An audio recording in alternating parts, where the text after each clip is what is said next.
We've got just what you need right here at Femi Wash Media. Call it the Midas Touch, and you wouldn't be wrong. Let us record, produce, mix, and master your audio like nobody does. Reach us on our contact today for the best quality job.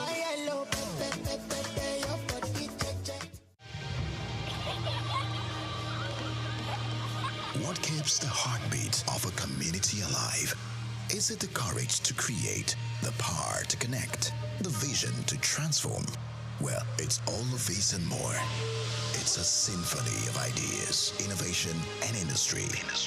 But where do these stories come alive? It's right here on The Isle, 104.9 FM, the station where dreams meet action and growth finds its voice. The Isle, 104.9. Business, economy, development. Stay tuned.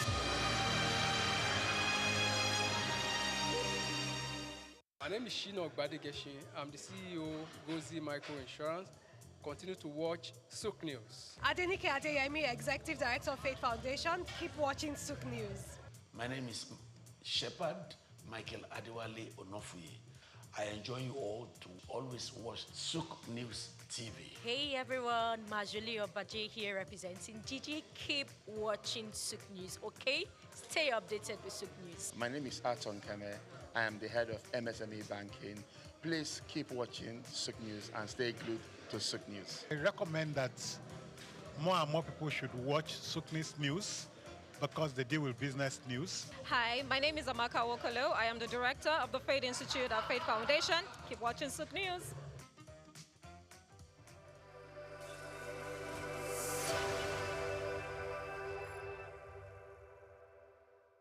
At the Africa Development Studies Center, ADSC, we are committed to driving sustainable growth and development across Africa through innovative training and research. Our mission: empowering leaders, policymakers, and professionals with the tools they need to create lasting change. With customized training, dynamic research programs, and study exchanges on leadership, management, and other critical development topics, ADSC offers a platform for exchanging cutting-edge ideas and global best practices. We provide comprehensive services in research and consultancy, capacity building and training, education programs, publishing, and knowledge sharing. Our esteemed faculty, composed of seasoned experts and researchers, ensures a learning experience that is insightful and practical. We specialize in policy development, implementation strategies, monitoring, and evaluation. At ADSC, learning is engaging and enjoyable. Our unique methodology includes talks, interactive exercises, games, video screenings, and lively seminar discussions, all in a comfortable and friendly environment. Ready to make an impact? For more information, email us at info@adstudycenter.com or call +234 912 439 2362. Visit us today at www.adstudycenter.com to explore our programs and upcoming events. Africa Development Studies Center, rethinking development for Africa.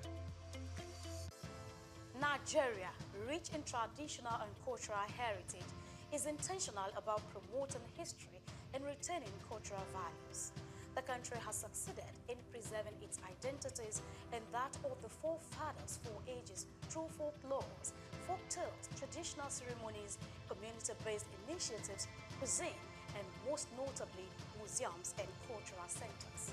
These institutions serve as invaluable repositories of history, ensuring that future generations remain connected to their roots and appreciate the diverse cultural tapestry of the nation. In Nigeria, there are over 38 museums comprising national, state, and privately owned institutions scattered across the country.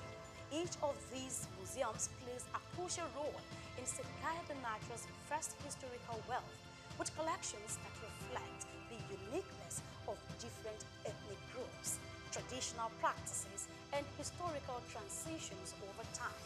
In Lagos, The National Museum, located at the center of the city in Onikon, claims a notable collection of Nigerian art, including pieces of statuary, carvings, archaeological and ethnographical exhibits, among others. Of particular significance is the terracotta human head, known as Jema head, dated between 900 and 200 BC, which is part of the renowned Nok culture. The piece is named after Jema, the village where it was discovered. The museum is administered by the National Commission for Museums and Monuments and remain a key educational and historical attractions for visitors. Another prominent artifact housed within the museum is the famous Benin bronze head, an evidence to the artistic excellence of the Benin Kingdom.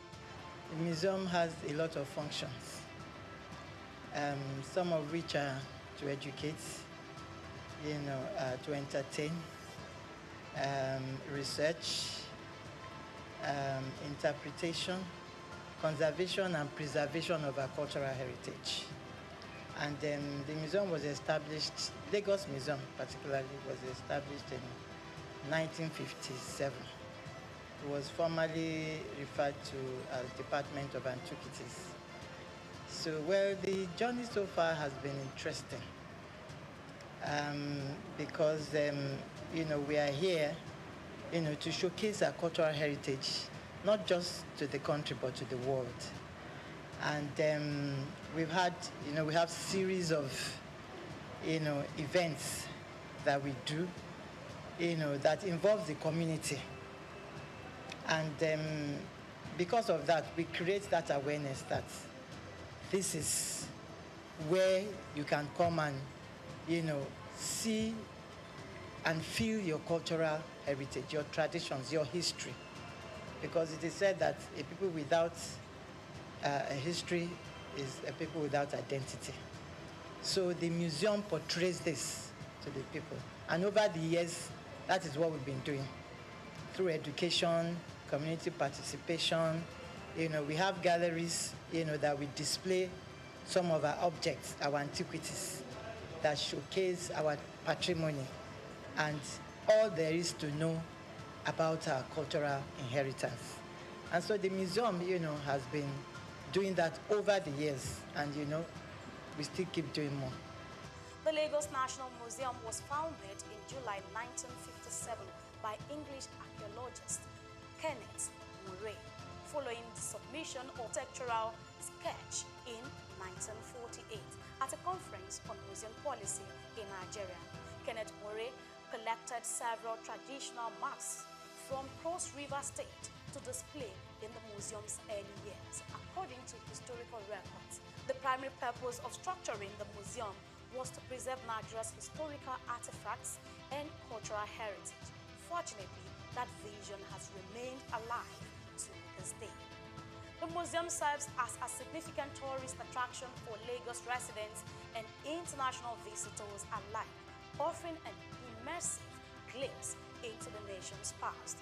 Some of the remarkable artifacts currently on display at the museum include the bullet-ridden car in which former Nigerian head of state, General Murtala Muhammad, was assassinated, pictures of previous rulers and presidents of Nigeria from different eras, a diverse collection of cultural drums, stools, and ceremonial staffs from various ethnic groups, historical crowns and caps of revered traditional rulers symbolizing their power and authority, photographs of Queen Elizabeth II and her entourage during her visit to Nigeria, reflecting moments of colonial history.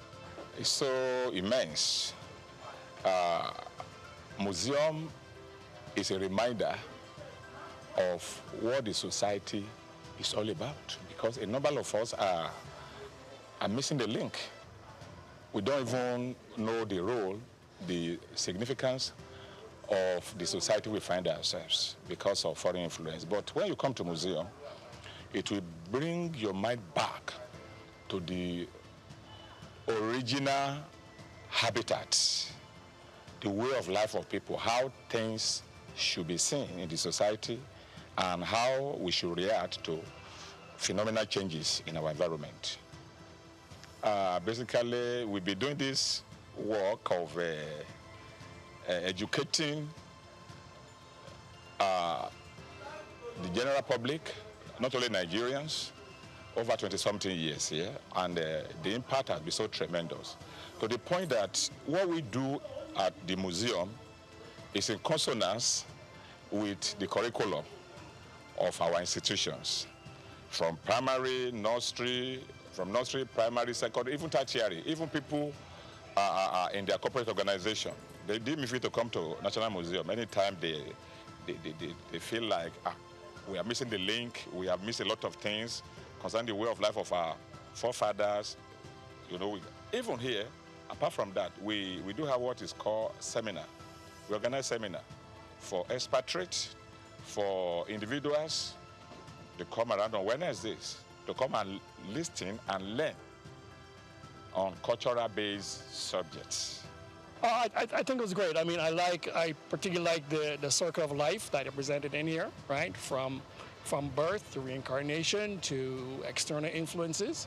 I think it gave a good history of Nigeria. I learned a lot about that. There seems to be some real big connection between Nigeria and Benin in terms of the history that I wasn't totally aware of. I was able to see the different artifacts and stuff that were presented. So it was quite interesting. They did, I think, a pretty good job doing a comprehensive tour or comprehensive history of Nigeria and its culture and its surrounding areas. A visit to the Lagos National Museum offers an enriching experience, transporting visitors back in time and allowing them to connect with Nigeria's rich and diverse history. The museum provides an opportunity to explore stories of resilience, artistry, and governance that have shaped the nation. Whether you are a history enthusiast, a student, or simply a curious traveler, stepping into this museum promises a nostalgic journey through Nigeria's past, fostering a deeper appreciation for its cultural legacy. Nigeria continues to reflect the stories that shapes its people, steadfast in its commitment to promoting history and preserving its cultural values for generations to come. Grace Komolafe, Souq Perspective.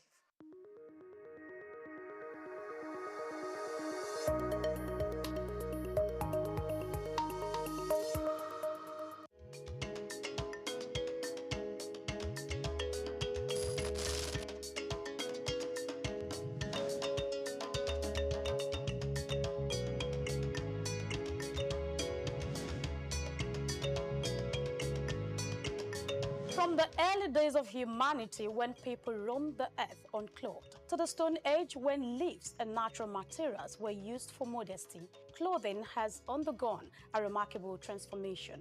As we progress to the weaving of fabrics and the art of textile printing, Ankara emerged as one of the earliest and most distinctive forms of attire. Today, Ankara has evolved beyond its origins, becoming a significant cultural symbol for various ethnic groups, states, and nations. Ankara, more than just a fabric, it's a symbol of pride and culture for millions across West Africa, deeply embedded in their identity and heritage. I bet you've been in touch with this fabric one way or the other, but have you ever asked where and how it all began? The journey and history of Ankara is what we are about to uncover, and how it became a powerful emblem of African heritage.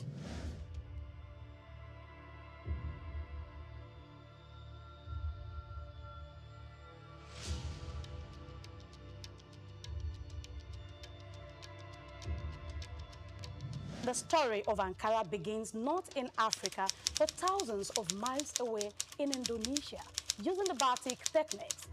Batik is an ancient Indonesian art from where wax is used to create different patterns on fabric. The process involves applying wax to certain areas of the fabric to resist dye, creating elaborate designs. In the 19th century, Dutch colonizers who controlled Indonesia recognized the appeal of batik and then sought to replicate it. They adapted the technique using industrial methods such as roller printing to produce the fabric more efficiently and in larger quantities. Talking about its transition to West Africa, Dutch manufacturers initially aimed to sell the printed batik fabric in Indonesia and Europe. However, fabric found a more enthusiastic market in West Africa, where it was embraced for its vibrant colors and patterns. The Dutch prints, while not initially popular in Europe, became highly prized in West African countries, evolving into what is now known as Ankara. How about its cultural integration?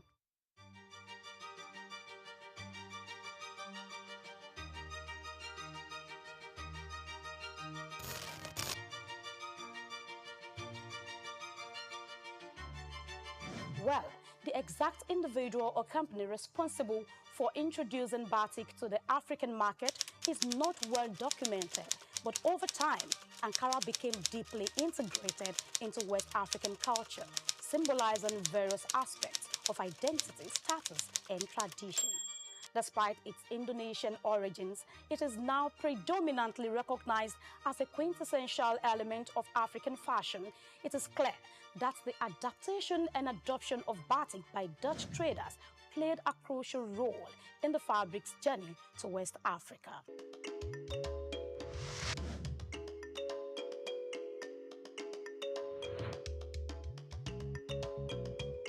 By the early 20th century, these vibrant fabrics had become deeply embedded in the West African culture, from bustling markets to family gatherings. Ankara was more than just clothing. It was a statement of identity, social status, and unity. Even today, Ankara continues to hold a special place in West African society, alongside other widely recognized fabrics, reflecting the region's rich textile heritage. Talking about human civilization and the remarkable transformation of covering our body, Ankara fabric stands out with a deep historical root. Let's take a look at some of the beautiful collections and hear from one of the biggest retailer in Balogun Market, Lagos Island. I deal in what you call it, Ankara fabrics. We have the bigger one, which is vegetable block wax. That's the bigger range. You have the medium range. There are also vegetable block wax. So those are the two types of category that we sell. We buy from wholesalers, which is on the mainland. Then we sell. Like people use it for ashwebi. Some people use it for ready to wear, like tailors. They use it for ready to wear. And some people just buy it for maybe like a mini celebration, or in short, all celebration, all ceremony and celebration. So this one now, this is a medium high target, vegetable block wax. This is a medium one. If you touch it, you will see the texture. It's not that 100% cotton. So compared to this one is a big one. Yeah. So when you touch it, you see the difference. Yes. This big one, this medium. This is big, this is medium. Yes. That's the difference. This has more quality than this. So that's just the difference. And it's not that this one is bad. It's just that some people's pocket that will determine if you can go for big. Some don't like the medium one, so they go for this. They based on this. Buy some that can't afford this, just buy this. So the rest is just about design. Yes. The two types that you have here. Yes. The rest is just about design, different designs. It's not.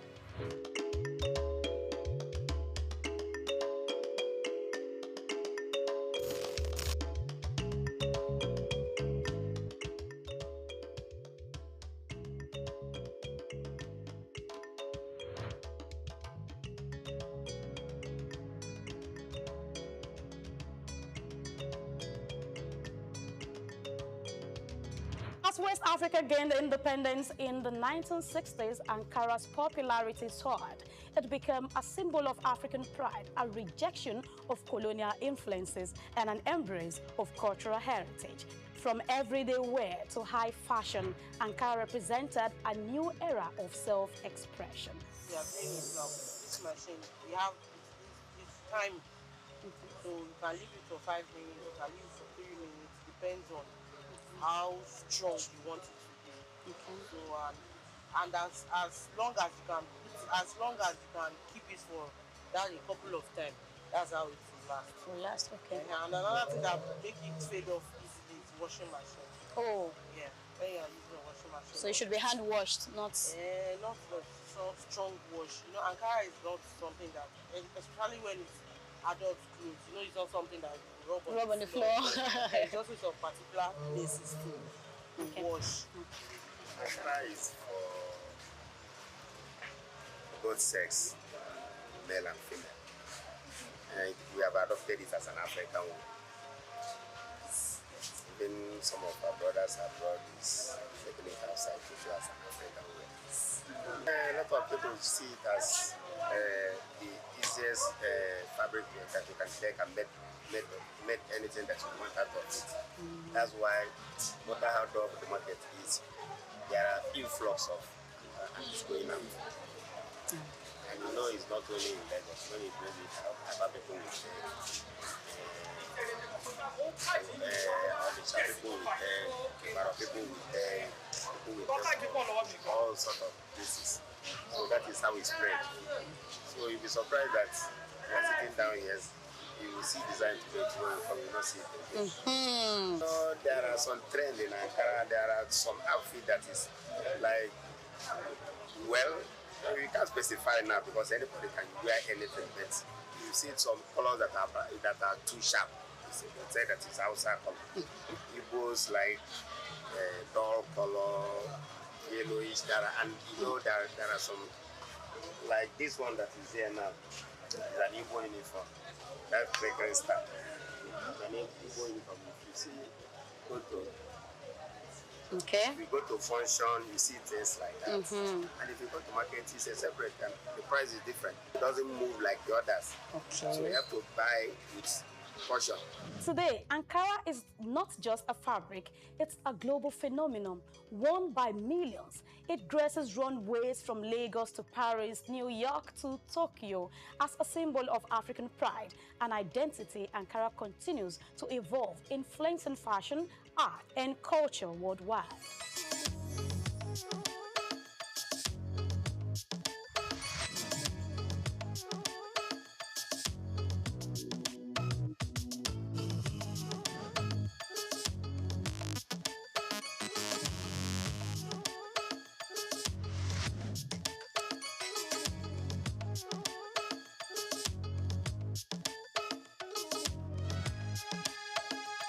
From its unexpected beginnings in Indonesia to becoming a powerful symbol of African identity, Ankara's journey is a proof to the resilience and creativity of West Africa. However, as we move forward, what challenges and opportunities lie ahead for this iconic fabric? Join us in the next episode as we explore the current state of Ankara production and the hurdles it faces in today's global market. I am Grace Komalafe. See you again.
In life, the path to success is often windy and filled with obstacles.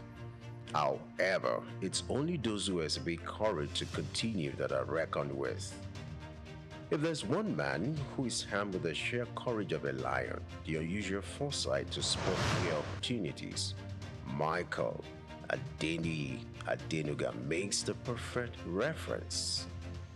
The name Mike Adenuga is synonymous with entrepreneurial excellence and tenacity. A self-made billionaire hailing from the heart of Africa, Adenuga's story is one that is laced with the threads of perseverance and ambition. Today, I really feel excited.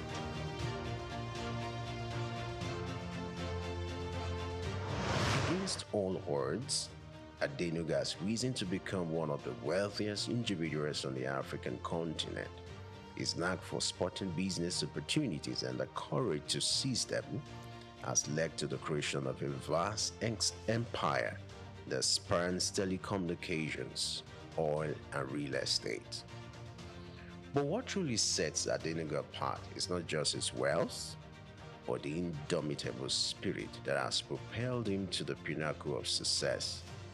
His journey is a powerful narrative of a man who, despite the odds, has managed to carve out a niche for himself in some of the most competitive industries. From his humble beginnings to his rise as one of Africa's most influential business figures, Adenuga's story serves as a beacon of inspiration for aspiring entrepreneurs everywhere. Born on 29th of April 1953, Mike Adenuga's story begins in Ibadan, Nigeria, a vibrant city steeped in culture.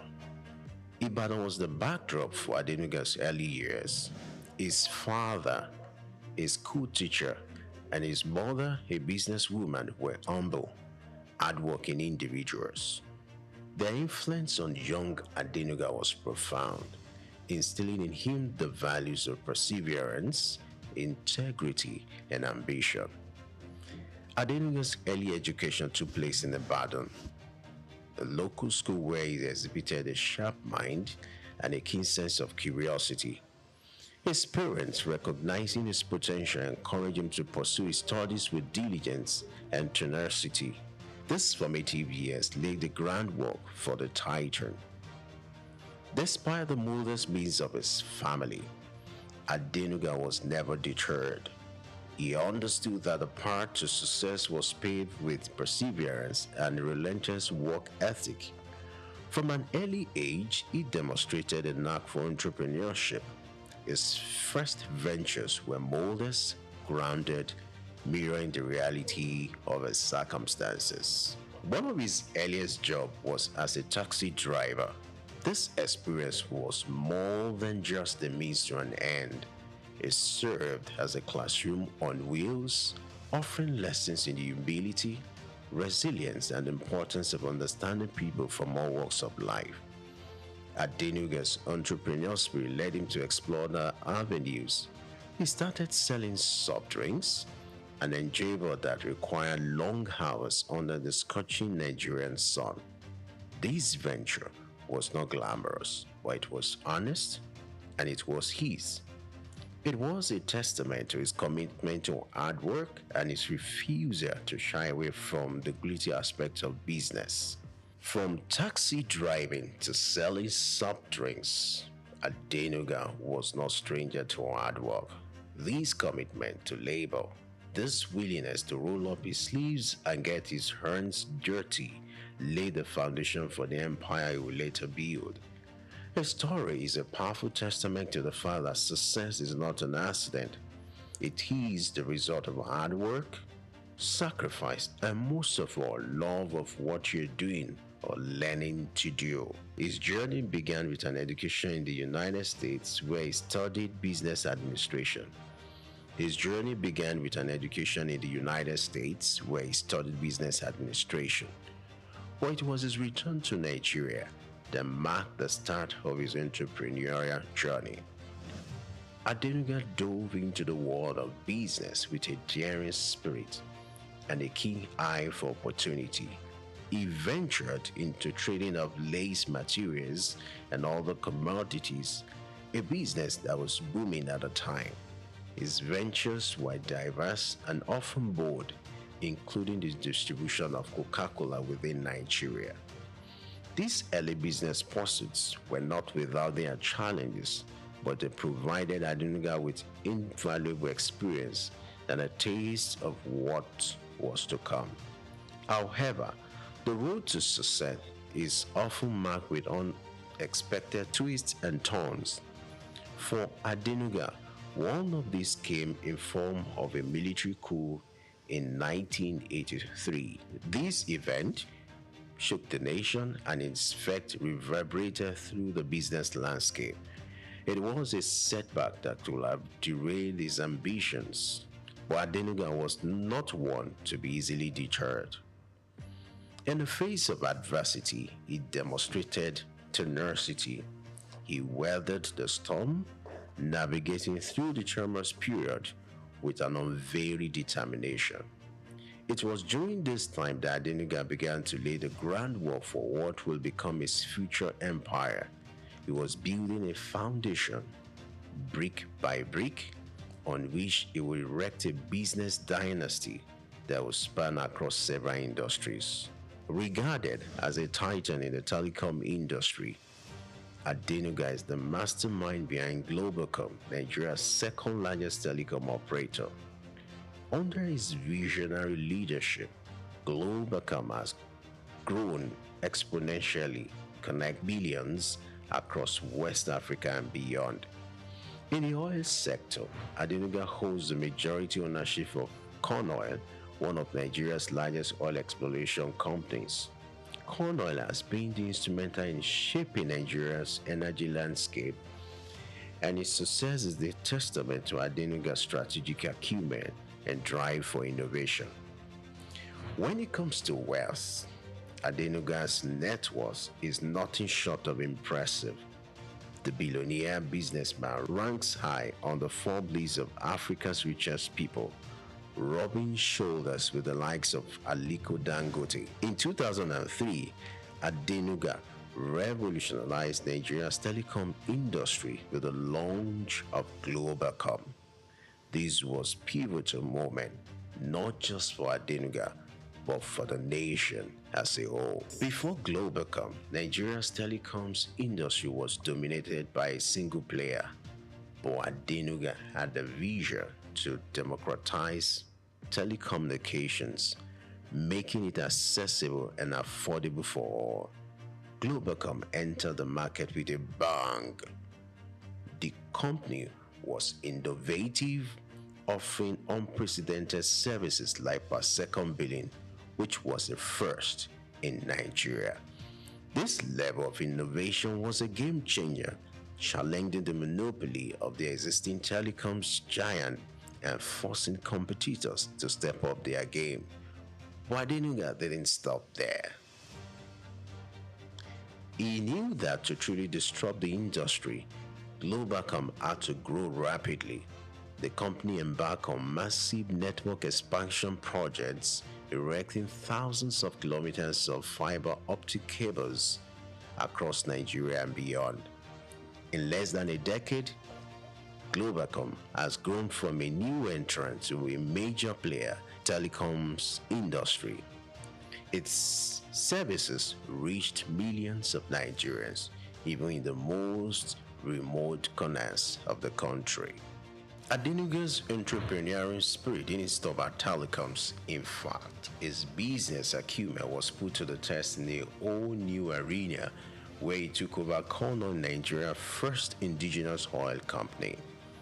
Under Adenuga's leadership, Corn Oil expanded beyond its initial operations, becoming a frontrunner in the Nigerian petroleum industries. It now boasts a strong presence not only in exploration and production but also in downstream operation, such as the marketing of refined petroleum products. Yet, Adenuga's ventures didn't stop here. With a keen eye for lucrative opportunities, he delved into the world of real estate, immersing a portfolio of properties that spanned the globe, from commercial buildings in Nigeria's bustling city centers to luxury residences in some of the world's most sought-after locations. Adenuga's property investments are as diverse as they are extensive. Banking, too, has felt the Adenuga's touch. He has been instrumental in shaping the industry, contributing to its growth and stability. His influence and investment has helped foster a banking sector that is robust, reliable, and ready to serve the needs of Nigeria's growing economy. But Adenuga's impact extends beyond the world of business. His philanthropic endeavors are a testament to his belief in giving back to the community. Well, that's a special man to me. A very special person. That is a man that made my path, my ways very smooth. That's a God-sent person to me. Dr. Mike Adenuga Jr. is somebody that I will continue to thank, to appreciate, and to continue to pray God to help him, to give him long life and good health. Well, decades of our relationship, way back in the 80s, Rafi Ladipo was a nobody. But through the help of Dr. Mike Adenuga Jr. and God's grace and blessing, I am what I am today. I owe it all to God, and indeed, Dr. Mike Adenuga, my second God. I'm close. I know him. He's a man that loves to assist his friends. Even if he's hungry, he will come back and call his friend. This is the way it is done. So for me, my knowing Dr. Adenuga Jr. has been a blessing. Through the Mike Adenuga's Foundation, he has donated billions to causes closest to his heart, including education, health, and social welfare. He has funded scholarships, built schools, and supported hospitals, underscoring his commitment to improving lives and empowering future generations. In essence, Adenuga's business journey is not just about creating wealth, but also about creating value. Several years back, the Nigerian League had no sponsor. And it took me less than 1 hour to get Dr. Mike Adenuga Jr. understand that he needed to help our football to grow. I just called the then president of the league, the late Oyuki Obaseki. He met me at the National Stadium and was feeling very sad. And he said he was going back to Abuja. I asked him why. He said because he was not happy. Only yesterday, he got the biggest disappointment of his life. That a company that had agreed to sponsor the league had reneged, and they were no longer ready to sponsor the Nigerian league again, unless they cut the agreed amount, the initial agreed amount between the National League and their company, unless they cut it into two. And he asked, how will he now prosecute the league? I said, you can't prosecute the league. I'll get you a sponsor. Are you ready to go with Glow? He said he knows nobody in Glow. I said, I am Glow. And I quickly called the group CEO, Mr. Mohammed Jamil, and I asked him, wouldn't you want to sponsor the Nigerian League? He said they want to, but they don't know anybody on the Nigerian League. But, and I gave my phone to UK Obaseki to speak with Jamil. The man who was going to Abuja, who was ready to fly to Abuja, changed his mind because of what he heard. The Glo was ready to sponsor the league. And pay much more than the initial agreed amount he had with the other sponsor. That agreement took just 24 hours. And Dr. Mike Adenuga paid a sum of 610 million naira to sponsor the league. And of course, every year, there is always an increase of 10%. Recording. So that was how the Nigerian League got sponsorship through Globacom. And to all of us as Nigerians, we need to thank Dr. Mike Adenuga. His diversification and expansion strategies have not only multiplied his fortunes, but have also contributed significantly to Nigeria's economic development, job creation, and societal welfare. In the world of business, especially at the grand scale that Mike Adenuga operates, it is not uncommon to come face to face with challenges. His path to becoming a billionaire was not always smooth. He had his fair share of obstacles, some of which were marred by controversy. On such instance was the legal issues he faced in the early years of his telecoms venture, Globacom. There were disputes over licensing and allegations of non-compliance with industry regulations. The Nigerian government was not always his ally. At one point, he found himself in a standoff with regulatory bodies.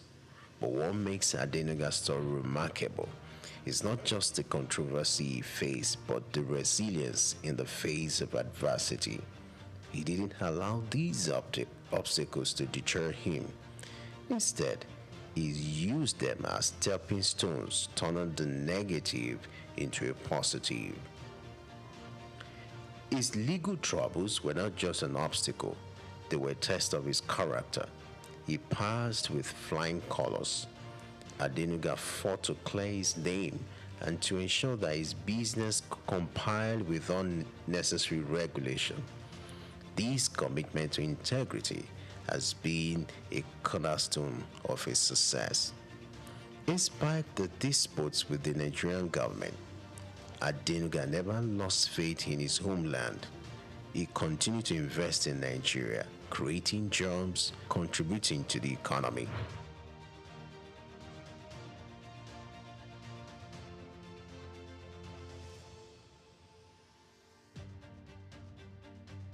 Indeed, the path to success is never easy. It is filled with trials and tribulations. But as Adenuga's story shows, it is not the challenges that defines us, but how we respond to them. Through it all, Adenuga has remained steadfast. His success, a testament to his resilience. Mike Adenuga's story is one of determination, ambition, and unparalleled success. As we delve into the legacy he has built, we uncover a narrative of resilience and visionary leadership that has left an indelible mark not only in Nigeria, but across the continent and the world. His journey from taxi driver to billionaire magnate continues to inspire a generation of entrepreneurs who dare to dream and strive for success against all odds. Adenuga's contribution to the Nigerian economy are monumental. His businesses, from telecoms to oil and gas, have created thousands of jobs, fueled economic growth and contributed significantly to the country's GDP. His generous efforts, too, have transformed lives and communities, further cementing his legacy as a leader who not only builds businesses but also uplifts society. The respect for Adenuga is universal. From world leaders to business leaders, many acknowledged and admired his entrepreneurial acumen, his relentless drive, and his unwavering commitment to excellence. His name is synonymous with success, and his story is a testament to the power of vision, hard work, and tenacity. Mike Adenuga's story is a testament to the power of ambition.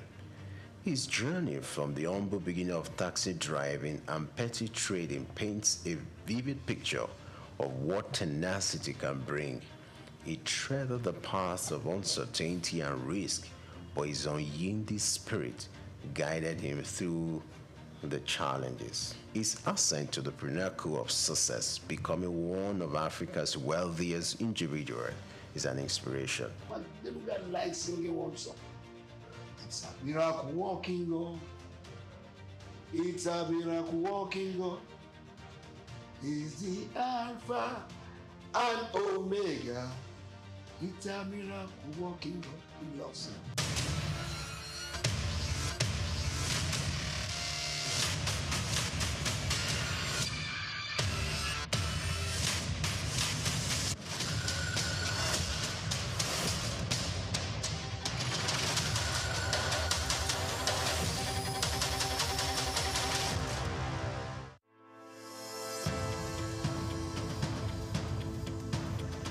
The growing interest in Nigeria's lithium reserves comes as countries worldwide scramble to secure supplies of the mineral which is essential for powering the green energy revolution. In this special report by Bayo Olaoye, the need to harness this resource for growth and development is examined with the evolution of electric vehicles and renewable energy storage systems. Lithium is a key component in the production of batteries for electric vehicles and renewable energy storage systems, and Nigeria is positioning itself to become a major player in the global lithium market. Nigeria's vast lithium reserves, valued over $34 billion, is no doubt attracting world attention, while lithium factories are springing up in different parts of Nigeria already. The attention of the international mining industry is also focused on lithium because it is critical raw material for the production of solar panels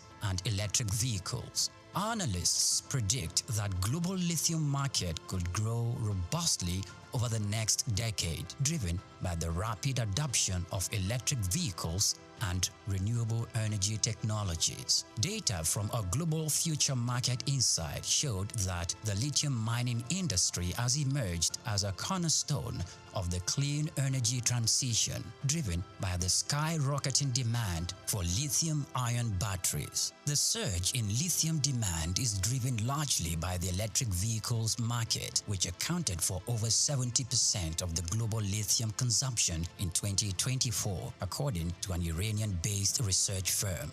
With countries such as the United States, China, and members of the European Union pushing for next zero emission by mid-century, lithium demand is expected to escalate further. The federal government, indeed, the Ministry of Solid Minerals Development, should intensify efforts geared at renewing and resuscitating the viable lithium industry in the country to its full potential. As Nigeria diversifies its economy into other sectors, the lithium industry offers hope and expectation that this sector would earn more revenue for the country. Nigeria should not just watch with folded arms, but must strive with the political will to develop and strengthen the country's vast lithium reserves.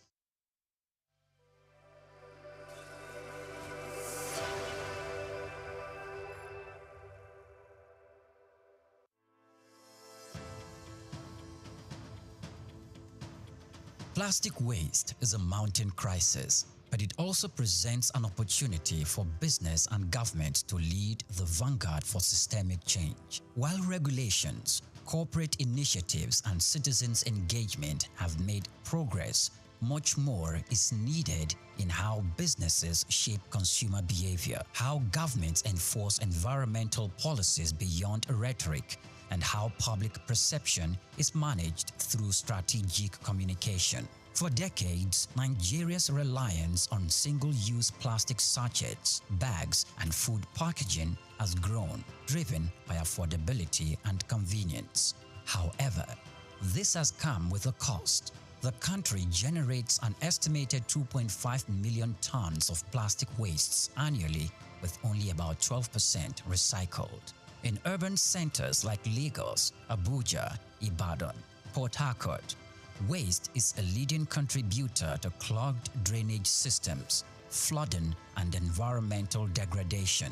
In this special report, Bayo Olaoye examines the challenges facing efforts to tackle the menace of plastic wastes in the country. Despite past government efforts to curb indiscriminate plastic use, such as Lagos environmental sanitation laws under former Governor Babatunde Fashola, enforcement has been inconsistent. The challenge now is moving beyond periodic government crackdowns and isolated corporate initiatives to a coordinated long-term shift towards a responsible plastic use, recycling, and waste management.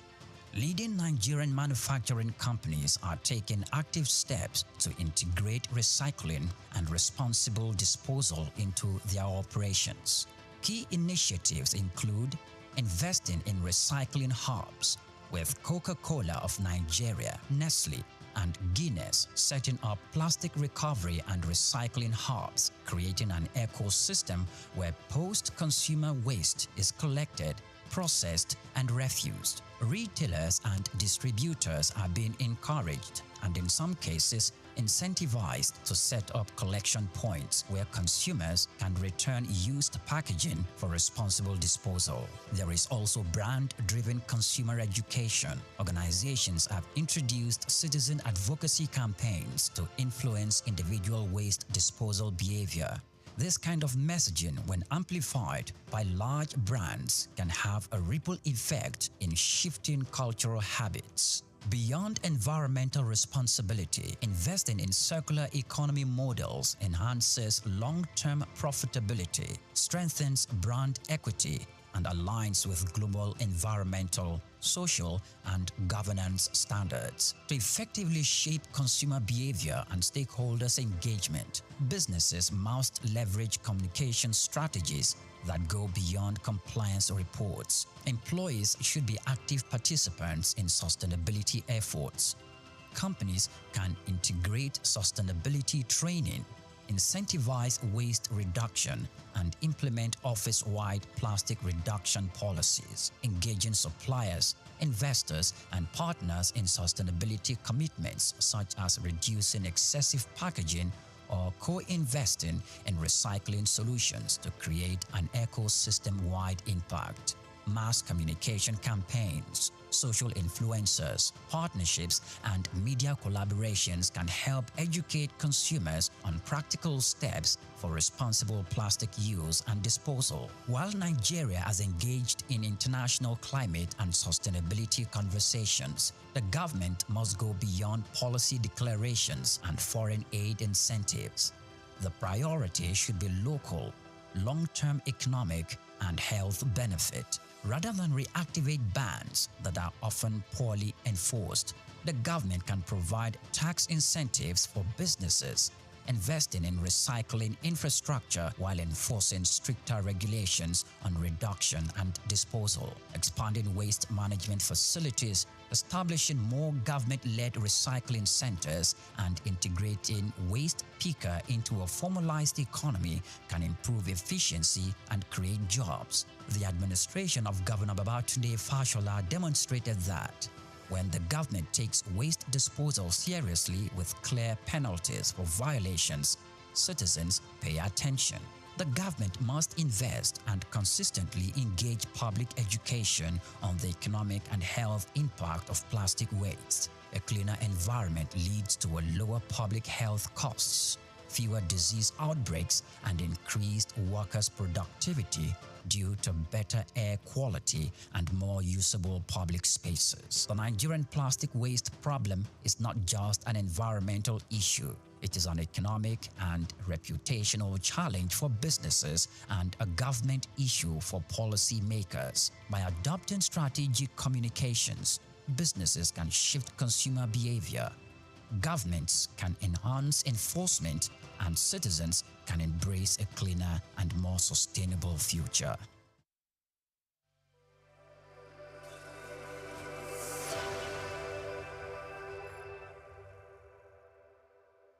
Dr. Souq A. Adedeji, whose leadership has significantly transformed Nigeria's tax administration, is a distinguished first-class graduate in accounting from the prestigious Obafemi Awolowo University, Ile-Ife, and he currently serves as the chairman of the Federal Inland Revenue Service, FIRS.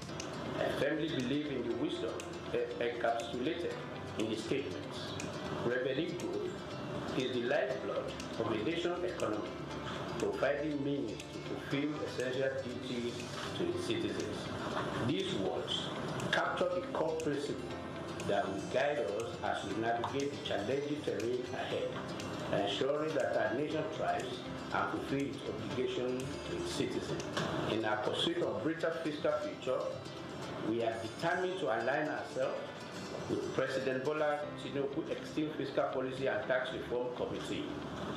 This collaboration will enable us to shape the prosperous fiscal landscape that will empower our nation's growth and development. Born on January 8, 1978 in Ogbomoso, Oyo State, Nigeria, Dr. Adedeji is an accomplished accountant and public officer with extensive expertise in corporate taxation and public finance. His journey in public service began in 2011 when he was appointed as Commissioner for Finance in Oyo State.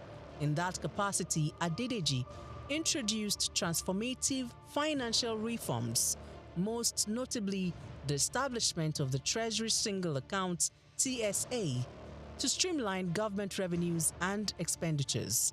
In March 2021, President Muhammadu Buhari appointed Adedeji as Executive Secretary of the National Sugar Development Council (NSCDC). In this capacity, he founded the Nigeria Sugar Institute and spearheaded the Sugar Backward Integration Program, which sought to enhance local sugar production and reduce reliance on foreign imports. In June 2023, President Bola Ahmed Tinubu appointed Adedeji as Special Advisor on Revenue, and by September of that same year, he had ascended to the position of Executive Chairman of FIRS, Nigeria's leading tax authority responsible for the assessment, collection, and management of federal taxes. The focus will be on these indirect taxes, so that as long as you consume, you have to pay. As long as you have interest on your investment, you have to pay. And this is echoing Mr. President's message that we are not going to tax the seed, but we are going to tax the fruit. The fruit is what we focus on. So all those things, when we have this holistic process, it will be captured, and that the vision is to have a progressive tax, that if you earn more, you pay more. And if you earn less, you will not pay. Under his leadership, FIRS exceeded its 2023 revenue target of 11.55 trillion naira. As chairman of FIRS, Dr. Adedeji implemented a performance-based system aligning with the service's new slogan, simplifying tax, maximizing revenue. Dr. Souq Adedeji has done incredibly well in transforming and reforming the tax processes and procedures in Nigeria. In a little over a year being at the helm of the affairs of the tax body in Nigeria, we have seen a significant improvement in revenue generation. His policy of not crumbling business with taxation is something that also needs to be applauded Souq Adedeji philosophy is taxing fruits and not the seed, and taxing prosperity, not poverty. Because if you look at the fiscal landscape of Nigeria in the past 10 years, you find that businesses have struggled to live, and that has led to the exit of so many businesses from Nigeria. But with this new reform, we're seeing that the businesses will profit from the reform processes, and that will mean more business for Nigeria. We will have a lot of foreign inflow in terms of foreign direct investment that will actually drive the process of economic growth for the country. And I think he has done so well, and he deserves a kudos, especially for taking the giant stride to restructure FRS for efficiency, for accountability, and for value for money. He has also made the welfare of the staff a top priority, fostering a positive working environment that has brought smiles to the faces of FRS employees nationwide. Supporters of the tax reform bills highlight several key benefits, harping on the need for streamlined tax processes that could reduce bureaucratic hurdles and foster an environment where businesses can thrive. He has initiated a lot of reform which dovetail into the tax reform bills that is before the National Assembly. This initiative is to improve on the tax administration system in Nigeria with a view to improving on the collection systems that will be beneficial to every member of the Nigerian state.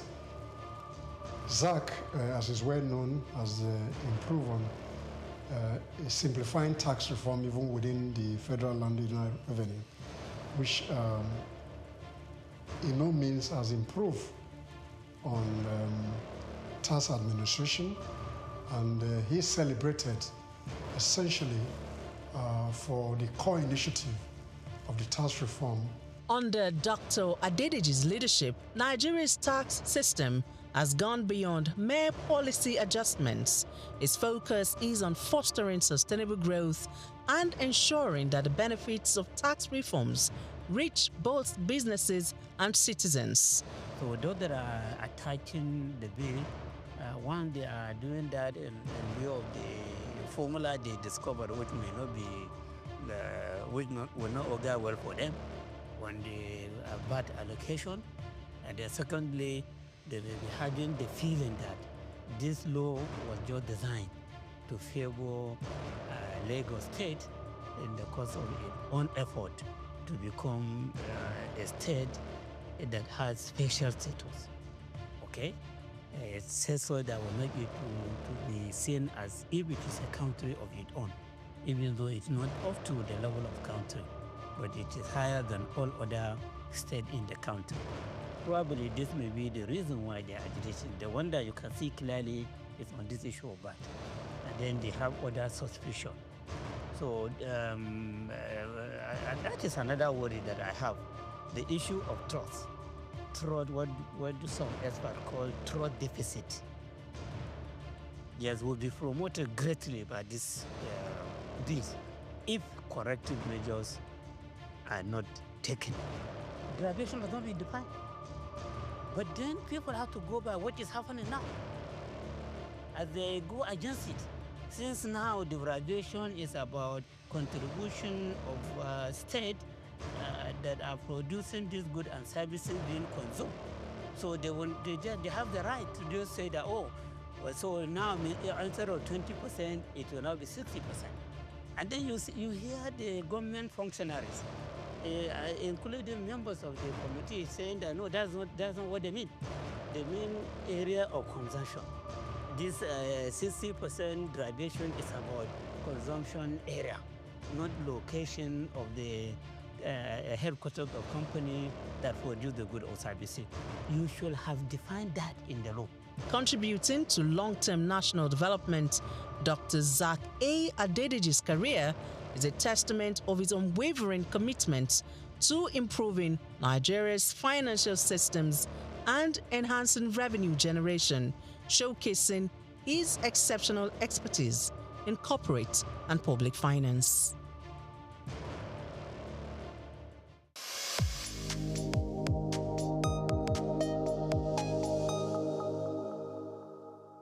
May 3rd marks World Press Freedom Day, a time for reflection, advocacy, and remembrance.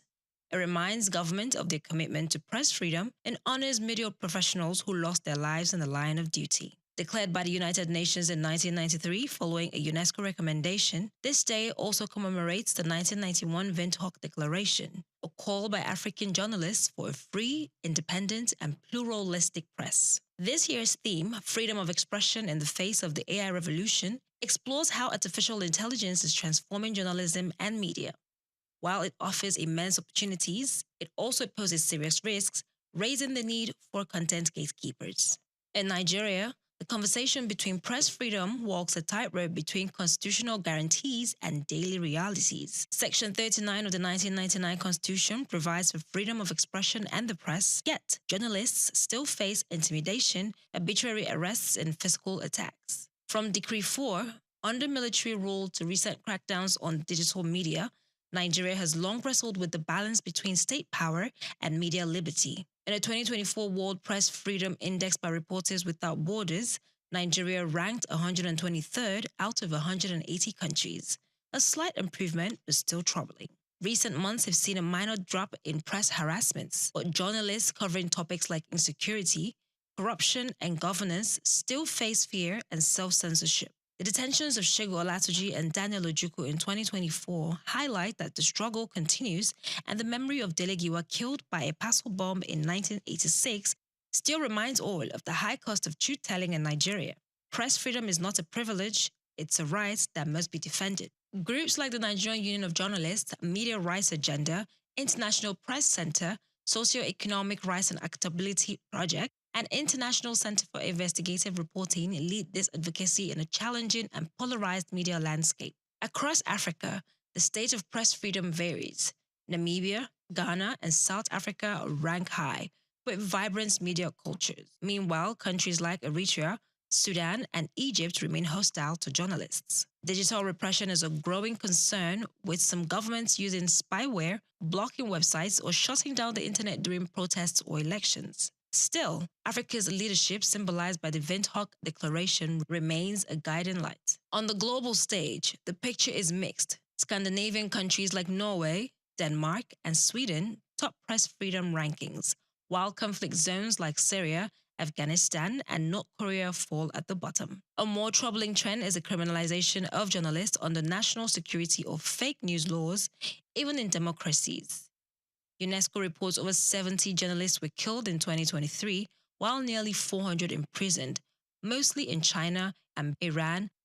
Nobel laureates Maria Ressa and Dmitry Muratov stand as global icons, enduring state crackdowns for speaking truth to power. Despite the risks, progress is being made. Legal reforms, stronger unions, digital safety tools, and cross-border collaboration help push back against repression. While journalists today have broader platforms and stronger global support, challenges around ethics, disinformation, and polarization persists. Press freedom must go hand in hand with the responsibility to report fairly, accurately, and without bias. As we mark World Press Freedom Day 2025, in Nigeria, across Africa, and globally, the journey continues. Every story told without fear and every voice raised is a step forward, a green light towards the actualization of press freedom.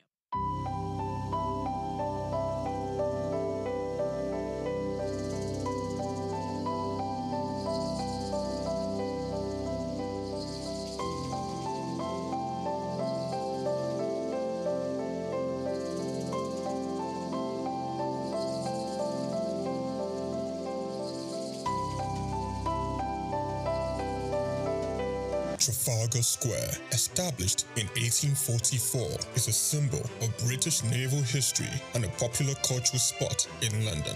Named after the 1805 Battle of Trafalgar, it has been the site of celebrations, protests, and cultural events, representing the changing identity of the city. It houses several landmarks, like the Nelson Column, St. Martin in the Fields Church, and the National Gallery. The Nelson's Column, a tribute to a naval hero, is the main feature of Trafalgar Square. Standing 52 meters tall, completed in 1843, it honors Admiral Horatio Nelson's victory at Trafalgar. The column is topped with a statue of Nelson, and 4 bronze panels at its base show scenes from his battles. Surrounding it are 4 large bronze lions added in 1867, symbolizing British power. Iconic part of British culture, not just in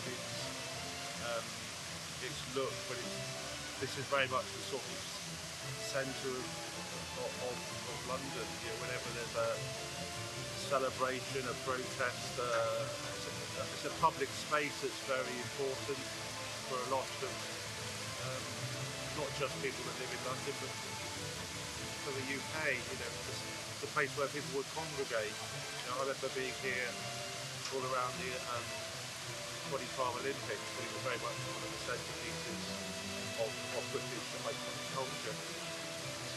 Yeah, no, you used to be able to climb on the lions when I was younger, but you can't do anymore. So there you go, that's progress for you. St. Martin's in the Fields Church, reputed as an architectural gem, was built between 1722 and 1726. It is known for its neoclassical design by architect James Gibbs, and is famous for its portico and steeple, and has influenced architecture worldwide. The church also a rich musical history, hosting concerts and helping the homeless.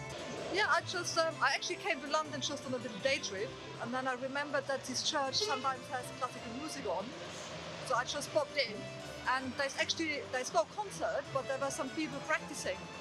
So there's a quartet of violins, and they made some lovely, sort of practice for some classical concerts. So I really enjoyed just sitting there for 10 minutes listening to it. It's lovely, it's a really nice church, and it's nice that people don't use it much time. So maybe we should have a nice coffee as well.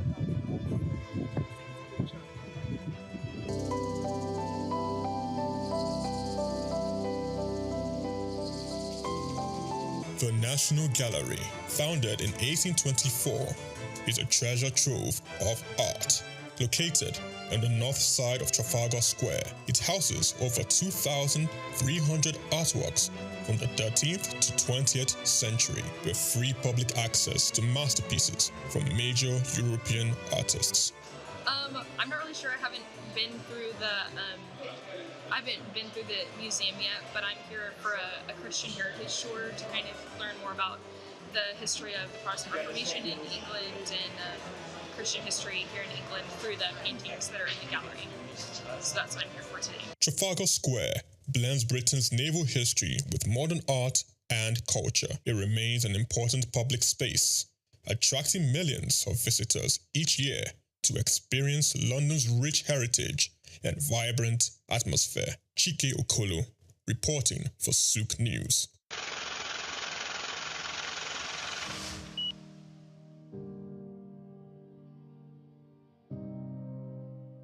Wale Soyinka, born Akiwande Oluwole Babatunde Soyinka on July 13, 1934, in Abeokuta, Ogun State, southwest Nigeria, stands as one of Africa's most celebrated literary figures and a global icon of resistance against oppression.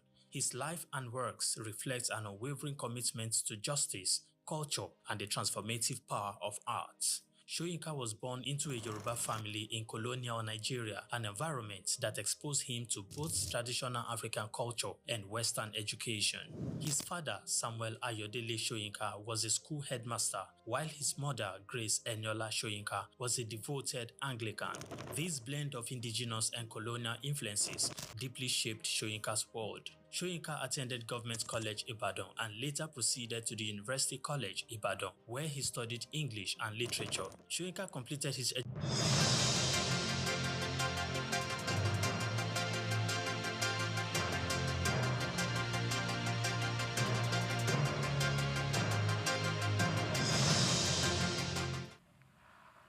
It's a beautiful Friday morning, and you're welcome to News Update on Souq News Television, where we'll bring you stories from across the world. I am Grace Komolafe.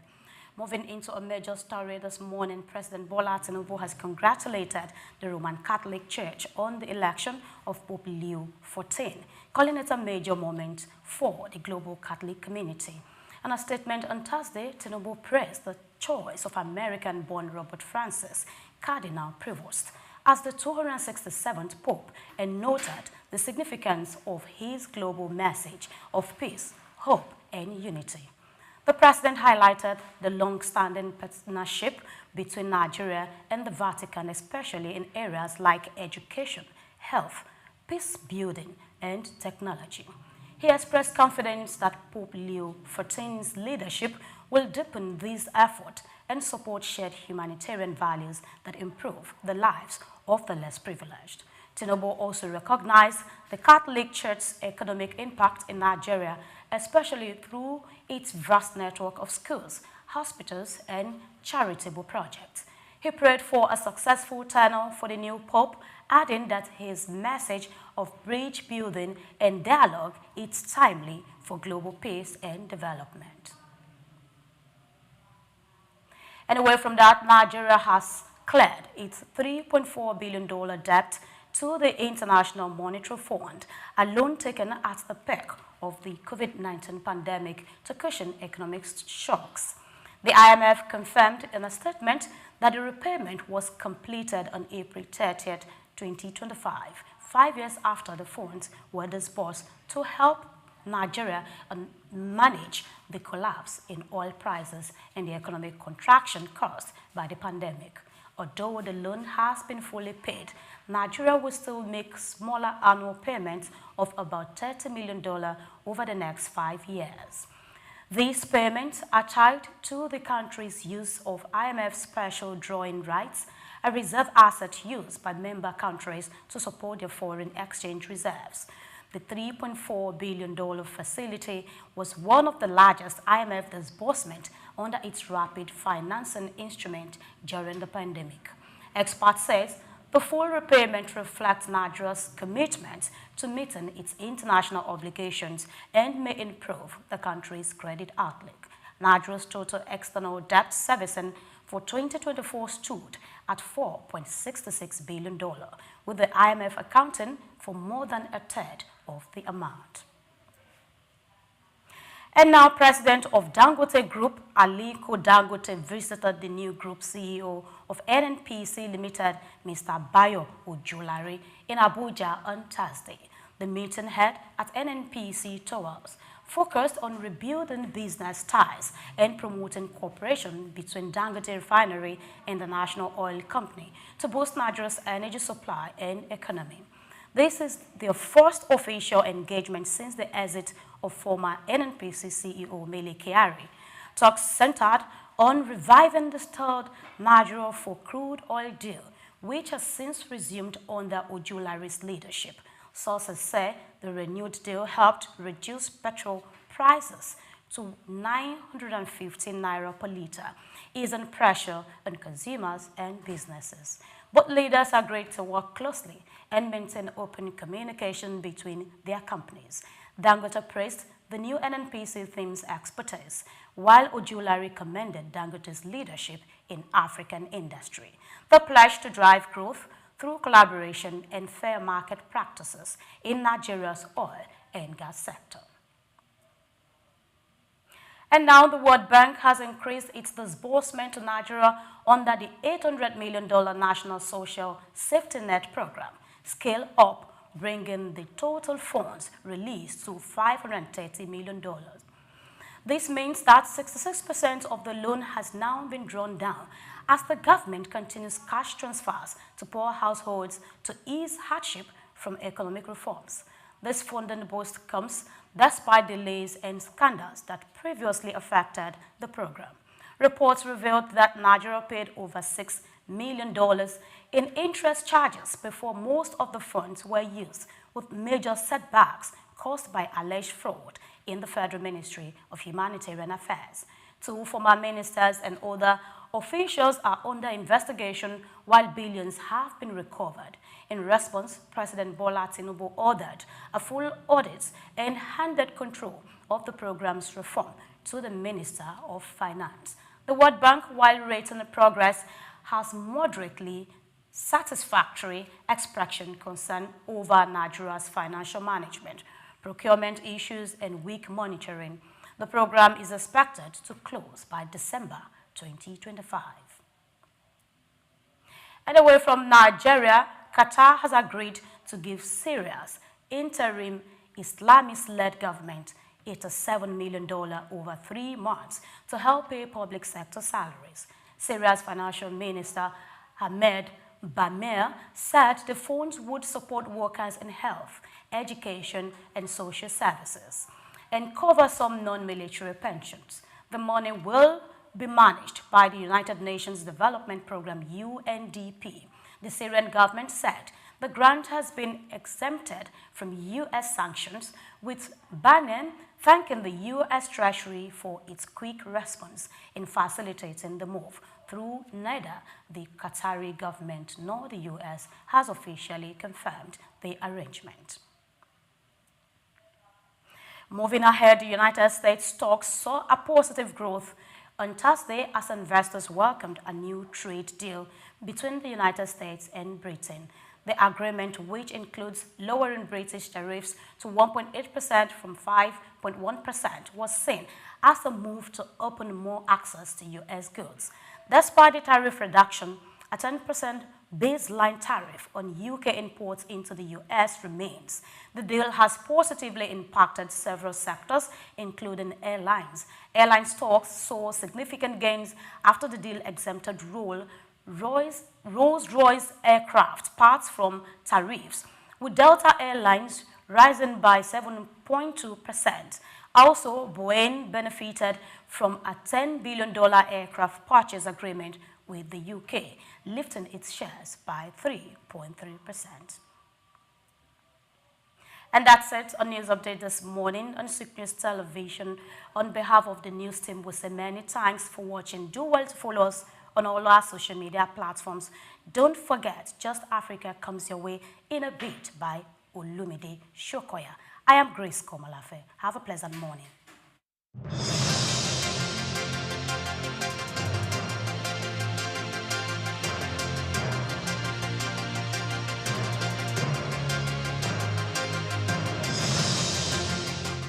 Lateef Jakande.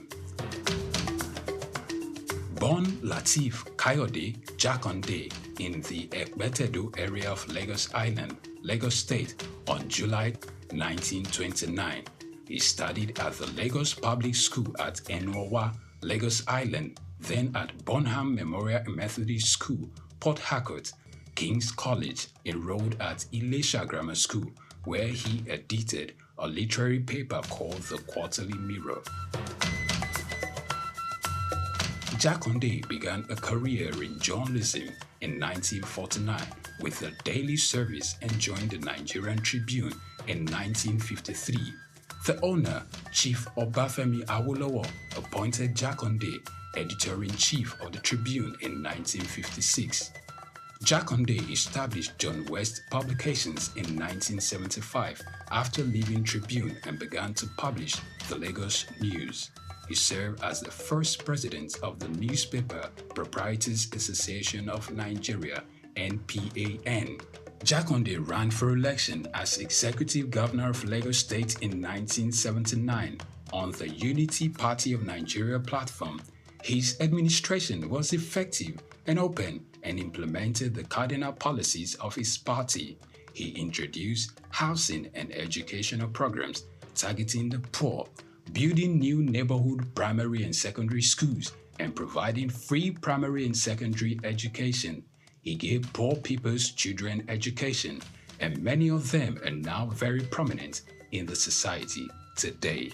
Jakande established the Lagos State University and constructed over 30,000 housing units.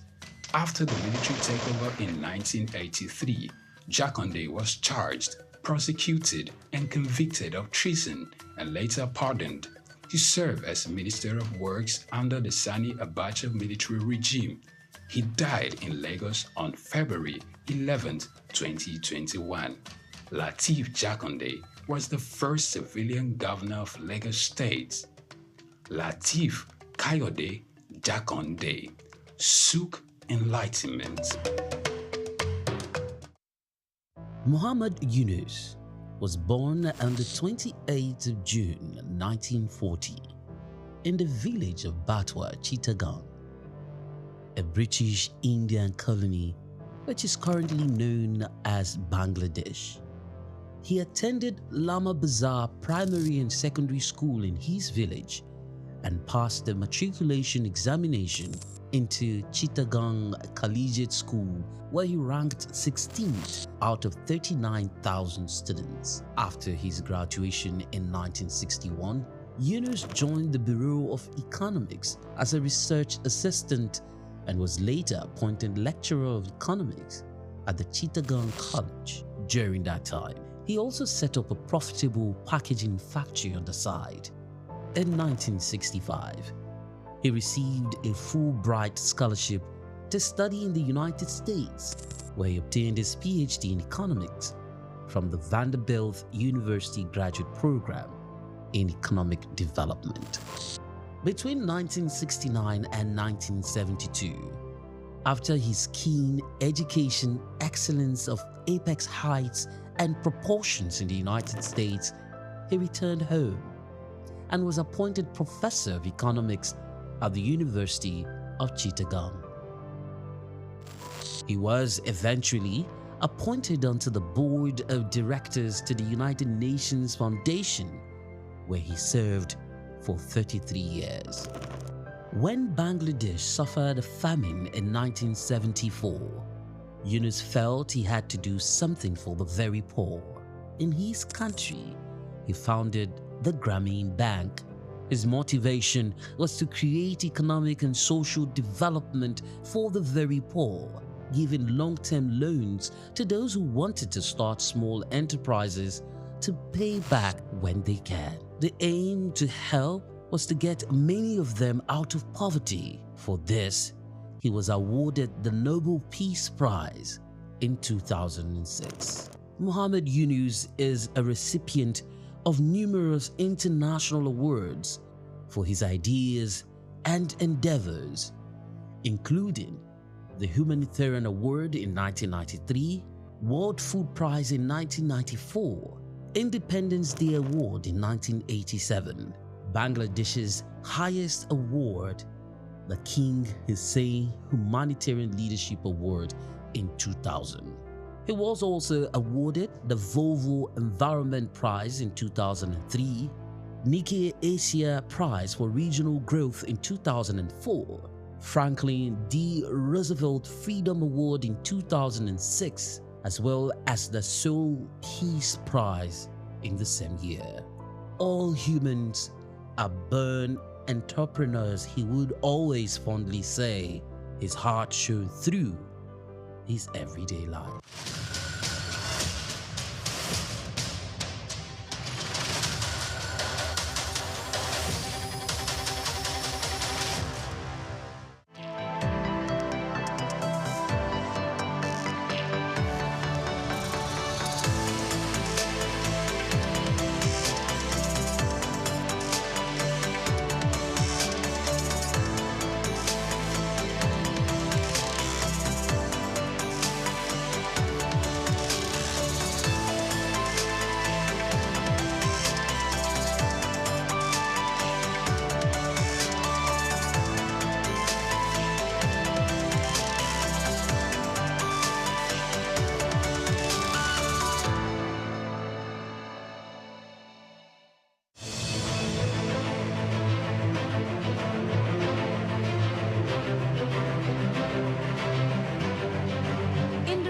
Human achievements, goal setting, hard work, and dedication have been proven to be some of the elements towards success.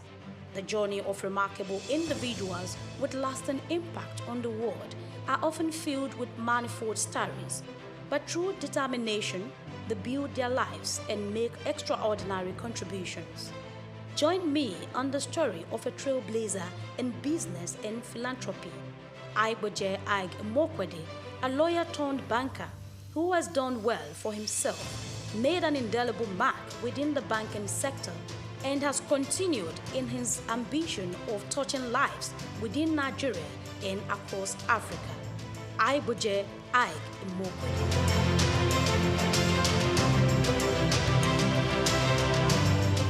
Within the Nigerian business space and philanthropy, few names resonate and are respected profoundly. Such is Aiboje Ag Mokwede.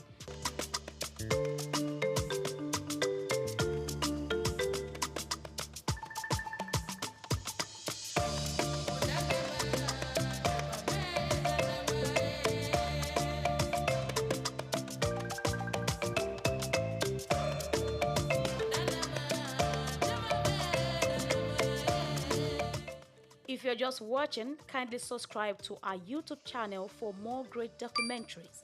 Like, share, and comment. Known as a successful business mogul, banker, investor, and a philanthropist who cares about making difference, Ag Mokwede's story is one of hard work, creativity, and a desire to drive positive change across Africa.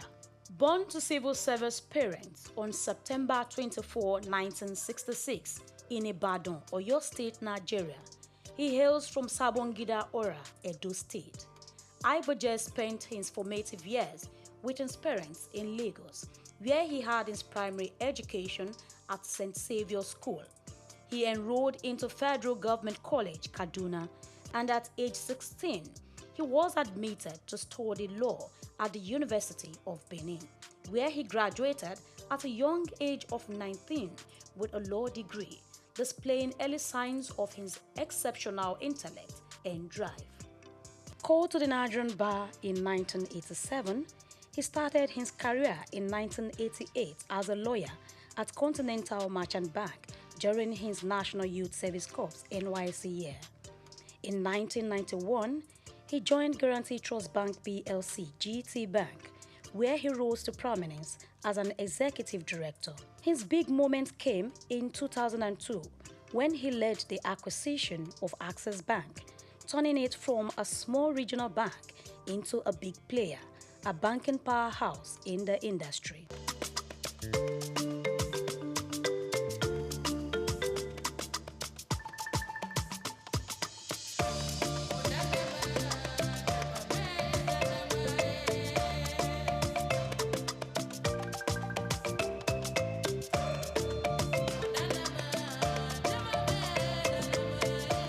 Throughout his career, Ag Mokwede has taken on different leadership roles, including Group Managing Director and Chief Executive Officer of Access Bank until December 2013.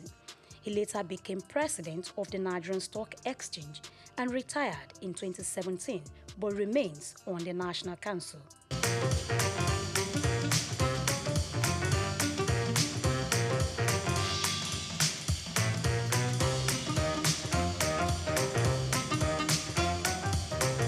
Bowing out of Access Bank, he was given a befitting send-off. No man or combination of men could transform what we met in Access Bank in 2002 into what would cause this type of people to come and celebrate today in office. His foresight and managerial acumen have brought him chairmanship and directorial roles in prominent organizations such as African Finance Corporation, Associated Discount House Limited, Petrolon Energy, among others, thereby contributing greatly to their growth and sustainability.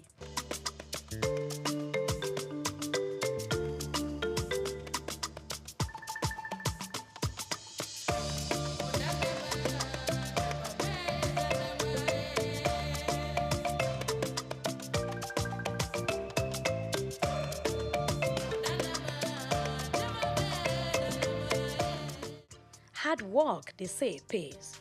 Aiboje Ag Mokwede's hard work earned him many awards and honors. He received the National Productivity Order of Merit Award in 2009, conferred with Commander of the Order of the Niger CON in 2011 by the then President of Federal Republic of Nigeria, Goodluck Jonathan, during his administration for contributing to banking and finance. As a visionary leader, he was installed into the E&Y World Entrepreneurs Hall of Fame in 2011 as the EY West Africa Entrepreneur of the Year and named African Banker of the Year in 2013. These amounting to how much others values his leadership and ideas. He got honored by Chartered Institute of Stockbrokers of Nigeria. Beside his work, Aige Mokwede also gives back to society.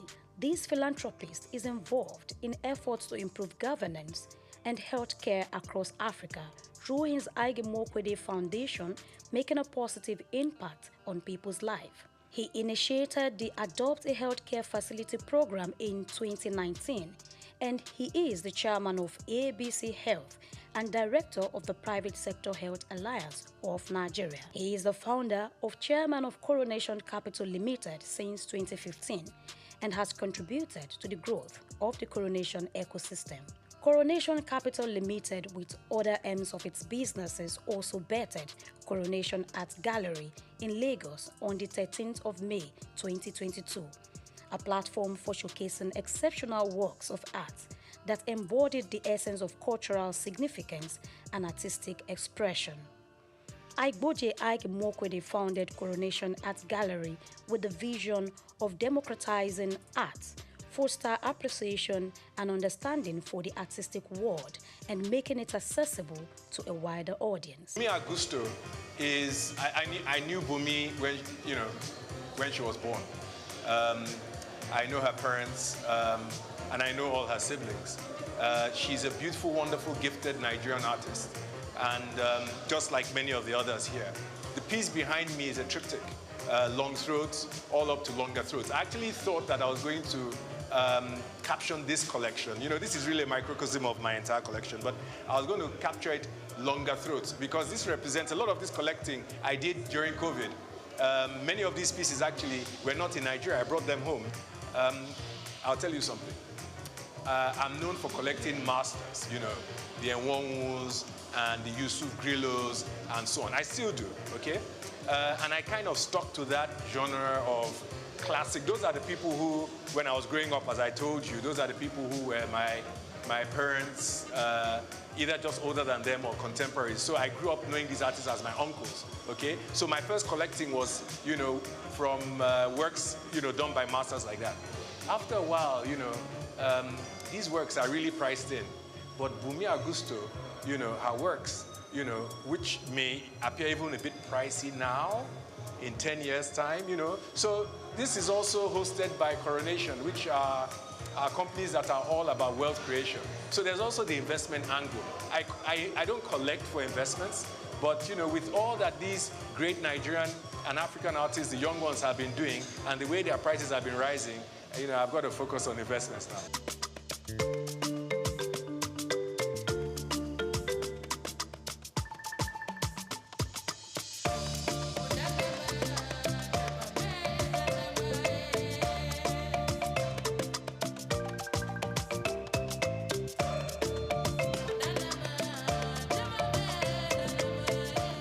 He collaborated with the Nigerian Civil Service to digitalize work processes and public service delivery in October 2021. Recognizing 43 public servants at the 2022 Civil Service Award ceremony on behalf of the Aige Mokwede Foundation with an encouragement of cash prize worth 500,000 naira for each awardees. It is my understanding that annually 43 public servants will be recognized in this fashion.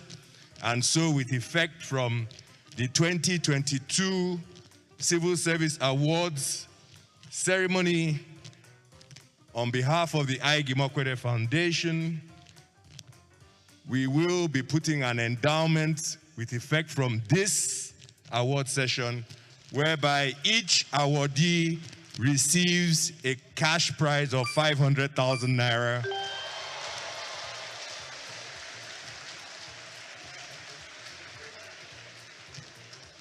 And in the interest of digital culture, the credits will go directly to your accounts.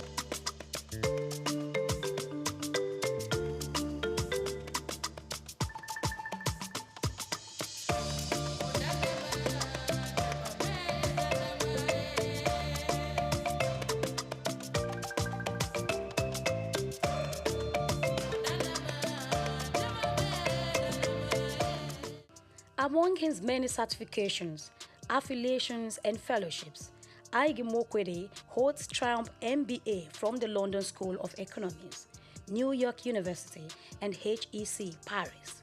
He attended an executive management program at Harvard Business School in the year 2000, and he is a member of the American Academy of Arts and Sciences, also appointed to the International Advisory Board of Oxford University's Blavatnik School of Government. Ige Mokwede is a honorary fellow of the Chartered Institute of Bankers of Nigeria and had received an honorary doctorate of science from Olabisi Onabanjo University in 2018. Also honored by Chartered Institute of Stockbrokers of Nigeria last year in a groundbreaking ceremony. If the operators of our markets, of a nation's capital markets, are properly resourced in terms of skill, capacity, and conduct, nothing can stop that nation and its citizens from leaving the tarmac and moving from third world to first world. Nothing can stop it. The correlation between the advancement of financial markets and the advancement of national economies is perfect. It's not almost, it is perfect. And so, you understand why I have tied myself to the future of this market and why I have tried from the very word go that my voice was heard to get the public sector and the elite within the private sector to understand that we cannot ignore this market. Igboje is the first African co-chairman of the Global Business Coalition on Health and chairman of the Friends of the Global Fund, Africa. The business mogul has made significant donations to the Global Fund. He is the vice chairman of the Global Citizen Nigeria and creator of the Nigerian Solidarity Support Fund. There is always a story, or say many stories, behind every success, and this Ige Mokwede has shared in a book called Leaving the Tarmac, Buying a Bank in Africa, Red Door 2020. In it, he talked about how he and others turned Access Bank into a major success, showing his determination and vision. On a personal note, I think the first thing is that I left Access Bank. I retired as CEO in 2013, and I knew that I needed time off just to recharge my battery, so to speak. I didn't think I would have more than a year and a half before my perpetual motion character, kind of took over once again. And so I wanted to use that period as productively as possible. So I had a year and a half, and what better to do in a year and a half, than write a book.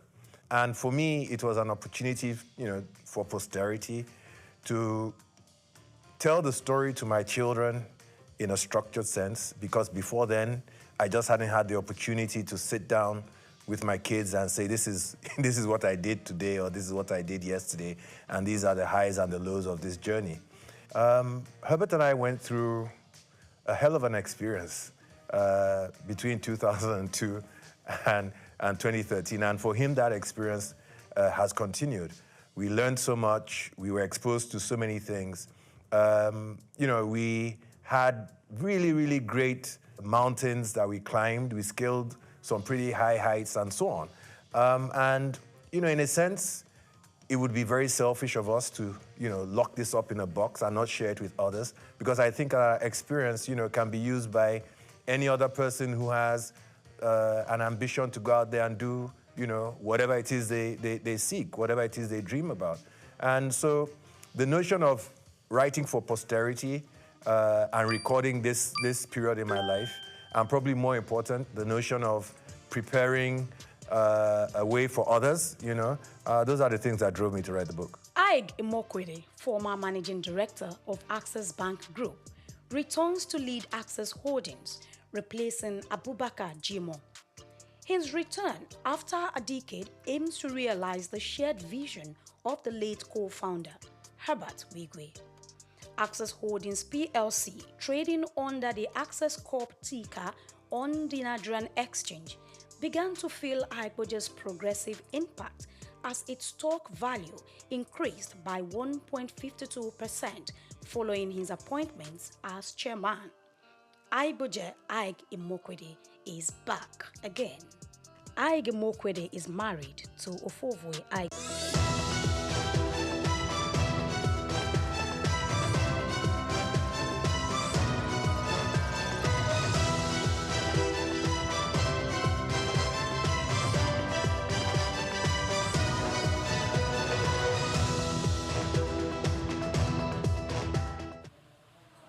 For decades, Nigeria has leaned heavily on crude oil. But as global oil prices fluctuate and youth unemployment rises, the question becomes, what next? The answer may lie right beneath our feet, in the soil. Nigeria's agricultural sector contributes over 20% to the gross domestic product and employs more than a third of the population. Yet, it remains underdeveloped. Commercial agriculture and farming for profit can generate revenue, jobs, food security. Now, when you commercialize agriculture, you build entire value chain. You are not just growing crops, you are fueling industry. Good morning and welcome to Just Africa. I am Olumide Shokoya, and today we discuss the role of commercial agriculture in the economic diversification of Nigeria. We have a special guest in the studio. Stay with us, we'll be right back.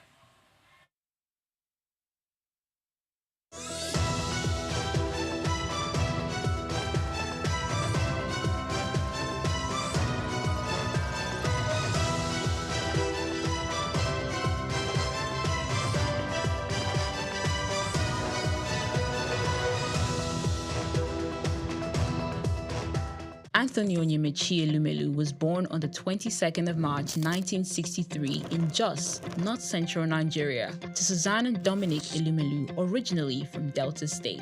Tony earned a degree in economics from Ambrose Ali University, where he laid the foundation for his future career, and then furthered his education at the University of Lagos, where he obtained a master's degree in economics. His academic journey also includes attending the Harvard Business School, where he completed the Owner of President Management program, equipping him with advanced business management skills. Tony currently serves as the chairman of Heirs Holdings, Transcorp, and United Bank for Africa, UBA, demonstrating his significant influence in the banking and investment sector. He founded the Tony Elumelu Foundation, which aims to empower African entrepreneurs through comprehensive training, mentorships, and funding opportunities. In addition to his professional achievements, he's also a family man, married to Dr. Adele Vivian Elumelu, and together they have 7 children. In 2020, his efforts were acknowledged when he was named one of Time's 100 most influential people in the world. Anthony Elumelu's net worth is estimated to be around $700 million, a testament to his successful ventures and strategic investments.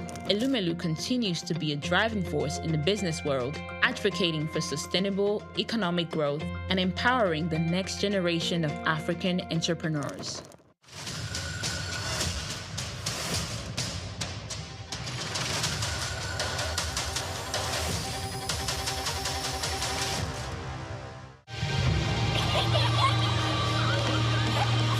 What keeps the heartbeat of a community alive? Is it the courage to create, the power to connect, the vision to transform? Well, it's all of these and more. It's a symphony of ideas, innovation, and industry.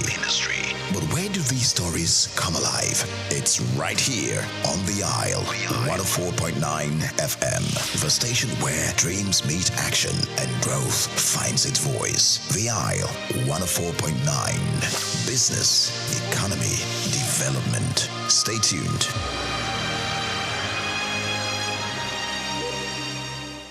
We've got just what you need right here at Femi Wash Media.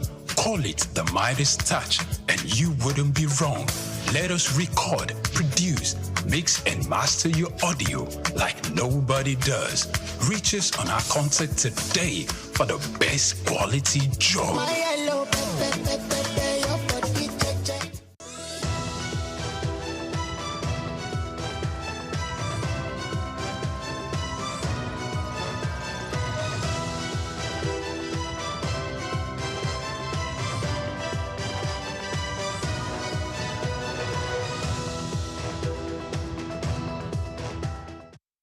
Welcome back to Just Africa. Now, Nigeria's economy has been long dependent on oil, and agriculture, once a dominant sector, now contributes less than it could. Over-reliance on non-oil, over-reliance on oil makes the economy vulnerable to price shocks. Now, our guest today is a very special person. He is an entrepreneur, an MBA from the University of Obafemi Awolowo. He's a psychology graduate from the University of Ado-Ekiti with over 2-decade experience in advertising, consultancy, telecommunications, and agriculture. He has worked with multinationals like Airtel, IITA. Joining us live in the studio today is Mr. Akinyemi Ibikunle. So glad to have you. Thank you very much. And good morning, viewers. All right, so you are a psychologist. You have an MBA. How did all that go into agriculture, farming? Take us through your journey. How did you find yourself in agriculture, farming? What were the challenges? Leaving no details.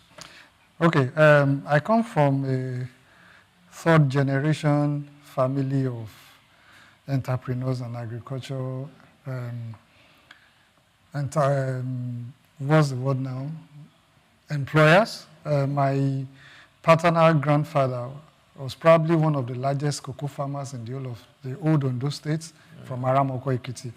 And my maternal grandfather was by far the first human being in the whole of Ondo State to have ridden a car in the history of Nigeria. And he was a produce buyer, and the late Asao of Aramoko, who happened to be a close friend to the Oba Alake, the Ademola, that Fela's mom had an altercation with in the 50s. So I come from that lineage, and so going into agriculture is not something that is new to me, despite the fact that, okay, I went to the university to study psychology. And by the way, my undergraduate project has been published in the Nigerian Journal of Psychology more than 4 times.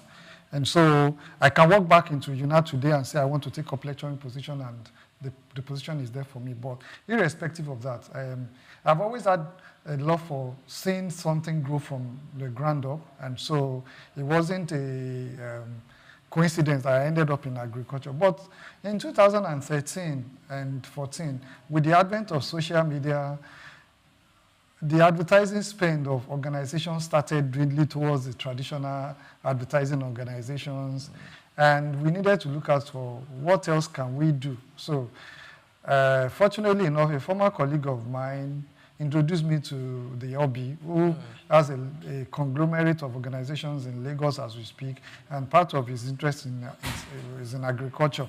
So I was to help midwife a process for them in Imeko in Ogun State, where they bought 100 hectares of land to provide feedstock for their tomato paste processing organization. That was how my journey into agriculture started, which is about a decade or thereabout ago. And you see, the funny thing is, when I was consulting for them at the organization, I wasn't really being paid. And I was traveling to Imeko like twice every week to go see what was happening, doing community relation between the king, the townspeople, and the organization. But coincidentally, or as fate will have it, they started introducing me to the fact that there was also land available at ridiculously cheap prices in the area. And that was how we started buying our own land at the time in Imeko. And the funny thing is, even everything that we did in Imeko, you couldn't say that we made profits from that our expedition into Imeko. But you learn from your experiences, and someone said that failure is not final. So what you need to do is learn from what had happened in times past and use it for your benefit in future. And as I speak to you today, we're managing over 200 hectares of farmland between Ogun and Oyo State. We're doing about 100,000 heaps of yam alone this year.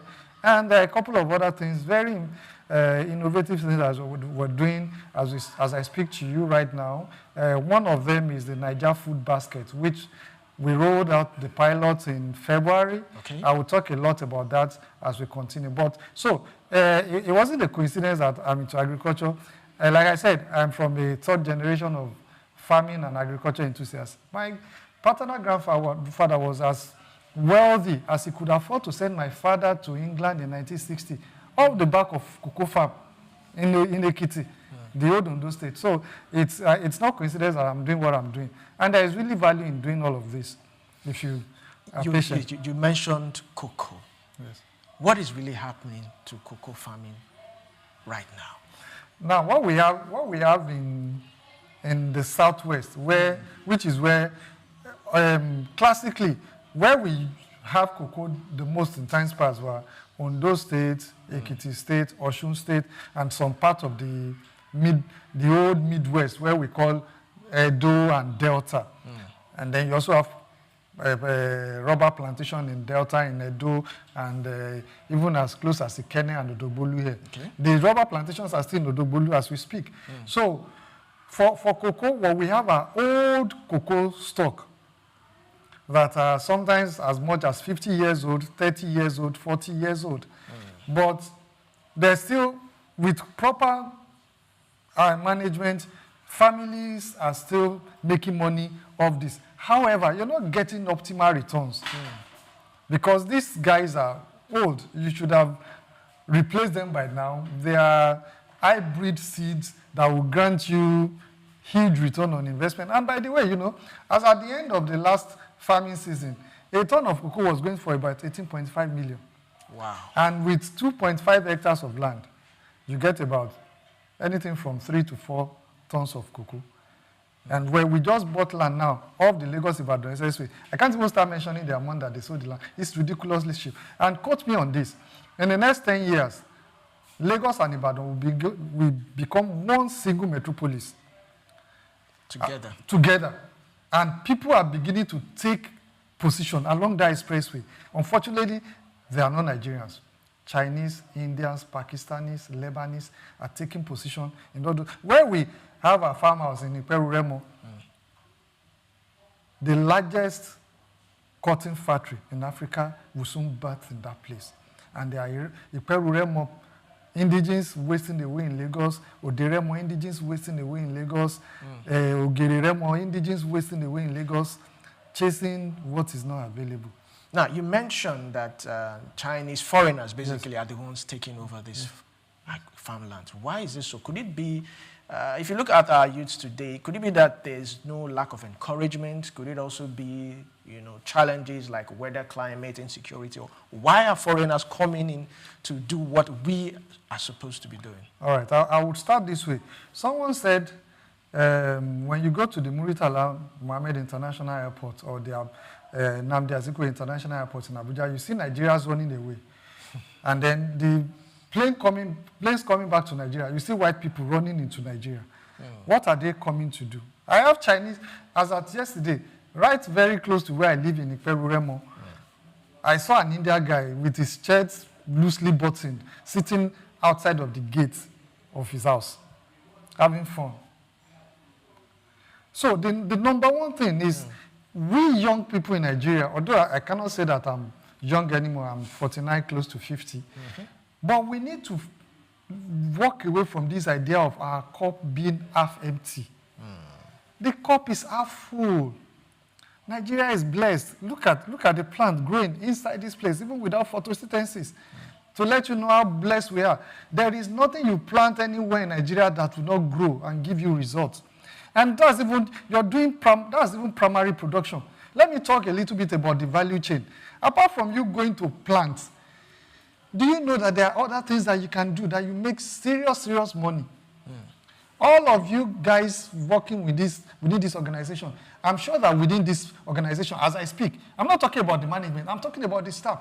You guys can put 10 million naira together within a month. And you can invest in commodity trading. Just go bring the commodity into Lagos, sell, and make your money.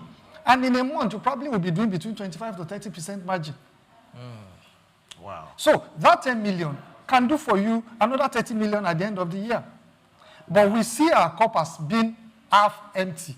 And that's even one part. How about mechanization? If you buy one tractor today, within 2 years, the money on that tractor is back. And that tractor will serve you for a minimum of 10 years. Unfortunately, we do not even have enough tractor per square kilometer in the country. Or you go into part of the mechanization we're talking about, you have bulldozer. Apart from the fact that the bulldozer will do construction work, you use it on farm to clear the thick forest that is prevalent in the south. So we need to start seeing the cup as being half full. Let's talk about manufacturing. Do you know that, okay, if you want to go into gari processing, as I speak to you now, even with as little as 2 million naira, you can set up a proper gari factory. You don't need anything that is, what's the word, that is fanciful. My welder in Fidiwa, where my farm is located, will fabricate all of those things for you within a week. Yeah. And you process like 5 to 10 bags of gari every week. So in a month, you're doing about 40 bags of gari. And how much would that equate to? That's a bag of gari is about 50,000. So multiply 40 bags of gari times 50,000. That's 2 million naira.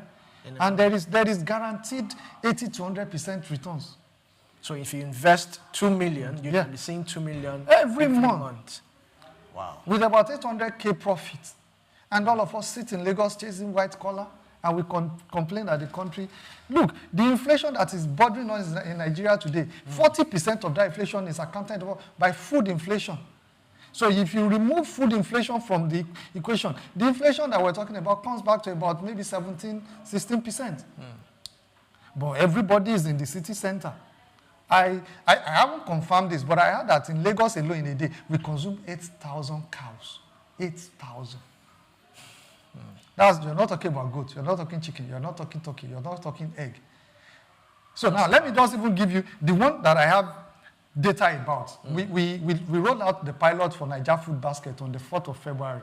As I speak to you now, we've served 170 households. We've done 240 transactions. We've moved about 865 tubers of yam. And no advertising. A friend just did the design for us of the different packages, and some of my friends were just putting it on their WhatsApp status. We've done 11 million naira in sales. Wow. Right from the back of my Sienna. All right, so now I like what you are doing. Earlier on, when we spoke, you told me about a scheme or a system that you are planning to do to crash food prices. Yes. Can you please elaborate that? That's the Niger Food Basket, and it's the next level for me. Is the next level is my retirement benefits, and for my other friends who are also a part of this is our retirement benefits. So what we do is we bunch together different food items. So right now we have about 7 or 8 of them. We have yam, we have gari, we have yam flour, and I will talk about yam flour and the adulteration that is happening in the market later, and the killing of our people by adulterating yam flour with cassava flour. Wow. I'll talk about it. So we have yam flour, we have habanero pepper, atarudo, we have tatache, we have tomato, we have sweet potato, we have eggs. So what we do is we have different plans. So the basic plan is a 20K plan, which gives you 3 large tubers of yam, 1 crate of egg, 1 paint bucket of yam flour, and 1 paint bucket of gari for 20K. You're not going to, let me just break down the price in the open market for you. If you're going to get the real unadulterated yam flour paint bucket in the open market, you can quote me anywhere, go to my tour. It's 9,000 naira minimum. So I'm giving you one of that. I'm giving you a paint bucket of gari that is going for 2,500. That's 11,500. A crate of egg is 6,000 naira minimum. That's 17,500.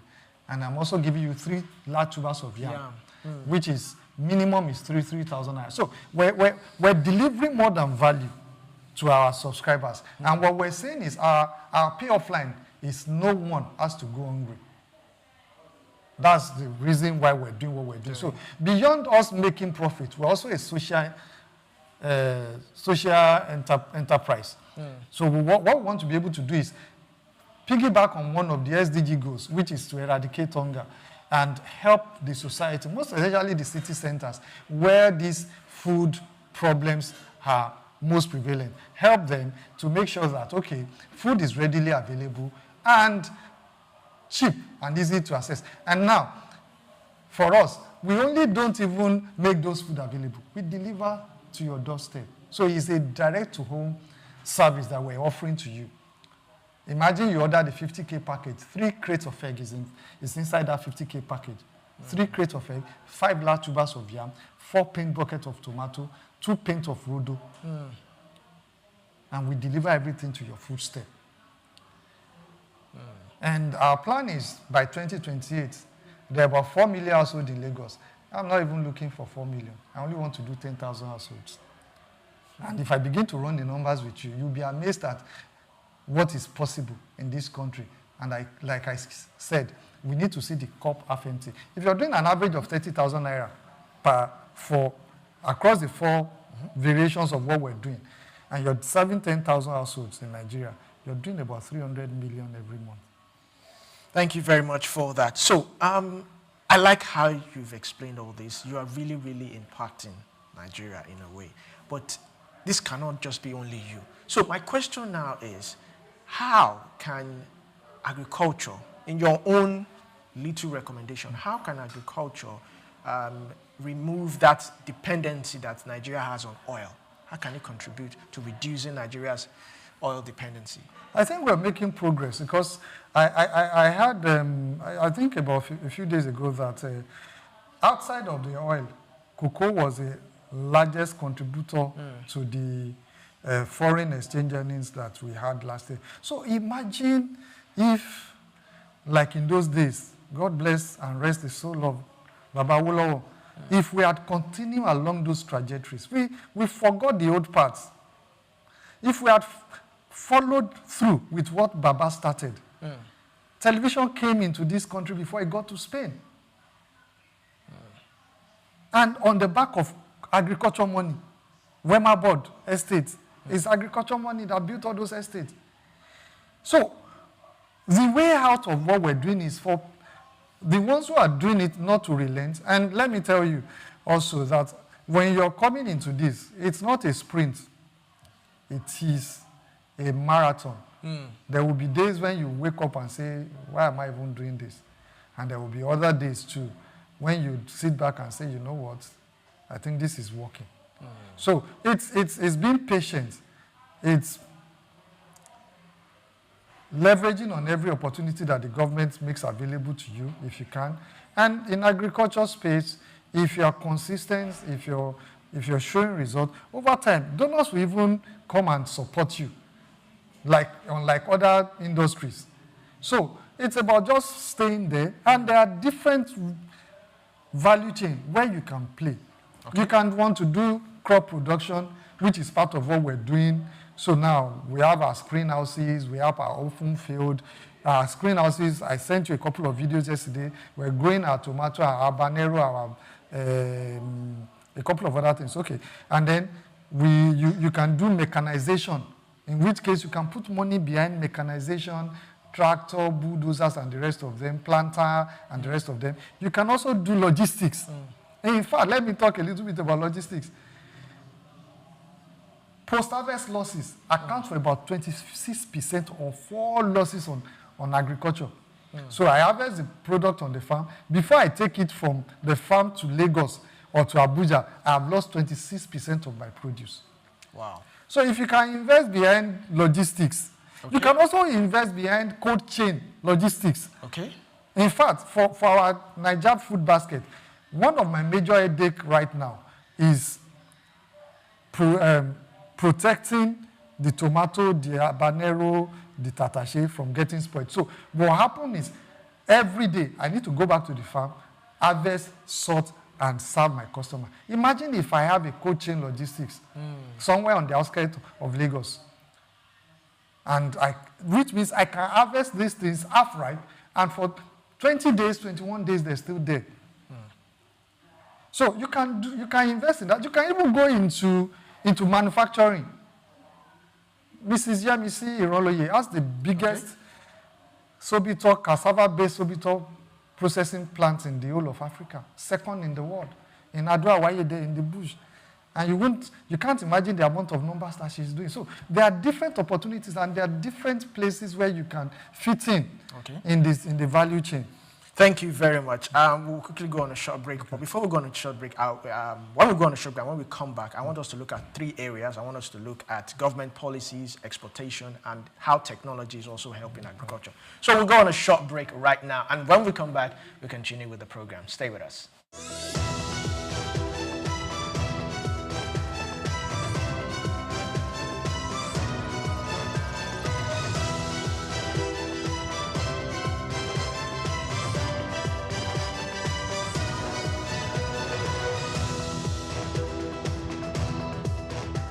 Cashew nuts, ranked among Ivory Coast top cash crops, play a crucial role in the country's economy, generating substantial revenue and supporting livelihoods across the country. As the world's leading exporter of raw cashew nuts, Ivory Coast contributes an estimated $800 million annually to its economy and also serves as a vital source of income for over 410,000 families, particularly in rural areas where few other opportunities exist. Cashew trees flourish in Ivory Coast northern regions, including Bondukau and Savannah, known for its high-quality nuts and extensive plantations, just as Worondogu and Bagwe in the North Central and Northwest are also emerging as key producers. These regions not only drive Ivory Coast cashew production, but also support local livelihoods and economic growth. However, the country with over 29 million citizens is yet to fully realize the potential of its cashew industry. Despite being the top producer, the country processes only 7% of its cashew domestically, resulting in lost opportunities for value addition and job creation.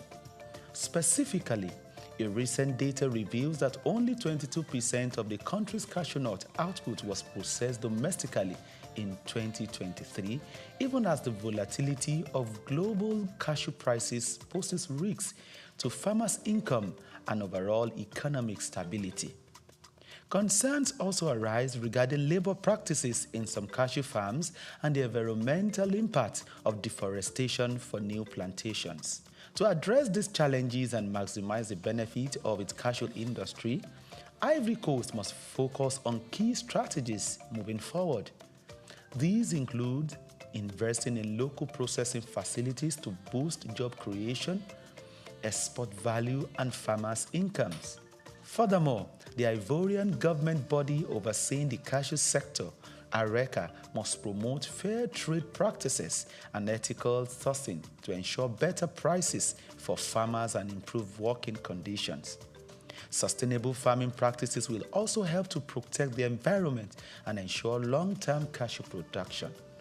According to a recommendation made at a workshop organized by the World Bank, tax exemptions and access to credit facilities will help to tackle some of these challenges. Furthermore, the private sector can also invest in research to develop high-yielding cashew varieties, improve processing techniques, explore new cashew products, as well as develop and implement digital platforms that connect farmers to market in order to facilitate financial transactions. Organizations like the Africa Cashew Initiative, ACI, must also assist in data compilation in the value chain at macro, meso, and micro level. By addressing this and harnessing its cashew potential, the country can further enhance its economy and build a more sustainable future for its citizens. Israel Adeyemi reporting for Souq News.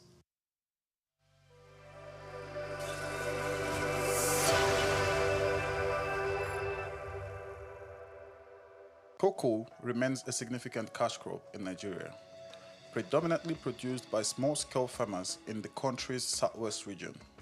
Historically, cocoa served as a major source of foreign earnings until the 1970s, when the discovery of petroleum shifted the focus away from agriculture.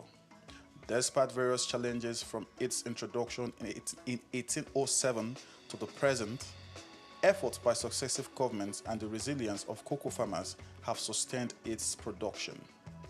To better optimize productivity and ensure fair prices for farmers and high economic returns for the government, the Cocoa Marketing Board, CMB, was established in 1947.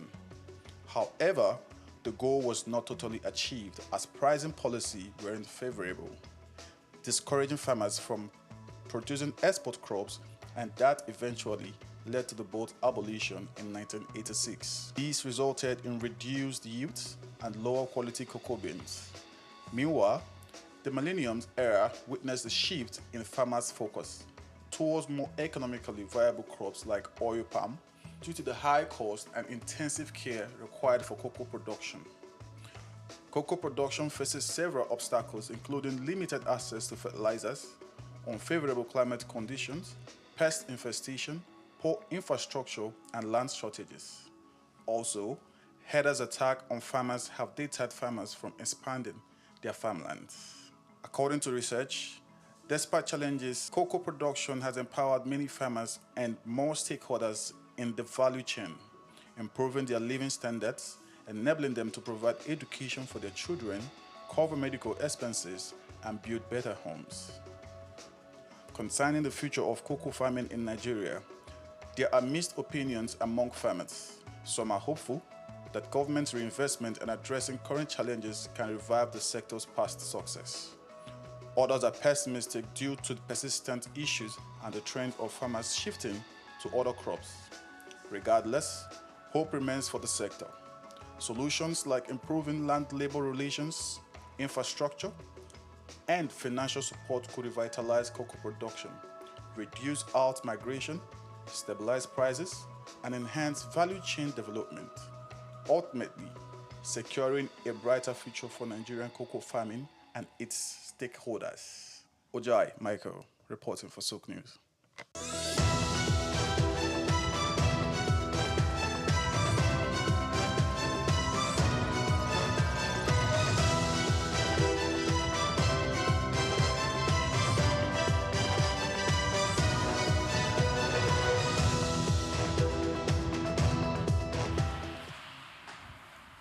Welcome back to Just Africa. We're talking about agriculture and commercialization of agriculture, rather. And we still have Mr. Akinyemi Ipikunle. So earlier on, I said I wanted us to look at exportation, how we can export some of these goods. We have cocoa, we have rubber, we have so many things. But if you look at the process, some of the bottlenecks, custom duty, how long does it take for it to be there before you can now ship it out? We have perishable goods like tomatoes and the rest of them. What can you say? How can we, what system can be put in place to make sure that we can actually start making money from exportation of some of our... There are like two ways in which we can look at it. But before I talk about that, I know that recently the immediate past administration and this current administration, they're working assiduously to collapse the entire structure and make it a lot easier for exporters to be able to do all of the activities under one roof. So I think what they're doing now is the quarantine service, Nigerian immigration, Nigerian customs, NAFDAC, ISO, and the rest of them. The government is trying to put all of them inside one space. So where if you're an exporter, you can just go there and get all of your documentation done at once. I know that the Nigeria Export Promotion Council is championing that right now. Okay. And I think they've gone far in that. I read about it a couple of weeks ago that now the FEC has given approval for that. And that will help in a lot of ways. Because, you see, the tragedy for me is people talk about Ghana yam. But do you know that majority of those Ghana yam are yam transported out of Nigeria into Ghana, processed in Ghana, and shipped out? Because it takes 5 days for you to complete the entire process in Ghana. While in Nigeria, I think it takes about 70, 75 days. Wow. So people would rather just put it in a truck and drive through the land borders into Ghana. It will take about 3 or 4 days to move it through the land borders into Ghana. So if you add it to it, it's about 10 days. And it's our yam that I'm shipping out to US, to Canada, and the rest of those places. But for you to benefit from exportation right now, even as it is, you can engage in dry commodities. Okay. Yeah. Cocoa, it would have been dry. Yes. The cashew, the nuts is dry. Groundnuts. Groundnuts, you can do groundnuts. Even now, there are some organizations who are doing fruits that are dry. Real fruit is one of them. Okay. So they process fruit into dry form that you can then use for your...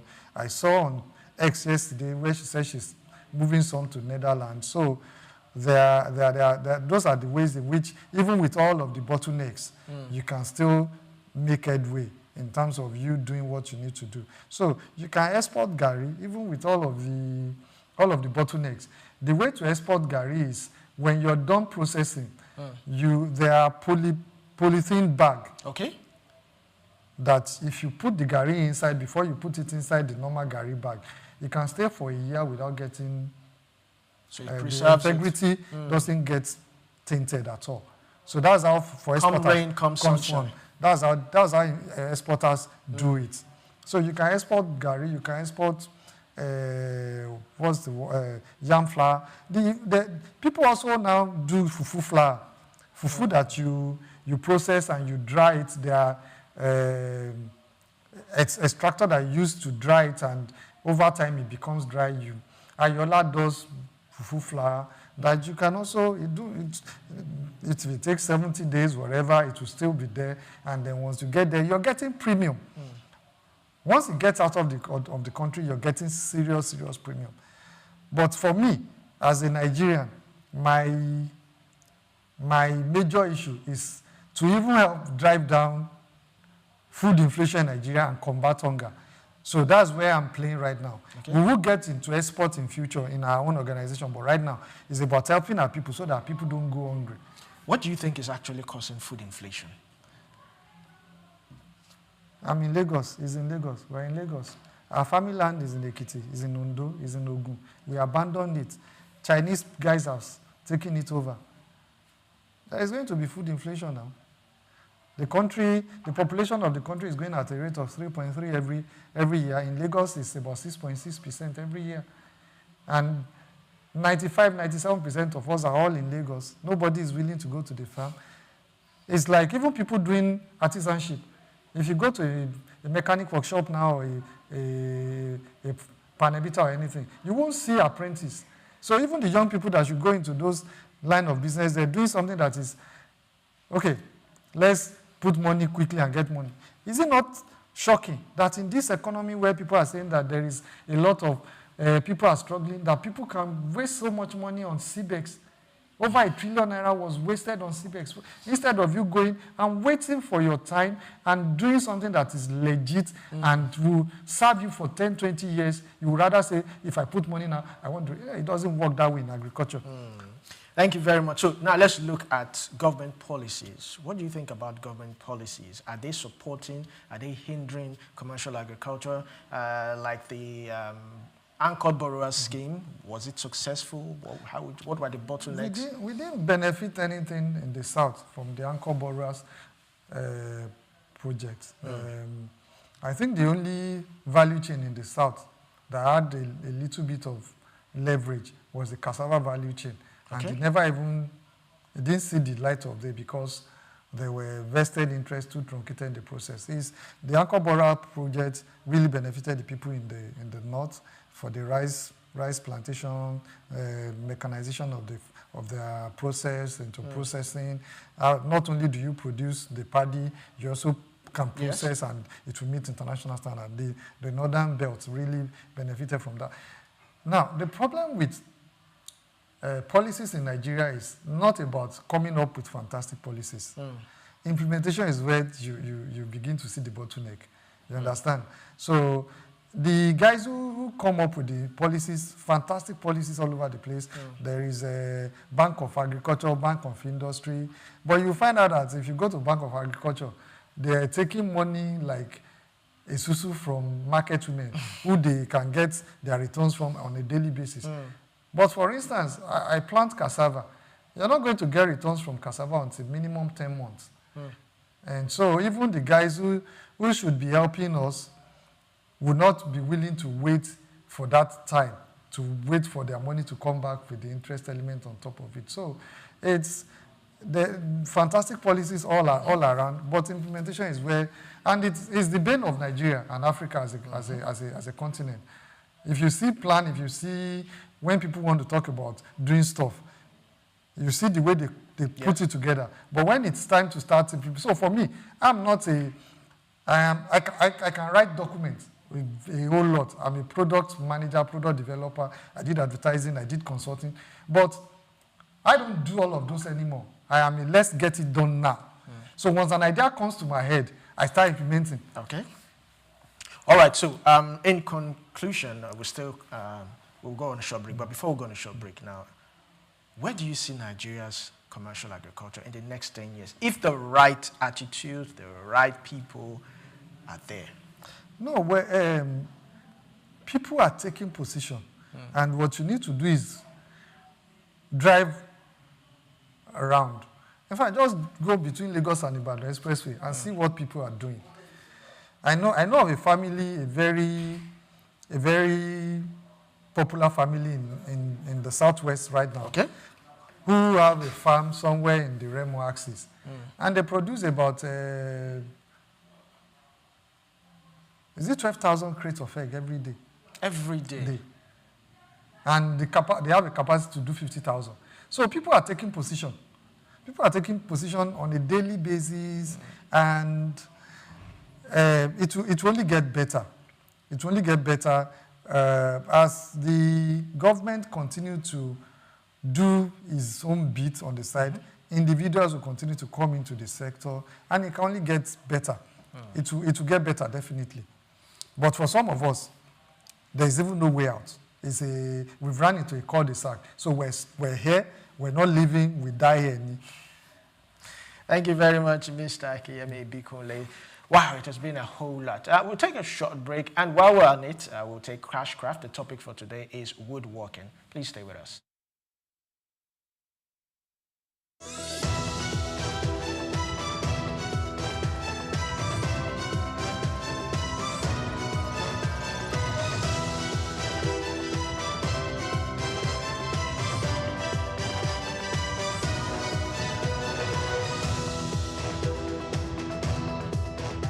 Some people hear the sound of wood being cut and they think stress, dust, wahala. They say, I beg, who won't suffer with saw and hammer? To them, woodworking is messy, tiring, and just not worth the trouble. But others, they see something else. They see polished tables, handcrafted shelves, stylish tools. They see beauty, value, and serious money. Because yes, cutting wood may be tough, but the hustle can turn into pure profit. My name is Grace Komolafe. Welcome to Cashcraft, where we show you how every skills can become money-making ventures. Today, we are talking woodworking, from basic tools to beautiful designs, and how to turn timber into treasure. Now, let's cut into it. Step 1. Pick your project. Before you saw your first board, ask yourself, what do you want to build? Furniture, shelves, decorative wall panels, or maybe customized kitchen boards. Start small. A simple stool or bookshelf can teach you the basics and still fetch good money. Let's move to step 2. Tools, timber, and a plan. You don't need a massive workshop to start.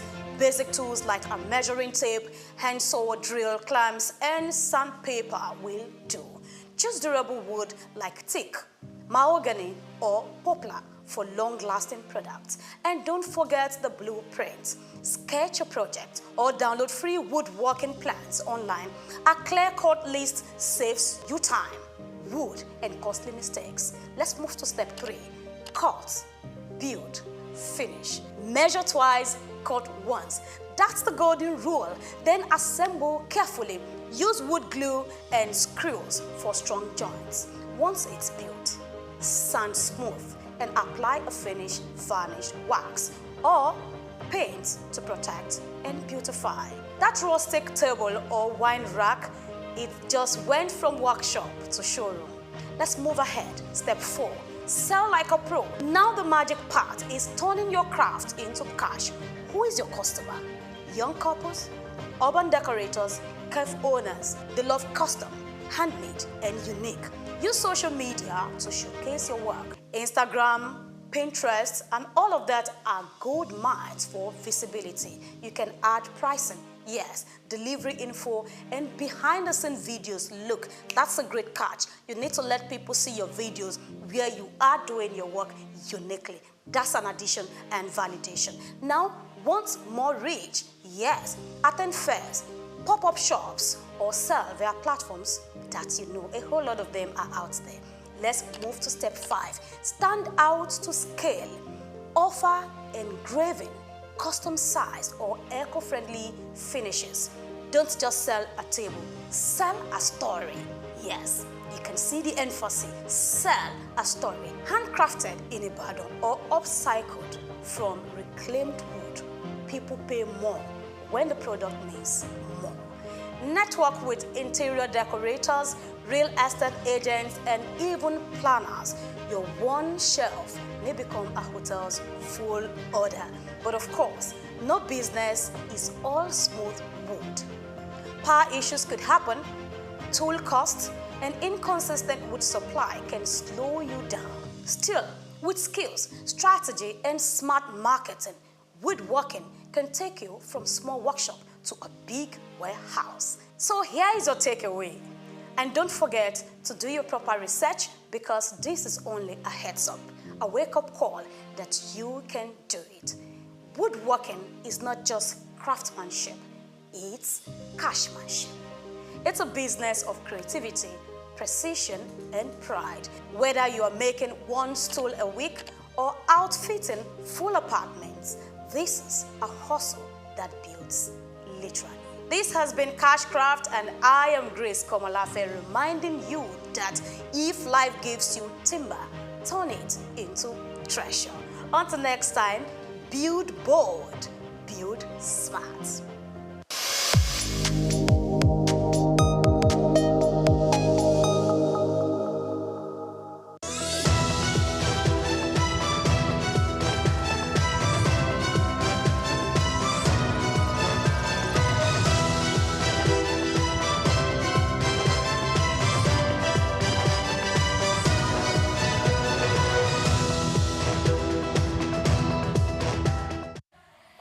Welcome back. This is still Just Africa. You just saw Cashcraft and woodworking.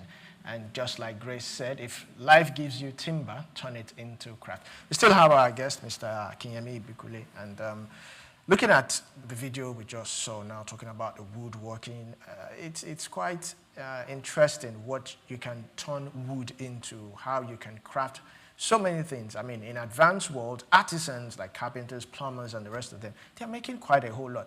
But in Nigeria here, we seem to focus more on education and not artisan work and all that. But what can you say? How can we encourage more of this? Now, for number one, for the artisans, you need to learn your craft and be good at it. My family has an history of over 40 years patronizing one single furniture maker in Ogba, in Lagos. There is nothing that my mother-in-law wants to do today. It's Agbayu that she will call on. So they're in their second generation now. The man has retired. His children have taken it over. So you also need to know what you're doing. The problem, first and foremost, is you look at our artisans, you look at the kind of work they do. That's why you see when we want to work in Nigeria now on projects, we go to Cotonou, we go to Lomé to go and bring artisans because there are certifications that you need to have to be able to practice in those places. And I think that the federal government has also instituted a plan to start certifying artisans. That's number one.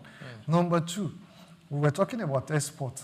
Yes. Do you know, I didn't even know that this was going to happen today. My neighbor, that we share the same house in Peru, he works with Ogun State government, with the revenue service, and they're the ones who collect rates from the exporters of timber and wood from Shapade. Wow. So he was telling me yesterday in the morning, just before you reached out to me for this interview, that if you go to Taraba and you move a 40-foot container into Shapade, that as they are loading, it will probably cost you about 14 million naira. Wow. All costs involved. But that as the Chinese guys are loading it to export into their country, your money doubles immediately. 28 million. More than 28. I'm just saying it doubles immediately. So long as the quality is assured. So the only problem you have is getting a trusted person to be your man Friday where those trees are being cut. Once that is done. So imagine for a stress of maybe 2 weeks, an investment of 15 million, you're coming back with about 28 million. If you even do 6 of that in a year, you can decide to say, you know what, I'm not doing anything again. So there are opportunities in all of these things. It's just being patient and then also asking the right questions. So we don't ask the right questions most times. And we only think the only place where there is good money is in financial services, is in tech, is in oil and gas. No. Why do you think that all the big people in Nigeria are into agriculture? I can start mentioning names if I need to. Chief Ladoja has the largest rice plantation in the whole of Nigeria in Cross Rivers. Our former president has farm in about 24 states out of the 36. Obasanjo. Yeah, in Nigeria. Why are they all going into it? Because it is consistent, ready money. Imagine if you do 1 acre of yam.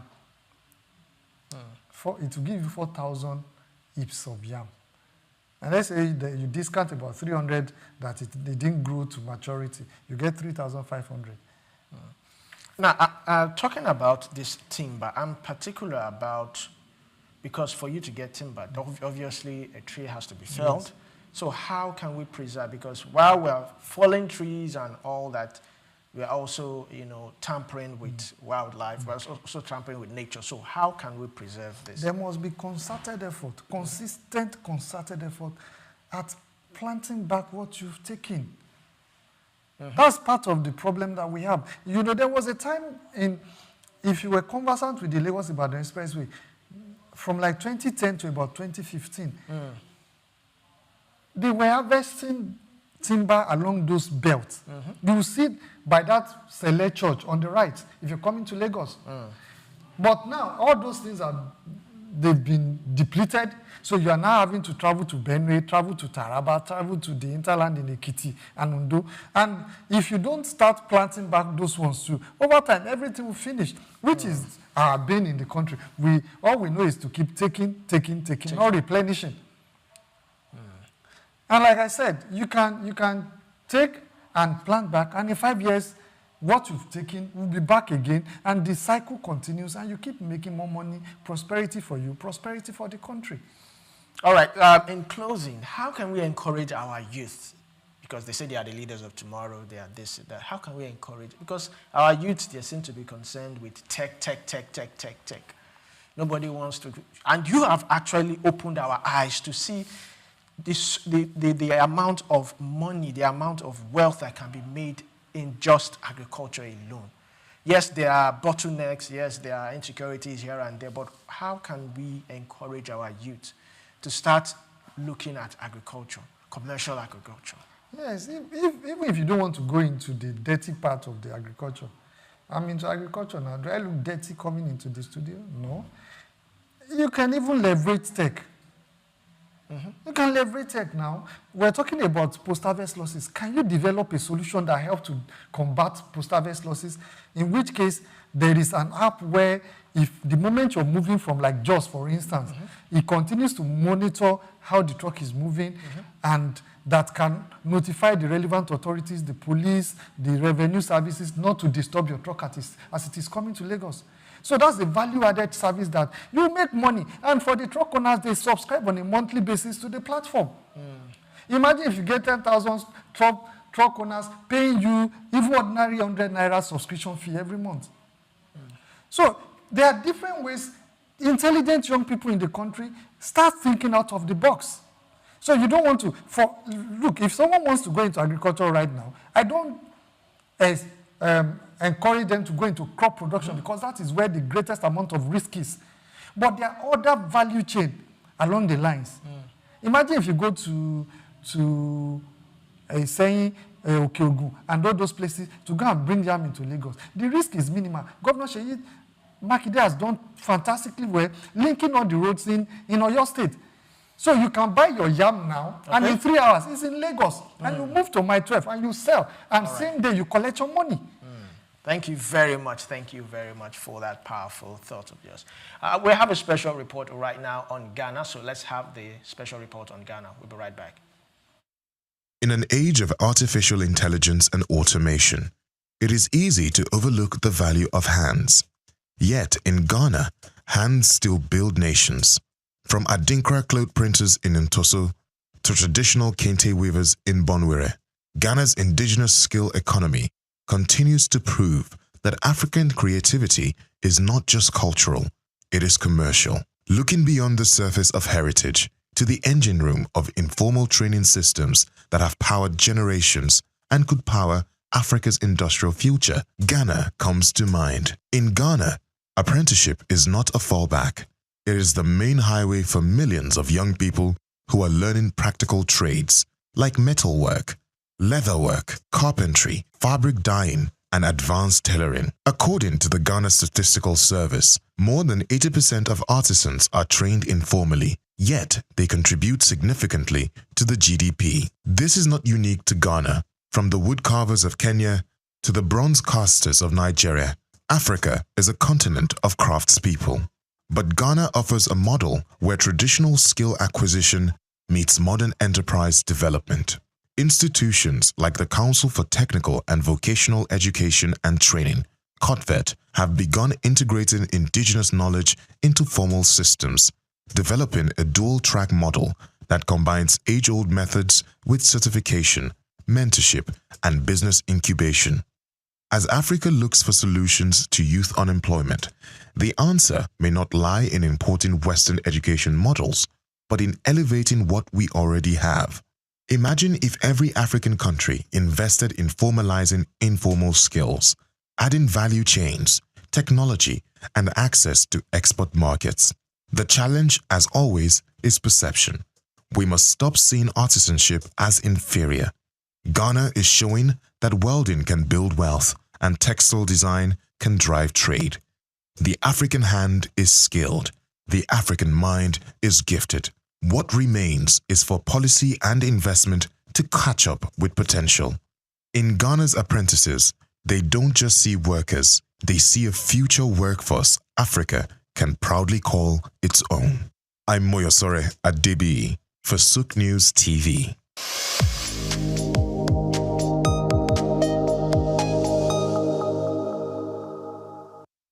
Welcome back to Just Africa, and you just saw a special report on Ghana talking about artisans and how not to underrate artisans, because if you look at it, they are actually making a whole lot. And this is where we will round off today's episode of Just Africa. A special thanks to Mr. Akinyemi Ibikunle. It's glad to have you. We hope to also have you once again from time to time. It's a pleasure being here. It's a pleasure being here and sharing the little that I know to help Nigeria and our people. Thank you very much. And this is where we'll call it a wrap today on Just Africa. I am Olumide Shokoya. Enjoy the rest of your day.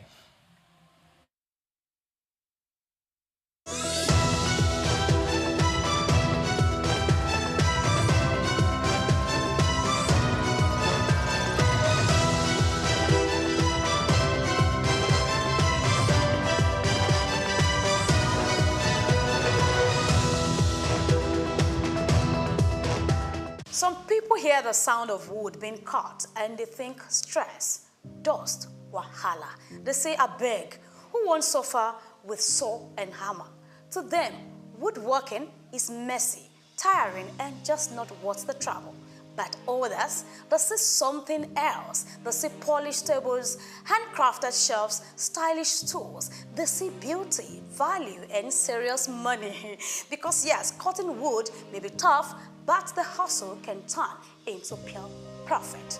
My name is Grace Komolafe. Welcome to Cash Craft, where we show you how every skills can become money-making ventures. Today, we are talking woodworking, from basic tools to beautiful designs, and how to turn timber into treasure. Now, let's cut into it. Step 1. Pick your project. Before you saw your first board, ask yourself, what do you want to build? Furniture, shelves, decorative wall panels, or maybe customized kitchen boards. Start small. A simple stool or bookshelf can teach you the basics and still fetch good money. Let's move to step 2. Tools, timber, and a plan. You don't need a massive workshop to start. Basic tools like a measuring tape, handsaw, drill, clamps, and sandpaper will do. Choose durable wood like teak, mahogany, or poplar for long-lasting products. And don't forget the blueprint. Sketch a project or download free woodworking plans online. A clear-cut list saves you time, wood, and costly mistakes. Let's move to step 3. Cut, build, finish. Measure twice, cut once. That's the golden rule. Then assemble carefully. Use wood glue and screws for strong joints. Once it's built, sand smooth and apply a finish, varnish, wax, or paint to protect and beautify. That rustic table or wine rack, it just went from workshop to showroom. Let's move ahead. Step 4. Sell like a pro. Now the magic part is turning your craft into cash. Who is your customer? Young couples, urban decorators, cafe owners. They love custom, handmade, and unique. Use social media to showcase your work. Instagram, Pinterest, and all of that are gold mines for visibility. You can add pricing, yes, delivery info, and behind-the-scenes videos. Look, that's a great catch. You need to let people see your videos where you are doing your work uniquely. That's an addition and validation. Now, want more reach? Yes, attend fairs, pop-up shops, or sell via platforms that you know. A whole lot of them are out there. Let's move to step 5. Stand out to scale. Offer engraving, custom size, or eco-friendly finishes. Don't just sell a table. Sell a story. Yes, you can see the emphasis. Sell a story. Handcrafted in Ibadan or upcycled from reclaimed wood. People pay more when the product means more. Network with interior decorators, real estate agents, and even planners. Your one shelf may become a hotel's full order. But of course, no business is all smooth wood. Power issues could happen, tool costs, and inconsistent wood supply can slow you down. Still, with skills, strategy, and smart marketing, woodworking can take you from small workshop to a big warehouse. So here is your takeaway. And don't forget to do your proper research, because this is only a heads up, a wake-up call that you can do it. Woodworking is not just craftsmanship, it's cashmanship. It's a business of creativity, precision, and pride. Whether you are making one stool a week or outfitting full apartments. This is a hustle that builds literally. This has been Cashcraft, and I am Grace Komolafe, reminding you that if life gives you timber, turn it into treasure. Until next time, build bold, build smart.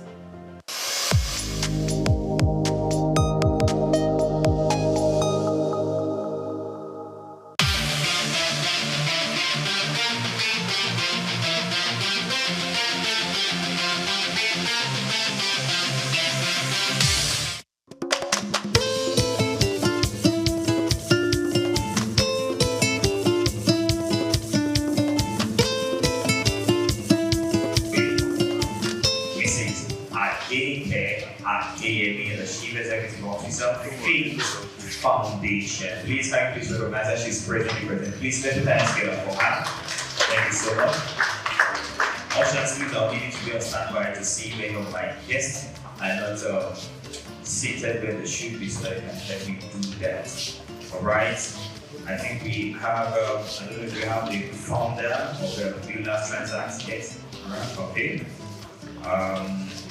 The legal state manager for Small and Medium Enterprise Development Agency of Nigeria, SMEDA, Dr. Olukumi Odedaudu, still on his way. Mr. Twiji Open, co-founder of Get Funded Africa Technologies, still on his way. Dr. Itausa of Souq, that's the general manager of Souq News. You are recognized as well.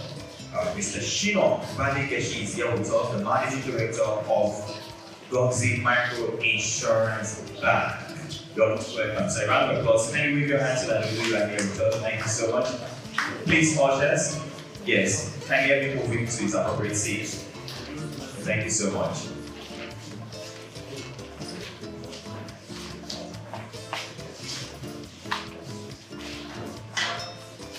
Mrs. Tino Olatunsin Ajayi, Asborn Ambassador, former President, Association of Professional Women Bankers.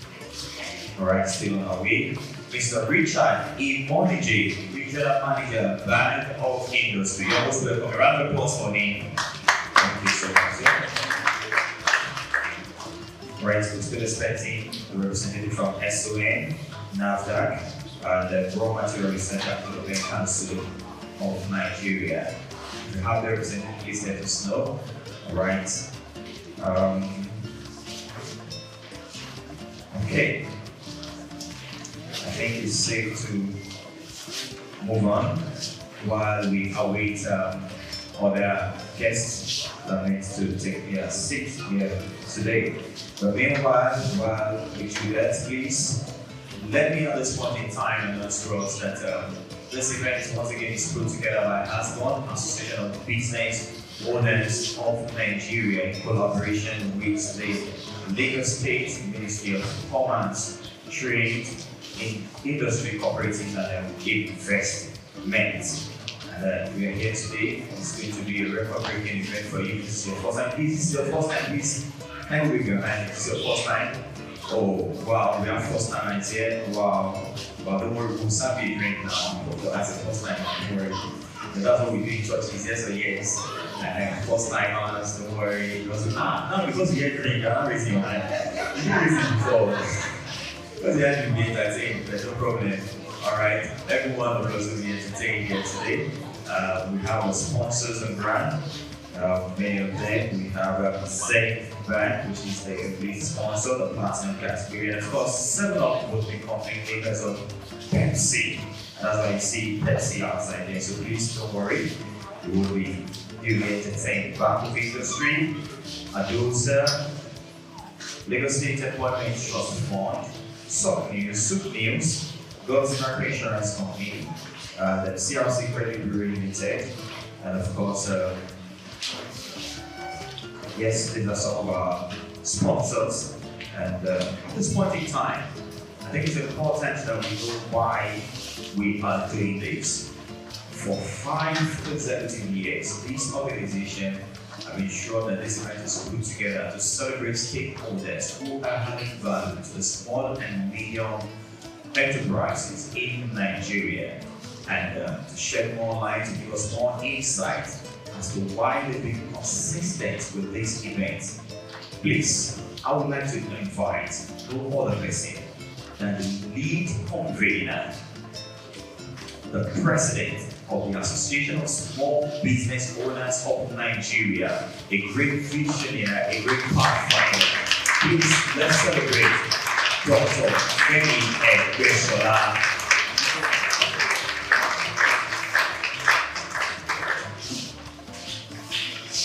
Please permit me to stand on the existing protocols for the special mention of the Executive Governor of Lagos State, Mr.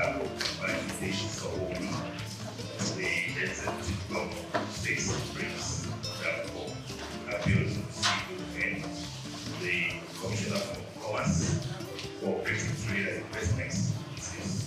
Olashade Amonos-Bidebe, the Honorable Commissioner for Commerce, Industrial Trade and Investments, State, Mr. Souq and Dio Bola, and other head of ministries, departments, and agencies here present. I'm sure that I am aware that the DG of FIDRO being represented here. I will please have this stand up for recognition. Okay, thank you very much. That will fake me if I want to mention everybody has ought to be mentioned. Everyone was involved. I also like to thank very seriously the keynote speaker for today, David Adeyemi, for many other times to be here. And of course, our panelists, quite a number of them are already around. Thank you so much for being here today. The commissioner will soon be here to give a speech. But before then, we're going to go down to my speech, which is to give the opening address. So, on behalf of the Association of Small Business Owners of Nigeria, in collaboration with the Lagos State Ministry of Commerce, Cooperative Industry and Investments, I warmly welcome you to the Nigerian National MSME Business Awards. This is the 5th edition, and it is designed to celebrate, appreciate, and enhance the supporters of the MSME ecosystem. We have created a platform to say thank you for supporting us in all areas, institutions, governments, development partners, and the rest. And it is our desire to find a way to create a platform to recognize and appreciate. That's the essence of this award event. And at the same time, too, it's not just about appreciating them, it's about pushing them to do more. Our program is designed to say, please, we want you to do more. So today, it's not just about appreciating, it's about also encouraging them to support us to do more. We are like kids, the other side is we are kids, we need all the push, we need all the support.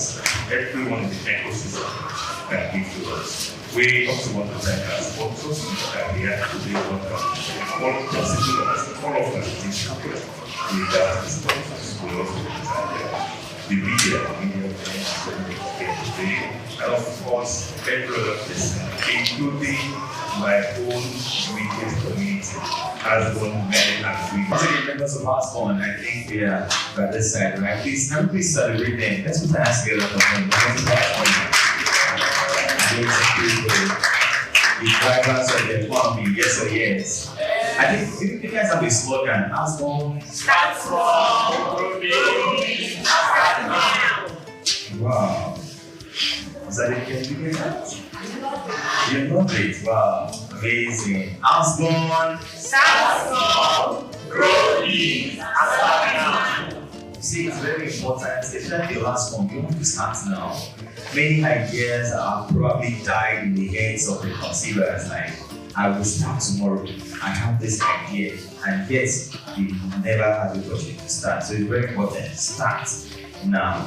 God bless you for consistently putting this together. You are indeed the drivers of the economy, and we celebrate what you are doing under the able leadership of the President, Dr. Femi Egbesola, very energetic man. I don't know where he gets energy from. See, yesterday he was still reaching out, putting the dots on the I's, crossing the T's, ensuring everything is on point. God bless you. I love your meticulousness. There's so much I'm learning from you, sir. God bless you, sir. Thank you so much. All right, on this note, Your Excellencies, distinguished guests, ladies and gentlemen, once again, it's still the 5th SME Business Awards, National SME Business Awards, put together by ASCOM. We'll be inviting our key note speakers to speak for us at this point in time. Your Excellencies, distinguished guests, ladies and gentlemen, our keynote speaker is no other person than the Executive Director of Faith Foundation, Mrs. Adenike Adeyemi. She will speak to us on sustainable business practices, the new competitive advantage for SMEs. A round of applause for her one more time.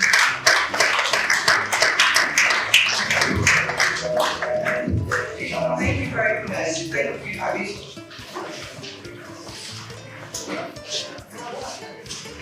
Great, thank you once again. I'm really delighted to be here at the 5th Nigerian National SME Business Awards. Very honored to be giving the keynote address. All protocols duly observed and the standard of the existing protocols that were earlier on outlined, and hopefully our special guests coming, and I know definitely time to acknowledge them once they come. I also would like to, I love the ASCOM Start Small, Start Now. That's it's a very inspiring, but also very strategic slogan, and I think it speaks to the essence of what ASCOM is, but also what ASCOM should be, and the role that you play within the ecosystem.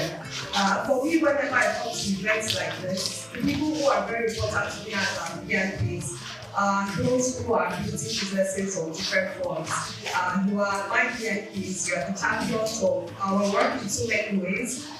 You are the ones that hold our economies nationally, community-wise, locally. Nobody gets burdened like people that run businesses. I know recently we were talking a lot about emotional and mental health for business owners because they need it. Maybe even more than other people that do it. And I'm also happy to see that we have quite a lot of women here. No prejudice to our men, but it's a lot. You are home builders, you are community builders, you are nation builders. So I want to especially acknowledge our MSMEs who are here in the room. So good morning once again, everyone. Decision on MSME can actually take view of the affordability of microinsurance for them to adopt affordable microinsurance for them to be as a means of risk management to protect themselves in the event that they experience shock. And of course, with as little as 1,500 naira, an MSME can actually be able to access to protect their means of livelihood. Or a minimum of 500 naira, monthly premium payment. They will actually buy a health coverage, that will, of course, protect themselves, protect their staff, and member of household against issue of out-of-pocket, health services. And of course, an MSME with that same little amount of money will also be able to access, some kind of insurance protection that will support the education of their children. All of these are very essential in terms of support that MSME needs. What we found mostly is that MSME are not able to adopt, the old mechanism that MSME adopt are always very challenging. And most of the time, quite often than not, erodes their, small saving by having to deep manage their, already existing asset or saving for them to actually meet some of these challenges. Thank you. You'll be shocked to see that a lot of small businesses do not have access to data or do not make data-driven decisions that help their businesses perform, right? So to achieve continued success in a growing economy like Nigeria, small businesses need to focus on solutions that help them stay efficient. We are very focused on sustainability because we understand that SMEs are the engines and the main focus of any economy in any nation. So why do we talk about sustainability? There are different ways of ensuring that there's sustainability through strategic programs that it does.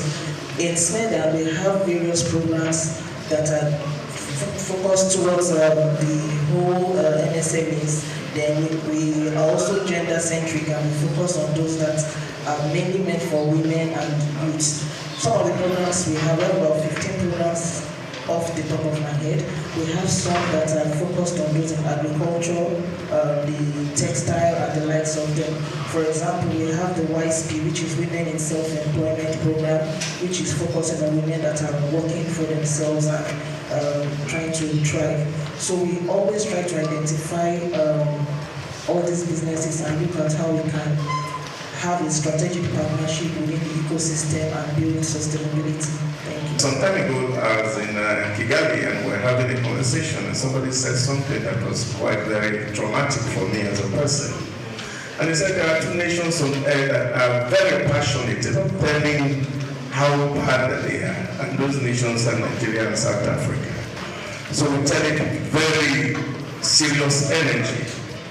And what picture does this paint out there is that nothing good is happening here. And so people are not even willing to come around to say want to do business because the way the media is structured in Nigeria only tells the bad news. We have data about things that are not working. We have data about things that are so bad. But on the good side of the country, nobody is telling it. And this is the challenge that, of course, the country is facing. So when people are thinking about Nigeria, the things that they can easily think about are the things that are not working. And this was a challenge for us. And so in 2022, we were in the UAE, and we saw the way the environment was working. It's not as if the things that are happening there, we don't have them here.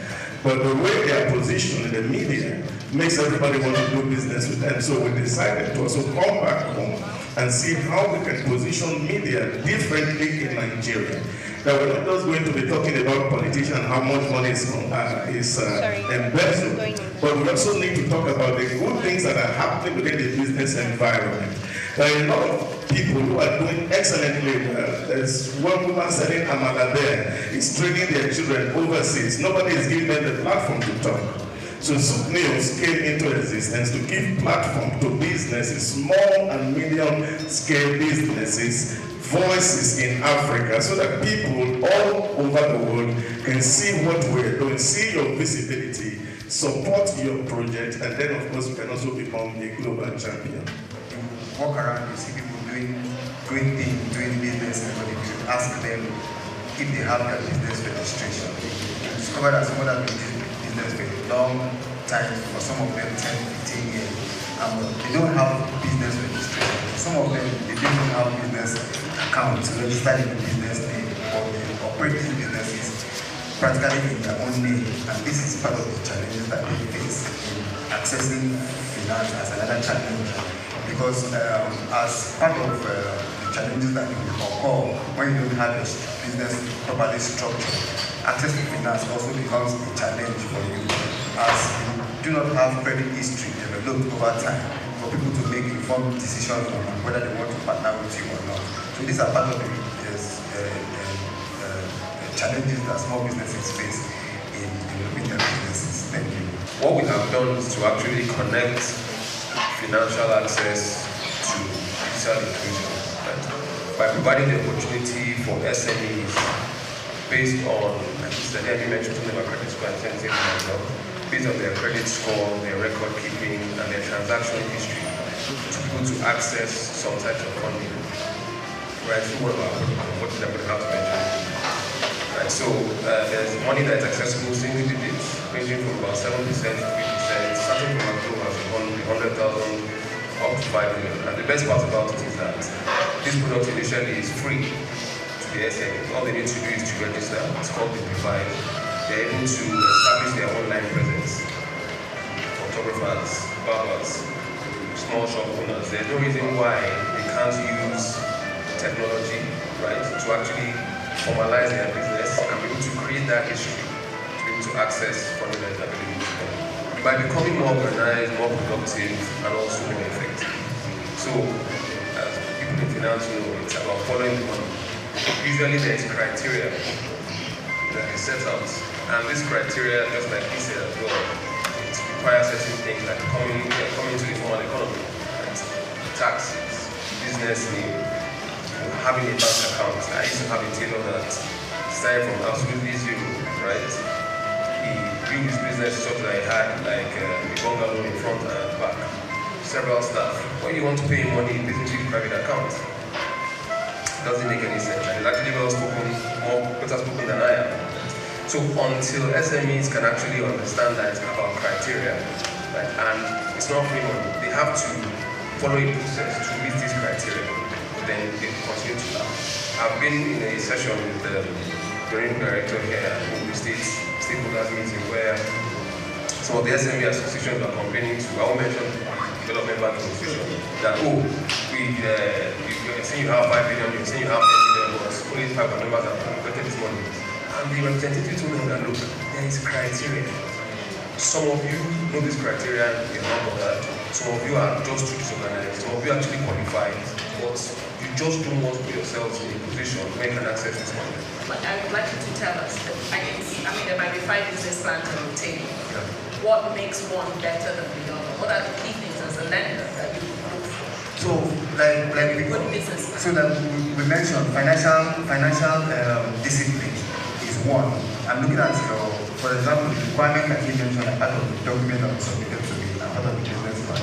But in reviewing all these documents, I'll be looking at the financial discipline amongst all of them. Who amongst all of them is disciplined enough to? Because it shows, as you are modeling this document, it shows the plan. What is discipline? Retaining funds or less expenditure? No, it depends. For some businesses, it depends on the nature of business anyway. No one size fits all. Correct, but yes. Usually what are the things? It's just different sectors. Like generally, you look at how you leverage expenses, right? What do you spend your money on? Basically, it shows in the business how you expend from your business. Do you use it to solve personal problems as against destroying family businesses? I think content they say today is king in the media. What we're doing today is that nobody's creating content for you, you're actually creating your own content. Take for example, you produce granite and you're showing on your mobile phone, for example, the process that you take to produce this granite as it comes to the market, and people are looking at it and they say, oh, how hygienic that you are. They're not just buying something because you also find it. Because there are too many narratives in the social media, for example, today, people believe that there are some certain things that want to buy chips on the road and say, oh, they are using chemical to produce it. Now, this discourages a lot of people from participating. But if you create content to show, for example, from your oil, how it's genuine. Social media. Social media, yes, of course. Putting together professional to do it, or it's something that they can do, or there are courses. Of course, the mobile phone is a television house today, really. So you may not even name a media house, for example, and you put them together on either your Instagram or your Facebook, and the word can say it, and it gets viral. Especially when the story that you are telling is so touching and has a human angle to it. And what I'm saying is that yes, for those who are big, yes, you can have somebody who is your media strategist, is going to help you design content and invest so much on it. But as a small business, you can actually create your content with your mobile phone. And most of the content that you see today that actually go viral are done on mobile phone, not on the big cameras that, of course, the medias are carrying. But what we can only do is to validate some of all this story when we also give you the platform to tell the story. And then, of course, we help you distribute to wider audiences. There are a lot of platforms, there are a lot of softwares that are available today in the space. Some of them are free, some of the lessons you can actually get. For example, if you download a Canva, for example, on your phone, it can help you aggregate your photos, your videos within your phone and produce a content. There are AI-powered tools today you find on the app. Before now, when, of course, as a radio station, you want to produce your ident, you need somebody to come voice from you. Today, there are AIs who does that free for you. And those facilities are available, and of of course, businesses can leverage it to actually tell their story. Okay, so how UNAB is helping small businesses today? We're doing it in 4 ways. The very first thing is we're helping businesses manage their transactions. And I talked about efficiency in the first place, right? We are managing transactions by ensuring efficiency, automating certain things that you need to do, so that small businesses can focus on producing whether your product or creating your design as a service provider. As a result of those transactions, we are also using that to build credit profiles for small businesses.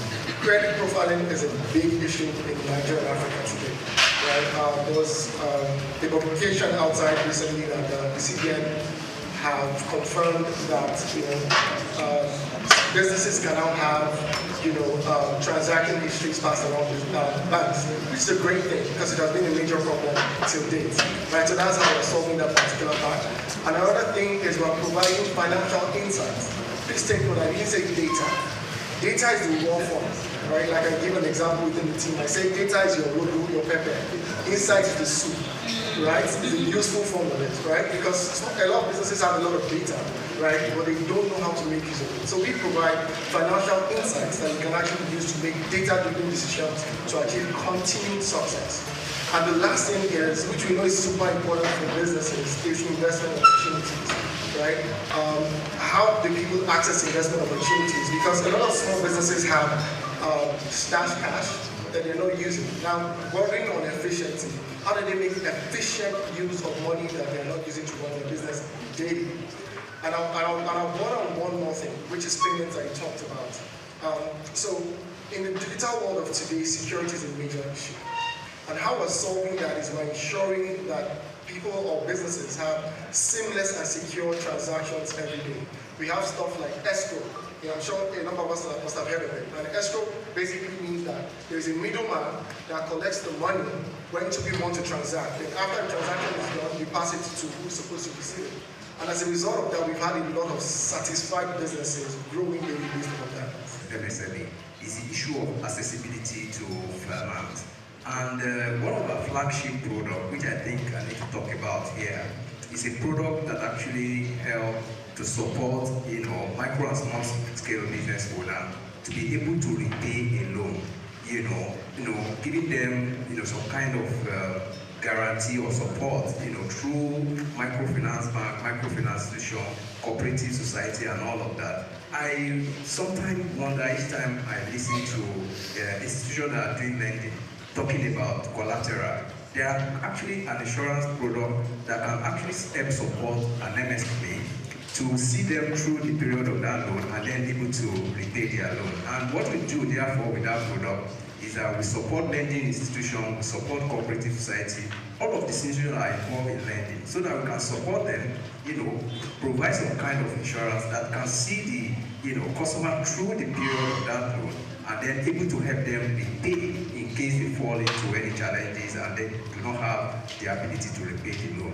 Our product also, like I said, earlier on, cut across virtually. Even a keke napep driver can actually have access to a full form of insurance. And then going to your question, one of the some of the major challenges, and I'm actually going to talk about just 3 of them. One of the major challenges, which of course, both from the supply and the demand side, is the issue of awareness. When you talk about awareness of insurance today, many people would say they don't know even micro, and that's why I started earlier on speaking about what microinsurance is actually all about. Awareness is still not, we have the fault, some of us who are the operator. Most of our strategy are, most times skewed to the above the line customer. I mean the literate and the major organization and all of that. I think we need to readdress our strategy to ensure that it also addresses some of those, the BTL, that's the below the line kinds of customer, where we have quite a number of MSME. And of course also the issue of public trust and negative perception is still very much there in insurance.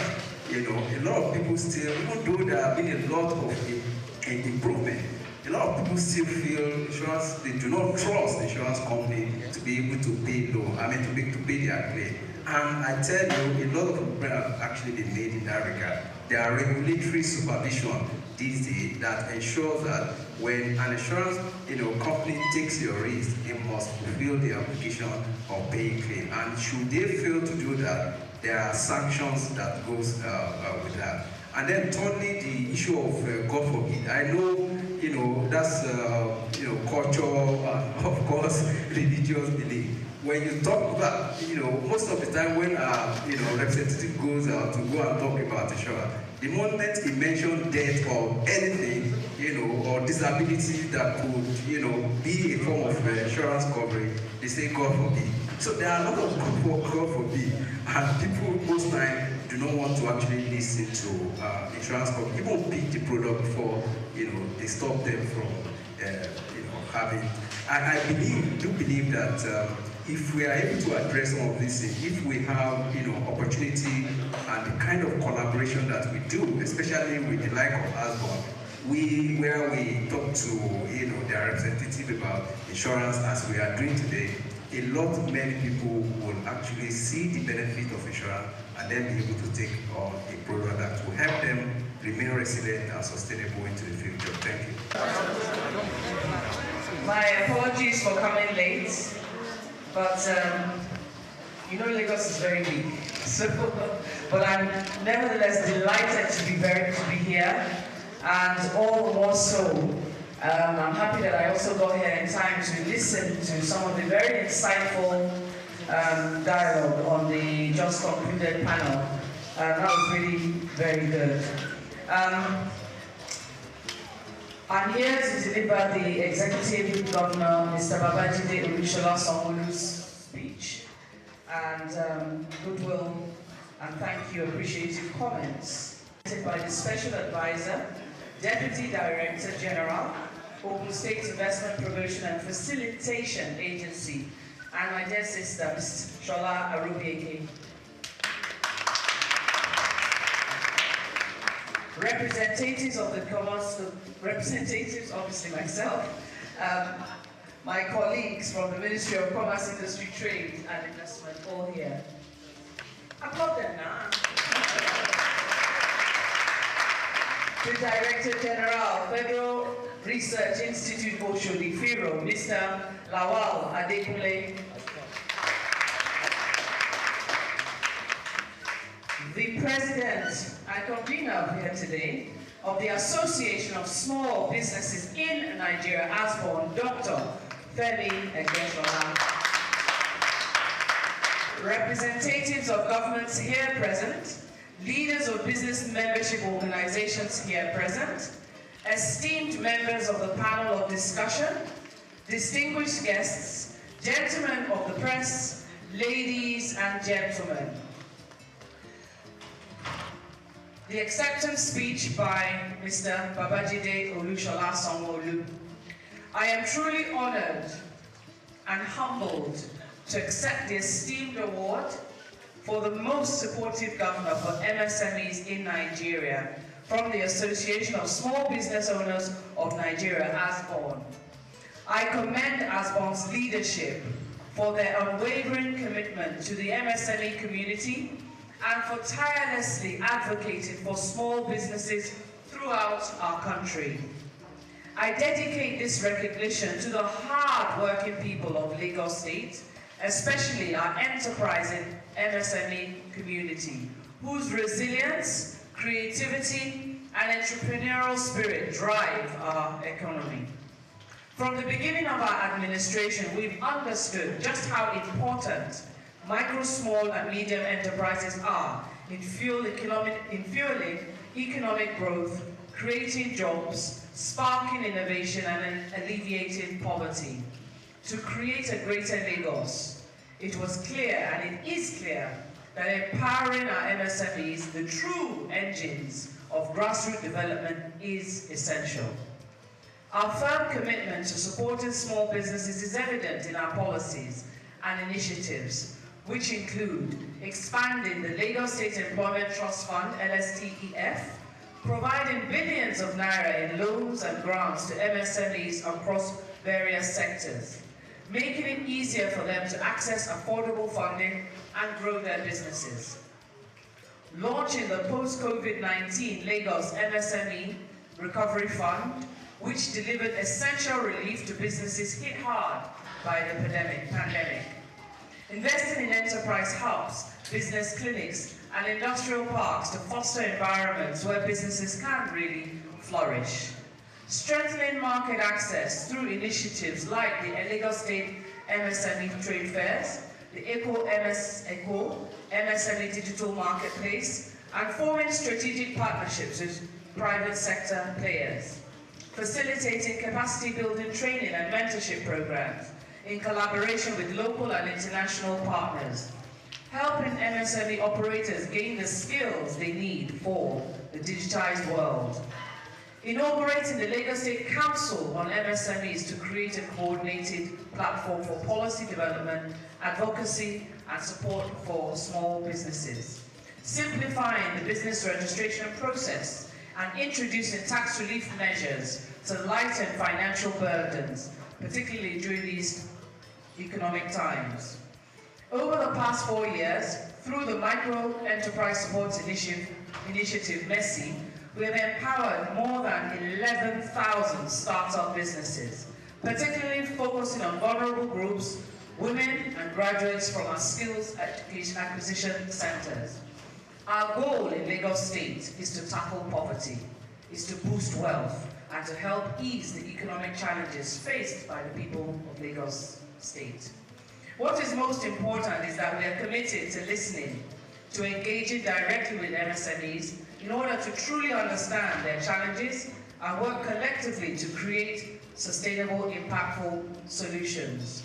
I want to assure you that we will ensure a business-friendly atmosphere, investing in infrastructure, encouraging innovation, and promoting inclusivity, making sure that every small business in Lagos has the chance to flourish. So let me take a moment to express my heartfelt gratitude once again to Asborn for this recognition. Your commitment to celebrating excellence in entrepreneurship is truly admirable. To all, yes please, let's applaud it.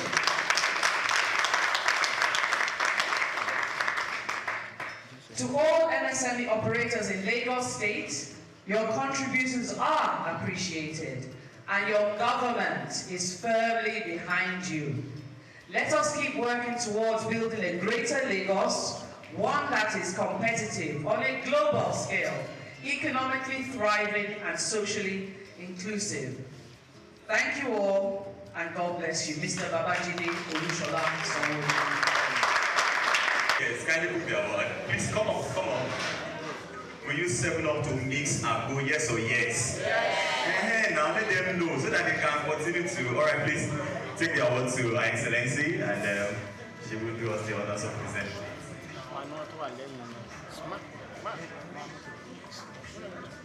I'm incredibly delighted on behalf of the Nigeria National Effort to present to you, on behalf of ASMOR, the Nigeria National SME Business Awards. You are the winner of the SME Impact Leader Award, SME Man of the Year Award. I'm delighted to present to you Mr. Siad Madu, the Managing Director of Seminole Public Company.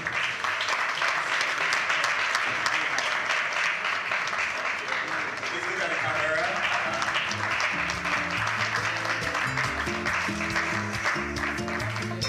And so, the next award. Give me the mic, I will not let it go, by the way.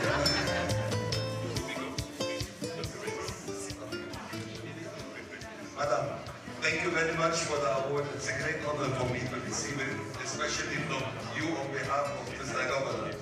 It's a great honor. Thank you very much. Together we make a better Lagos. For Mr. Governor, as the SME-friendly Governor, and this award will be jointly presented by our own Shola Obieke. Please come up, and Dr. Femi Shola presenting this award to Mr. Babajide Olushola Sanwo-Olu, SME most friendly governor of the year 2025. Let's celebrate that.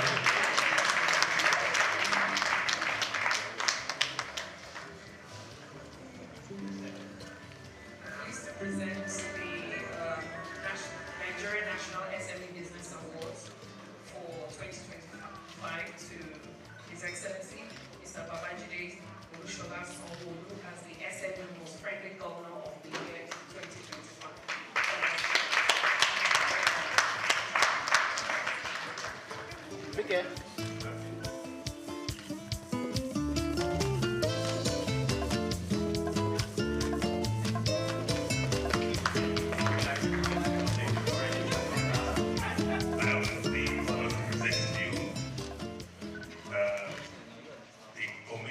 Of the Year for Business-Friendly Reforms under the Nigerian National SME Business Awards 2025. Can you give it up to the winner?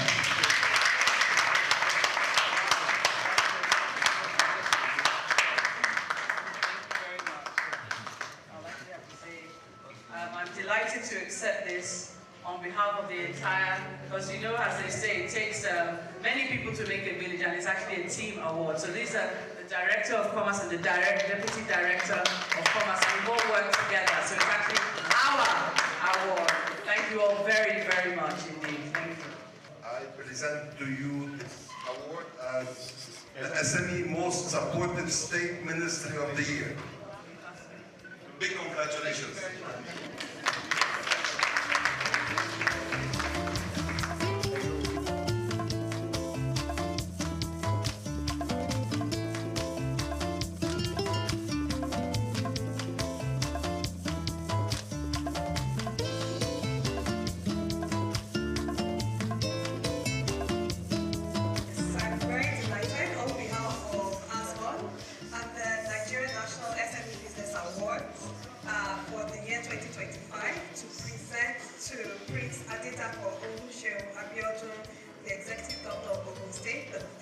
For the award of the best governor in enterprise and investment promotion in Nigeria.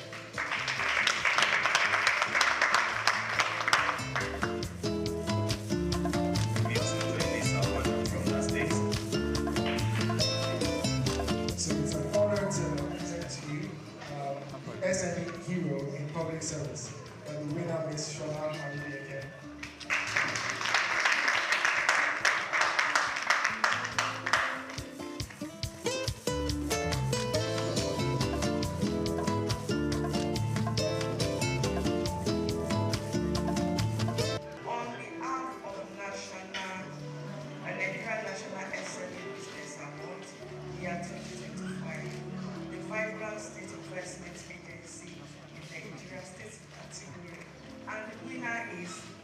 States Investment Promotion and Facilitation Agency.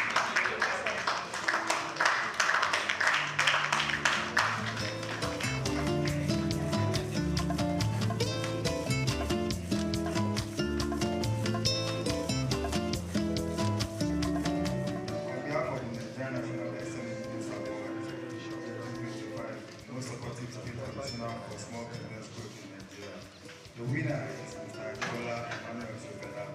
Congratulations.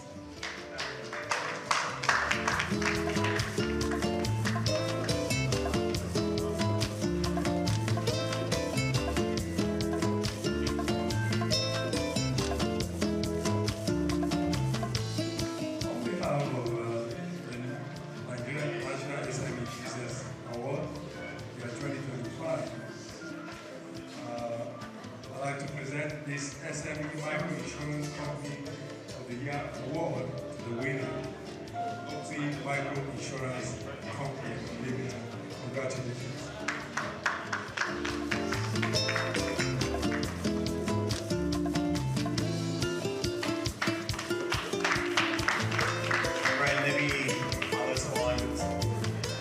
On behalf of the National SME Business Award, the year 2025, we are presenting you SME-centric television station of the year 2025. Winner, of course, is Souq Souq New Television.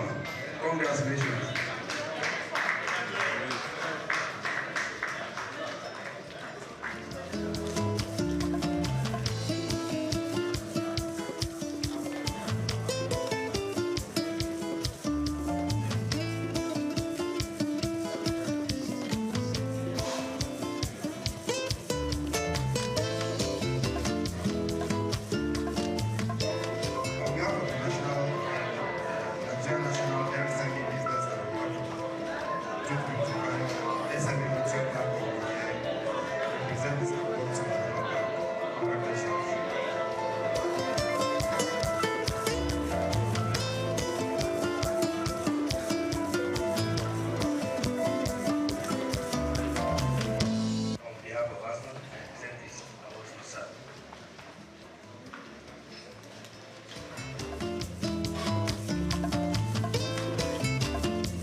On behalf of the National SMA Business Awards, year 2025, the first SME Man of the Year, and the winner is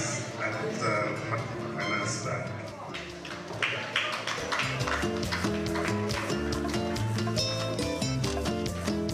On behalf of ASRON, I present to you this Nigeria National SME Business Awards year 2025 as the winner for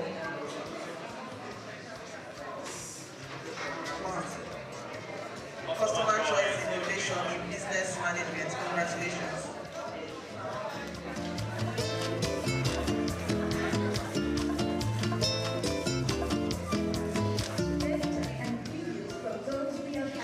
Are you a man of business in need of support? Visit www.asworld.org and register for free under the Nano Free membership portal today. Come join us and make a difference.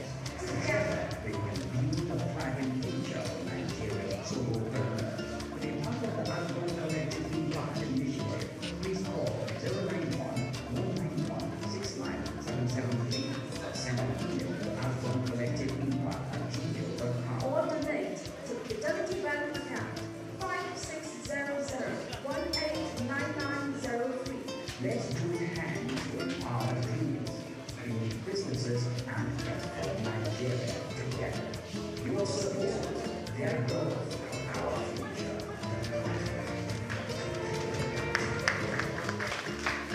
So that's it. Let's have a cake. Yeah, that's the cake stand. Let's get it here. Good afternoon, everyone. Mr. President asked me to give a 10-minute speech. I'm not very good at speeches, so I'll tell you a story. They introduced me as the MD of 7-Up Bottling Company, but I am the MD of 7-Up Bottling Company. I'm the chairman of the Food and Beverage Recycling Alliance, and I'm the founder of a company called SME Scale. When I meet people and they ask me and I tell them my titles, they say, how lucky you are. And I look them in the face and say, guys, I'm not lucky at all. This is not luck, this is determination, this is sweat, this is 24 hours work. Now why I'm telling you this story? Because I've been working very closely with SMEs for the last 2 years. And SMEs fit within 3 categories. The lucky SMEs, starting a company is so easy. Anyone can go tomorrow and start a company. The ones that work hard and smart and maybe a bit lucky, they scale up and grow very fast.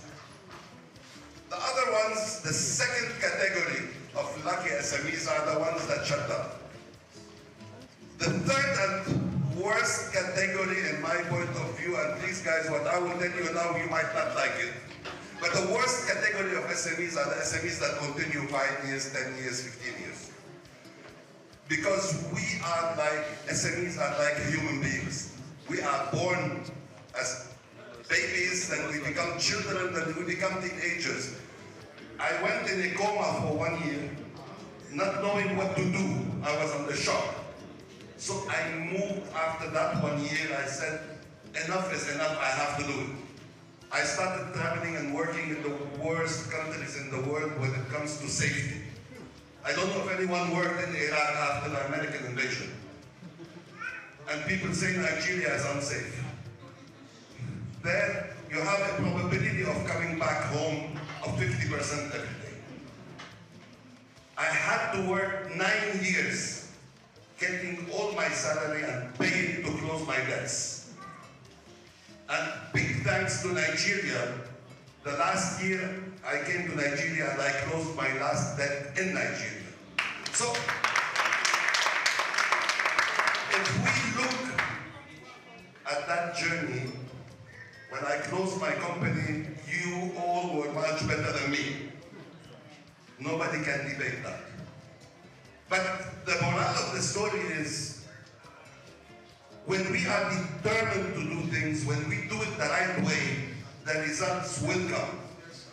It took me 9 years to recover, and I made a promise to myself that I want to make people avoid that experience.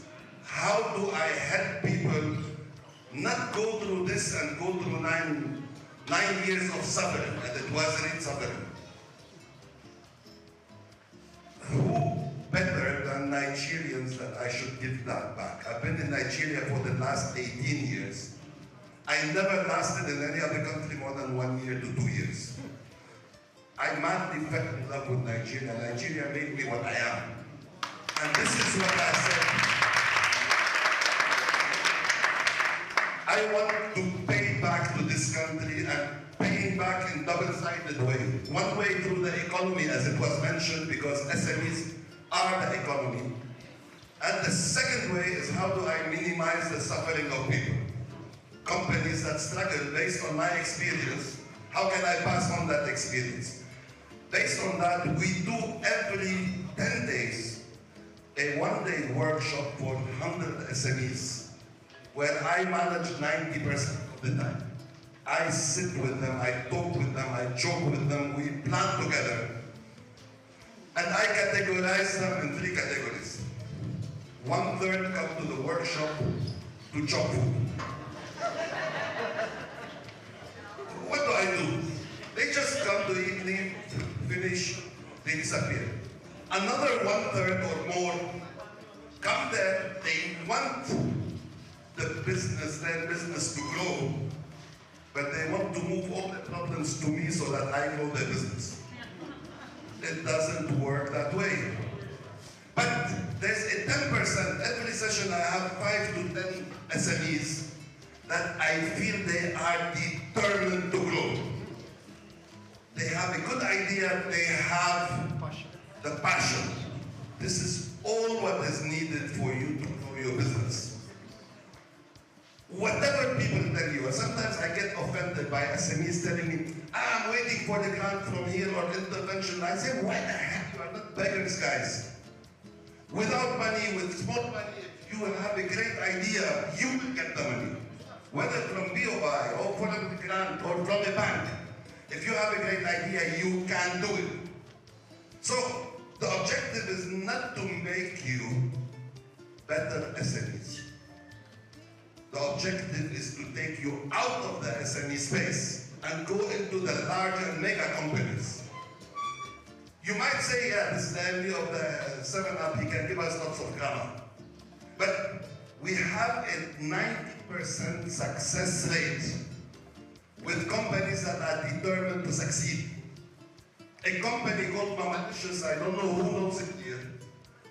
They started with us a year ago with 20 million naira of revenue.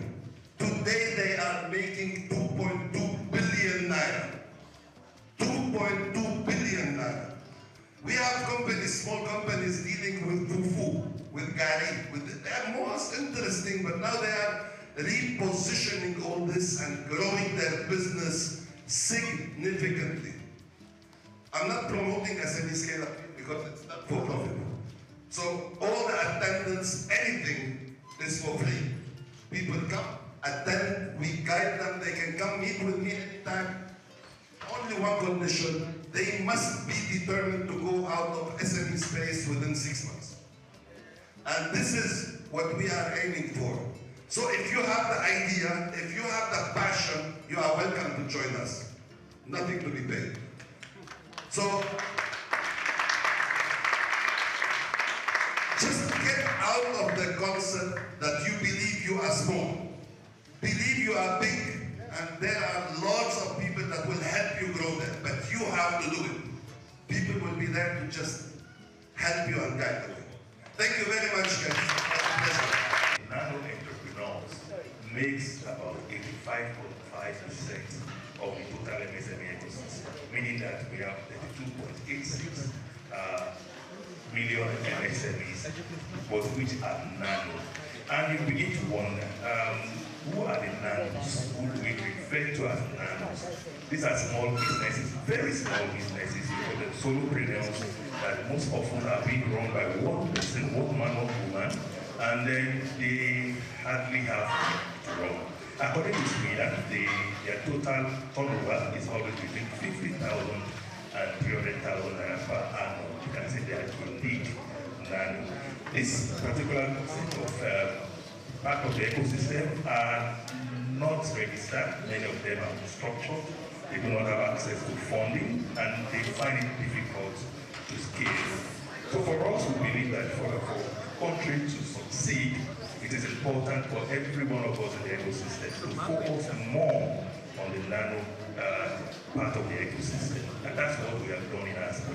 We decided that we are focusing on nano, and we take it as a decision, a strategic decision from January this year. We've been able to go to a number of markets, and what we do when we go to this market is to identify these nano entrepreneurs, see how we can uphold them. We also provide them funding, we have provided mentoring, and we support their business to scale.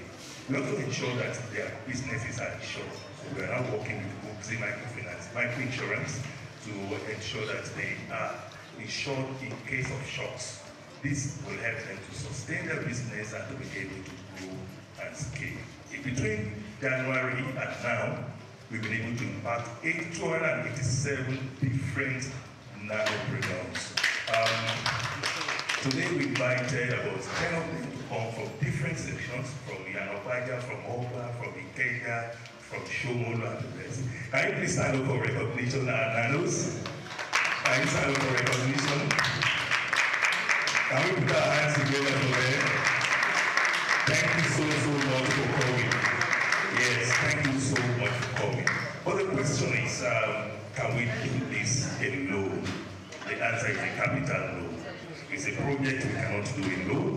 We want to continue to ensure that they get the support they need. And for that to be sustained, we need government to support us, we need corporate organizations like yours to support us, we need individuals to support us. There are so many platforms that we can use to support us to keep the initiative running. One of such is identifying those nanos in your area and deciding to impact them through us. Could it be that there are some other people in your church, in your mosque, in your street, or all of that, and you feel that there's need to raise them up, lift them up? Why don't you partner with Hasbro and see how we can support this? I told you I'm not going to be spending more than 3 minutes, so I'm going to watch this video. It's less than a minute. Can we have the video? We're going to watch the video less than a minute, and I will be off here. Thank you for your listening and attention. We're going to cut a cake to officially launch the Nano initiative right after the video. I am sure that with your permission, we will request that the commissioner help us to take pictures after the cutting of the cake. Can we have the cake on the stage, please?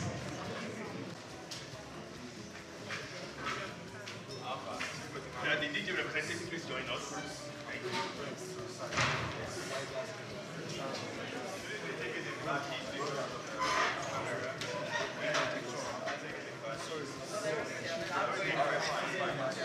All right, we'll be very fast. I would like to, first and foremost, can we give Asbon an outstanding round of applause? This looks like an incredibly impactful initiative and one that actually affects the masses. And for that, I commend you. And that's one of the reasons I stayed, because I was listening to what you were saying. And quite frankly, this is the core mandate of the Ministry of Commerce, Cooperatives, Trade and Investment. So on that note, and on behalf of all of everyone here on the stage here today, I will say, and may everyone, every business, I like that term, I'm going to be using it, solopreneur, continue to thrive and evolve into an entrepreneur. And on that note, can I say, after 3, shall we say after 3, can we all say, as one? On that note, or after 3, can we all shout? I haven't said 3 yet. 1, 2, 3.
That we should relax and enjoy every bit of the program, of the conference.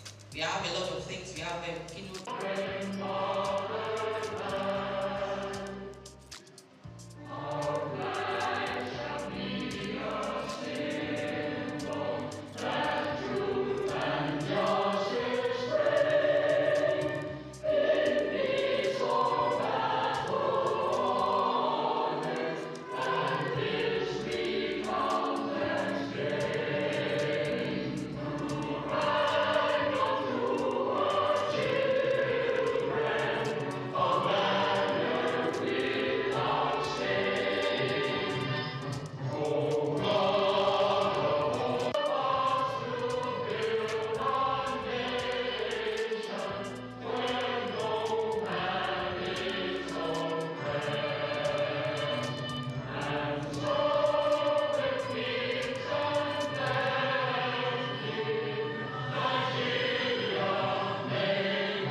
Also would like to recognize the presence of the chairperson of today, in person of Morenike George Taylor.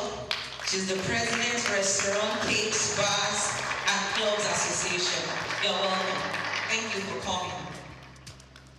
We also like to recognize the presence of Mr. Lucas Rahim, who is the director, SIR&D, Lagos State Consumer Protection Agency, LASCOPA. You're welcome. Thank you for coming. Also in our midst is Engineer Greg Ashibogu. He's the chairman, GK Foundation and Grashi Global Foundation. You're welcome, sir. Please a round of applause for him, please. He has been a supporter of Mr. Razak's work. Thank you so very much. You're welcome, sir. We also like to recognize the presence of Engineer Oyatoye, who is the Director, Policy Research and Development, Lagos State Safety Commission. Thank you for coming, sir. We appreciate your presence. Thank you. Representing the DG of NAFDAC in our midst is Dr. Ifeoma Okafor.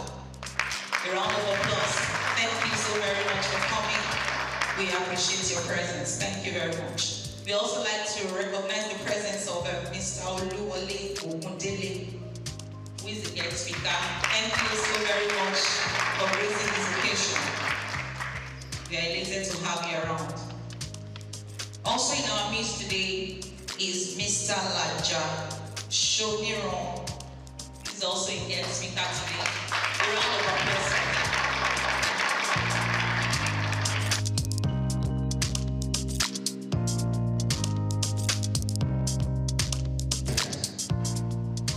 To be the one that convened this maiden edition of Restaurant Managers Conference, it is my utmost pleasure to welcome you all to this occasion. Let's give ourselves a round of applause. First and foremost, I would like to express my deepest gratitude to each and every one of you for taking your time to join us today. Your presence here is a testament to the commitment to excellence in the restaurant and hospitality industry. Together, we gather under the theme, elevating the art of restaurant management, innovation, sustainability, and excellence. The theme reflects our shared passion for advancing the restaurant industry and our dedication to staying ahead of the curve in terms of innovation, sustainability, and excellence.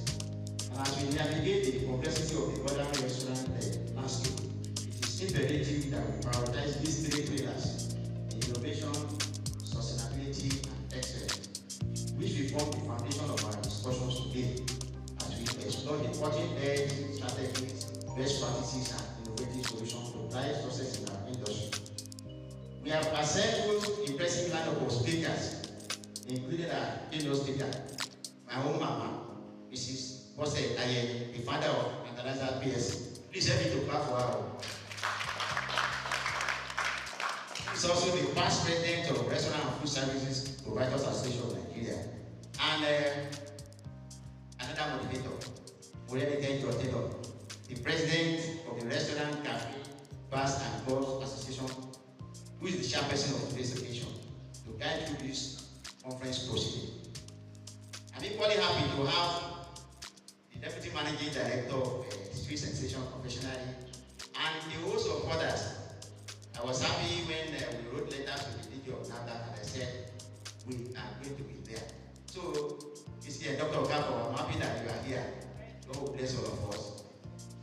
Throughout the day, we'll be treated to insightful presentations, engaging discussion with our special guests, eminent speakers, AI experts, social media marketing specialists, financial gurus, regulators, industry leaders, and many more valuable networking opportunities for us. Throughout the day, we will explore the latest trends, best practices, and innovative solutions that are shaping the restaurant industry. As Hospitality Care Company, we are dedicated to empowering restaurant professionals with knowledge, skills, and expertise required to excel in our increasingly competitive market. And this conference is a testament to our excellence to elevate the art of restaurant management. The conference is designed to provide a platform for restaurant managers, operators, and industry professionals to come together to inspire, educate, and empower you with the tools and insights necessary to excel in this dynamic and competitive industry. I would like to acknowledge the support of our sponsors, partners, and collaborators who have made this conference possible. Your contributions are invaluable, and we are grateful for your commitment to the growth and development of the restaurant industry. Equally, I would like to acknowledge the tireless effort of our team, who have worked diligently to bring this conference to life. Your hard work and dedication are truly appreciated. Without much ado, the MC has said we need to engage ourselves fully, ask questions, and share our perspective.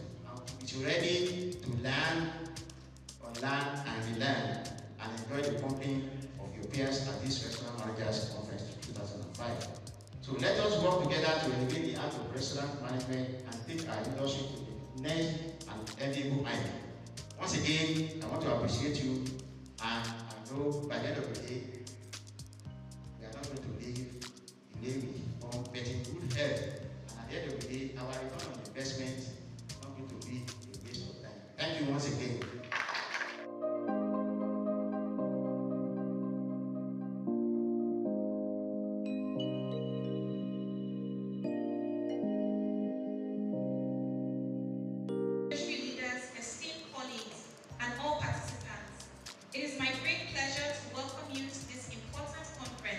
Dedicated to the growth and development of the restaurant and hospitality industry in Nigeria. The restaurant and hospitality industry is a vital pillar of Nigeria's economy. It provides employment to millions, drives tourism, supports local farmers and food suppliers, and contributes significantly to our GDP. This sector is not just about serving or providing accommodation. It is about experiences, innovation, and economic transformation. With Nigeria's growing population and increasing demand for quality services, we must continue to evolve and expand our industry's potential. This conference is an essential platform for sharing best practices, discussing industry challenges, and exploring emerging trends such as digital transformation, AI, sustainability, customer experience enhancement, and food safety.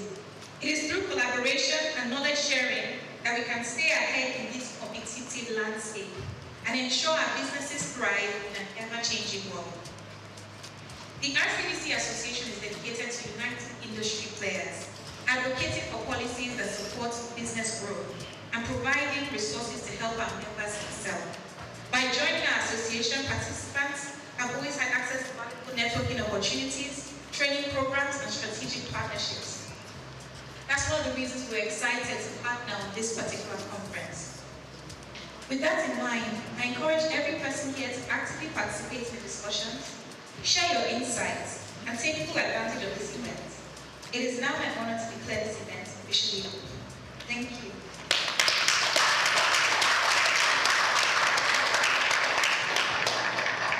I have just a few more things to say before I hand over the microphone. So my question one more time is, did I get my slides up or will I be winging it? Can you see my slides? Thank you, it's okay, don't worry. So this is supposed to be a little bit interactive, right? It's a managers conference and I always have something to say to managers. So do we have any managers here? Can you wave your hands? If you're in a managerial or supervisory position, can you wave your hands, please? Fantastic, thank you. So I think I'm in the right room. I wasn't sure when everybody raised their hand. Okay, so I want to ask a question. Who is a manager? Someone should help me, please. Who is a manager? Who is a manager? Anyone can take the answer. If nobody gives an answer, you guys need to answer. Who is a manager? Who is a manager? I have my team for 355, so don't worry. I came prepared. It's called Start With Your Why. You are standing in a position and you have an opportunity to improve your life and improve the lives of those around you. You impact people's lives. Someone that wants to propose to their girlfriend and wants to get married, you will be part of their life experience forever, just by being a manager in a restaurant or in a food establishment. So in such a critical role, that if you are occupying it, you need to understand what role am I in. And from my own organization, not only did I invite managers, I invited supervisors that want to be managers. Because when you are aspiring towards a position, you need to know what that position is going to be. Okay, let's assume we know what a manager is now. What does an effective manager do? So can I have just a few contributions? What does an effective manager do? Yes, please.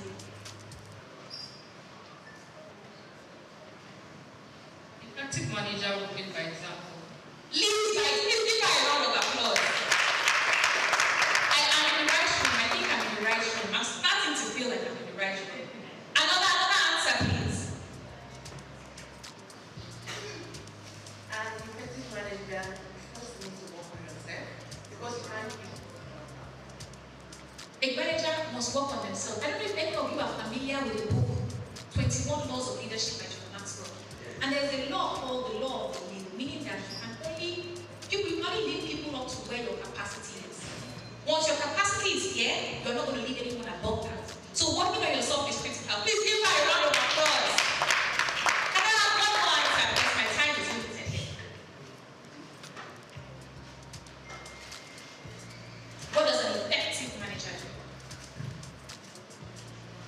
An effective manager must be proactive. Thank you. I like that word, proactive. Let's please give my round of applause. I stepped out a few things I think that a good manager should be able to have under their sleeve. And I'm just going to take just about 2-3 minutes and I'm going to get off the stage. Don't worry. So I have here, you must be hospitable. I call it the spirit of hospitality. If you don't have the spirit of hospitality, what are you doing here? Why are you a manager? Hospitality is such a critical spirit that it influences you. Are you the kind of person that when people walk into the room, you would say hi? Or because it's your job that you're saying hi? When somebody is panting, would you offer them a glass of water? If someone sits down and then they're sweating profusely because they just came out from outside, do you think that the person has to order water before the waiter goes to them and says, sorry sir, would you like a bottle of water? The act of being hospitable. So if you are not hospitable, definitely this will not be the right career for you. What else should a manager be? A manager should be in control. I expect that if you are actually told to govern an organization, you are in control of what's happening in that organization. How can you be in control of what you don't know? So you must be aware of everything that's happening in that place. From the kitchen, to the floor, to your marketing, to your customers, what are they saying? If you sit in your office all the time, how are you going to know what your customers are saying about your product, about your space? A good manager must be able to supervise. What is supervision? Is it just giving orders? Or ensuring that orders are completed? How many times do we need to follow up with you when something is stated? A good manager must be meticulous. Because sometimes, staff are very tricky. They will tell you that they clean the place, they will clean only the top. When you now go and lift it up, you now notice that this cleaner did not clean the bottom of this place. How are you going to ensure that the right thing is done if you are not meticulous? Alright, I'm almost done. A good manager must be intentional. You must decide that you have decided that you're going to be good at what you do, you're going to be among the best. Really and truly, I am for women empowerment. And I do specifically love coaching women to stand out. Because for a woman to have an opportunity, she usually must be 10 times better than a man. So if it's a man that's pretty good, people will just say, oh, let us give that opportunity. But before they give a woman an opportunity to become a CEO or a CEO, you will see her CV. Her CV is double the CV of the man that equally holds a position. Please give women a round of applause. Okay, the men are happy. Give all of themselves a round of applause. A good manager must be a good example. And finally, practice servant leadership. I want you, as you attend this conference, to pick up a few things and decide, what will I do differently following this conference? Maybe I missed something. Before I close up my work with you, does anyone want to add anything else that they think a good manager should be? I leave the floor. Any other comments? Thank you, ma'am. Good teamwork and good communication. Give my round of applause! There's no I in team. If you are not a team player, why are you a manager? You can't do everything yourself. You must believe in division of labor. And that's why I asked all of you to join me with my presentation this morning by asking questions. So thank you so much for your time. And I hope that this conference will be as impactful for you as it is for me. Thank you.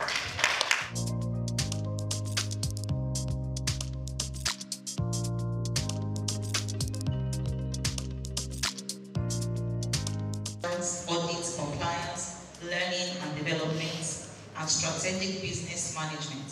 She currently serves as Deputy Managing Director and Executive Director at Sweet Sensation, a pioneering quick service restaurant QSR company in Nigeria. Ayo's career began at PwC, where she managed audit and compliance reviews for publicly listed companies in North America.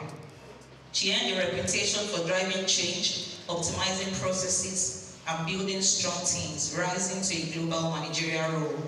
Her ability to innovate and lead has been instrumental in Sweet Sensation's ongoing transformation. Under her leadership, the company has implemented strategic growth initiatives, enhanced internal accountability, and restructured internal processes to ensure business continuity, and sustainability. IO's empowering leadership style emphasizes coaching, collaboration, and clear communication. Food evangelist, and I think he really is that. So let's please give him a round of applause. I know that there's a team of people who support him, who coach him, who help him, who partner with him. So I want to also take time to acknowledge and recognize them. Please give them a round of applause. Thank you. Special thank you to distinguished speakers and guests. I also stand on all the existing protocol, but even with that, I cannot but honor Mrs. Bola Ayeni, who's here. Mrs. Bola Ayeni, who's here, the founder of Fertilizers and pioneer in the industry. Thank you for your continued support of the industry. It's also lovely to meet the chairperson of RCPC, an organization I belong to as well. So welcome. Thank you. Again, if I don't honor my NAFDAC people, I will get in trouble. So well done, man. Thank you for all you do at NAFDAC. Thank you. Making sure that food is safe and that people can live quality lives. Thank you so much. Thank you. Okay. Before I dive into my very, very brief speech, I must honor my mother, Lady Dame Penny Hampson, the founder and CEO of Sweet Sensation. Also, the chairperson of Restaurant. I'm grateful for the organization she built because giving me a platform, it's giving various people a platform to lead, to inspire others. So she's not able to be here, but I bring lovely greetings from her to everyone here. Okay, so I've been asked to give a very, very short welcome speech, or I think it's opening a short speech by special guest. And you know, this topic, elevating the art of restaurant management, innovation, sustainability, and excellence, is so, so relevant. So this, I want to start by just saying, this topic is so relevant to our industry. Anyone who's been in an industry for a few years knows how important these topics are. The industry is shifting rapidly. Things are changing so fast. Sometimes you understand your consumers, sometimes you don't even understand them anymore. Technology is reshaping how things happen, and things are moving at a fast speed. So I'm so grateful to be part of a conference that recognizes the importance of these topics and brings people together to learn about these topics. Sustainability is no longer just a buzzword, it is a business imperative. How can you make sure that your organization not just survives, but thrives and can be sustainable for years to come? And I'm really grateful that we have the opportunity to learn about that at this conference. So, for those who are here, whether you sponsored yourself to come here or whether your company has funded you, I want to really encourage you to listen. The ability to invest in yourself, to come for conferences, for trainings, it's a powerful investment in yourself. My team who's here, hi team, they know that we talk about growth a lot. Any investment in yourself, whether it's training, conferences, networking, learning from others, at the end of the day, it's a powerful investment in yourself. And as you grow, you can also inspire other people to grow as well. So please be open-minded. Please listen, please take notes, network with your peers or colleagues or people who you admire within the industry. But please make sure you learn, make sure when you go back to your companies, you are teaching others as well, others who couldn't be here, and then you're allowing others to grow as you grow yourself. So thank you again to everyone. Welcome to the conference, and thank you again to the convener for the opportunity to be here.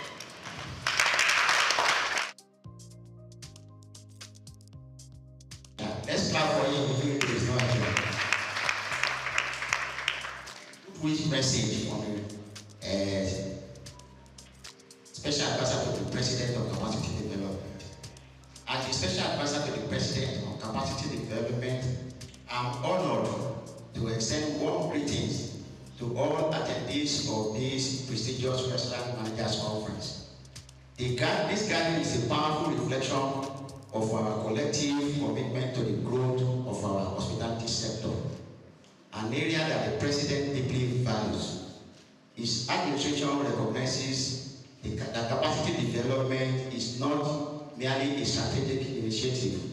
It is a cornerstone of our national vision for economic diversification and sustainable development. The President is genuinely interested in empowering our workforce as he understands that the success of our industries rests upon the skills and dedication of our people. The hospitality industry is an integral to Nigeria's economy, playing a vital role in job creation, cultural exchange, and promotion of our rich heritage. By fostering a thriving restaurant sector, we contribute to a broader narrative of national pride and economic resilience. The President believes that by investing in the training and development of our hospitality professionals, we are not only enhancing service standards, but also positioning Nigeria as a premium destination for culinary experience and global tourism. As we look to the future, our administration is committed to organizing more training programs and conferences that will empower our hospitality professionals, and conferences like this is one of those things. We envision a collaborative framework where industry leaders, government, and educational institutions work hand in hand to cultivate a workforce that is not only skilled, but also innovative and adaptable to the evolving landscape of our hospitality industry. Thank you for participation and for your vital contribution to this essential sector. Together, we will build a robust and dynamic hospitality industry that meets the diverse needs of our citizens and visitors alike. Honorable Souq Rabiu.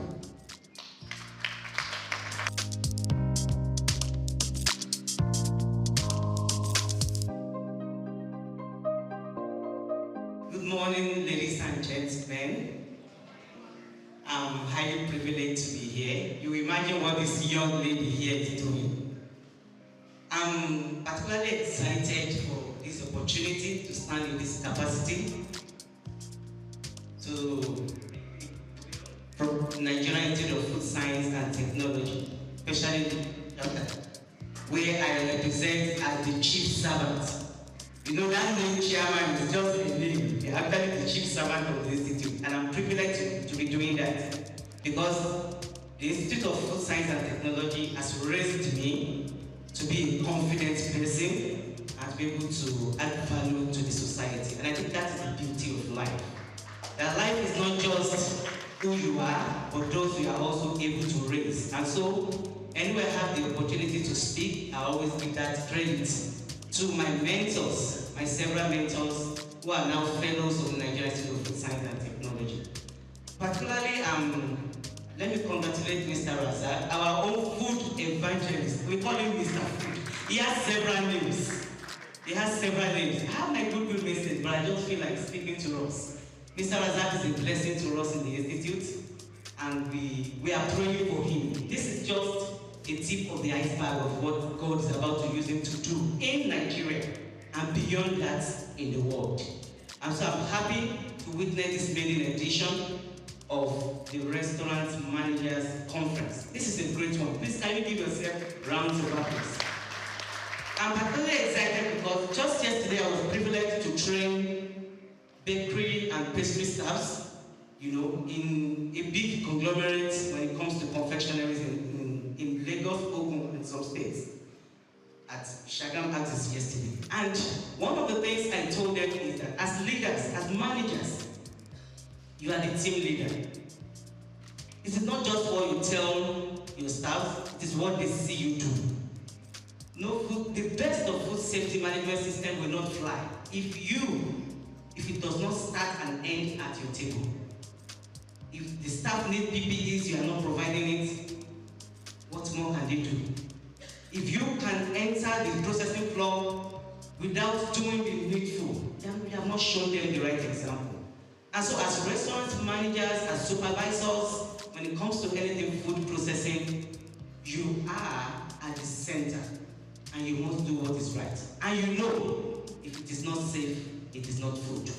If people buy your product and they come down with gastroenteritis, then there won't be a repeat purchase.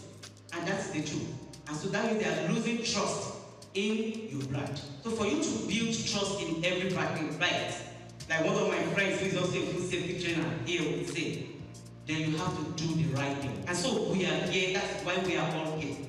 To learn, to unlearn, and relearn. And I'm sure you get the best from this conference. So this is just the beginning. I wish you all greater and bigger opportunities to learn and shape the Nigerian economy and ensure food security in Nigeria. So you are all welcome. Mr. Razak, congratulations. You are a brother and you made a brother. We want you to support all that you do. Thank you, Mrs. Moderator. Don't worry, I'm coming back into lecture on medicine.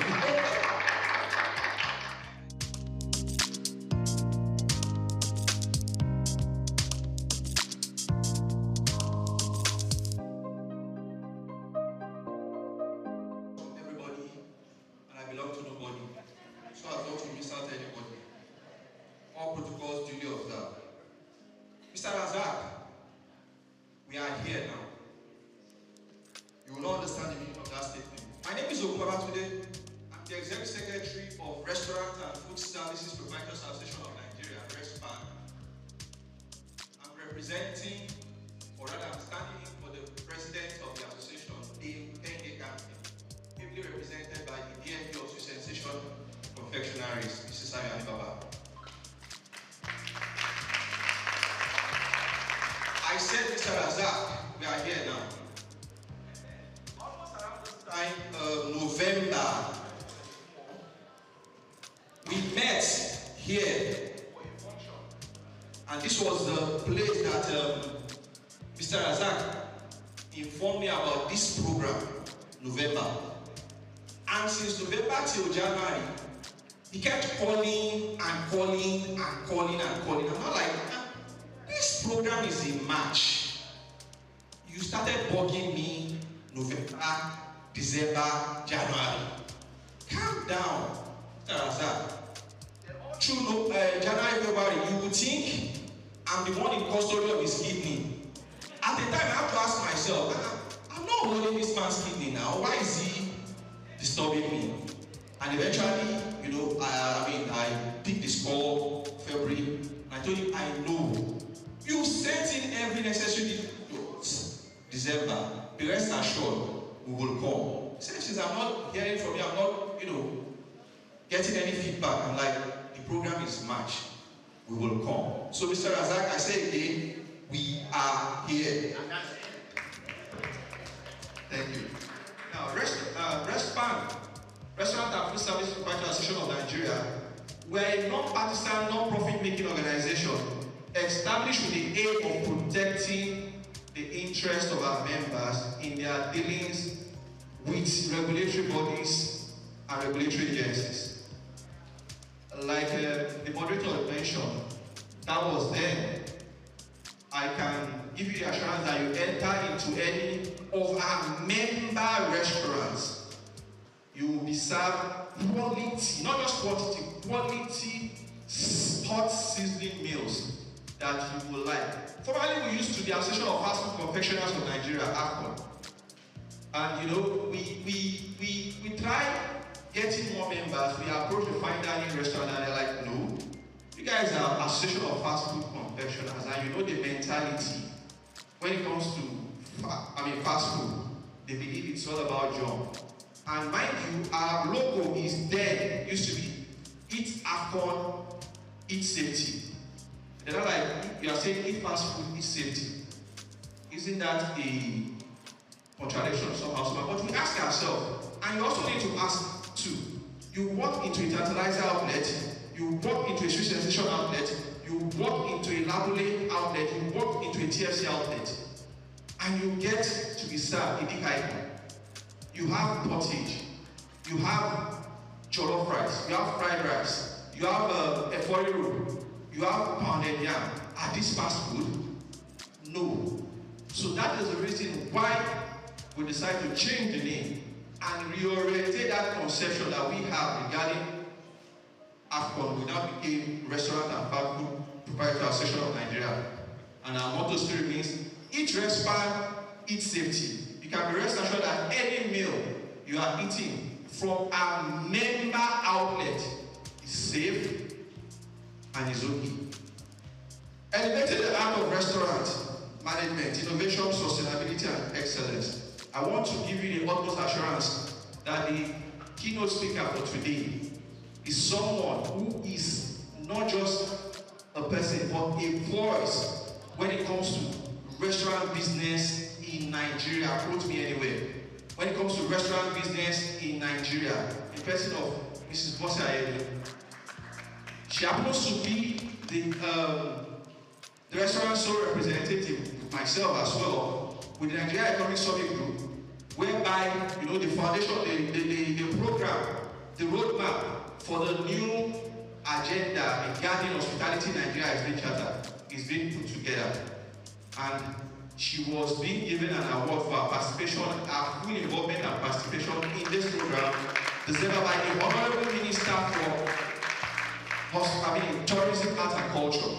So, like the MC said, and speaker before me said, please relax, unlearn, learn, relearn, because we are here for a whole lot of robotic lecturing, teaching, and the rest.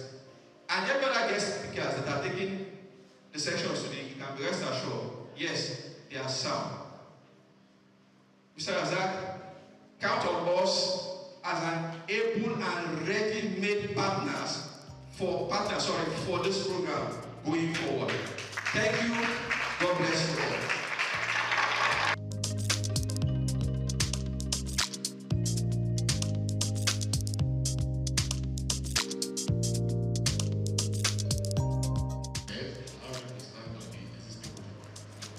My name is Souq, and Scholar Rahim, and Lucas too. I'm standing here for my general manager, Afolabi Shulego Esquire. Let me start by congratulating the organizers of this auspicious program that is going to be highly educative. I can see that. Because the Consumer Protection Agency was actually established in 2015 by Lagos Consumer Protection Law to ensure that consumers in Lagos State get value for money spent on either goods and services. And also to ensure that Lagosians are protected from hazardous products and also protected against unfair practices. So these are our core mandates. Going back to this event, which is about food safety, I know the keynote speakers are going to do justice to their topic. So in order not to preempt them, I don't think I have the knowledge to do that. So I just want to mention some brief issues in the kitchen area from the experience we've had over the years as an agency. This restaurant operation involves handling, preparation, and storage of food.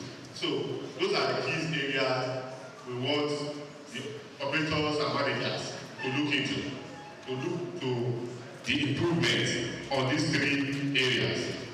Also, while preparing food for consumers, they should try as much as possible to avoid cross-contamination and food spoilage, so on and so forth. But the area I want to really dwell on is service, how consumers are treated on and off the restaurant. So the first point of contact for every consumer or every customer in the restaurant is the on-the-spot service, how they are received.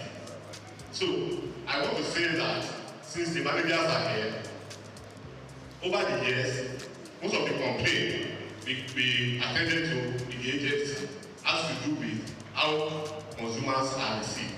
Not necessarily bad food or bad meal. So I want us to look into that, and possibly our speakers too should help us to address that. Then, apart from on-the-spot services, when I buy food in the restaurant, possibly I take it away, and I get home and I realize that what I bought is not what I actually want, or I detect in some cases we have imagine somebody who was food and saw a fly in the food. You cannot rule that out. So now, why try to reach out to the restaurant? The person at the other hand failed to do justice or to attend to the complaint duty. So I want us to, apart from putting somebody that is fluent, I think that is the most practice. We put somebody that can speak well. Not that. We should endeavor to ensure that the person at the other hand knows well about the business. He can answer questions, treat issues on the spot. And if the person that is receiving the complaint at first hand cannot do that, he should be trained to escalate the problem to a senior manager or somebody who is well equipped about how the business is run, so that we avoid sanctions and penalties from government agencies like Souq. I want to inform you that the 2015 law has been reviewed and signed into law by His Excellency Mr. Governor, 2024 law, that empowers agencies to seal all premises without referring to the court. Initially, we have to go to the court to seek for a seal order. So I'm not saying that we are out to, like my general manager would say, allow business to thrive in Lagos. We are not out to destroy businesses, but then we are not going to lose our focus, which is to ensure that consumers in Lagos State are protected. We are all consumers. So this is a very big opportunity for everyone here, both managers, the operators, and of course all of us are consumers, to ensure that we improve on the service delivery in our restaurants. To round up, like we always say, consumers in Lagos State are kings. So I want to enjoy all of us here. We always treat consumers as kings. That is the message from my general manager, Afolabi Shilego Esquire. Thank you, and God bless you. The distinguished guests, esteemed restaurant manager, industry, stakeholders, ladies and gentlemen, it is my great pleasure to extend warm greeting to you all on behalf of the Lagos State Safety Commission at this prestigious gathering, the Restaurant Manager Conference.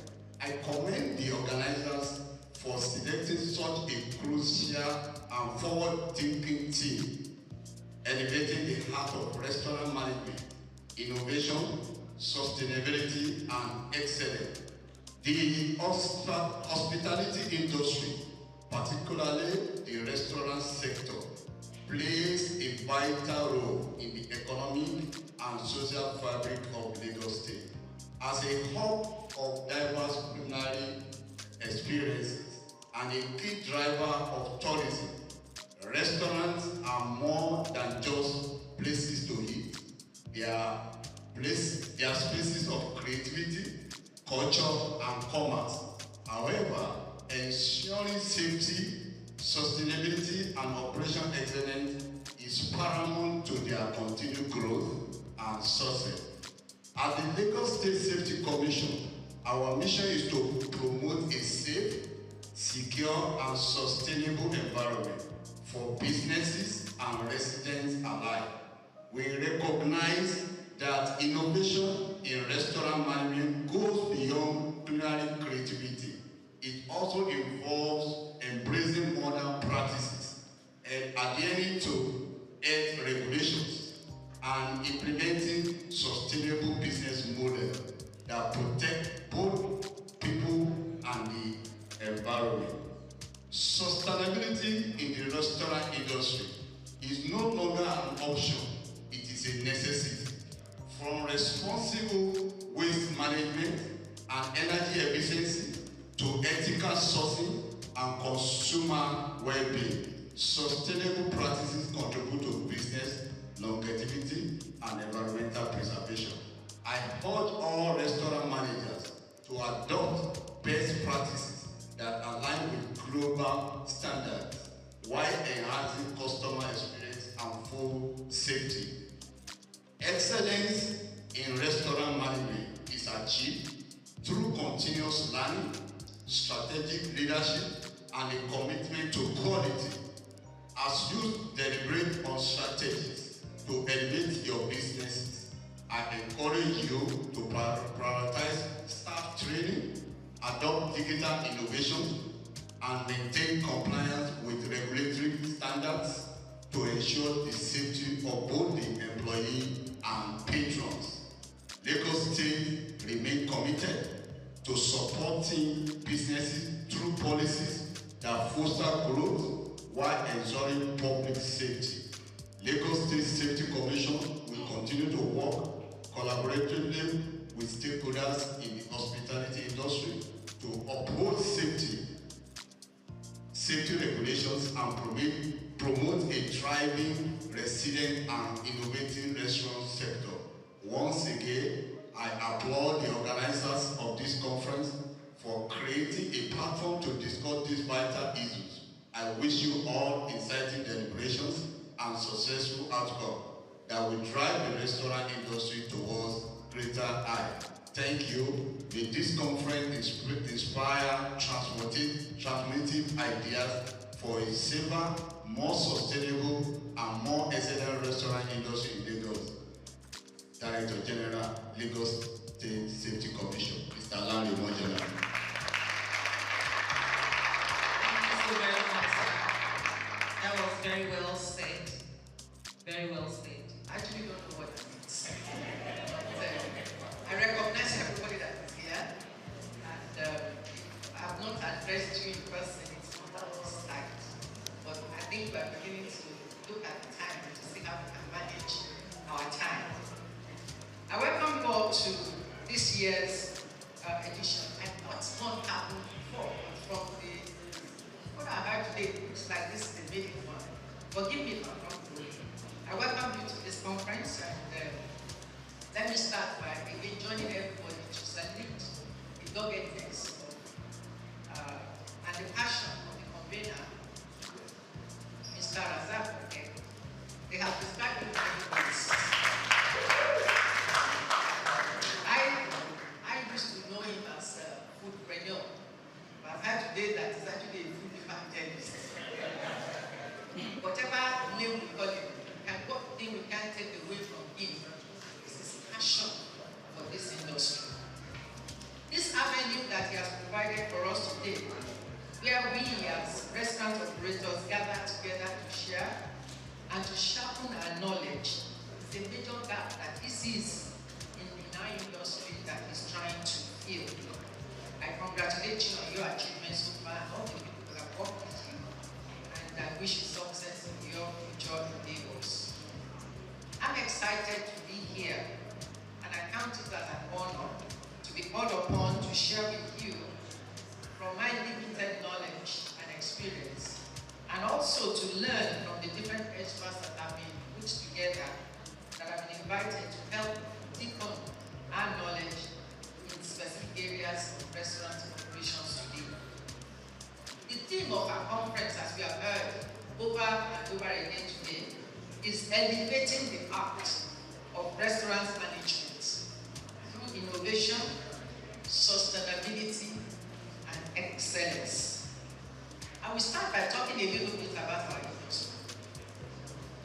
The Nigerian food service market is estimated to be about $10 billion and growing.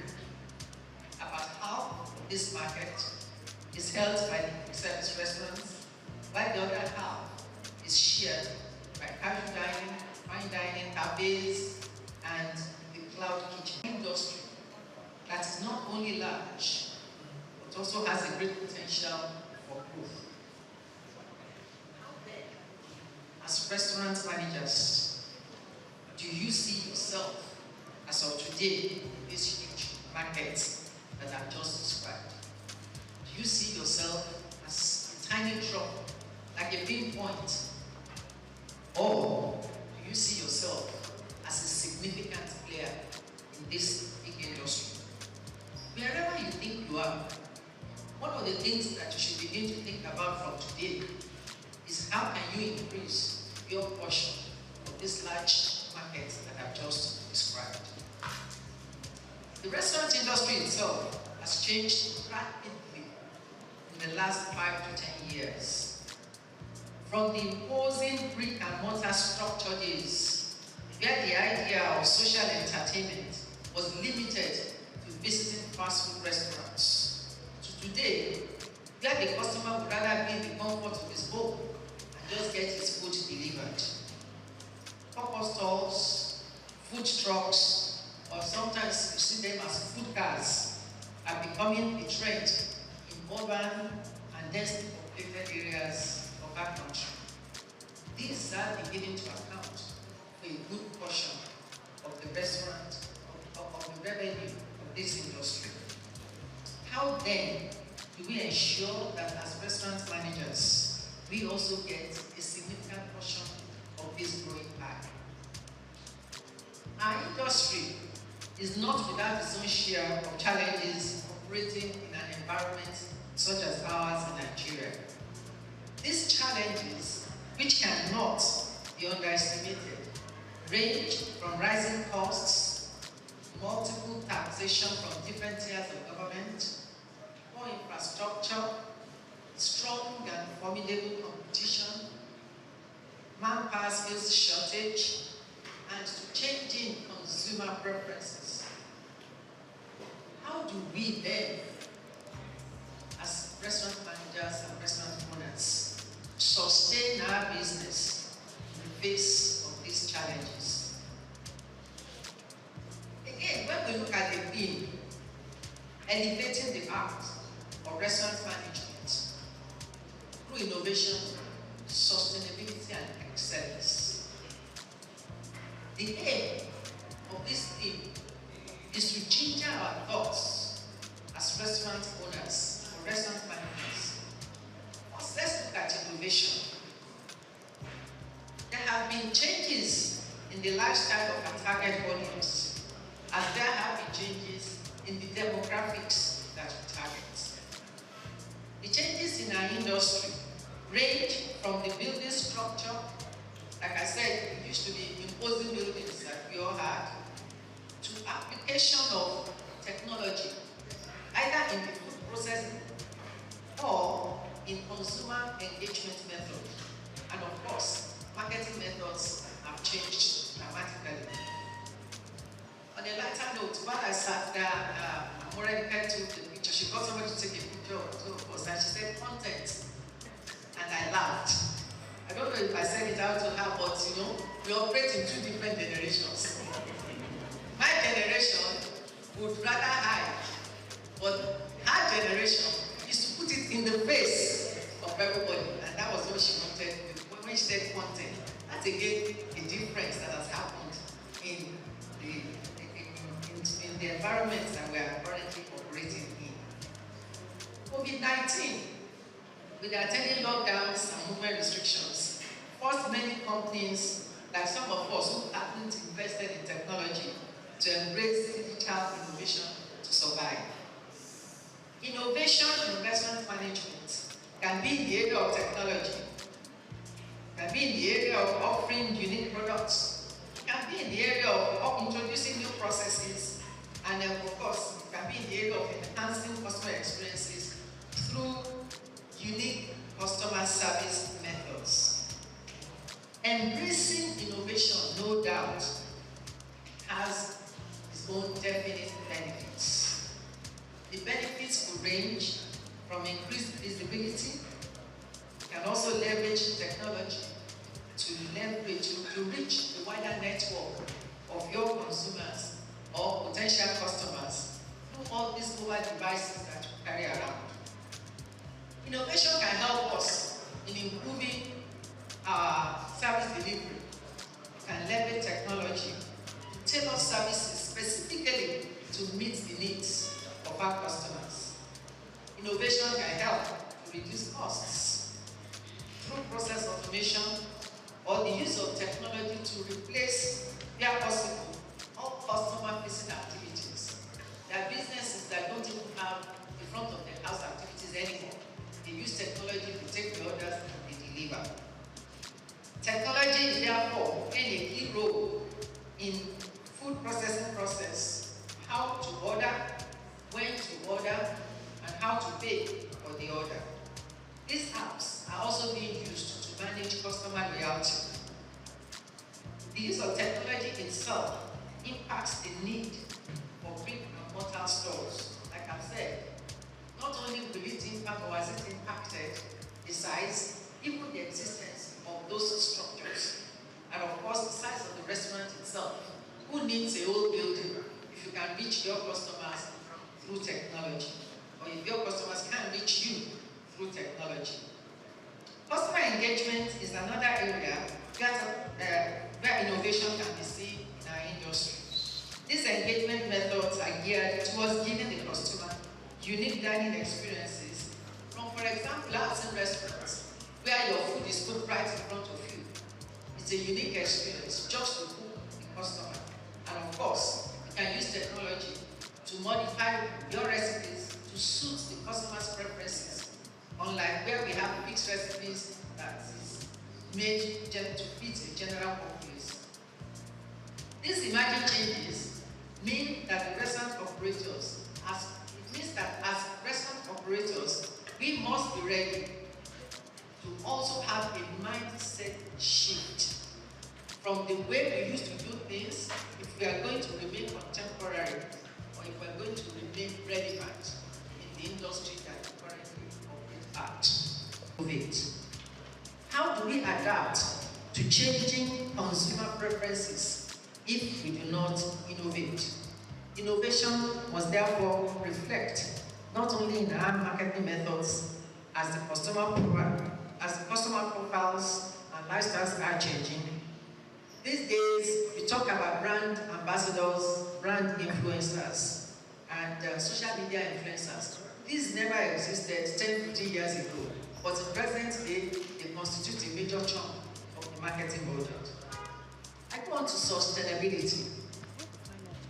An organization, much like a living human being, is constantly changing, or is constantly adapting to it. Sustainability will touch on key decisions that we take from the business model itself to what a capital structure should be if we want that business to survive, and of course to the key business processes that we go through, all with the view of continued survival of the enterprise.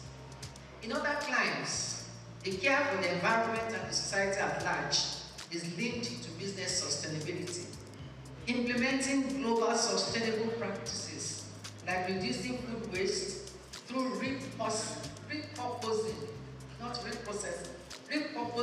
leftovers, using eco-friendly packaging materials, and so on and so forth, can reduce costs while at the same time reducing environmental impact. Of recent, we all know Lagos State bans the use of styrofoam and other single-use plastics. All major supermarkets are no longer using the carry-out bags, traditional carry-out bags that they had before, and customers are now being forced to pay for reusable bags or biodegradable bags. We as an industry must be prepared for the extension and enforcement of SAFE to our industry. What then will that position be? I keep wondering, are we going to charge for the more expensive bags? Or how do we absorb the additional cost in the cost of the meal in the restaurant?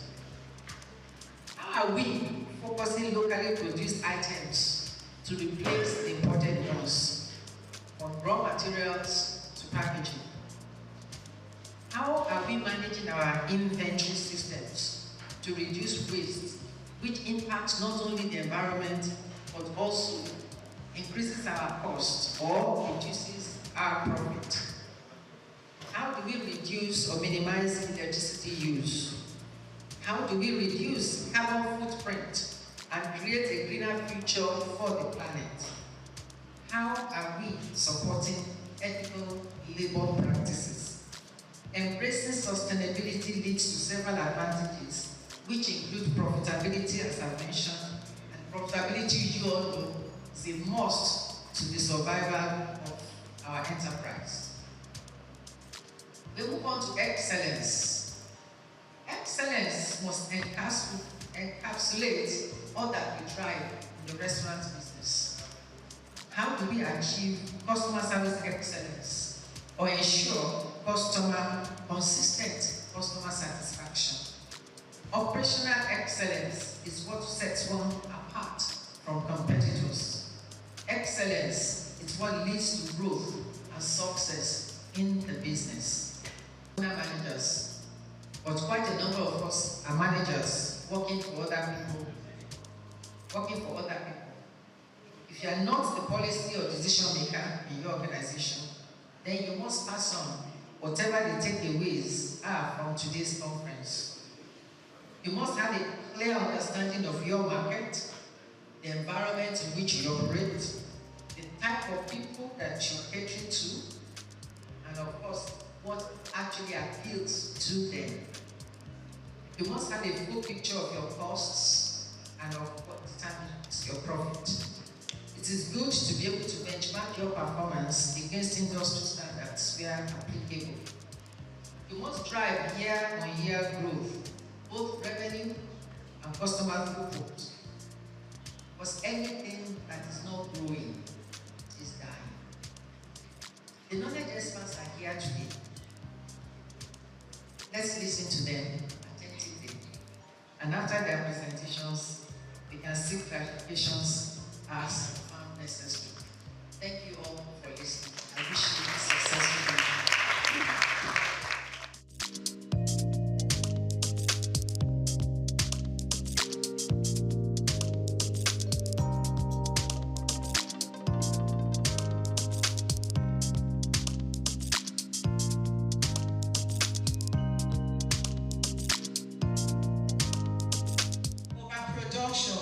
Temperature abuse, very important.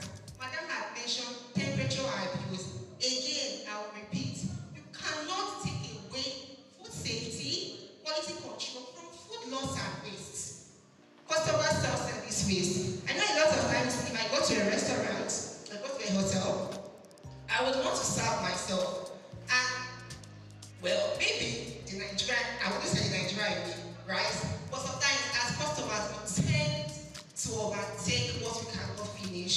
So you go, oh, this is a buffet, you pay 20K. But the whole day, say, oh, really? I want egg, I want hamburger, I want this, and then everything on your plate. And then you end up eating just one spoon. That is another waste. And that is waste on the part of also the restaurant. And they say, oh, they've already paid now, so what's the point? That's also another waste because those ingredients that would have been used to prepare another thing is wasted. But you can even serve more customers and make more money that will be in your pocket, but it is not going into the trash, okay? And the last one is the trash and the waste bin. Sometimes we talk about sorting. I know a lot of restaurants that have the whole, this is recycle, this is food waste, but people don't follow it. They don't follow the color codes on their waste bin. They end up putting what the food waste that can be recycled with the plastic waste all in one trash can. And then what happens in that case? It goes down to the landfill, which is also money. In fact, not just food waste, money taking step in a very nice way, catwalking into the landfill, which is profits going out. Or you don't have a plan for donation or recovery. Now, there are many charity organizations that restaurants can partner with when you have excess food. You can partner with the Lagos Food Bank and also other charity organizations that you can say, okay, we have this old pattern of excessive food and people can come and take some of this food. I mean, why can't we feed the nation? Are we not one? Anyway, moving on.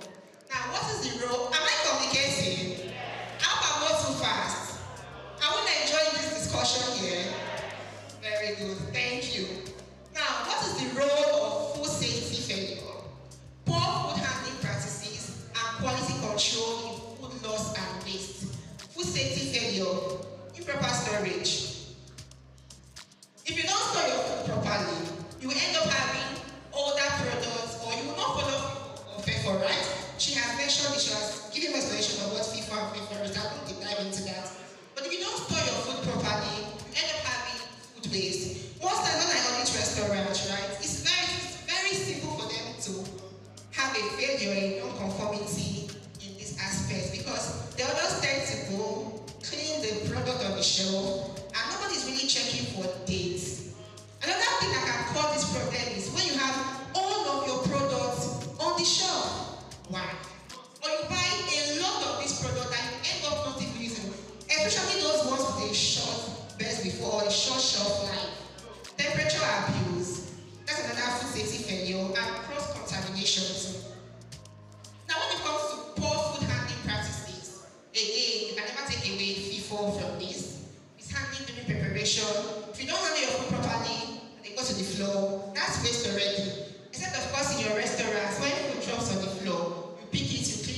service the customer.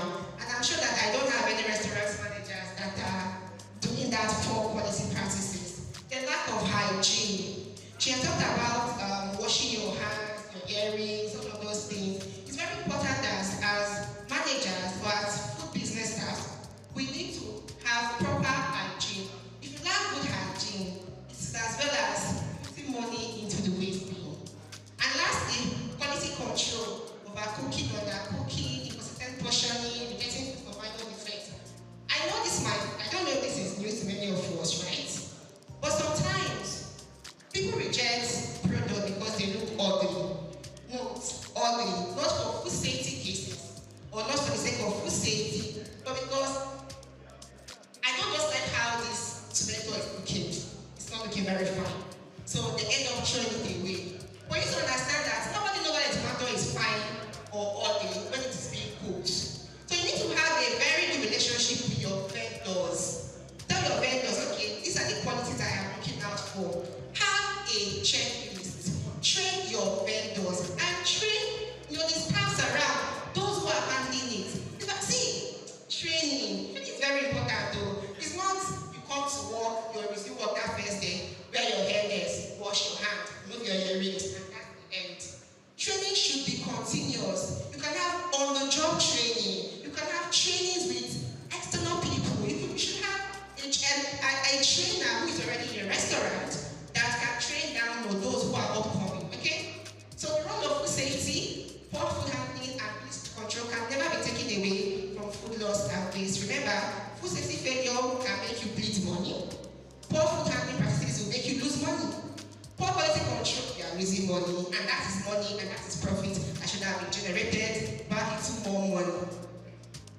Now, what are the best practices, tools, and techniques in combating this hidden cost that is draining into your profit, which is food waste? Number one, for your purchasing managers and storekeepers, let them check orders for quality when receiving. Have a checklist. If it's not documented, it means it is not done. So if there's no checklist and you are not coming to the is good, there's a tendency that there will be a mistake. And once it gets into your kitchen, it may get rejected. Ensure fit-for when storing. Donate under use item, but always track. If you know that you're always having excessive products, you need to keep a track and say, okay, why am I having this product? Is it that it's not moving? People don't like it. So that you don't end up buying a lot of things that you're giving out, because really for restaurants, you are not buying to give out for free. You are buying to make money, to put back into your business. So we have a lot of product that's every day or every month, getting here out, you're donating it excessively. They need to have a track record and say, do I need to take this off completely, or do I need to reduce it? Again, train your staff. Now for chefs and stewards, smart menu planning. You need to plan your menu with ingredients that can make too many food products. So if you're having, say lentils for instance, how many food products or how many menus can lentils do? Start thinking in that way. Start menu planning. Don't just plan I have 55 menus. Oh, you cook all of them in one day. At the end of the day, just 5 food. What happens to the rest of them? It is waste. That's money that should have been used for any other thing that's going to waste. Okay? Portion control and just portion control. I know as Nigerians, many of us we don't like it. But then again, for food business owner, if you do not manage your portion control, you end up having a lot of food waste. Your calibration, your skills, are you calibrating them? So you're calibrating your skills. Why are you calibrating the dry weights? So it's not a function of every morning you carry 5 kg, you put your seed, it's good. 10 kg, you put on your scale, it's good. Those dry weights, are you calibrating them? Do you have external parties that come to calibrate those skills to show that you're ensuring the right portion? What about using data to track your demand? Again, forecasting, demand forecasting. The product or the number of products you would have each Ramadan period. You agree with me that it is different from the one you start experiencing from next week. True or false? I did an answer, please. True or false? Exactly. People are fasting this period, right? So the likelihood that there will be a lot of people in the restaurants might not be as much as when people are not fasting. So consider all of those things when you're planning your menu. Then of course,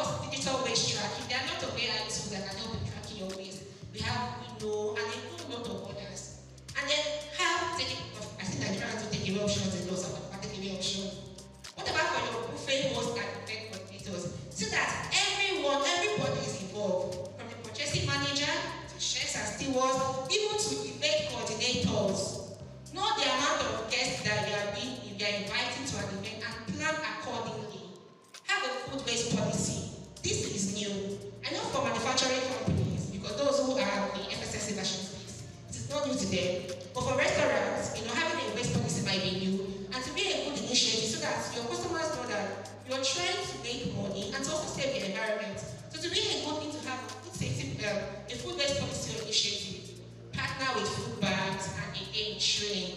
But the important thing is train, train, train, train, train. Do not get tired of training. If you get tired of training, call experts that can help you train your people. Please again, I'm saying train your people. And FHSC will also carry out training. Just let me put it out next. Now, what is an action plan? I have mentioned what food loss and waste is. I have mentioned that food waste can be gotten, can be from the preface or the post phase, right? Before the customer or after the customer. What do you need to do? Start with a food waste audit. We all know that we all have the HACCP team, right? You can also have a food loss team. Everybody should be involved. Loss and waste should not be having conversation on the shop floor or in your kitchen.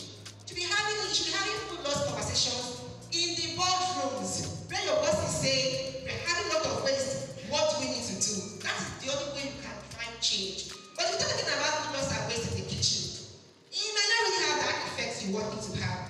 So the important thing is to have meetings, with the top management, get them involved, and have a team. Then start with a food waste audit. Every food business is a system to identify where waste is happening, to track reduction and enforce prevention. So we talked about where the waste can happen. Now, I do not know your individual kitchens, so I cannot tell you where your hotspots are. That is the work of everyone here. After this conference, remember that the lady with the glasses said, know where my hotspots are. Go to your kitchen. Managers tie into their KPIs. Let everybody identify where the hotspots are. And then there's a strategy and methodology that we talk about.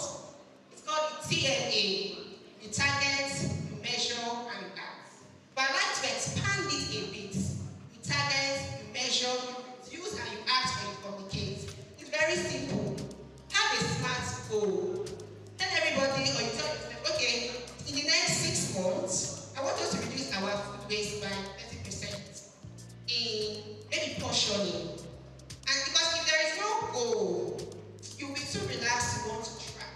So goals keep you on the edge. Like, okay, I have a goal, what do I need to do? So that is what targeting goals. Then you measure, you track, where my waste coming from?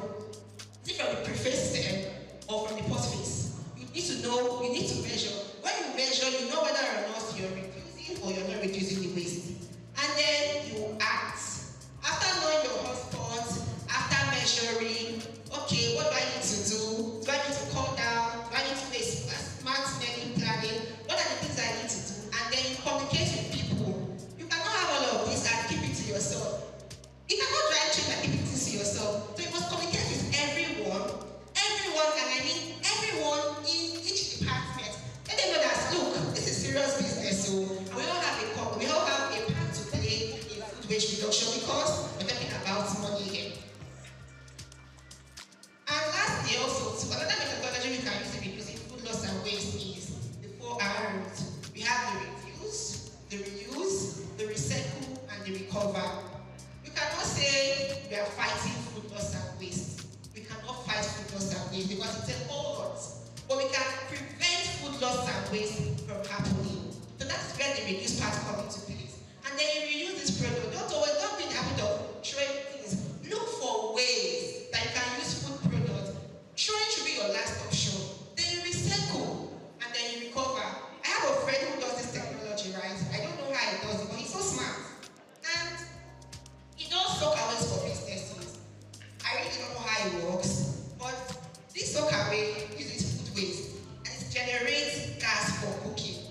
So you end up not spending so much money on gas and you end up spending less money for waste disposal. And I was like, are you sure this works?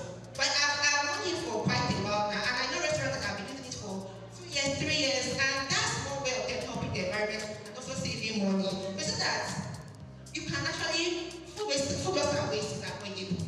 It is avoidable. Just have to do the right thing and put your mind to it.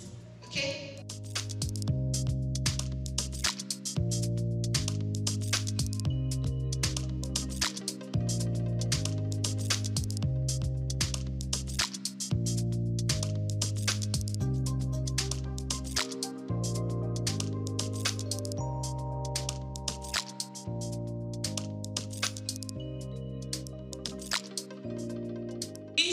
source of deliciousness. We've been in existence since 1909. Did you know that? So for those who don't know, some people just screamed, eh? We are an ancestor brand. Thank you very much. You see, this is what we know how to do the best. Bring deliciousness to homes, to your meal time. And this was the initiative of two Japanese persons. One is a scientist who discovered that glutamate was the ideal substance to make meals. And then the other one, an entrepreneur who has the money to start the business. So you see, idea, meeting, capital, and then a business is born. So this is how our Ajinomoto came to be. By the way, it's a Japanese brand, and Japan products are quality products. I re-emphasize, quality products. So we've been in Nigeria since 1991, and what are we doing? We are founded on the aspiration to contribute to well-being of the human being, well-being of the society, well-being of the planet through amino science. Amino science is the technology and the specialty of the Ajinomoto Group. The NAFDAC people here know us, we are registered. The SON people here know us, we have a man cap. So we are very regulated and very compliant. So what is Ajinomoto? My targets are here, the caterers are here, LSCDA, and my other catering group. Yes, ma'am. Thank you very much. So these are my targets, and I know restaurant people are here who use it. The people used to say that all those big restaurants, they use Ajinomoto, but they hide it. So I want to ask, what do you gain if you don't use Ajinomoto cook? And what do you gain if you don't use and cook? You still they hide them. Tell people the source of your deliciousness, because you understand that it is safe. It is made from sugar cane. It helps you to reduce salt in your food. People call it magionio, thinking because there may be salt. Not salt. It is a product that has glutamate, and glutamate is an essential amino acid which gives the taste of umami. Umami is not sweet, not bitter, not sour, not salty, but delicious. That is the fifth taste, in case you don't know. We don't have only 4 taste sensations now, we have 5. The taste of tomatoes is not sweet, not sour, not salty. Every speaker has talked about tomatoes now. It is to make almost every meal. And so it is not sweet, not bitter, not sour, not salty, but it gives that umami taste. That's the 5th taste around the world, and it's not different to Nigeria. And that's the taste of our Ajinomoto. Ajinomoto is produced through a fermentation process of sugar-based sugarcane, beets, cassava, maize. So all of these are products through which Ajinomoto is made. And then it is made up of, our MSG is made up of simply sodium, glutamate, and water. This is it. And it contains 1/3 of the amount of sodium in table salt. So if you think your food is not delicious enough, you're just adding salt, you're adding to your hypertension. Yes, so why don't you use Ajinomoto? And it helps you to promote that deliciousness that you want in your meal. That's what we are talking about. So it is used around the world to bring out deliciousness. You are what you eat. All of us agree to that, right? It's consume that forms you. Some food experts will tell us to avoid this fast food, pastries, cakes. Don't eat this, don't eat that, don't eat. Reason. They tell you some of you it gives cholesterol. A lot of them just call a lot of hard names that will scare you. But once in a while, even in the pyramid of food, all these things are there. You take them, but maybe sparingly. And not that you don't take at all. So you are what you eat. And when we eat food, we don't eat to swallow those chunks. What we eat is to get nutrients from the food. Bringing one of that. So look out for it in the market. It is very beautiful for jollof spaghetti. One pack is 25 grams, and then you use it for 500 gram spaghetti. Just add 30 cl of water, and then mix it to get the sauce, and voila. Deliciousness is all the way. And we love to get questions, we love to have feedbacks, and the MC has said a pack like this is going to be given to everyone here, and we hope that you will use it and continue to enjoy deliciousness. Of this program, and Grassy Global Foundation, headed by Engineer Greg Ashiwogu, we are presenting this award to the DG of NAFDA, Professor Christiana Adeyemi. And she was one of those ones that bring premium importance of production, the quality aspect of it. And I'm happy that I happened to be one of the first production supervisors that became an athlete manager and we never stopped.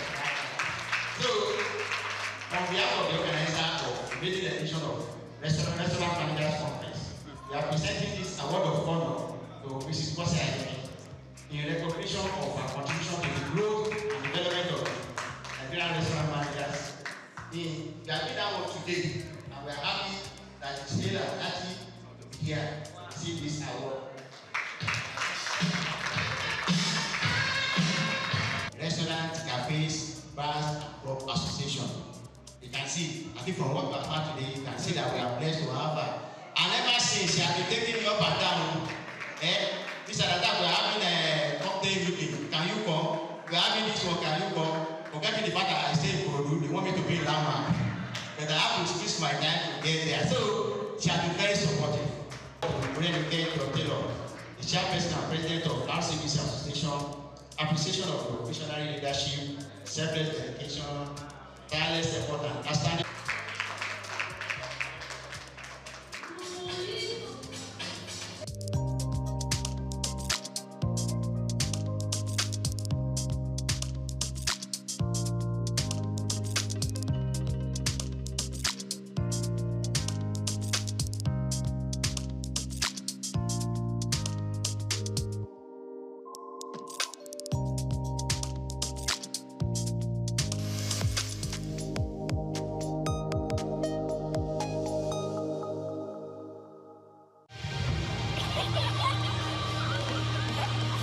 What keeps the heartbeat of a community alive?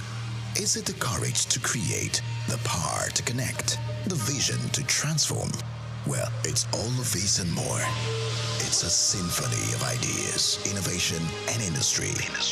But where do these stories come alive? It's right here on The Isle, 104.9 FM, the station where dreams meet action and growth finds its voice. The Isle, 104.9. Business, economy, development. Stay tuned.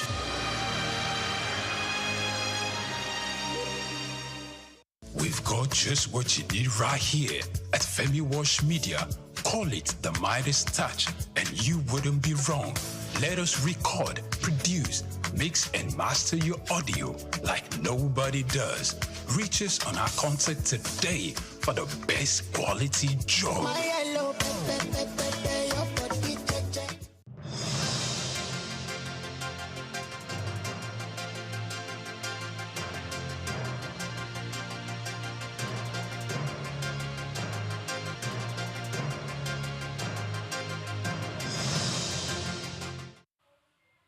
It's the Midday News on Souq News Television, where we'll bring you business, economy, and developmental stories from Nigeria and across the world.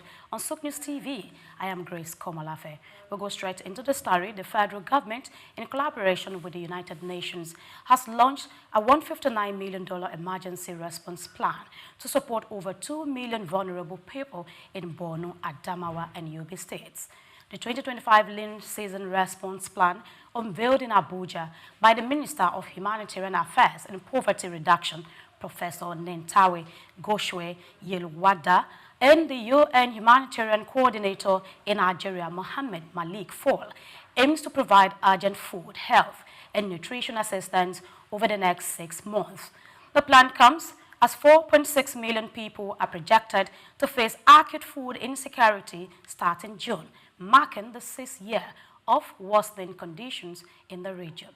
Minister Yetwada stressed the urgency of the situation, saying no child should sleep hungry or die from preventable malnutrition, adding that dignity must not be lost to conflict or poverty. Over 1 million children in the region are at risk of severe acute malnutrition, double the number from last year. Without timely intervention, more than 600,000 of them may not survive the coming months. And in a key move, the United Arab Emirates has joined the list of financiers backing the $25 billion Nigeria-Morocco gas pipeline, a landmark project aimed at connecting West Africa to Europe.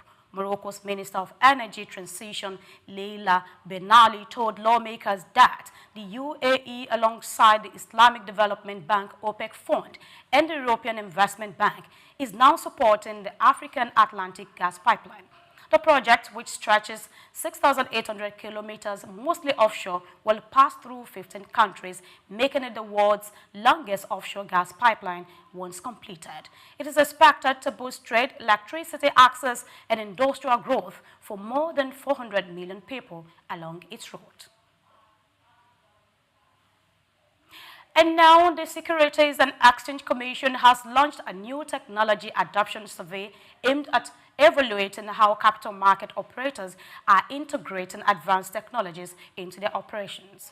In a circular released on Wednesday, the SEC directed all registered operators to log into its e-portal and complete the survey between May 5 and May 20. The Commission says the initiative is part of effort to enhance innovation, transparency, and operational efficiency in Nigeria's capital markets. SEC Director General Emomotimi Agama emphasized that embracing technology is key to market growth and resilience.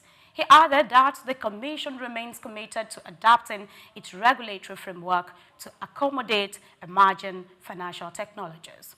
The SEC says the latest survey will inform future policy decisions that aims to build a more robust and investor-friendly capital market. And away from that, the Kaduna State Residents Identity Management Agency, KADRIMA, has begun a tour to raise awareness about the ongoing resident registration and identity card enrollment exercise. The tour, led by Dr. John Danfolani, Executive Secretary of KADRIMA, has taken the message to various chiefdoms and emirates in southern Kaduna. During the tour, Dr. Dan Fulani addressed local monarchs and community leaders, stressing the importance of the initiative. He explained that the identity card, which will also serve as a debit or credit card, will help residents access essential government services, including healthcare, education, and welfare programs. The exercise aims to create a comprehensive database of all residents in the state, assisting with better planning, security, and social interventions. Dan Fulani urged everyone living, in Kaduna, including non-indigents, to register and update their details. The campaign covered areas such as Kache, Kaura, Jema, Sanga, and Zangon Kataf, where traditional rulers expressed their support for the initiative, vowing to continue mobilizing their communities for wider participation. Moving away from Nigeria, U.S. President Donald Trump has expressed confidence that significant progress will be made in trade talks with China this weekend. Speaking at the White House, Trump predicted that U.S. tariffs on China, currently set at 145%, could soon be reduced if negotiations go well. The talk, which will take place in Switzerland, involved top officials from both countries, including U.S. Treasury Secretary Scott Bessent and China's economic advisor He Lifeng.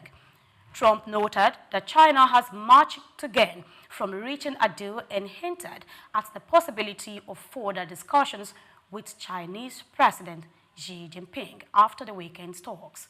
While trade relations have been tense, Trump expressed optimism about a positive outcome, highlighting the potential benefits for both nations. And lastly, on the midday news, the United States and the United Kingdom have reached a limited trade agreement that slightly eases trade barriers but keeps major tariffs in place. U.S. President Donald Trump and British Prime Minister Keir Starmer confirmed the deal on Thursday. It allows more agricultural goods to move between both countries and reduces some U.S. duties on British car exports. However, the agreement maintains the 10% tariff on most British goods, with President Trump stating that the deal reflects Britain's balanced trade with the U.S., unlike other countries with large surpluses. This deal is the first in what President Trump says will be a wave of new trade agreement as his administration continues to revise global trade rules. Meanwhile, U.S. negotiators are heading to Switzerland for fresh trade talks with China, while new tariffs have been announced on products like pharmaceuticals, copper, and even Hollywood movies. And that's the news this afternoon. Many thanks for watching. Do not forget to follow us on all our social media platforms at Souq News Television. Again, I remind you that Souq Business Landscape will be coming your way at 12:30. Please stick around. I am Grace Komalafe. Good afternoon.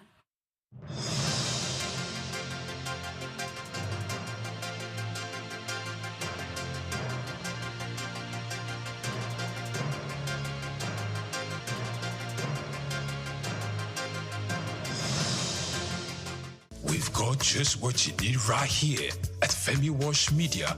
Call it the Midas Touch, and you wouldn't be wrong. Let us record, produce, mix, and master your audio like nobody does. Reach us on our contact today for the best quality job.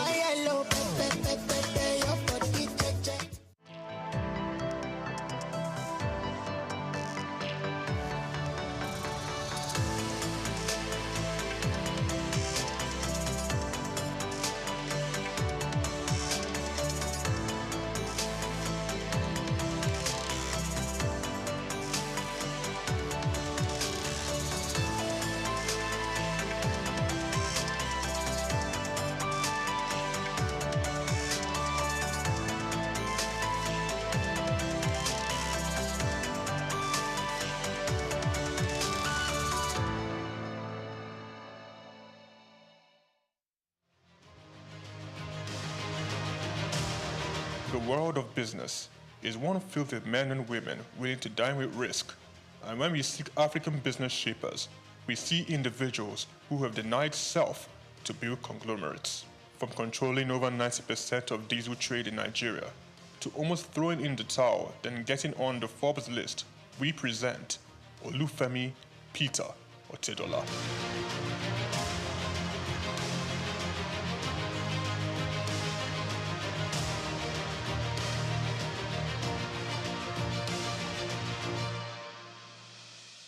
The Nigerian businessman and philanthropist was born in Ibadan, the capital of Oyo State, on the 4th of November, 1962, into the family of late Sir Michael Otedola, the governor of Lagos State from 1992 to 1993. The University of Lagos Staff School, Akuka, welcomed Olufemi for his primary education and secondary education at Olivet Baptist High School, Oyo. Olufemi proceeded to Obafemi Awolowo University, Ife, for his first degree, graduated and joined the family printing press business, working hard and gaining experience. Femi Otedola ventured out starting Center Force Limited. The company focused on finance, investment and trading. The oil and gas sector was Femi Otedola's next port of call. From quite a very humble beginning in the oil and gas sector, utilizing connections and networks of family and friends, he cultivated partnerships in diesel supply chain, him being the last man to the final consumer. Challenges breed opportunities, and in Femi's case, it was a late delivery of diesel from his supplier with a broken truck. and he caught the idea. He could do better and provide better services. He ventured into diesel supply business, buying diesel from a retailer and supplying to companies. Femi Otedola encountered several difficulties securing his supply and timely meeting the demands of his growing clients. This definitely was an opportunity he identified in the fuel retail market. Otedola secured the finance and Zenon Petroleum and Gas Limited was born, petroleum products marketing and distribution company. Otedola, owner and chairman of Zenon, in 2004 invested 15 billion naira in downstream infrastructure development and acquired storage depots at Ibadan, Apapa, as well as 4 cargo vessels, amounting to a combined total storage capacity of 147,000 metric tons. Zenon Petroleum and Gas Limited also acquired a fleet of 100 DAF fuel tanker trucks. By 2005, Zenon controlled a major share of the Nigerian diesel market, supplying fuel to most of the major manufacturers in the country, including Dangote Group, Cadbury, Coca-Cola, Nigerian Breweries, MTN, Unilever, Nestle, and Guinness.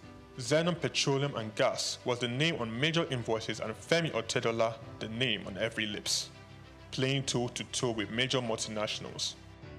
Zenon, in a very short period, silenced the competition and almost unilaterally determined the price of diesel in Nigeria. The competitors came to Zenon for supply.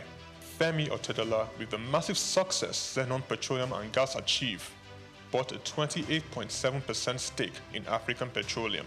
Otedola branched into the financial sector and aggressively stocked up the shares of leading financial houses. He became a top shareholder in Zenith Bank, United Bank for Africa, and the largest importer of diesel in Nigeria. He acquired major shares of Africa's Finance Corporation, Mobile Oil Nigeria Limited, Chevron Texaco, and Visa Phone. Otedola has his hands deep in real estate investments, including an acquisition in February 2007 by Zenon of Sterling House in Victoria Island, Lagos from the federal government. Lagos, London, Dubai, Monaco all have the signatures of FO Property Limited. He was appointed chairman of the Transcorp Hilton Hotel Abuja and tasked with driving its expansion and upgraded to a 7-star facility. Otedola has served as a member of the Nigerian Investment Promotion Council since 2004, was appointed by President Goodluck Jonathan to Nigeria's National Economic Management Team. Otedola is chief executive and president of the Seaforth Shipping Company Limited and was at one point Nigeria's largest ship owner after extending control over the distribution of diesel products. One of his ships, a flat-bottom bunker vessel with a storage capacity of 16,000 metric tons, was the first of its kind in Africa. In January 2006, Otedola was appointed a non-executive director of Transnational Corporation of Nigeria PLC, a multi-sectoral conglomerate established in 2004 by then President Olusegun Obasanjo to respond to market opportunities requiring heavy capital investment in Nigeria and across sub-Saharan Africa. He held this post until February 2011. Otedola was appointed chairman and chief executive of African Petroleum in 2007 through the acquisition of controlling stake in the business. Following Otedola's entry into the company, African Petroleum's share price rose sharply, increasing the market capitalization from 36 billion to 217 billion naira in 6 months. In March 2009, Otedola became the second Nigerian after Aliko Dangote to appear on the Forbes list of dollar-denominated billionaires with an estimated net worth of $1.2 billion. Otedola announced a move to upgrade African Petroleum's liquefied petroleum gas storage terminals in Lagos, Kano, and Port Harcourt in October 2009. Harsh economic conditions necessitated by the slump in the oil prices and credit squeeze of 2008-09 led African Petroleum to record a loss in 2009. With the world oil price crash came difficult moments for Zenon and Otedola. He was very close to complete bankruptcy. I said to myself, I was not going to have friends and enemies. I was going to have only competitors. I had 2 options, commit suicide or weather the storm. African Petroleum, rebranded in December 2010, changed its name to Fort Oil PLC. Otedola paid his near $1 billion debt and invested in the financial industry, making him a top shareholder in Zenith Bank and United Bank for Africa. Otedola restructured the business, focusing on technology and improved corporate governance. And in 2012, Fort Oil returned to profit. Otedola financed 57% of Fort Oil subsidiary, Amperion Limited, which acquired the 414 megawatt Girigu power plant for $232 million in 2013. Fort Oil improved financial position and diversification into power generation resulted in a 1,321% rise in its share price. The first half of 2014 saw the company's pre-tax profit more than double year on year to 4.1 billion naira. Revenue growth for the whole year was 33%. Fort Oil sold 70% of its equity to Swiss commodity trader Mercuria Energy Group in September 2015, giving Fort access to global commodity markets. The deal was thought to have given Otedola an estimated $200 million.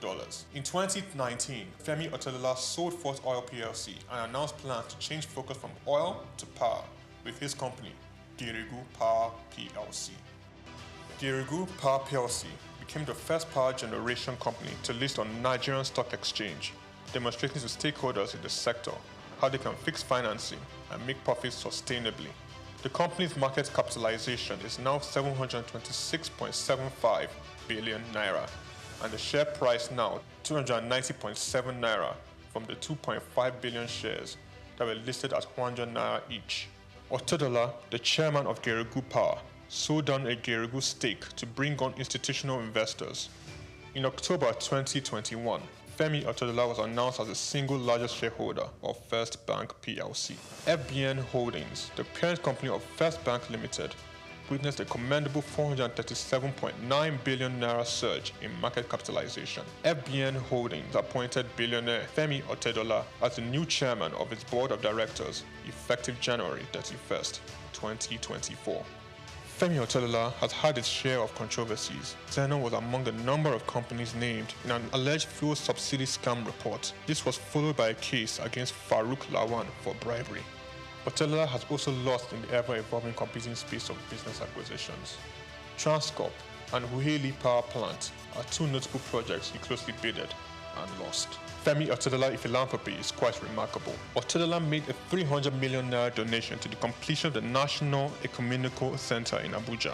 In 2007, he gave 200 million to the State Security Trust Fund in a drive to reduce crime in Lagos. Donated 100 million naira to the Otedola College of Primary Education in Ekpe. In 2008, he donated 80 million to the Faculty of Agriculture at the University of Port Harcourt. Femi Otedola pledged and redeemed $25,000 to the Super Eagles in the match against Algeria in 2019 AFCON. He gave all 750 students of Augustine University 1 million naira each. Femi Otedola sits comfortably on the Forbes billionaires list of top 20 richest people in Africa. Femi Otedola is married to Mrs. Nana Otedola and have 4 children: Olawumi Christy Tolani, Florence Ifeoluwa, Elizabeth Temi, and Fewa Otedola.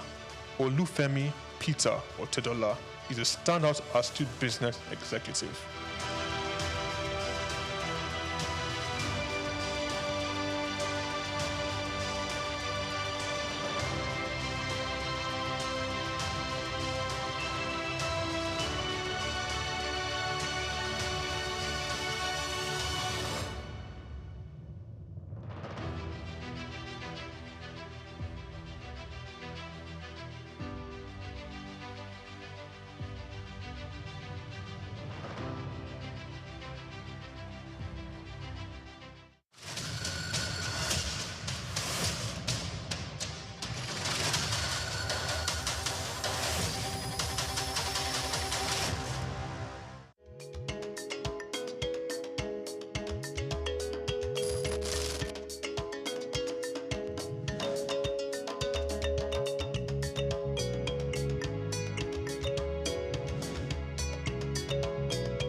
From the early days of humanity when people roamed the earth unclothed, to the Stone Age when leaves and natural materials were used for modesty, clothing has undergone a remarkable transformation. As we progress to the weaving of fabrics and the art of textile printing, Ankara emerged as one of the earliest and most distinctive forms of attire. Today, Ankara has evolved beyond its origins, becoming a significant cultural symbol for various ethnic groups, states, and nations. Ankara, more than just a fabric, it's a symbol of pride and culture for millions across West Africa, deeply embedded in their identity and heritage. I bet you've been in touch with this fabric one way or the other, but have you ever asked where and how it all began? The journey and history of Ankara is what we are about to uncover, and how it became a powerful emblem of African heritage.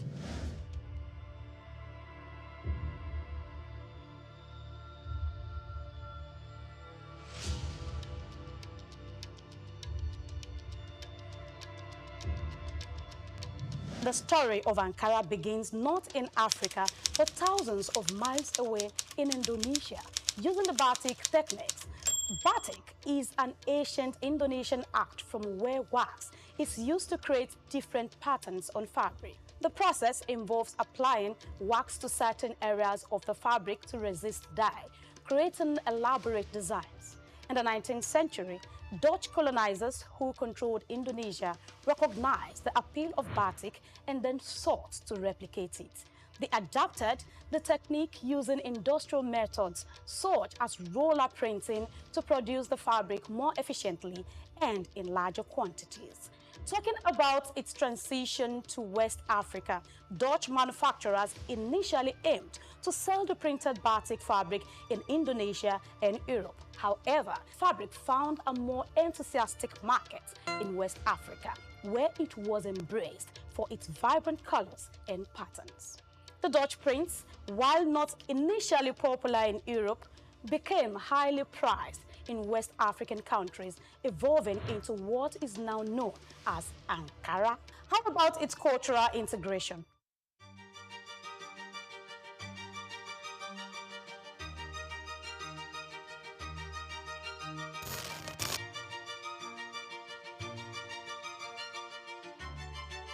Well, the exact individual or company responsible for introducing batik to the African market is not well documented, but over time, Ankara became deeply integrated into West African culture, symbolizing various aspects of identity, status, and tradition.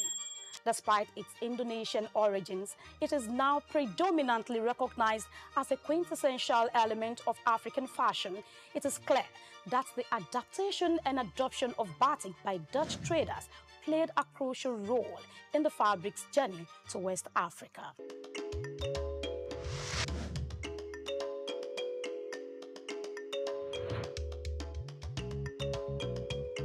By the early 20th century, these vibrant fabrics had become deeply embedded in the West African culture, from bustling markets to family gatherings. Ankara was more than just clothing. It was a statement of identity, social status, and unity. Even today, Ankara continues to hold a special place in West African society, alongside other widely recognized fabrics, reflecting the region's rich textile heritage. Talking about human civilization and the remarkable transformation of covering our body, Ankara fabric stands out with a deep historical root. Let's take a look at some of the beautiful collections and hear from one of the biggest retailer in Balogun Market, Lagos Island. I deal in what you call it, Ankara fabrics. We have the bigger one, which is vegetable block wax. That's the bigger range. You have the medium range. There are also vegetable block wax. So those are the two types of category that we sell. We buy from wholesalers, which is on the mainland. Then we sell. Like people use it for ashwebi. Some people use it for ready to wear, like tailors. They use it for ready to wear. And some people just buy it for maybe like a mini celebration, or in short, all celebration, all ceremony and celebration. So this one now, this is a medium high target, vegetable block wax. This is a medium one. If you touch it, you will see the texture. It's not that 100% cotton. So compared to this one is a big one. Yeah. So when you touch it, you see the difference. Yes. This big one, this medium. This is big, this is medium. Yes. That's the difference. This has more quality than this. So that's the difference. And it's not that this one is bad. It's just that some people's pockets that will determine if you can go for big. Some don't like the medium one, so they go for this. They based on this. Why some that can't afford this, they just buy this. So the rest is just about design. Yes. The two types that you have here. Yes. The rest is just about design, different designs. It's not.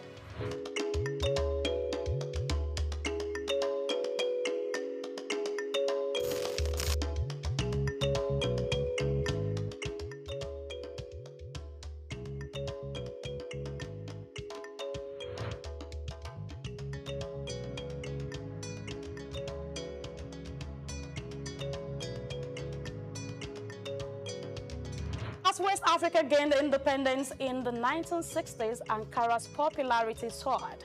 It became a symbol of African pride, a rejection of colonial influences, and an embrace of cultural heritage. From everyday wear to high fashion, Ankara represented a new era of self-expression. We are playing with this machine. We have this time. So you can leave it for 5 minutes, you can leave it for 3 minutes, depends on how strong you want it to be. So and as long as you can keep it for that a couple of times, that's how it will last. Will last, okay. And another thing that make it fade off easily is washing machine. Oh. Yeah, when you are using a washing machine. So it should be hand washed, not. Not so strong wash. You know, Ankara is not something that, especially when it's adult clothes, you know, it's not something that you rub on the floor. It's also some particular places to wash.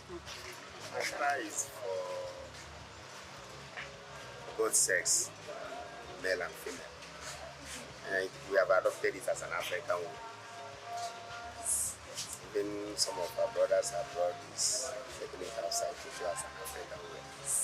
A lot of people see it as the easiest fabric that you can take and make anything that you want out of it. That's why no matter how dull the market is, there are influx of it's going out. And you know it's not only in Lagos. When you bring it out, other people will say, Odisha people will say, Mara people will say, all sorts of places. So that is how it spread. So you'll be surprised that you are sitting down here, you will see design today, tomorrow you come, you will not see it again. So there are some trends in Ankara, there are some outfit that is like, well, you can't specify now because anybody can wear anything, but you see some colors that are too sharp. You say that it's outside color. Igbos like dull color, yellowish, and you know there are some, like this one that is here now, is an Igbo uniform. That's fragrance stuff. An Igbo uniform, if you see, go to. Okay. If you go to function, you see things like that. And if you go to market, it's a separate, and the price is different. It doesn't move like the others. Okay. So you have to buy with caution. Today, Ankara is not just a fabric, it's a global phenomenon, worn by millions. It graces runways from Lagos to Paris, New York to Tokyo. As a symbol of African pride and identity, Ankara continues to evolve, influencing fashion, art, and culture worldwide.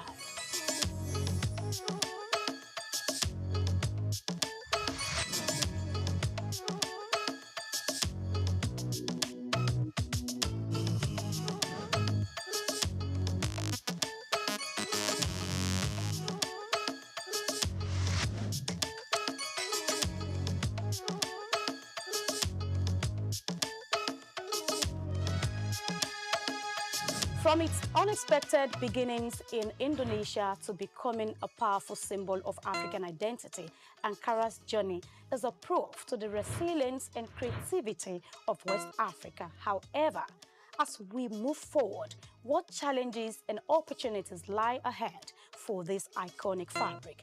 Join us in the next episode as we explore the current state of Ankara production and the hurdles it faces into this global market. I am Grace Komalafe. See you again.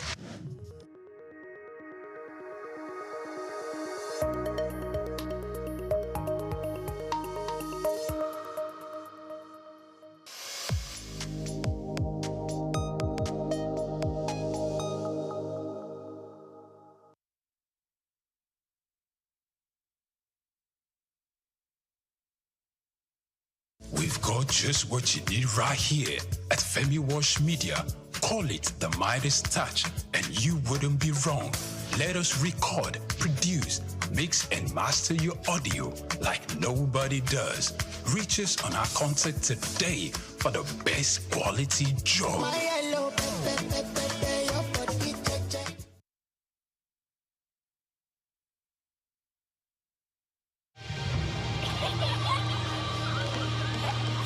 What keeps the heartbeat of a community alive? Is it the courage to create, the power to connect, the vision to transform? Well, it's all of these and more. It's a symphony of ideas, innovation, and industry. But where do these stories come alive? It's right here on The Isle, 104.9 FM, the station where dreams meet action and growth finds its voice. The Isle, 104.9. Business, economy, development. Stay tuned.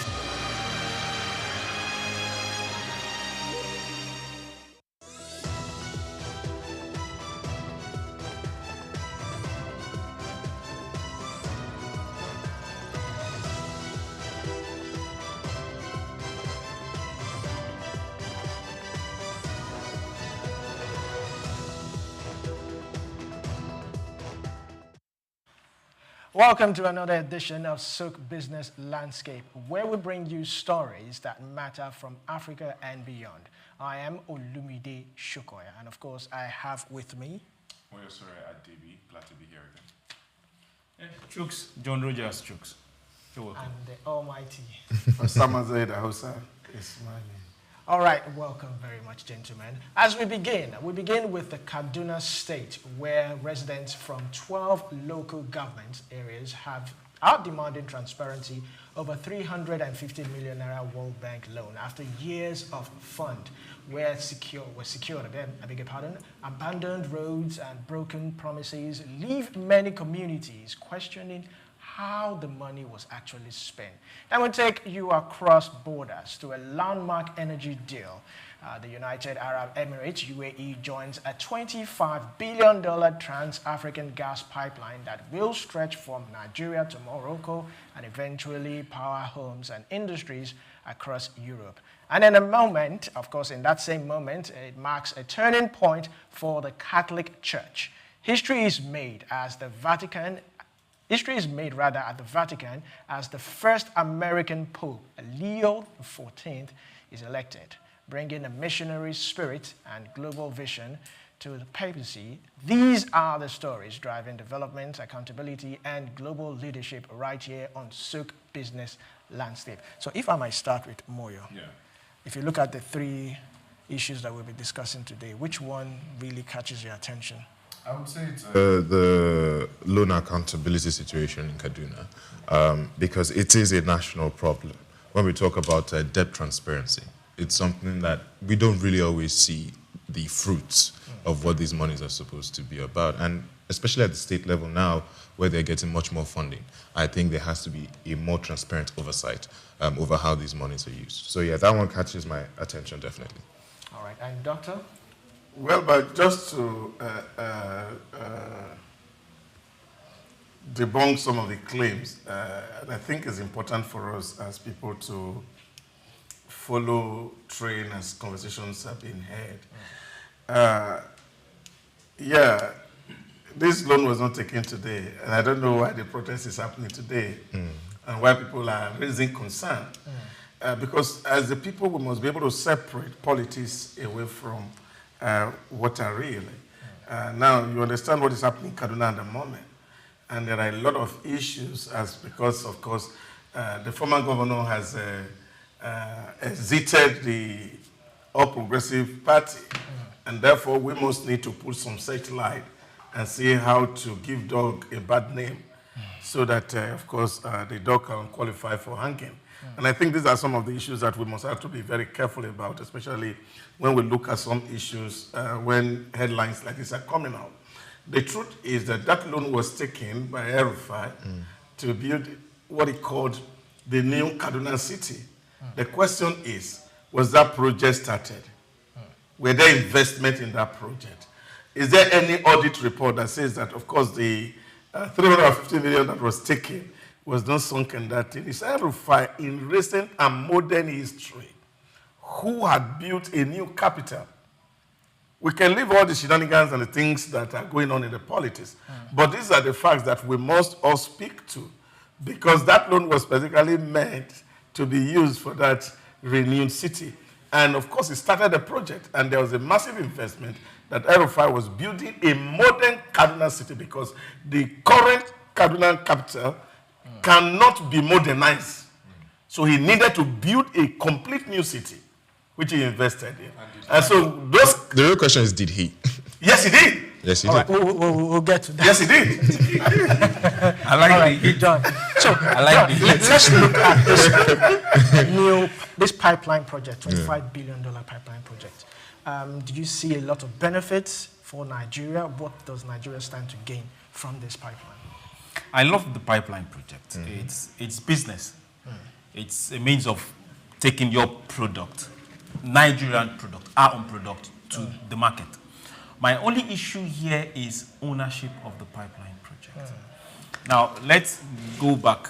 Precedence has always shown us that there's always a problem when we have co-ownership of some particular projects. Take typical example, the North Line Atlantic project, Russia power project. Now, that has been destroyed twice. But they know that they are directly trying to hit Russia. It's solely owned by them. Now, another country which happens to be a good business-oriented, they see opportunity and they go there. It's dropping 25 billion. Is it going to be ours at the end of the day? Who's going to control it? That is what matters. Take for what's happening again. Trump wake up one morning and say the channels are going to be renamed, and say he's going to open up some particular countries that they did stuff for and take it back. All that is still in quote, but they are following through. How are we going to have control over this pipeline with this amount of money coming from outside this country? All right, that's just my fear. Thank you very much. So we'll quickly go on a short break, and when we come back, we have a whole lot on our table, and when we come back, we'll dissect. Please stay tuned.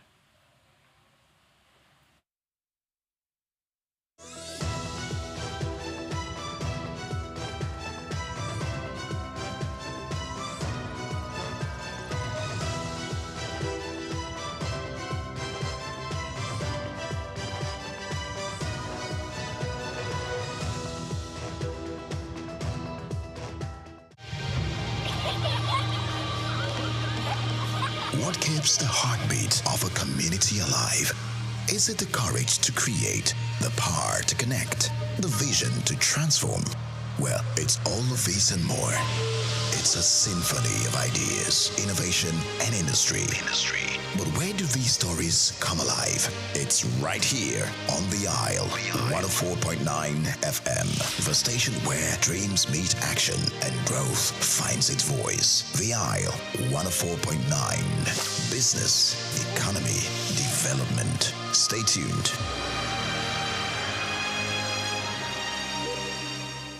The Three Wise Men. Iconic sculptures and statues adorn major metropolitan cities of the world. In Lagos, Nigeria, the statue of three men designed to depict the state's cultural heritage and to usher in visitors and tourists into the ever-accommodating center of excellence is no doubt an astounding work of art. Originally built under the administration of Colonel Raji Rasaki, designed by Bodu Shodende in 1991 and standing over 12 feet high, referred to as Agba Meta or Aro Meta, the three sculptured chiefs were placed along the Lagos-Ibadan toll gate to welcome people coming into Lagos State. The statue called the Three Wise Men by many has become a major signature for the state. Three white-capped chiefs clad in white wrappers knotted across their shoulders and with clenched right fists are shown in the artwork. The images fascinate and create impressions in the minds of visitors coming into the state, captivating the attention of visitors who look with keen interest, pondering on the messages which the posture of the engraved images signifies. The Three Wise Men has been relocated thrice from its original position at Ojodu Berger end of Lagos-Ibadan Expressway to Magodo area before its final relocation to its present site at Olowopopo Drive. The sculpture has suffered severe damages over the years and renovated. Bodun Shodende, through this sculpture, depicted the highest honor that can be afforded to anyone in the Eko greeting tradition. The three wise men, Arometa, Souq, Enlightenment.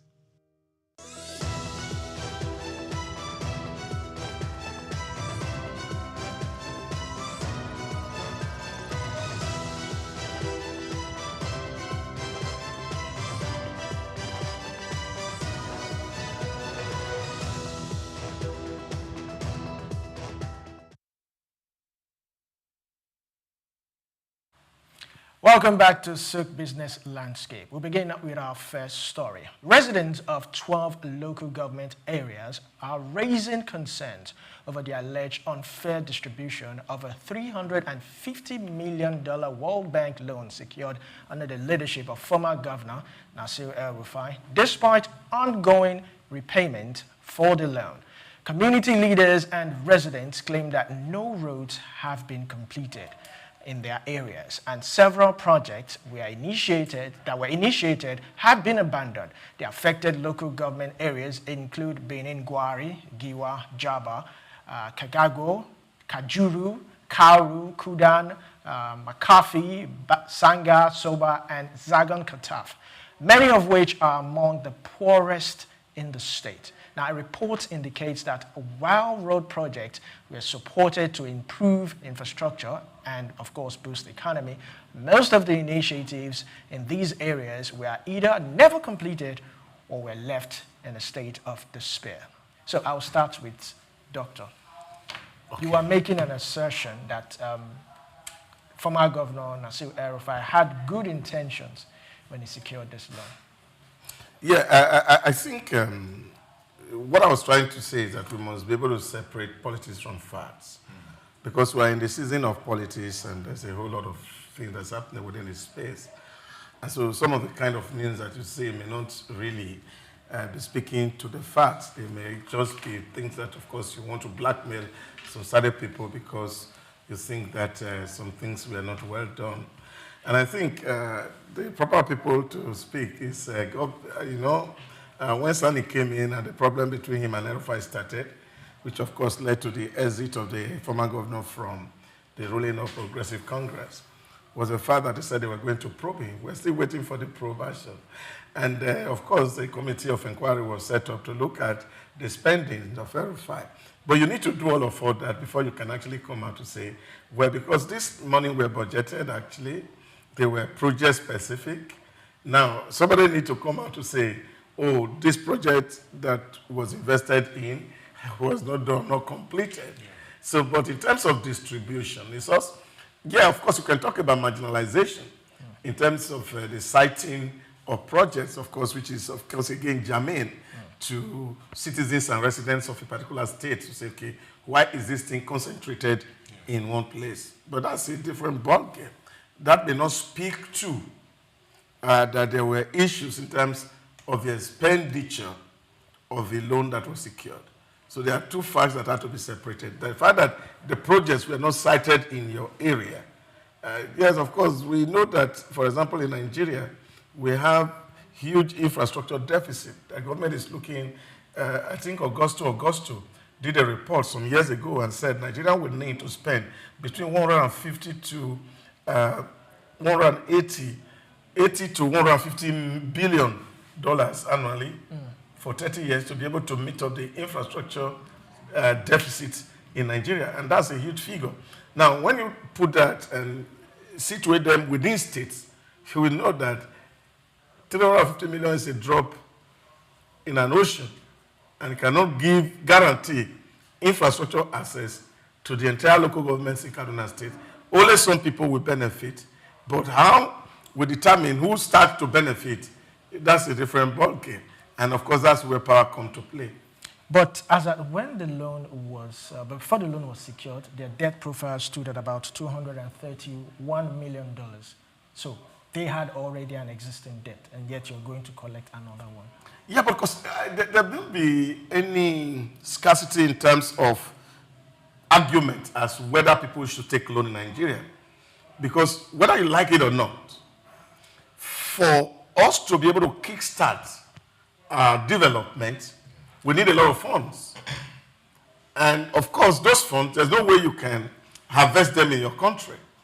Take, for example, after the Second World War, and of course, Europe was greatly devastated, there's what is regarded as the Marshall Plan, which was a plan put in place by the Foreign Secretary in America to rebuild Europe, and that was to take place for over a period of 25 years. And what was happening was that money was consistently pumped into Europe to rebuild all the infrastructure that were decayed. So till tomorrow, when you talk about international relations, you cannot forget that name, Marshall, because that plan was what brought Europe back again. But it came all through loan, all through grants that was given to Europe to be able to build themselves, and they created market where they could trade with each other, and of course eventually led to what's called EU today. That's in Europe. So what I'm saying in essence is, yes, 350 million, it looks big, but it is a drop in an ocean compared to the infrastructure requirement that people are talking about in Kaduna State. All right, Moyo. Yeah, I mean, personally, I don't like to, conflate issues too much, right? The bone of contention right here now is about the 350 million naira. Of course, as against what he said, it's a drop in the ocean, but that money was meant to do something. Right? And that's why I keep saying there needs to be more transparency on how these monies are spent. The World Bank or whoever, where they source these monies from don't just appear. Right? The DMO is going to advise the federal government. The Attorney General is going to provide legal review on the agreement. And all. So why is it that when we are getting these monies, there are so many people involved? And then when the money arrives, there's nobody to give us information anymore. These are things that we should talk about. Right? So according to reports, people have reached out to the current governor and the ministries, and nobody is saying anything. That is a problem. That is one of the major problems here right now. So again, I mean, whether it's politically motivated or not, there has to be accountability, there has to be transparency, and these are the things that we should talk about more.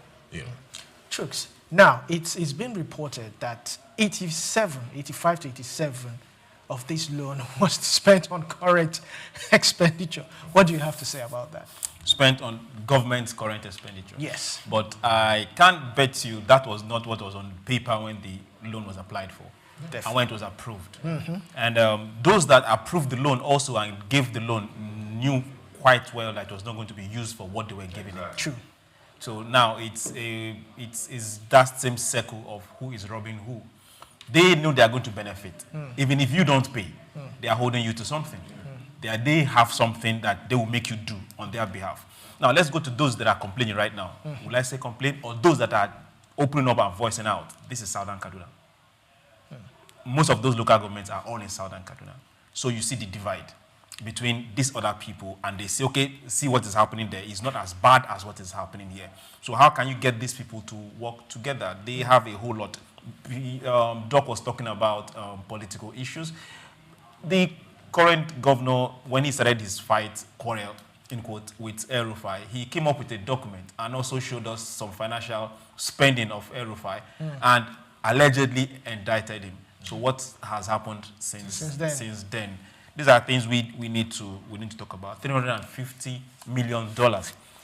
Doc, is a big money. It is a lot. That's 560 billion naira. That's 560 billion naira. It looks big on paper. On spending too. Yes, when you spend it, but you see, the point I'm making is simple. We live in an environment where what we feed on is blackmail. And except that you become very, very open-minded, you will believe the lie for the truth. And that is the point that I want us to be able to separate. You see, people just come up to say, oh, we were neglected. Who are they complaining to now? The current governor. That, oh, the whole of Kaduna State is paying back the money. But there are no hints of allegations here that this money, somebody put it in his pocket. And that is what I'm saying. What was the loan meant for? What did the National Assembly approve for El-Rufai before he took the loan? Everybody said they want to build a new city. Education also. It's education, a new city. healthcare services. Brand new city. A brand new city. A brand new city. Which did he now, when you get to, you see, it's unfortunate. I'm not speaking and I'm not holding forth for everybody. He has a spokesperson who will be able to talk for him. Yeah. In Nigeria, as we speak today, there's no other state that has done or made that feat. You know the way London was built, with sewage system put in place, electricity in place, water supply in place before building start. RFI laid that foundation in Kaduna State. But the structures were not the ones on top of the structures were not built. You see, the truth of the matter is development, they say, is something that is cumulative. Okay, but can we hold people accountable and responsible? Yeah, but you see, that is a time, point. not just no. Also with time. That is the point I am making. Okay. Because what we are seeing is speculations. What we are seeing is speculation. Nobody has come out with hard data on how this money was spent. And I can tell you, because these are gazetted, there are government documents to show how this money came, what fraction of the budget it was. So government has the data. But now, especially now that you have somebody who is an anti-El-Rufai as the governor, now those data will be flying on the streets. But you see, what I'm just saying is that we are deliberately scandalizing somebody to score some point. And you must factor that into this conversation. Because at the end of the day, and this is the problem that we have had over time in this country, where trials are done on social media, phone stolen on pages of newspaper, on television table where analysis is done, we will decide it, and at the end of the day, people will say, oh, they said this man stole money, but we didn't see the fact of it. Doc, can I ask a question? Exactly. Yeah. Can I ask a question? Yes. If a child is put on a table for appendix operation, the doctor knows it's going to take 3, 4, 5 hours. If it's a brain surgery, you know it's 24 hours, max. Some other operations, okay, if it goes beyond 2 days, this person is going to die. It's the same thing when it comes to construction. You know the time frame to start a project and finish the project. And that is what you submit when you're collecting monies. Why is it that when it comes to Nigeria, this time frame, we never respect it? No. You see, that is what I'm saying. These details are in there. That's what I'm saying. What we are dealing with here is speculation. In short, as a matter of fact, when Governor Sani came up with the fact that they were looking into the papers of El-Rufai, and the man said, well, he was very happy to get to the court. What we are dealing here is about he who abandoned alleges. No, wait. He who alleges must prove. Has responsibility and duty to prove that what you are alleging actually happened. You see, take for example, this building where you are a complex, over 32-story building. Now, if they tell you what gets into the foundation alone, before you can put a brick on it, it's money. Now, has somebody gone out to evaluate how much money that went into the foundation before you are talking about the finished product? Because you look at this project, we are talking about timeline. That we are going to build a modern city, you are not going to build it in one budget cycle. So what they should be able to do is the quantum of work that is done in this city. What's its value? Good. Compared to the money that is released. Do you have the data? I understand your perspective, but I also think that we're also making excuses for El-Rufai. If you are going to El-Rufai, it's a general. It's actually a general thing. We have abandoned projects. Because we're reading this and people are saying, children are now playing on half-gridded roads, equipment are rusting all over the place. At the heart of all of this, right? If somebody says, "Oh, you did something," again, politics is a call to service. This is not. We're not running a business somewhere. This is not profit-based. You must understand that you're serving the people. So if somebody is complaining that this is what, you need to come out yourself and say, this is what happened, this is what I did. You can't blame us. that, oh, there are no hard facts. What are the facts that he has provided, or his team, or the administration has provided? He doesn't need to provide. Why doesn't he do? Why doesn't he though? No. You see, you are protected, for example, by the Freedom of Information Act. To go to Kaduna and say, I want to see the record of this loan that's taken and how it was expended. The law permits you to get that. So you can't expect El-Rufai to come to the street and be indicting himself. Somebody has to you just said indicting himself. Yes, that's what it is. No, it's not supposed to be indicting if he's coming out. No. He's supposed to clear the air and give us some clarity. That's what transparency is all about. That's what accountability is about. No, but he has done that. How? And he can't continue to come out every day. You see, that's what I said to you. When Sani, the current governor of Kaduna State, came out to say they are studying the documents of El-Rufai. They are still studying it. Yeah. So that's what I'm saying to you. So if you say you are studying my document, I don't need to preempt you. So that's merely preemptive and speculative. Now let the man who is alleging prove that, oh, this existed. Then the man has the right to speak. I don't think it is his place to be answering to speculations. He should be able to say, okay, yes, we have seen that this has happened in Kaduna State. This was a massive fraud. We are in court. We are going to prosecute this. And then, of course, the man can go before the court and say whether he did or he did not do. This is also more than just Uba Sani. This is about the people, right? Do we not care about public distrust? Do we not care about these things? We don't. Is that what we're saying here now? Can we also come from the side of the Southern Kaduna? Because this is majorly coming from their side. Yeah, I mean, I really, it's about inequity in the distribution of the funds. They can't share the money, the same money for everybody. It's just normal. It's going to be based on needs. So that's why I'm not even particularly bothered about that. But I'm saying that if people on the streets are saying these things, I think we owe them a bit of service to clear the air. I don't like speaking to politics. I'm giving you a little dose of that politics. So that you understand where this conversation is coming from. You see, if you glean the media today, you see everybody feel that behind the crisis that was in Kaduna State was sponsored and prosecuted by Nasiru El-Rufai. That's a narrative. It's a narrative. And whether you like it or not, and when you also read in between the lines today, that you see, they say, oh, Sani is pro Southern Kaduna. And all the efforts that he has made as governor is almost rubbished. But like I said, you see, development is incremental. You can't develop a whole space in one day. You have to start in one place. In short, as a matter of fact, you start from your father's house. They call it the Nehemiah principle in the Bible. You build the front of your house first before you go to build the front of other people's house. So, if that is the approach, El-Rufai has done his own.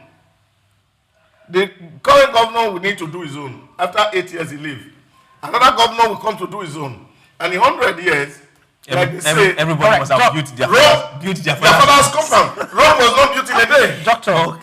Doctor, this particular trend has been happening, whereby a certain administration comes in and they say, oh, this is the debt that I met. He goes, he does his own thing, he leaves, and another person comes and meets another.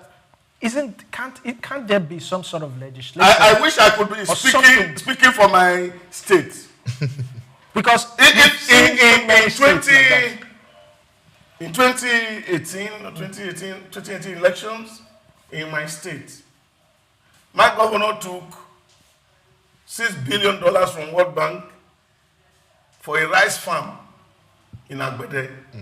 6 billion. Yes. 6 billion. $6 billion or 6 billion naira. For a rice farm in Agbede. And I remember during that campaign, they were asking Mr. Governor, you took a loan for a farm. We have not seen a grain of rice. He said it was a failed project.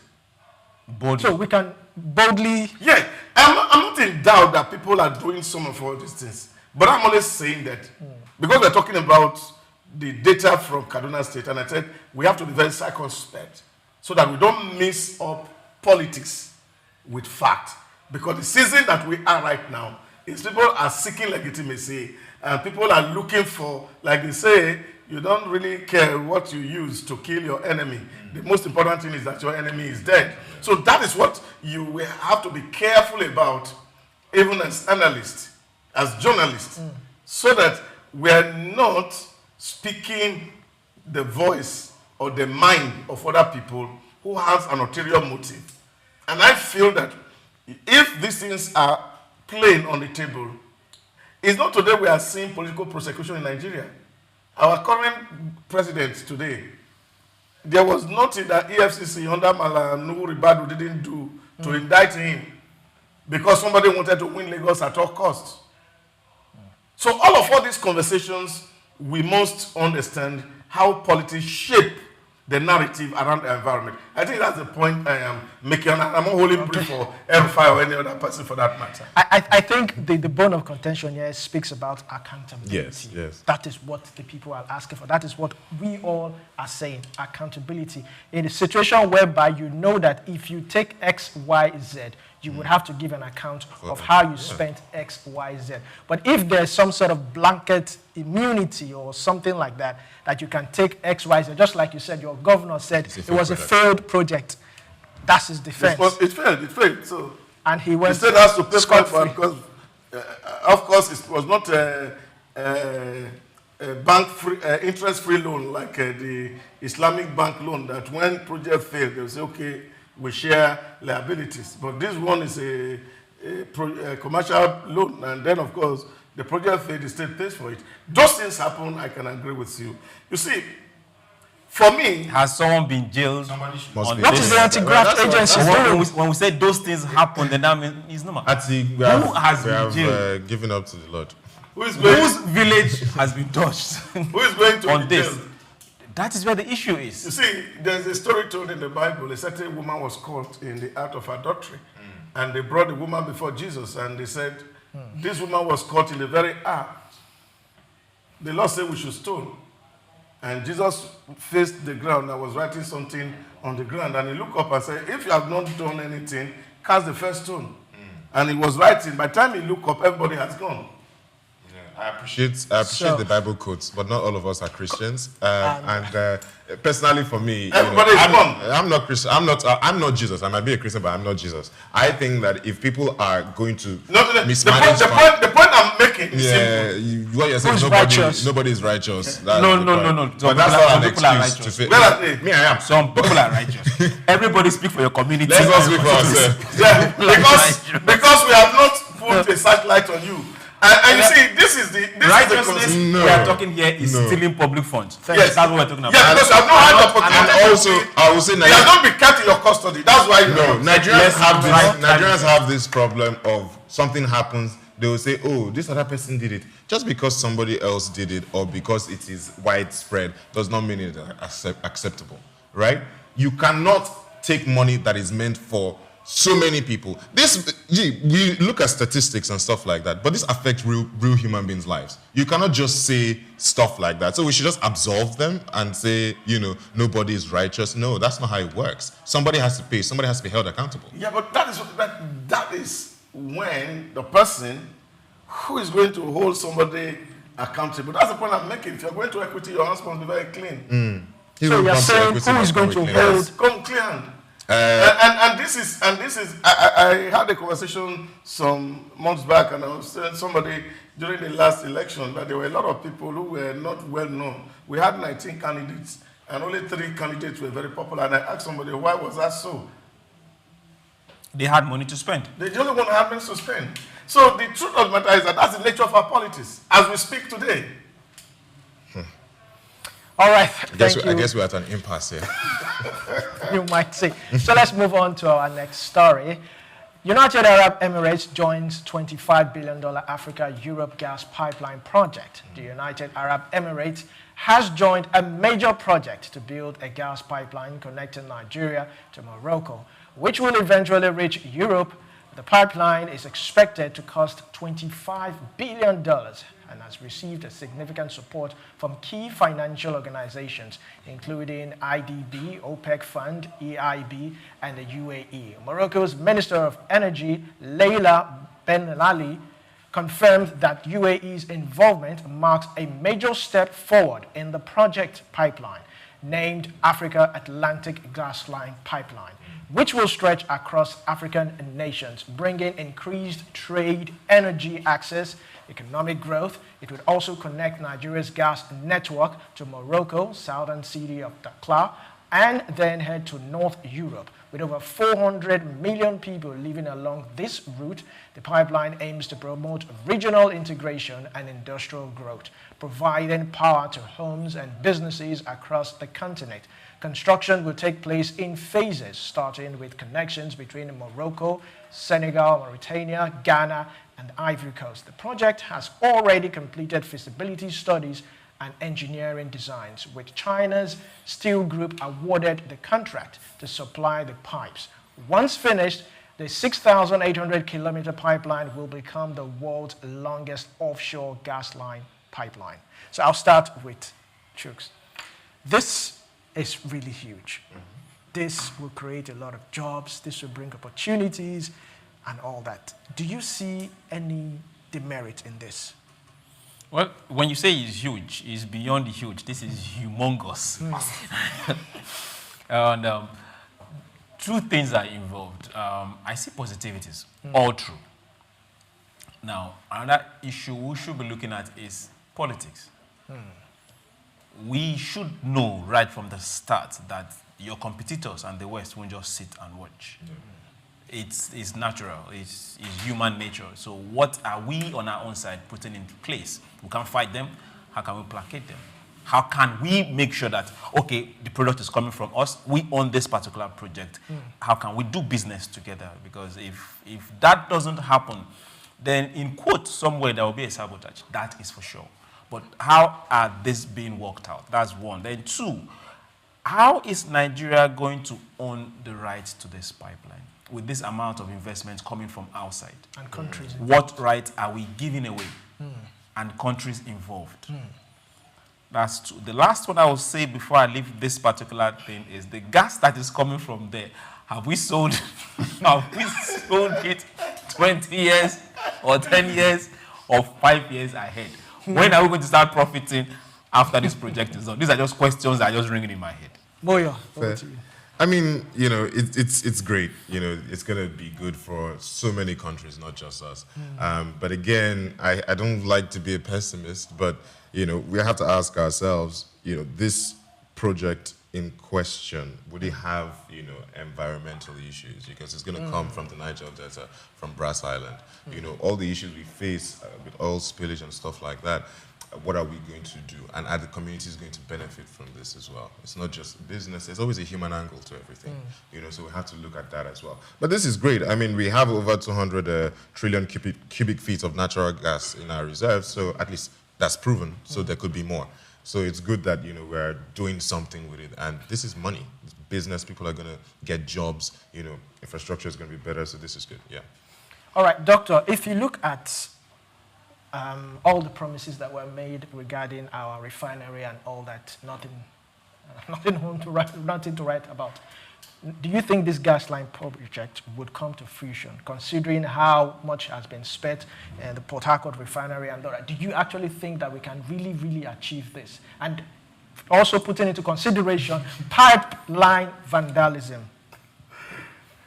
Well, the project will succeed, let me be upfront. Yeah. Okay? Because it's not a Nigerian project. Yes. Okay? Nigeria only own the raw gas. The pipeline belongs to Morocco. It's not a Nigerian project. The $25 billion is given to Morocco and not to Nigeria. The people doing the feasibility studies, they are Moroccans, not Nigerians. Yes, that's true. They are only tapping into our resource.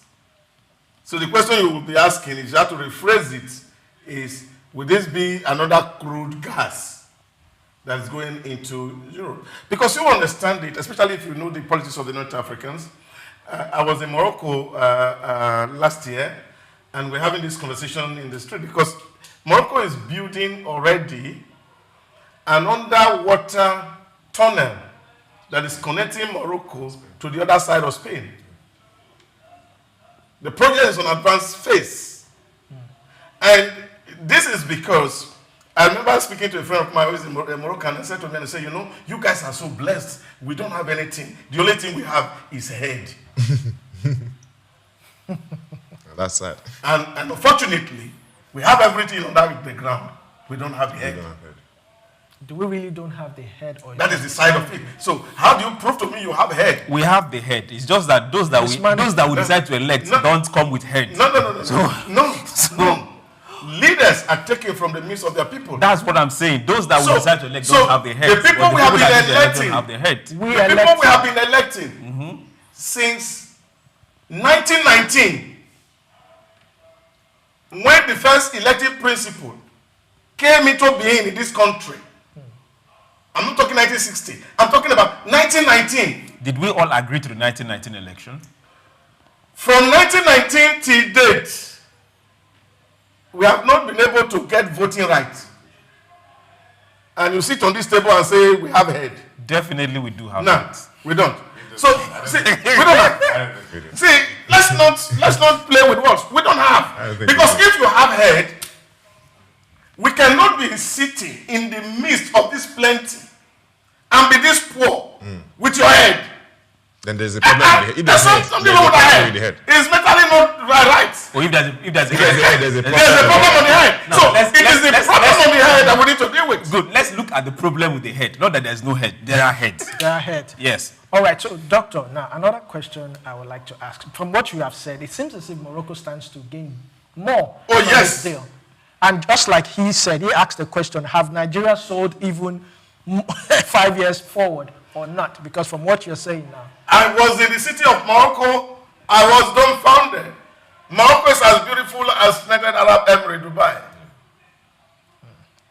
From Marrakesh to Casablanca, to their city capital. You think you are in Europe. The roads are clean. So, when you look at a people, then you can be able to proximate. And that is why you see, they don't too associate with us. They don't, you see, people in North Africa, they don't see us as their brother. They don't. Because the level of profligacy in this side of Africa is horrible. And so nobody will want to identify willingly with a prodigal son. Hold on. Who happens to be the prodigal son? $1 billion question. Yeah. You go to Sudan and find out. No, you have to figure out who exactly is the prodigal son. Go to Sudan and find out. I think we know the answer to that. Go to Burkina Faso. Go to Senegal. Come to Nigeria and find out and know who is the prodigal son. Okay. All right. So from what Doctor has said, do you think Nigeria actually stands to gain something? This is one of those same issues when Doc will say we sign papers on personal interest and not on national interest. We now get to ask these same questions again. When this business came, when this deal came, who were those that signed it? 2016. No, those who were in government. 2016. Call names. You don't need to swallow it. I don't know if you understand. Who were those that signed it? What did they sign on those dotted lines? What amount of rights did they sign out? These are things we can't run away from. Yeah. We can't run away from it. Moyo. Oh well, I think they've practically they've practically said it all. But if I'm going to say something nice, hopefully it's going to add to our GDP. Anyhow, yeah. Even if it's 20 million, and let's not collect something, and let's not just have it sitting down there and having people just like we say, whatever they like. And also it might add some greater influence to our global energy diplomacy. So maybe to add to our global profile or something. Yes. Back to you, Doctor. So I'd like to ask this question also. It's been said that the route this pipeline is going to take will benefit the communities and businesses around them. Do you think that is true? Of course, there's no doubt it will. What happened is, as construction starts from Senegal to Morocco, then Cote d'Ivoire to Ghana, all those people in those Aziz, they are going to make a lot of benefit out of it. And then, of course, by the time they connect Cote d'Ivoire to Ghana, to Senegal, then before the canal come to start investment in Nigeria side. You see, even in the calculation, we are at the end. we are at the end of the calculation because by that time, maybe our head would have reset somehow. Before you move, there is this picture. I can't remember who took that picture. It's a pipeline in East Africa that crosses a very big slum, an oil pipeline. And each time that picture come out, they show young kids and children, some not well dressed, but a whole amount of refuge, and they are playing on top of wealth. I hope this is not what we are going to see. Now, a lot of monies will be moving around during construction. Now, I ask, after construction, what happens to those communities? Well, it's projected that this will stop gas flaring and all that. So. Gas flaring is for this end bit. It's for the end side. We've heard it to stop gas flaring for over, even right from the time of Obasanjo. Yeah. This is, at the end of the day, it's a leadership issue at the end of the day. Yeah. All right. Where do we So where do we go from imagine United Arab Emirates, a country with a total population of 10 million. About 1.5 of them are actually locals. Is the one raising 25 billion for mostly African to do business. What is in United Arab Emirates is sand and sun. Mostly desert, yeah, for the most part. Sand and sun. There is more than sand and sun. How many? And we have there's a lot of heads. heads. There's a lot of heads. Yeah, good one. Yeah, there's a lot of heads there. So you can imagine. And I think we need to invest in heads here. Yeah. Really. But I still want to go with Souq. We have heads here. Oh, it's just electing the right head. I believe. No, but I agree with I agree with Doctor. See, the leadership is a sample of the population. Yes, we have problematic heads. But the heads are most of us are also problematic. Of course, yes, because the population it's a subset of the whole set. And have that's why it's problematic heads. It's going to be very hard for all of us to even band together and say we want to elect the best of us, because many of us are not even good enough to look at it. Souq just asked, who signed? You remember the P&ID case? Oh, don't take us back to bad news. Our president was on a sick bed where some people forged the signature. And denied initially. Collecting 100 million naira and signed out our destiny.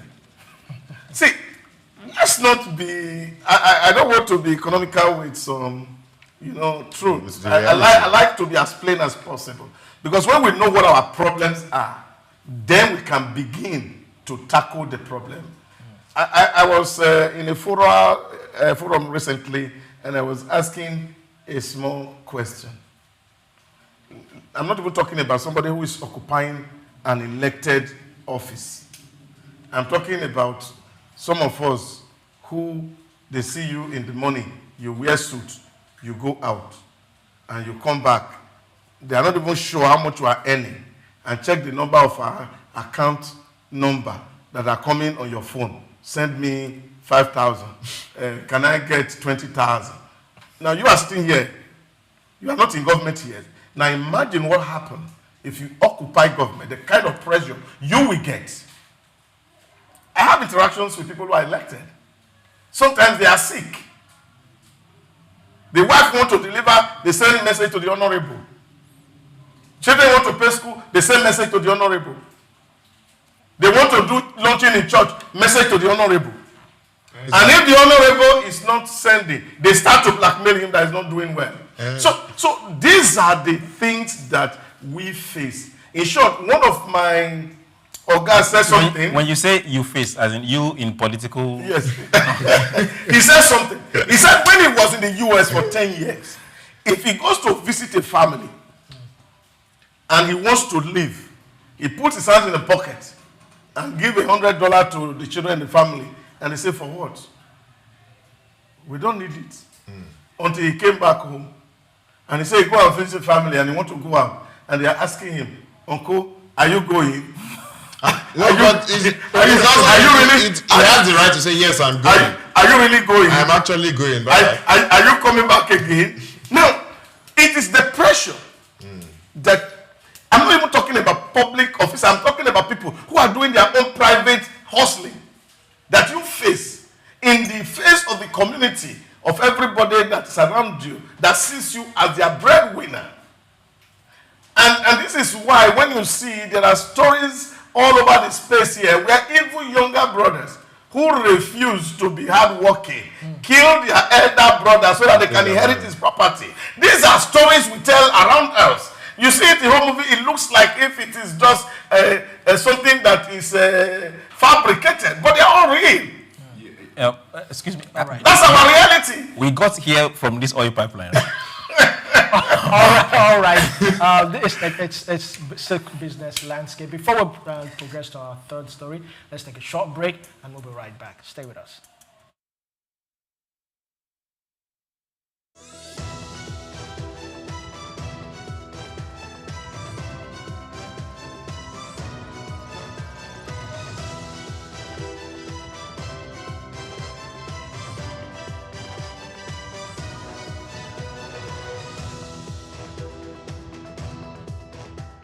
Idumota Market. Eko Idumota, once a residential neighborhood, is home to Idumota Market located on Lagos Island. It is one of the oldest and arguably one of the largest markets in West Africa. Idumota is a historic neighborhood adjacent to the Lagos port that facilitated the slave trade, and later, under the British indirect rule, it surrounded to exports that fueled the colonial enterprise. Idumota was also the location of an armed forces remembrance cenotaph called Soja Idumota, built as a monument to Nigerian soldiers who served with the West African Frontier Force.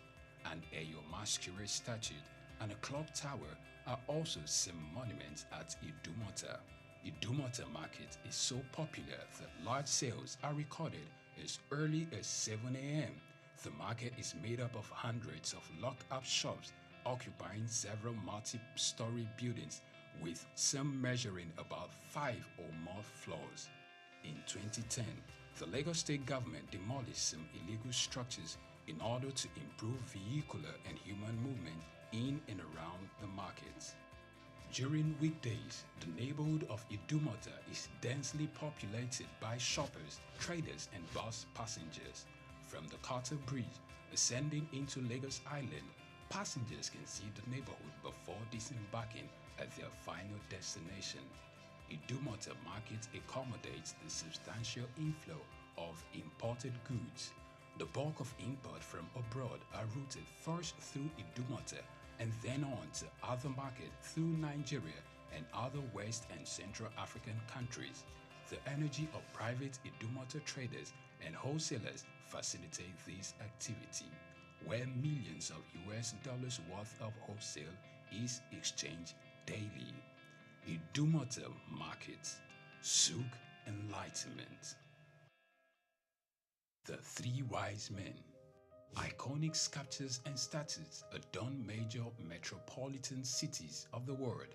In Lagos, Nigeria, the statue of three men designed to depict the state's cultural heritage and to usher in visitors and tourists into the ever-accommodating center of excellence is no doubt an astounding work of art.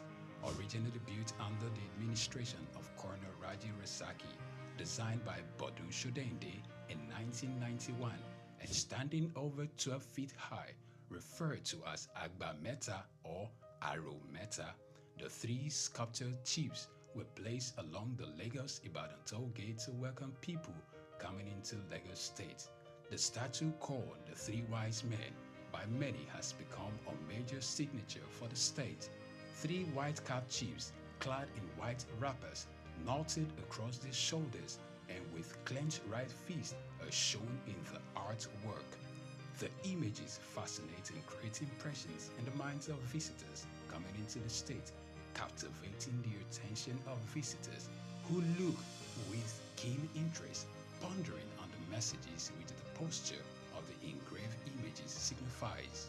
The Three Wise Men has been relocated thrice from its original position at Ojodu Berger end of Lagos-Ibadan Expressway to Magodo area before its final relocation to its present site at Olowopopo Drive. The sculpture has suffered severe damages over the years and renovated. Bodun Shodende, through this sculpture, depicted the highest honor that can be afforded to anyone in the Eko greeting tradition. The three wise men, Arometa, Souq, Enlightenment.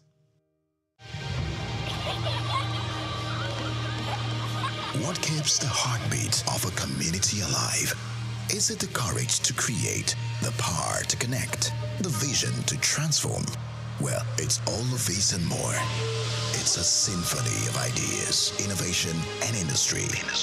But where do these stories come alive? It's right here on The Isle, 104.9 FM, the station where dreams meet action and growth finds its voice. The Isle, 104.9. Business, economy, development. Stay tuned.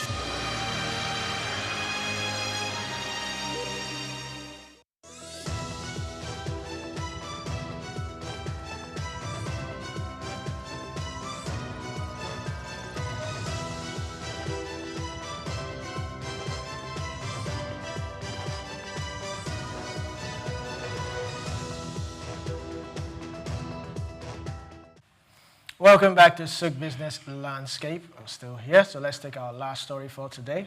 American missionary becomes first U.S. Pope in history. The Catholic Church has made history by choosing its first ever Pope from the United States, Robert Francis Prevost, a 69-year-old priest from Chicago who worked for many years as a missionary in Peru. Was elected on May 8, 2025. He chose the name Pope Leo the 14th, I beg your pardon, when white smoke rose from the Sistine Chapel. It signaled that a new pope had been chosen. Now, thousands of people in St. Peter's Square cheered, some crying with joy. The new pope came out on the balcony of St. Peter's Basilica and greeted the crowd with words.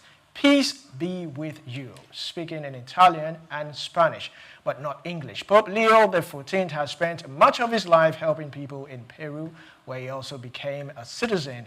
His strong connection to Latin America helped he eased concerns about choosing a pope from the United States, which never happened before due to the fears of giving the country more power in the church. Pope Francis had trusted his wife, Pope Francis had trusted him with one of his church's most important jobs in 2023, leading office that chooses bishops around the world. Now, in January 2025, Francis made him a cardinal, putting him in a strong position to be considered for Pope after Francis' resignation.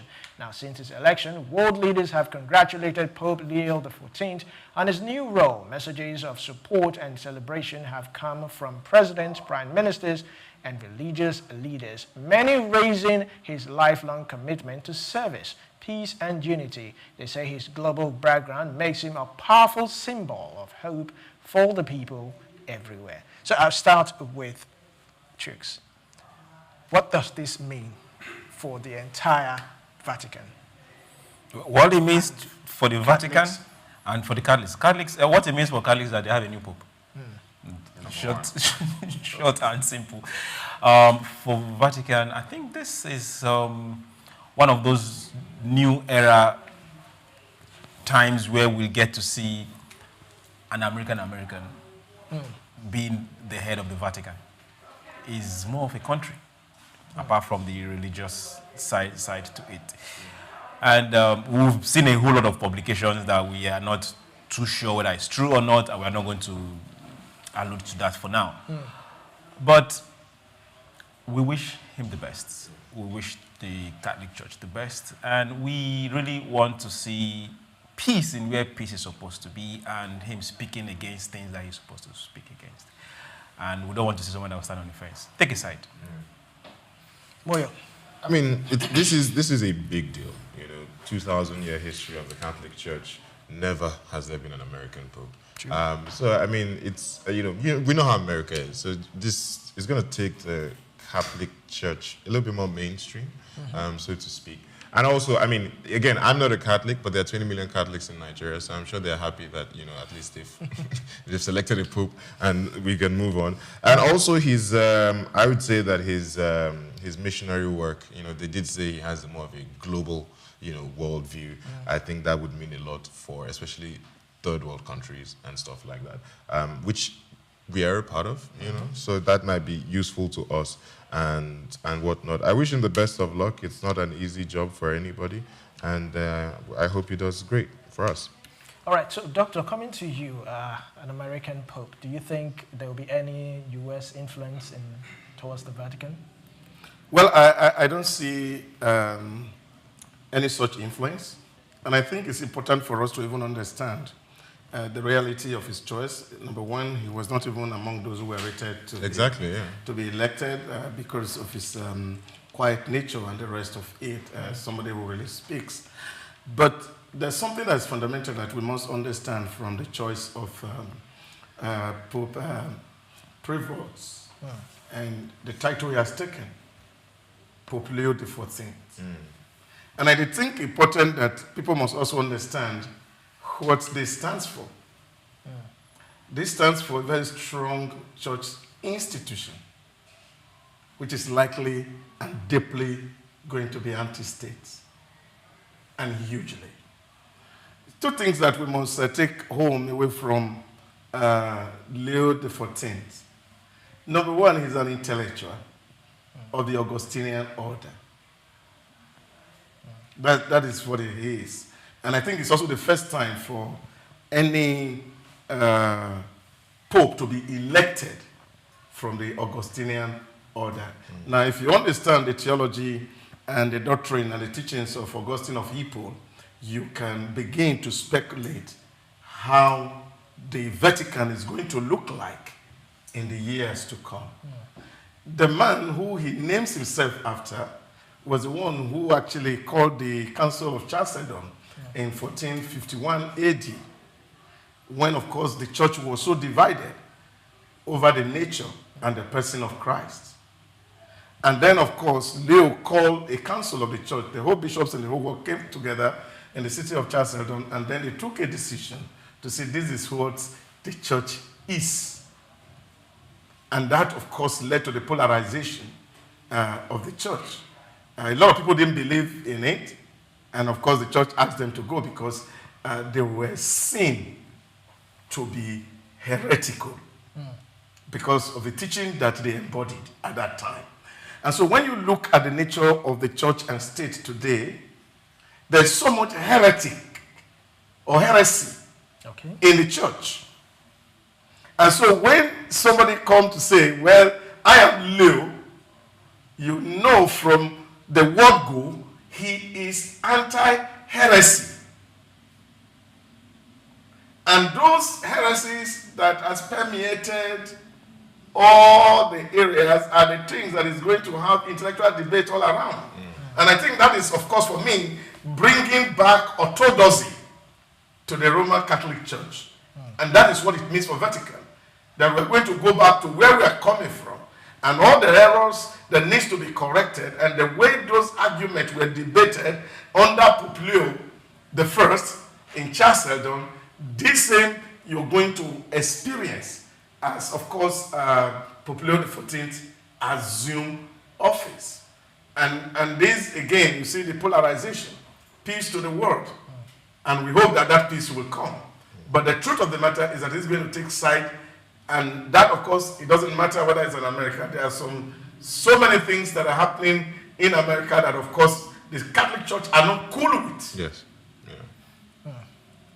He will be an anti-abortionist, and the Democrats wouldn't like him for that. Yes. And that's why you see that, of course, Donald Trump came out to say, well, oh, thank God it's an American. It came by surprise, but we're happy, and I'm happy to meet with him so that we can have that conversation, because conservatism is what is going to characterize his reign. And you see, it's different from the outgone Pope Francis, whose oath was to say, how do we minister to the poor? But this man is for church institution, and a strong church institution that defends its doctrines and belief. And I think those are the things that we must take away from the election of Provost yesterday. All right, so 2 questions I would like to ask. There has been this speculation of whether this new pope might or is signifying Western dominance. Secondly, just like you rightly said, he's a conservative. Some have said he belongs to the Republican Party, and he has strong, or he might have strong convictions which might run foul of the LGBTQ community. What are your thoughts? And that's exactly the point I've made. Yeah. He's not a Republican, he's not a politician. He left America years ago to go to Peru to go do ministry, and then from Peru to Rome. So he's not an American. He's a Roman Catholic. That's his identity. That is who he is. Yeah. And what he's about is those doctrine that the Roman Catholicism preaches.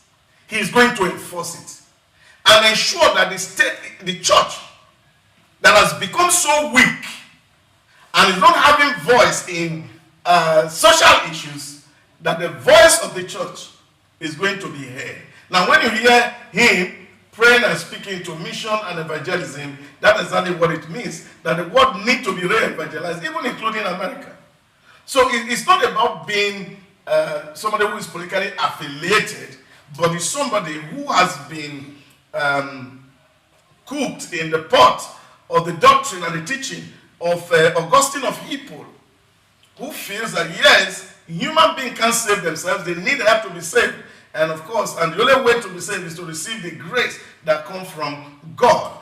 But the church must stand solidly to enforce those teachings so that the souls of those who are going to perish can themselves be saved.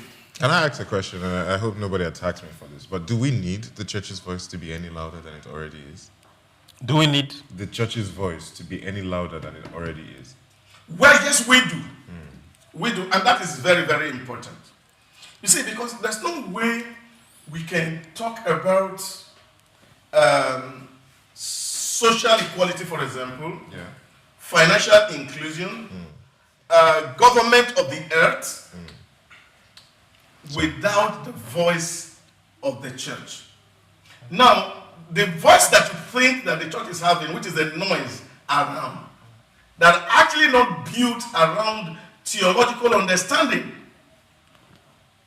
which of course again gets back to the era or the weak point of the Roman Catholicism, when during Leo XII, the sale of indulgence was predominant, which is to say that the church was looking for fun. And of course, there was this teaching that, of course, if you drop a coin on the offering bag, and the soul of your father or mother or brother who was somewhere in purgatory can leap out from purgatory and get into heaven. And so a lot of people were dropping money. And of course, hoping that the soul of their beloved could move from near hell to a heavenly state. But unfortunately, again, it took another Catholic, Reverend Martin Luther King, who was a theologian, that said, look, we're not saved by money, we're saved only by grace. And this is what led to the Reformation movement that brought about Protestantism, which became like a challenge to the Pope until the Vatican Council of 1964 came to say, well, some of all these teachings, we must find a way to get rid of them and see how we can build a church that has a voice that can be heard. The challenge here is the fact that when heresy is in the church, the church struggles against itself.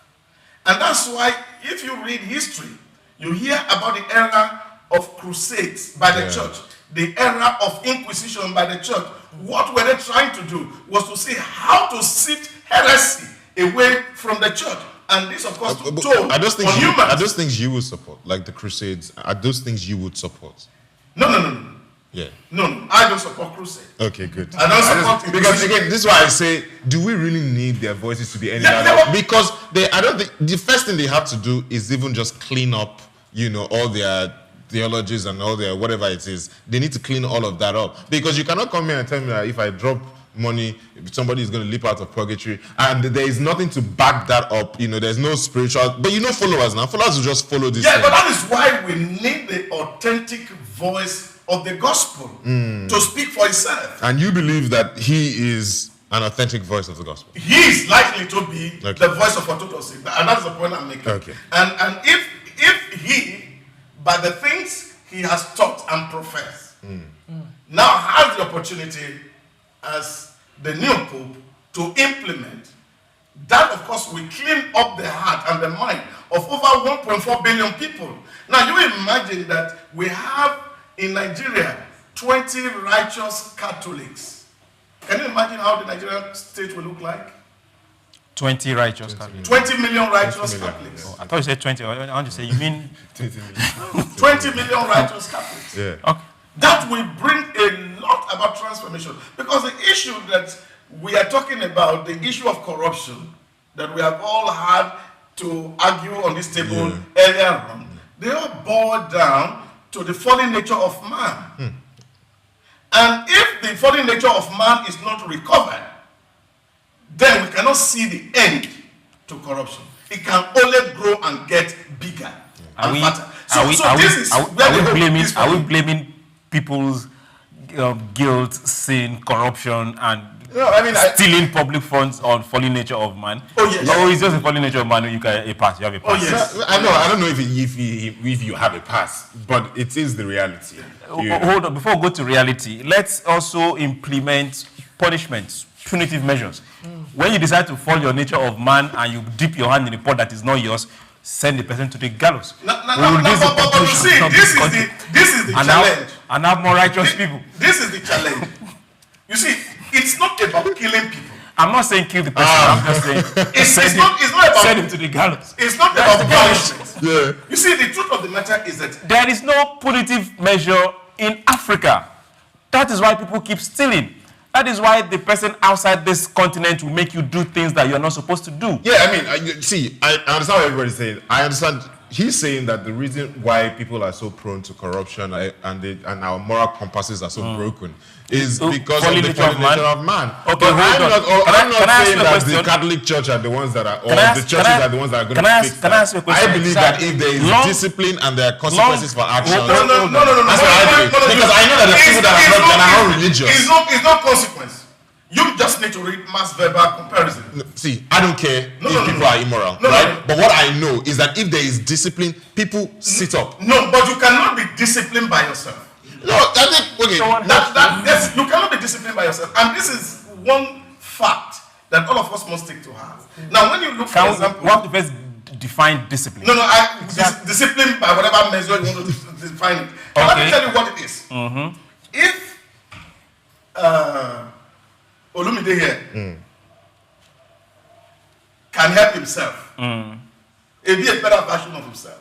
I should be able to help myself. But you see, the truth of the matter is that there are a lot of things that you would have, which of course you cannot, because by yourself you cannot. And I think this is the espouser, and these are the philosophies that we're going to take from St. Augustine that are actually translated to Leo I, and of course from which the Pope is actually drawing his strength from as he around the papacy. The point I'm making is this: when you do a comparison between Europe of Renaissance and Reformation and the Catholic Church, this is publicly documented.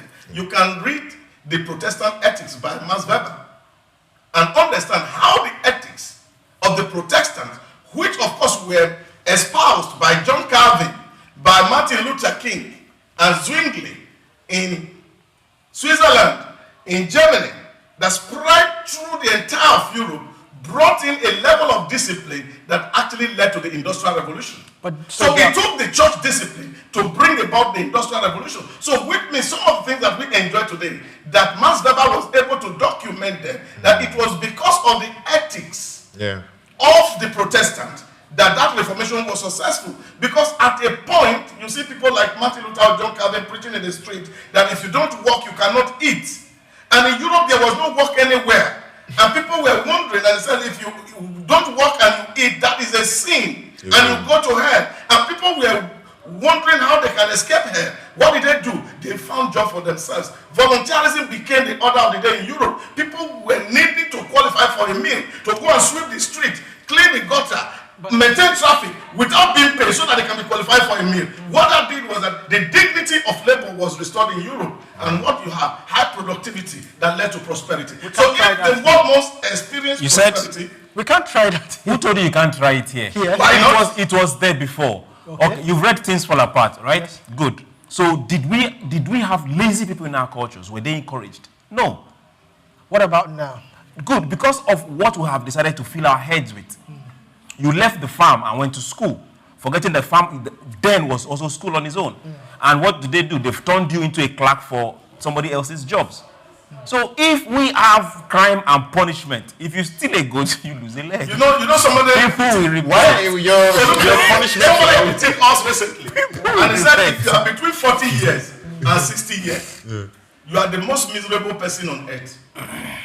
Because you served your father. Now you are serving your children. And there's no other generation that has gone through that, except that generation between 40 and 60. Because those days, your father didn't care how you get to school. You go to school yourself.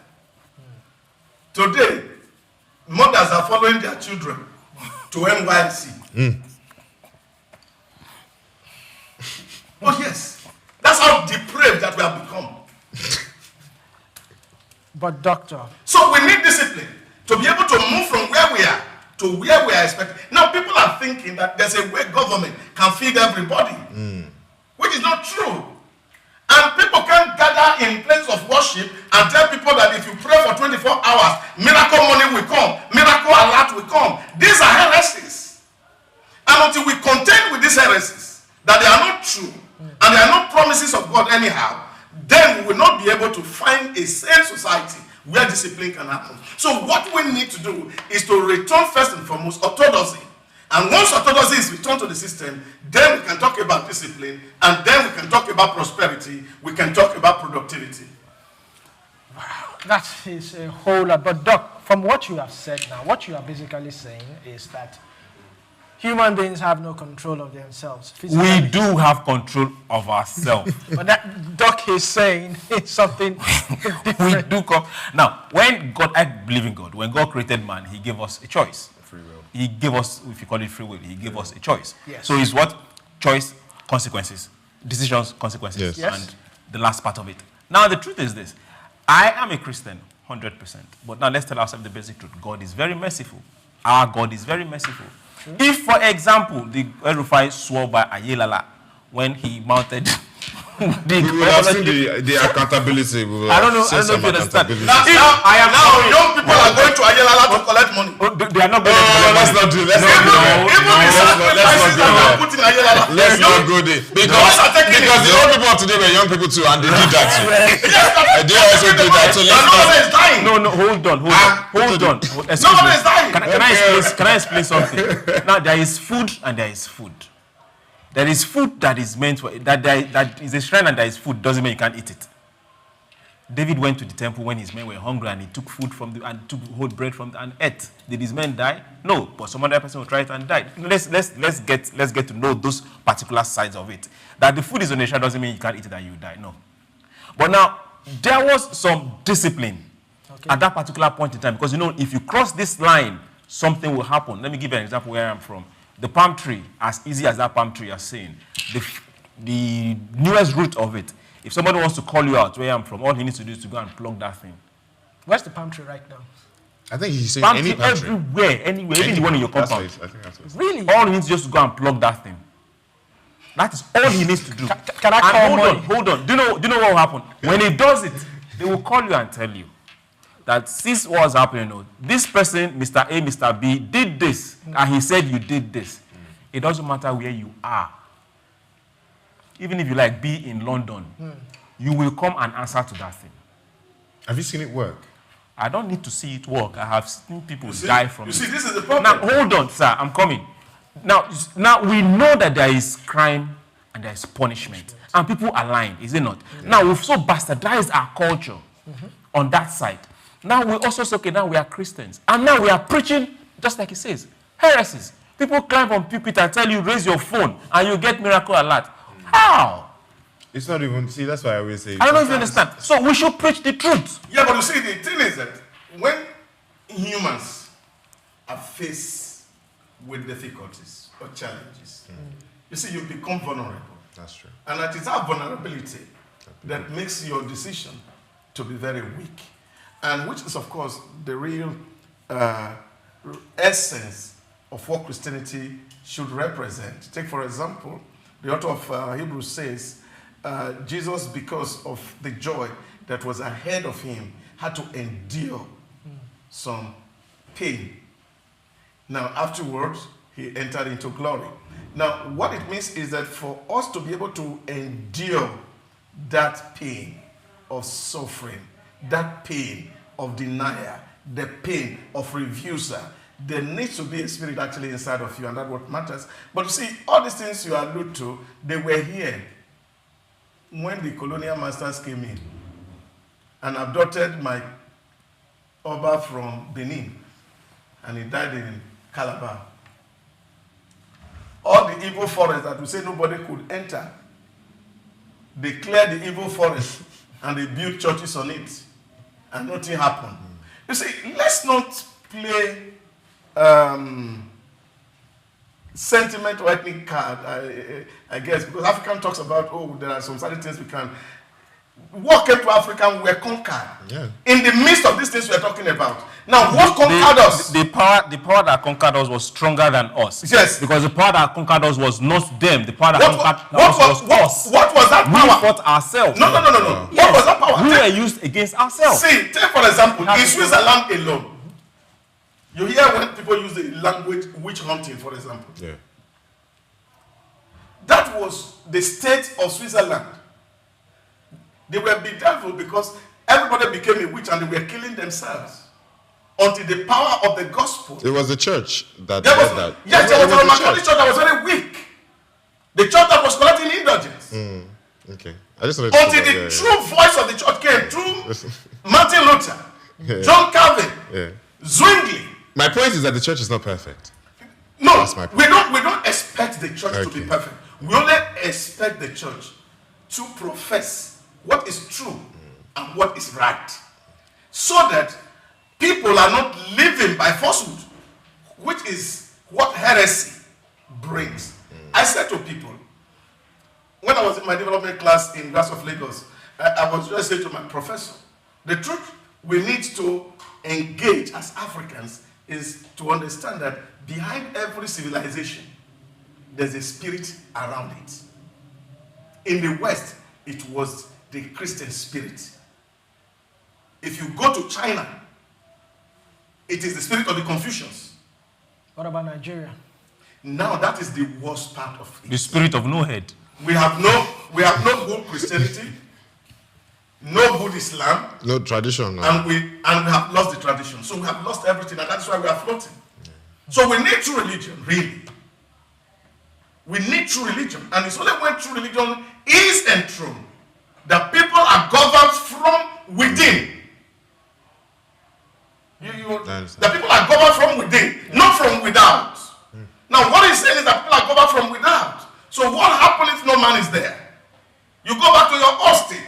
But when you are governed from within, which is what religion is supposed to provide, you find that you can be more disciplined. And then, of course, we can see better and collective prosperity as we move forward. So I wish the Pope very well, and I hope that in this adventure, he's able actually to champion all the ideals of Leo I that was gleaned from St. Augustine of Hippo. All right, so in just a closing, 1 minute, I'll start from John. Looking at Pope Leo XIV, let's bring it down to Nigeria. Do you think this new Pope would bring any change in Africa? Talking about racism, gender inequality, poverty and all that. Do you think he would, just like you said earlier on, that he would not sit on the fence? Yes, I really don't want him to sit on the fence. He should always take a side, pick a side. Let's even be on different sides. That's not an issue. But this is where I always stand. We shouldn't be looking for a savior outside this country. True. the Pope is not going to be our savior. The Pope, no matter what he does or the project he tries to initiate for Africa or for Nigeria, he is not going to be our savior. We are going to be our own savior. And the day we start taking our people, ourselves, and our country serious, then we'll get better. The Catholics in Nigeria, they can't be more Pope than the Pope there. True. So they have to be the Catholics here first, be the best here first, then it will affect every other person. Moyo, I mean, again, I did say earlier there are approximately 20 million Catholics in Nigeria, probably the most in Africa. So there should be some focus from the Vatican here as well. We have a lot of dioceses here, and I hope that whatever volume of the voice that the church eventually has, that the voice helps to, make the world a better place, interfaith peace building, better church leadership and whatnot. So I wish him the best. I too am a Christian, I'm just not a Catholic, so I support him. And best of luck to him. Doctor, how do you feel this Pope would really affect Africa? I mean, he is a voice of authority, so to some level, he should be able to influence some decisions. Well, I think once you have a leader who speaks out and people know where he stands, it's easy for people to relate with such a leader. Yeah. And I think that he become much more outspoken, especially with respect to the internal wrath, as Moyo has said earlier. You see, because if the church can reform itself from within, we will see a whole lot of change in our environment. Yes. So we can define and say this is what is Christianity and this is what is not. And once we get to that threshold where everybody understands the true value of what the Word of God portends for us, it will mean a lot for us. And of course, because he is a president of a country, we are seeing that the Vatican as a country will also have a voice, better representation in the United Nations, and all the Papa Nuncios that are in all the countries of the world will speak for the Pope, and that voice can be loud enough to change and reverse the ills that in society as of today. Thank you very much, Doctor. This has been a very robust conversation, and live from here, Souq News Television. This is where we'll call it a wraps on Souq Business Landscape. Till we meet next week, do have a lovely weekend.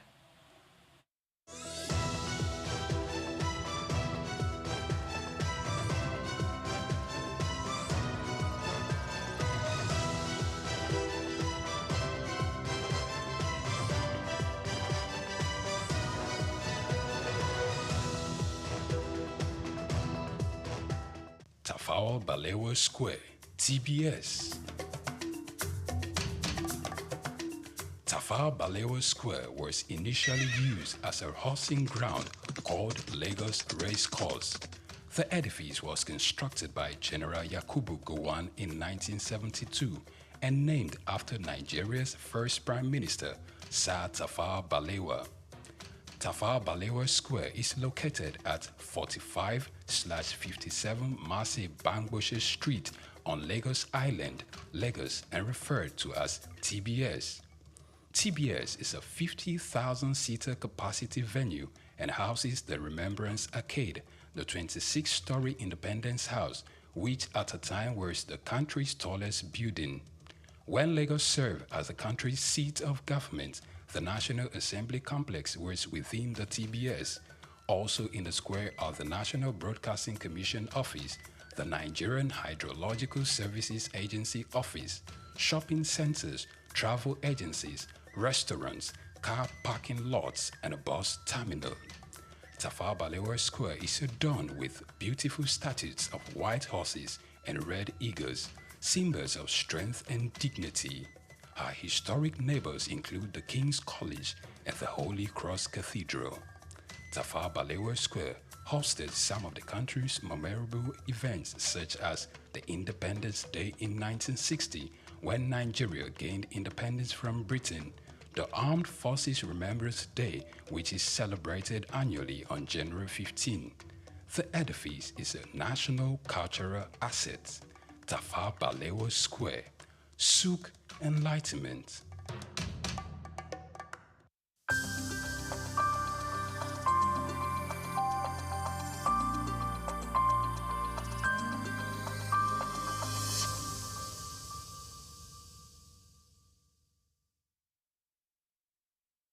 Well, you already know my name is Steve Omojafo, and my middle name is Bamidele.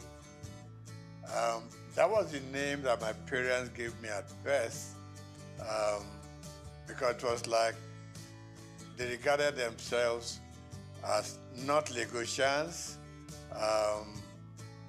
It is Providence that brought them into Lagos, and I then happened to be born here at Odo Street in Obalende. And in fact, we didn't go to Mercy Hospital then.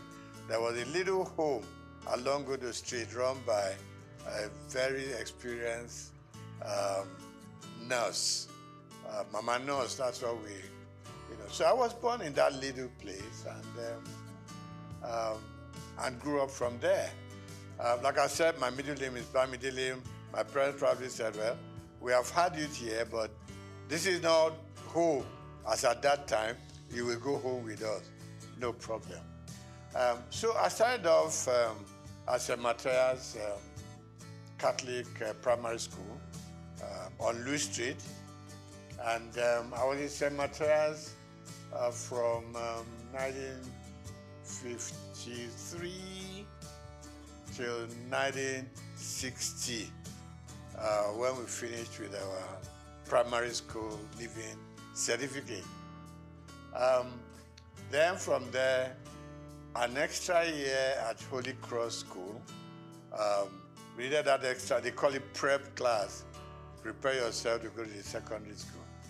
And from Holy Cross, for 1 year, I moved on to St. Gregory's College, Lagos. Now, growing up in Lagos was one of the best things that happened to us then. Life was good, life was easy, life was safe, life was like everything that a young man could aspire to. We went to school with scholars bus, which was virtually provided for free. When scholars bus was not available, it was fun walking from Obalende, firstly to St. Matthias, and then from there to St. Gregory's College. Life was good, life was safe. You could go out any time of the day. You could play from house to house. Parents knew each other very well. And so, in fact, when you were late somewhere on your street or in your neighborhood, you could sleep there because they would send a message to your home that Dele is here, so don't bother. The next morning you wake up, have your bath, have breakfast, return to your home. There was this community life that we all lived. Parents could discipline children of their friends, okay? Not like these days, you dare not touch any other child. The parents will come and, do a battle with you that I didn't send my child to you to be flogged or to be beaten. So it was a very beautiful life. So went to St. Matthias, went to St. Gregory's College, and then from there to University of Lagos. We were brothers keepers. School was fun. Teachers were all there just to teach you. There was no messing around. There weren't any bad habits that people could be developing along the line, So that was my life growing up. So we were all walking through Balinde to Lafiaji, to Campus Square, to Tokunbo, Okekpopo, So we were children of the neighborhood. We were children of the area. So I'm never ashamed to say I'm an area boy in Lafiaji. Today it has become a taboo, but then we were proud of our origin. We were proud of our place of birth. and we're proud growing up in the neighborhood. So today, still believe me, I get up on some Fridays, I just go to Lafiaji, I stay with the guys. Okay, not all of us were fortunate enough to go through the system. Okay, so those who, in quote, we left behind, we still, a lot of the time, we still talk to them. We still relate to them when there are problems that we could fix. You know, we help out. Because, I mean, it wasn't their fortune to be able to have gone. I know some dropped out, you know, on their own volition. But generally, we all like the idea of going to school, but some couldn't make it. But we still relate to them. We are still friends. So I'm not surprised I leave Holy Cross Cathedral and I just hear people call me my names. And I know these people are those who knew me when we were growing up.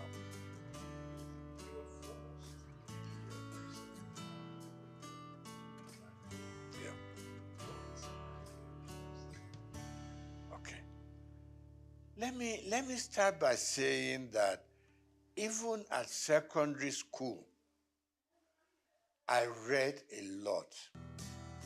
I was interested in the newspapers, and a lot of the time I read something, there was always this beautiful column of letters to the editor. So anything that I read that I liked, I sit down, 2-3 paragraphs letter to the editor to compliment what they've done, to criticize what I didn't like, and these things were published, and I liked it. Okay, you open the papers and you just see, contributed by Steve Omojafor, or some will call me Bamidele Omojafor. So that kept me getting interested in the media. So when I left secondary school, after higher school, I would just pay a visit to Daily Times, which was in Tinubu, Kakawa Street. I just pay a visit there, you know, and I got talking to people.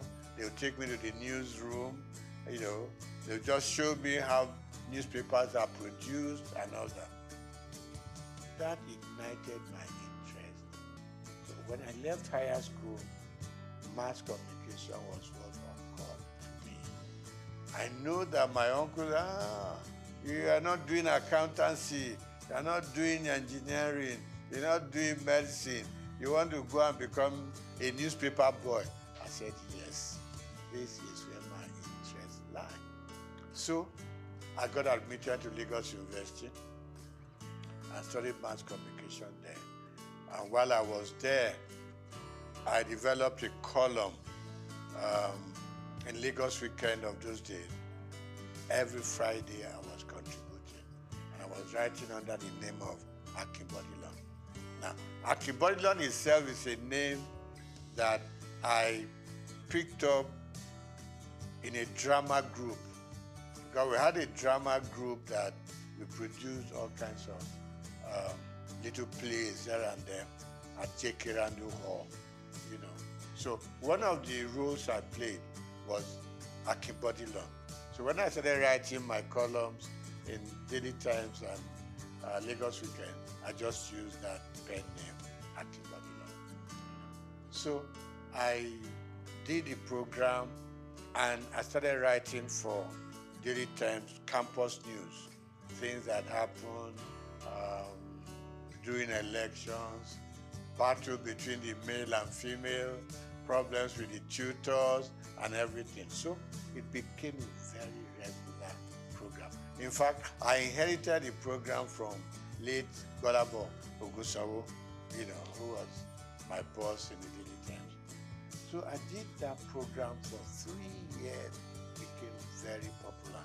It got to a point, Vice Chancellor would call me to say, there's a little thing going on in the university. I hope you have covered it for your paper.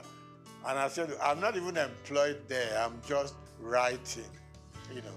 So I left University of Lagos, had all kinds of jobs that one could do, but I headed for Daily Times because I just had developed a path for myself, and that is journalism. Okay. So while in the Daily Times, worked with the Lagos Weekend, went to Daily Times proper and worked there. I was a columnist, I was a sub-editor, and also a reporter. Combined everything. So that was where my interest grew and grew, and it was very painful when I had to leave the Daily Times organization. And what did I go to? Linters, advertising. When I walked into Linters, and I said to the chairman managing director, and I said, I want a job. I said, just like that? I said, yes, sir. Then it was easy to communicate with people. We're not too many, so they listen to you. So he said, what are you doing now? I said, I'm a sub-editor at the Daily Times. So why are you coming to advertising?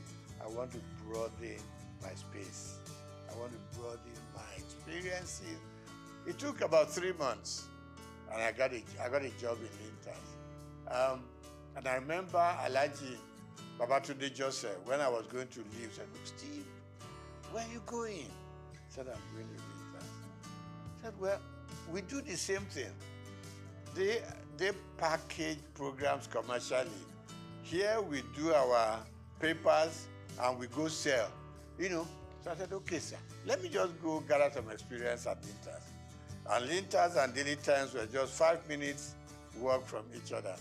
And I said, sir, if the editor needs me for anything, trust me, I will spend my time and money, do write-ups for Daily Times. So I was like working in advertising and still writing for the Daily Times. So that was my life. From Linters, we set up our own company known as Roosevelt Advertising Limited. And Roosevelt,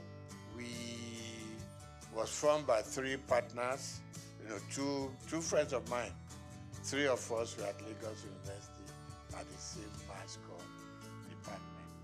So we came out, and I left Daily Times to set up Roosevelt.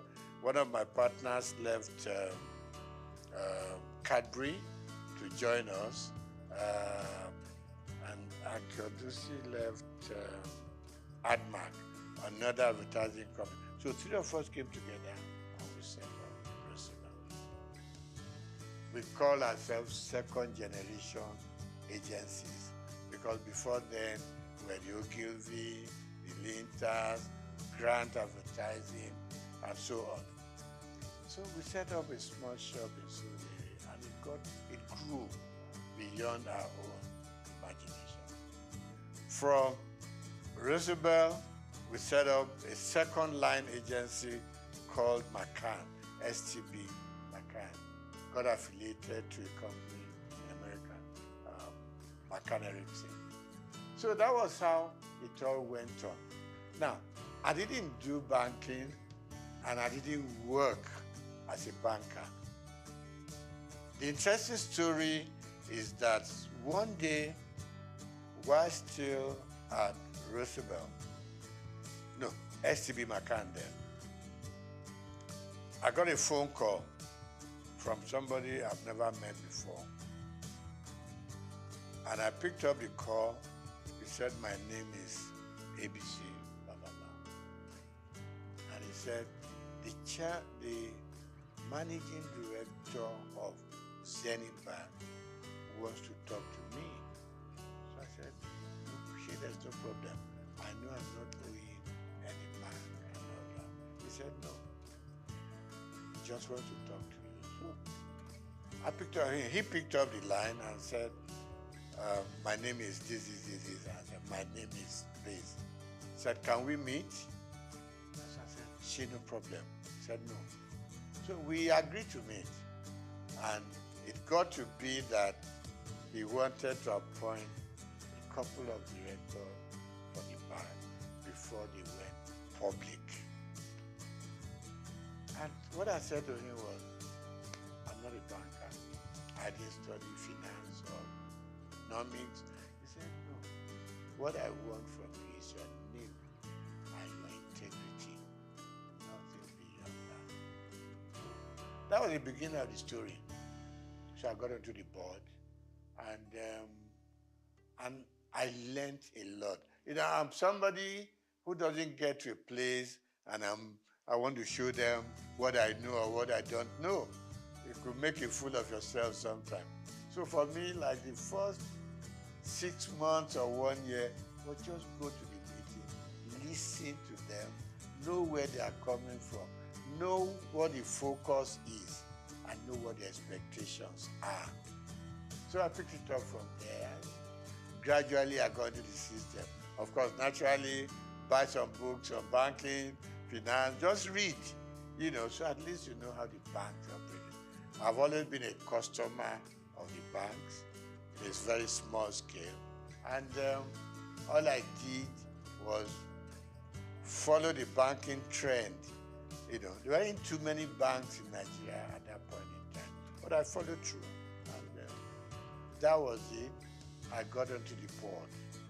And somewhere along the line, there was the policy of the central bank. The managing director had to step aside, so to say. The chairman had overspent some time regulated by the CBN. And they approached me and said, you are going to become, at the board, you're going to become the chairman of the board. I said, me? And they said, yes. I've met a lot of people here, so why me anyway? To cut the short story long, I was eventually made the chairman of Zenith Bank. And I was there, I was chairman for 4 years. And then CBN rules changed again. The MD came back, and I was very happy to hand over the bank to him. And I said I was going to leave when he came back. He said no. Statutorily, as he had 2 more years on the board, that no, you got to stay and live out your time. And then, so I did.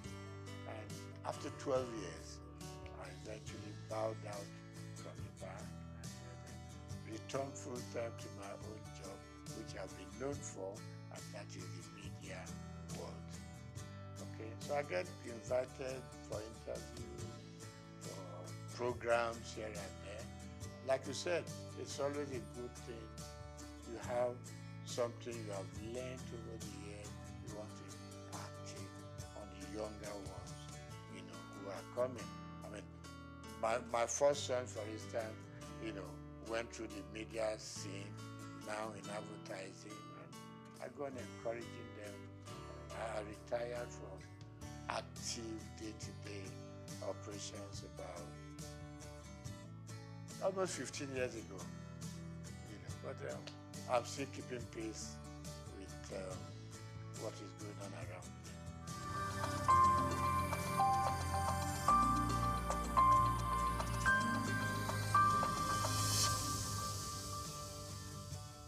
Yeah, I mean, the society itself is very dynamic. There's been a lot of changes over time. I mean, I look back to during my own time in the newspaper world, and I can count just about 4 or 5 newspapers then. Okay, Morning Post, Daily Times, The Express, and a couple of others. So we knew each other. We knew the practice, we exchanged news information, we exchanged, I mean, if you had a news that was breaking, you want to call up colleagues from other papers, we all go there as a team, right? Because stories will be written from different angles, no matter what you do, So, newspaper was great. And it was so good. In the morning, your byline was there, and people were trying to reach you, about the quality. Quality was good. quality was good. And there wasn't too much of freelancing in those days, the newspaper world. So you were either fully employed or you didn't belong. Same thing for radio. I mean, for instance, television I didn't do much about. While in journalism and in newspaper world, I was writing for radio, okay? Interesting stories. I had, there was a name to this program, the Oddities, Odd World. So you were picking up things that were odd. People that didn't imagine what they were. It's not something that was very common. So we went on doing that. So newspapers were growing, radio was growing, television was growing, and out-of-home media was also growing. And talk about the dynamism of the system. Suddenly, people were now going out of buying a newspaper every day to sit down and hold it in front of you, trying to read from beginning, from cover to cover. Other forms of communication came on. With the advent of mobile phones, things began to change. In our own time, it was the phone you put on the desk and you were dialing it, a lot of the time you could never get across, okay? Suddenly, mobile phone came onto the scene. And news coverage was transformed completely from what it used to be, okay? So now, people on their phone could reach out, you could touch Germany, touch America, touch all parts of Europe, just sitting down in your office to gather information, gather news, what is new, And then, of course, we now had more television stations, no longer NTA alone, okay? Now, with the news stations, things were just expanding.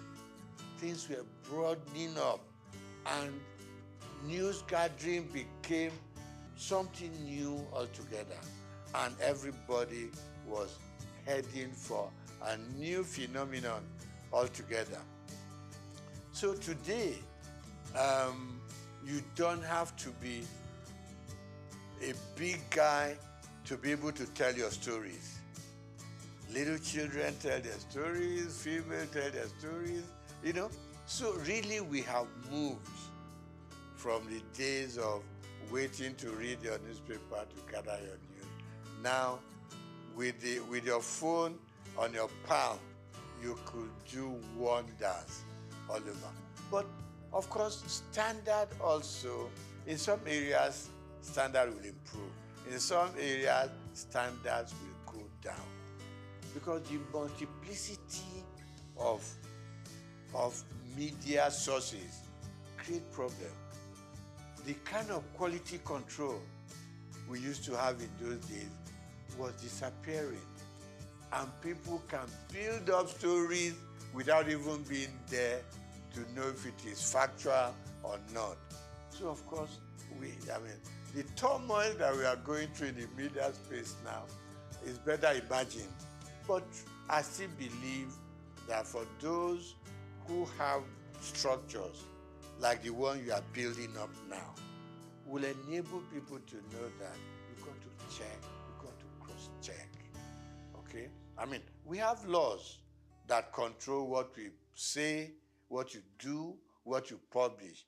Of course, they are not as rigid as they should be, So, in terms of content these days, you have to ensure that you check your facts before you can believe, what they are saying or make any sense out of them.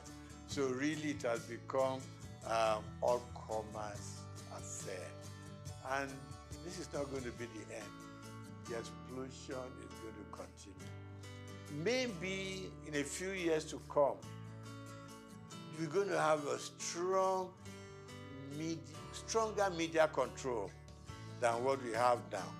I mean, people are building content. You go on YouTube, you go on all kinds of media, and you are getting all kinds. What you hear from your WhatsApp is different from what you're going to get in your YouTube. You go to Instagram. People are selling themselves with all kinds of stories. So really, for me, we've gone through the era of sanity. Yeah? And I hate to say, we've gone into the era where anything you can think of, say it, write it, do it. And for the consumers, it's like you either take it or you leave it. But it's good that we can now reach out much, much widely. I mean, thanks to our mobile news. I mean, you talk to people in any village in Nigeria, and suddenly one thing that didn't grab us so early was you open up your Google map, and you don't have to stop people on the street anymore. Show me where I'm going. Just go to the app, and it leads you to the front of the house you are going to. So we have a lot of improvements, and I think it's going to be improving some more. All we just need to watch is to ensure that we remain truthful and we remain factual, so that we don't mislead people on the street, particularly people in the rural areas. One day you just see everybody running helter-skelter because somebody posted in news that is not correct. So we need to watch that and put some more control. But I like the growth in the media space.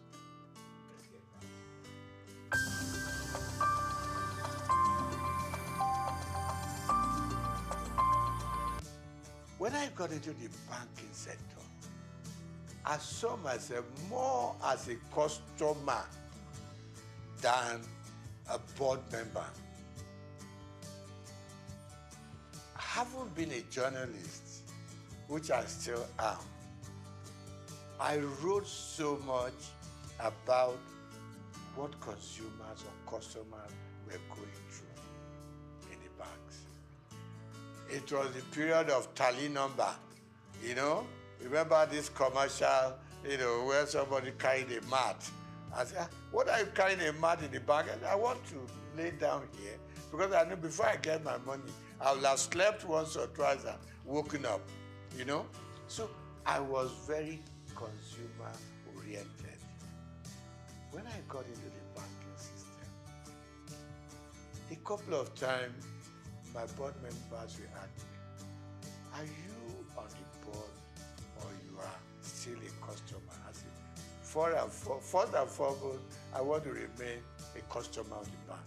Who will come into the bank and get properly served? Who will come into the bank and feel like human? Who will come into the bank feel important? Because it's your money in the bank. Even if it's only 1,000 naira, it's your money. You need to be treated with some dignity and respect. And that was my mentality that I took into the board of the bank. I said, listen, I am not too happy the way customers are treated. It is their money, no matter how small. Treat them with respect, treat them with dignity. So they started listening to me after some time. And I said, look, customer service is extremely important. In those good old days, you will hardly hear about customer service in any of the major banks. It wasn't there. But gradually, people started being important. It was more of retail. I mean, yeah, you can deal with the big corporate organizations, but at the same time, it is these poor, students, poor market women, you know, people who are out there on the street laboring hard to bring their money. So that was one area I was extremely happy that we developed that area of retail banking and being able to make the consumer the king. Okay, so that was part of it. Then, of course, I said to the bank, I said to them, fine, it is very good to make huge profits. Okay, but at the same time, the customers that come in here and from their money we make our profits, let us also consider the kind of interest they get from their deposits. Today, when the banks take your money to deposit, okay? No. When you go to the bank and say, I need assistance, I need a loan, and you tell them, give them all the facts and figures, okay? They will tell you, you are going to pay interest of 20%, 23%, blah, blah, blah, blah. When they take your money to put in the bank, they give you an interest of 2%, 3%, 4%. And I just couldn't live with it. I mean, if you are giving me a loan, you're charging me so high. When I put my money there, it's also a loan to you. Why will you leave me with 2 or 3%? And I thought the system wasn't quite right. It was too skewed towards the bank than the customer. So I met a lot of pushbacks, you know, in that area. And I must just say, it's an area I think government should still be interested in. I mean, in the civilized world, interest rate hovers between 3%, 5%. In Nigeria, it goes as far as. I mean, maybe in Africa, not just Nigeria.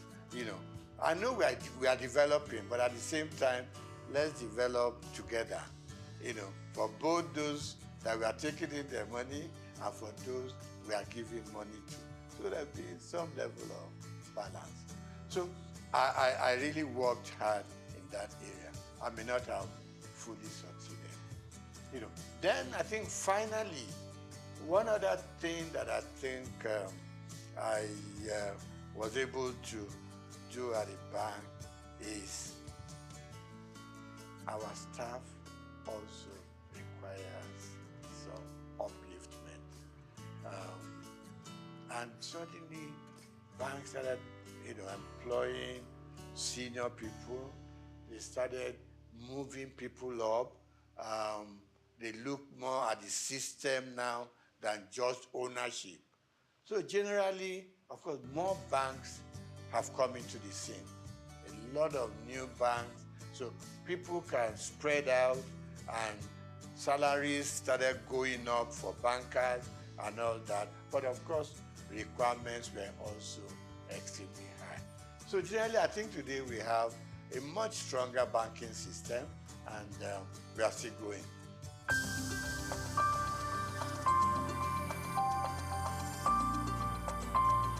Now, the bank for a long time have been let loose to do whatever they want to do at the disadvantage of customers, like I started off with. Now,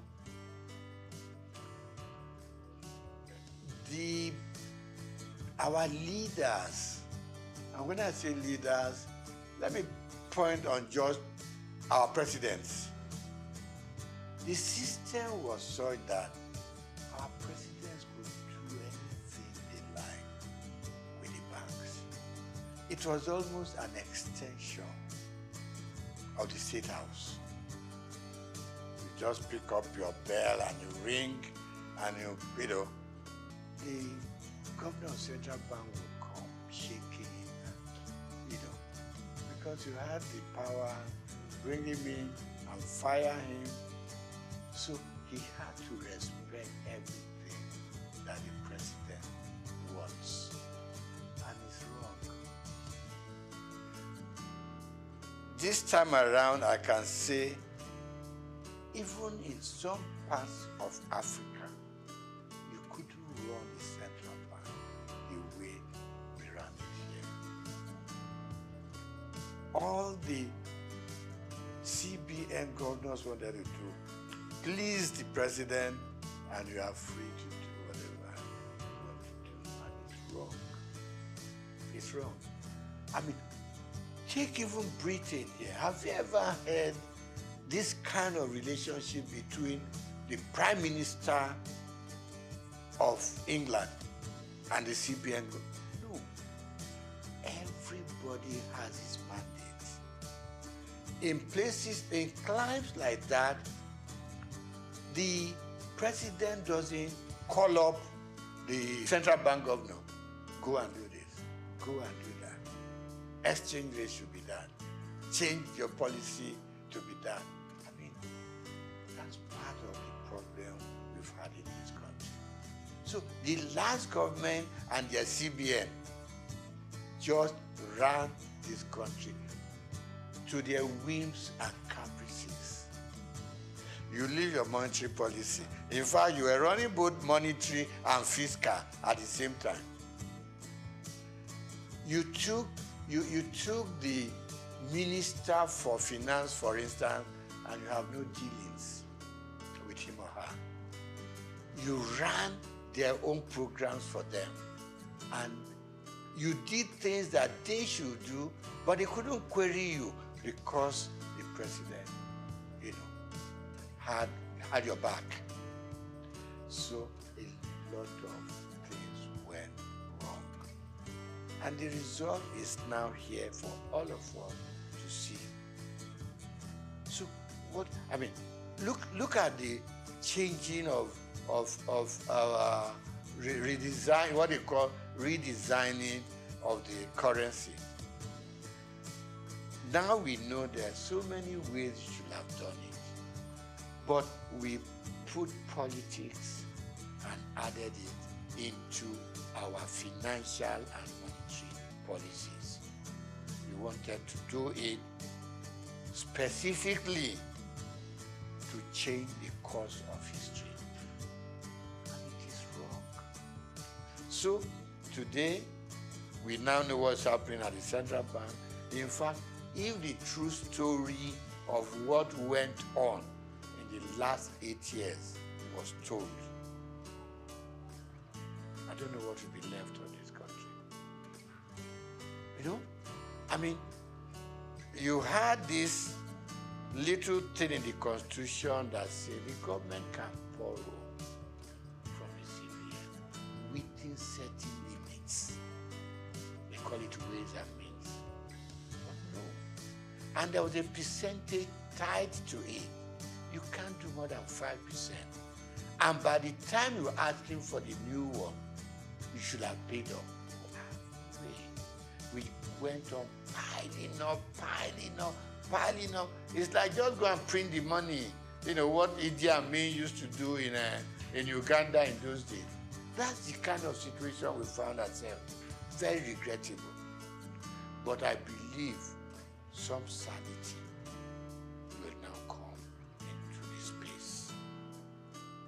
The new central bank has at least outlined its policies.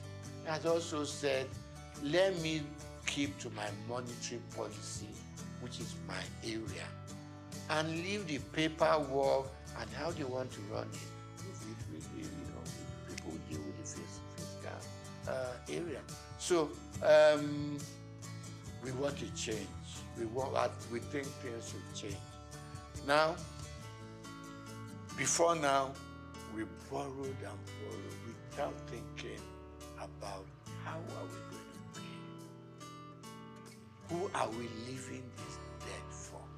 now we know it's for you and me to still do our work, put in as much money as we can, no matter how little, into the bank, and revive the banking industry. Okay, so the CBN has its own role, and my prayer and my wish is that they will keep their own part of the bargain, leave other people. The Minister for Finance has said it that much. We should. I mean, we all know simple economics. You don't borrow money to pay your debt. You borrow money for production. You borrow money to fix things like your oil maintenance and all that. Where our money should be coming from. That's what you borrow money for. You don't borrow money for wastages. You don't borrow money to satisfy your whims and caprices. You don't borrow money to just go out there and waste it. Now, you borrow money to pay back your debt. At the end of the day, we are back lower than where we started off from. So really, my appeal to both the president and his cabinet, particularly those that do with finance, give them some room. You put them there because you think they know what they're supposed to do. Give them the space. If it goes breathing down their neck, at some point, it will just be, president said so, president said. Even things that the president did not say, president said so, and it's got to be done. And we are running a country, even when you run your home, you are able to sit down with your little income and plan. Every day we are being told, if you earn this much, use this little bit, keep the rest in the bank, because you never know about tomorrow. So that's where we found ourselves, and I believe that if everything goes right, we should see massive changes from what it was, the last 8 years. We need drastic changes in the system.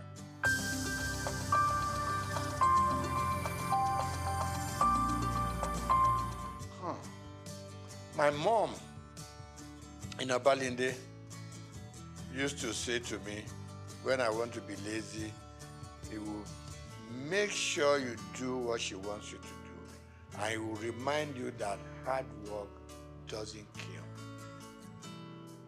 It is laziness that turns you into an inconsequential human being with no sense of direction. We grew up learning hard work, both in school and out of school. I, for instance, hawked on the streets of Lagos with my mom. You leave St. Gregory's College, now not primary school, St. Gregory's College. You come back. My mother was a textile seller. Got it, probably went to Balogun, pick up. When I come back from school after my lunch, get a basket full of cloth, which I put on my head, and we go from street to street. My mother's carrying her tape rule and another measurement stick, and we'll go around Obalende, Igoshere, Bamboshe, Oshoji, and we were selling. From there, she graduated to owning a shop in Balogun. When I leave school, I was her accountant, so to say, bookkeeper. All the things they sold, I make, keep the records and everything. I helped her take the money to the bank. It was Barclays Bank, what was it called then? Yeah, Barclays Bank, before it became Union Bank in Balogun. So I have learned how to trade. I've learned how to make money. I've learned how to deal with customers. Plus that, I was also a bread seller. Somewhere along Strachan Street off Igboshere, there was a big bakery owned by the Lawson family. To be able to get enough bread, you got to get there between 5 and 6 in the morning. Okay? So let me cut it short. We learned to work hard. And that working hard continued with us up till where we are today. We also were very straight-minded in terms of what we wanted to be. We played pranks, so we went out to play football, we went out to, to play with the girls and everything. But at the end of the day, you returned home. And our parents didn't spare the rod. They didn't. You came back later than expected to. They would lie you on the floor and dealt with you.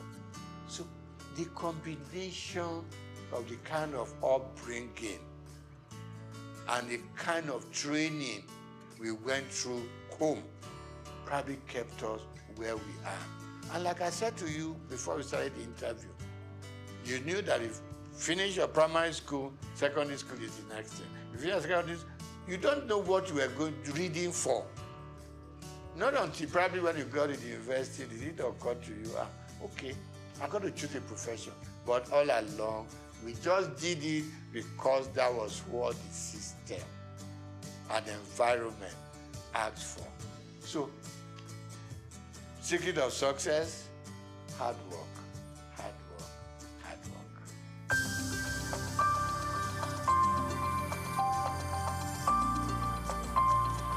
No.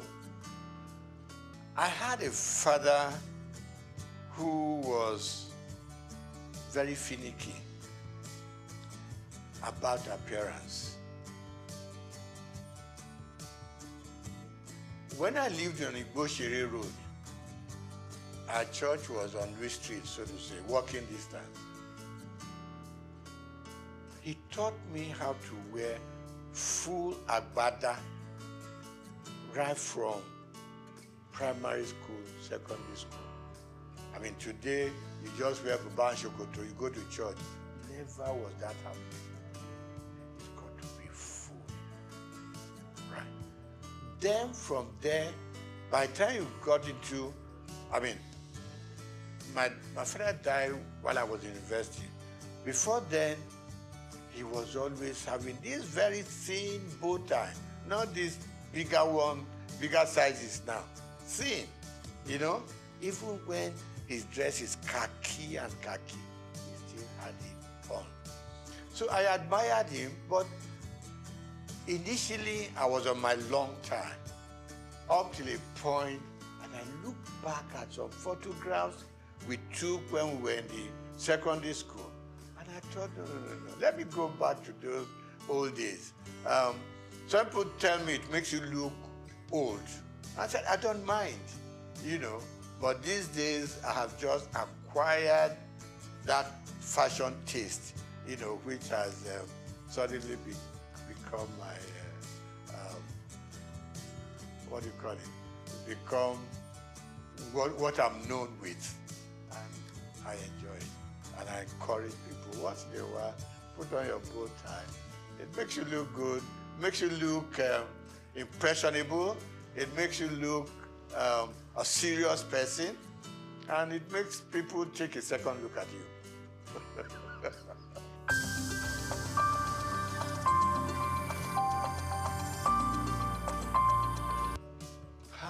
I think, number one, parents started sparing the rod.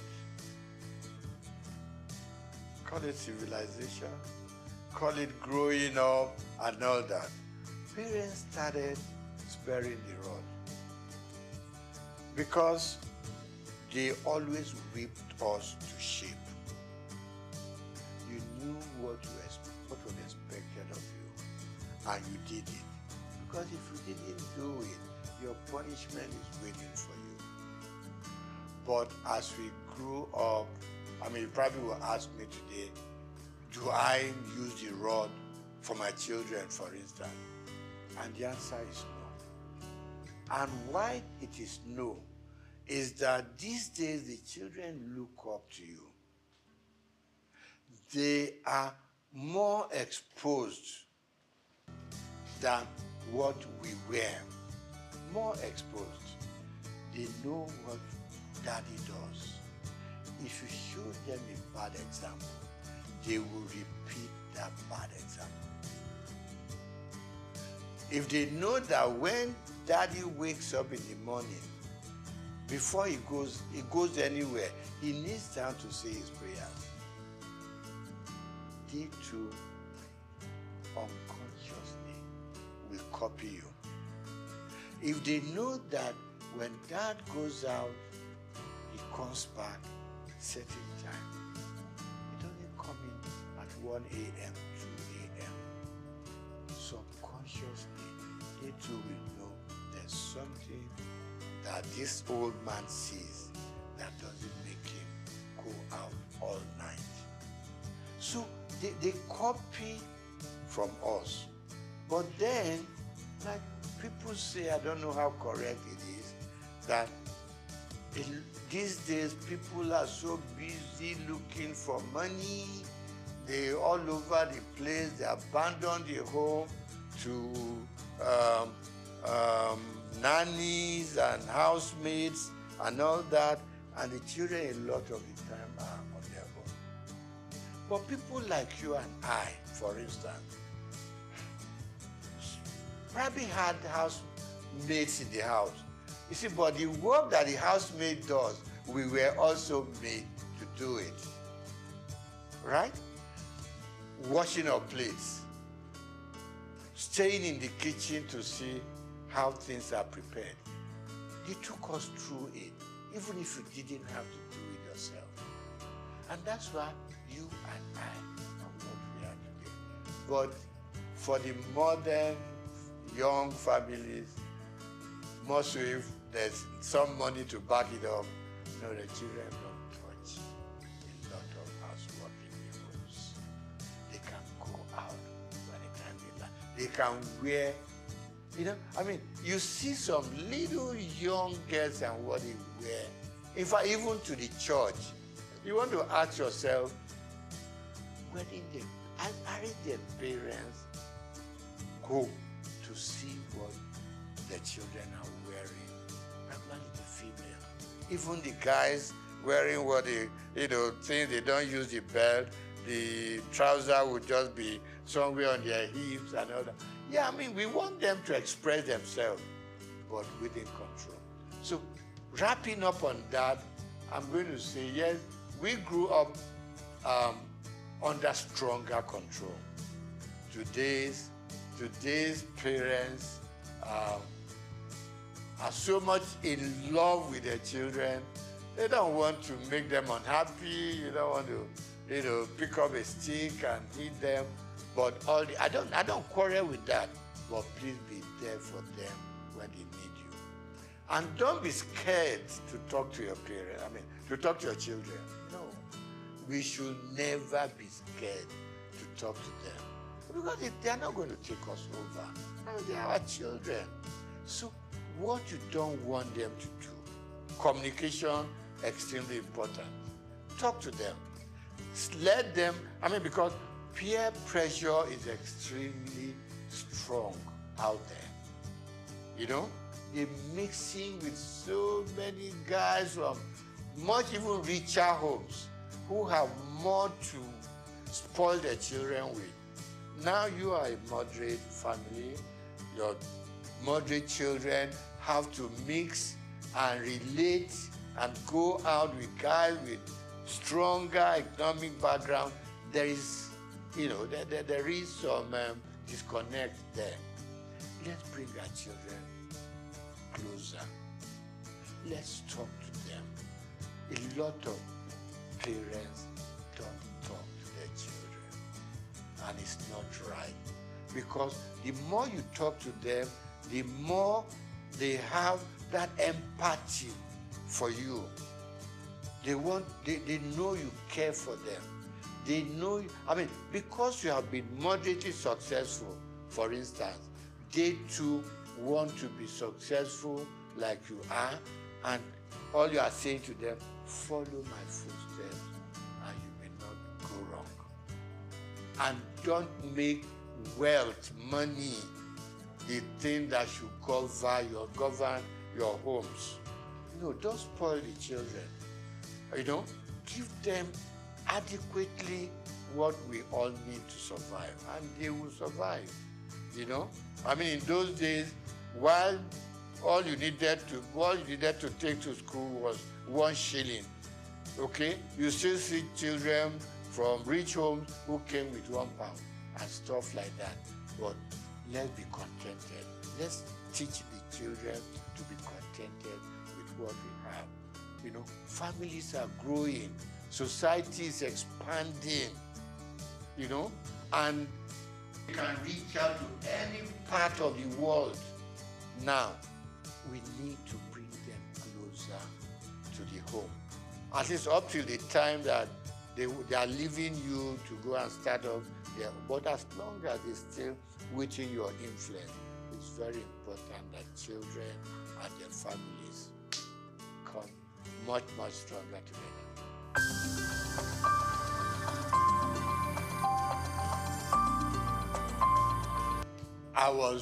I'm going to start with sports. I was an avid squash player. Okay, back in school, a bit of football, a bit of tennis, and all that. But when I started growing up seriously, I loved squash. And I played squash until I was over 50.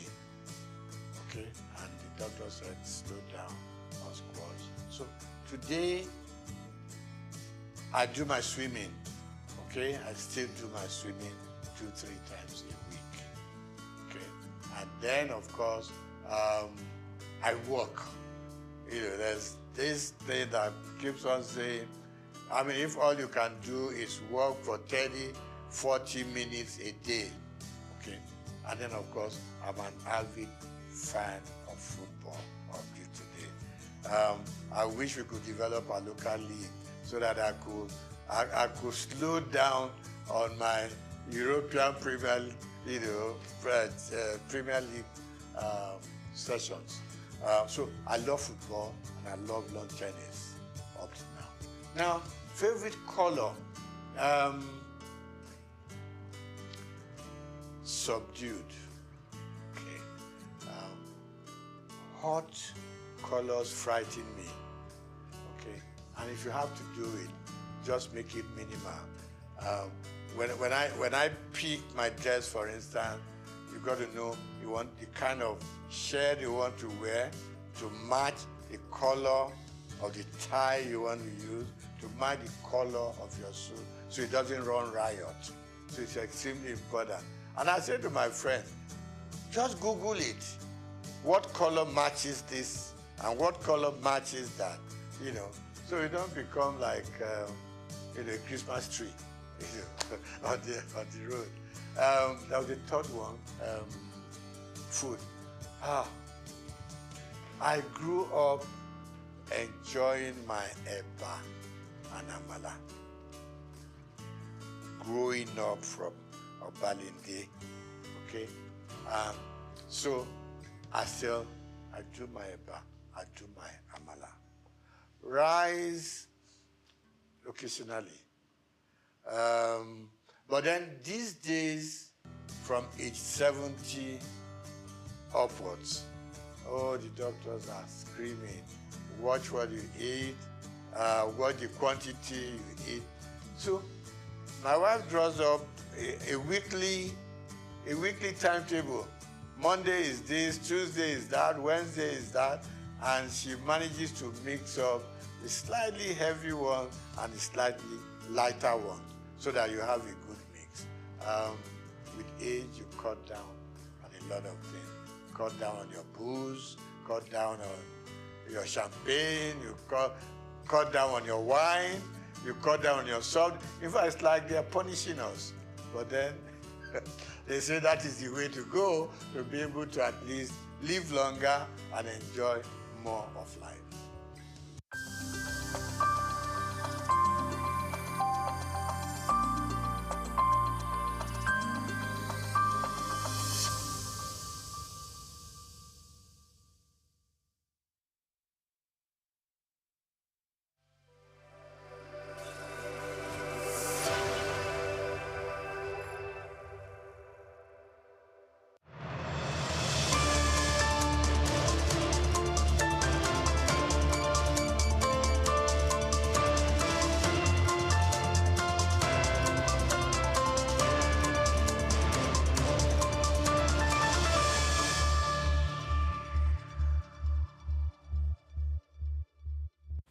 Hello and welcome to Souq News Television. We're reaching you live from our studios in Lagos. I am Olumide Shokoya. Straight to the news. President Bola Tinubu has promised to revive the Southeast gas plant. We'll take a short break now and we'll be right back.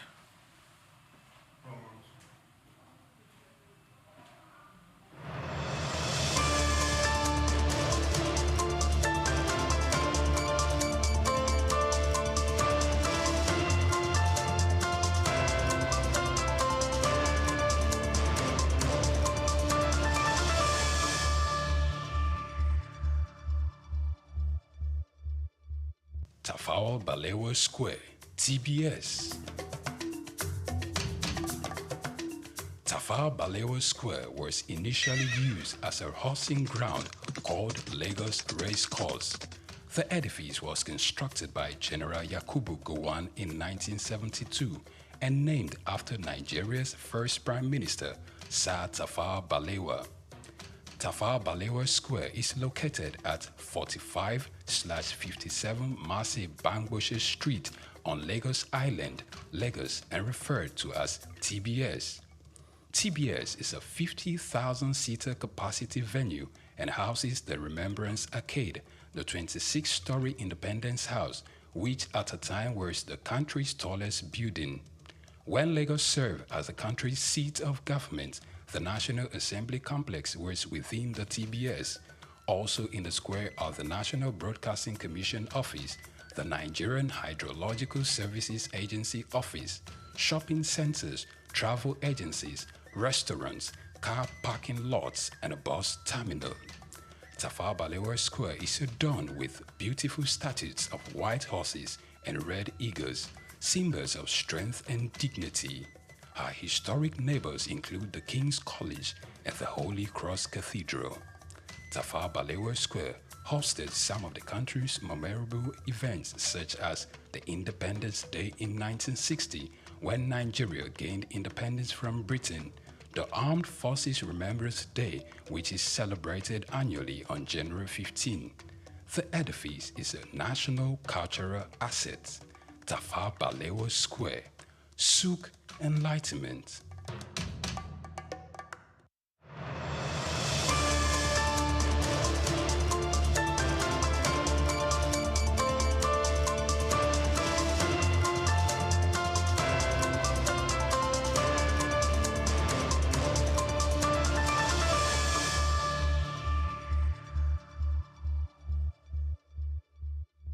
Welcome back, and now we begin the story. President Bola Tinubu has promised to revive the Southeast gas plant and address worsening erosion issues in Anambra State. Speaking during his visit to the state on Thursday, where he commissioned key projects initiated by Governor Charles Soludo, President Tinubu also committed to resolving the exclusion of Anambra from the Nigeria's National Rail Master Plan. Governor Soludo had earlier called on the president to address the state's developmental challenges, particularly the persistent erosion threatening one-third of Anambra's land mass. Soludo noted that the financial strain these issues placed on the state, with urgent help needed from the federal government. In response, the president committed to tackle the state's ecological challenges, emphasizing federal support for erosion control project. President Tinubu also assured the people of Anambra that the federal government would prioritize addressing the region's exclusion from the gas and rail systems, with plans to include Anambra in a national rail master plan. Additionally, President Tinubu pledged to complete the abandoned federal road linking Anambra to Kogi State. which would significantly reduce the travel time between the region and Abuja. On security, the president reiterated the government's dedication to collaborating with Anambra and the Southeast to curb rising insecurity. The Nigerian government has launched a new manual aimed at improving food safety standards across the country, particularly targeting street vendors and local market. The manual, introduced by the Nigeria Council of Food Science and Technology, will help food safety officers to monitor and enforce hygiene practices in various food establishments.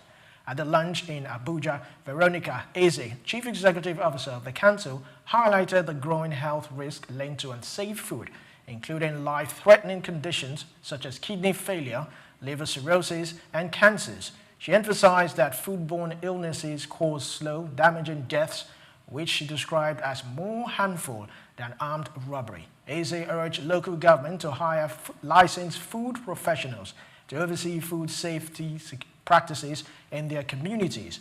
The launch event also saw contributions from health and innovation ministers who emphasized the importance of food safety in public health and economic development.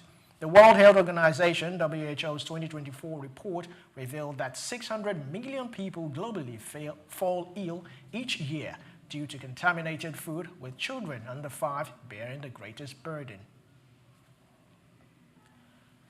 Now, the Inspector General of Police, Kayode Egbetokun, has launched the Safe School initiative in Bauchi State to enhance the security of schools and protect students and staff from potential threat. At the launch of the Safe School Stakeholders Forum and the inauguration of the Bauchi State Police Command School Protection Squad, Egbetokun emphasized the importance of schools as spaces of learning and future leadership. Represented by AIG Abubakar Sadiq Aliyu, the Inspector General of Police highlighted the installation of security measures, including CCTV cameras and alarm systems, to safeguard schools in the state. The Inspector General of Police stressed the need for collaboration between educational authorities, local communities, and security agencies to ensure a safe learning environment for all students. In a related development, the State Police Commissioner, Sani Omolori Aliyu, revealed that 90 officers known as Safe School Squad have been deployed across the state to secure schools. He also emphasized that training programs for school staffs and security personnel would enhance emergency response capabilities. Hajia Lima Elia, the National Coordinator for Financing Safe Schools, urged states to adopt the program, noting that improving school security is critical for Nigeria's development and global ranking in education. And foreign European nations have backed plans to establish a tribunal that could prosecute Russian President Vladimir Putin and senior officials for launching war in Ukraine. At a meeting in Lviv, Ukraine, nearly 20 European countries gave political support to the tribunal, which is expected to operate under the Council of Europe, Europe's top human rights body. Ukrainian President Volodymyr Zelensky says the tribunal is a moral duty and a warning for future aggressors.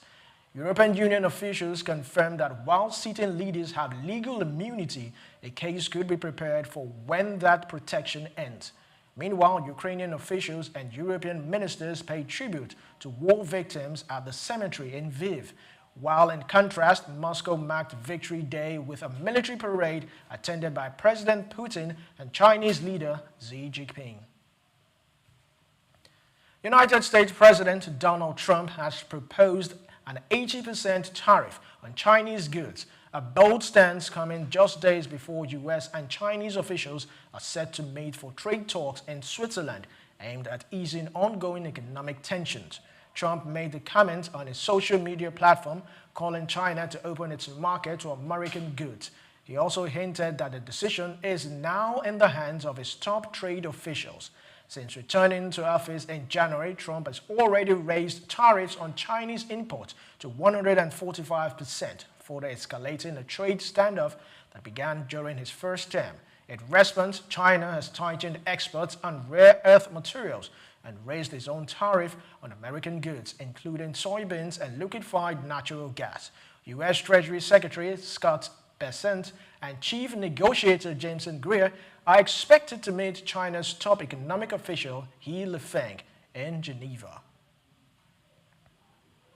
And that's a wrap on the world news on Souq News Television. Do well to join us on all our social media platforms at Souq News TV. I am Olumide Shokoya. Do have a great afternoon.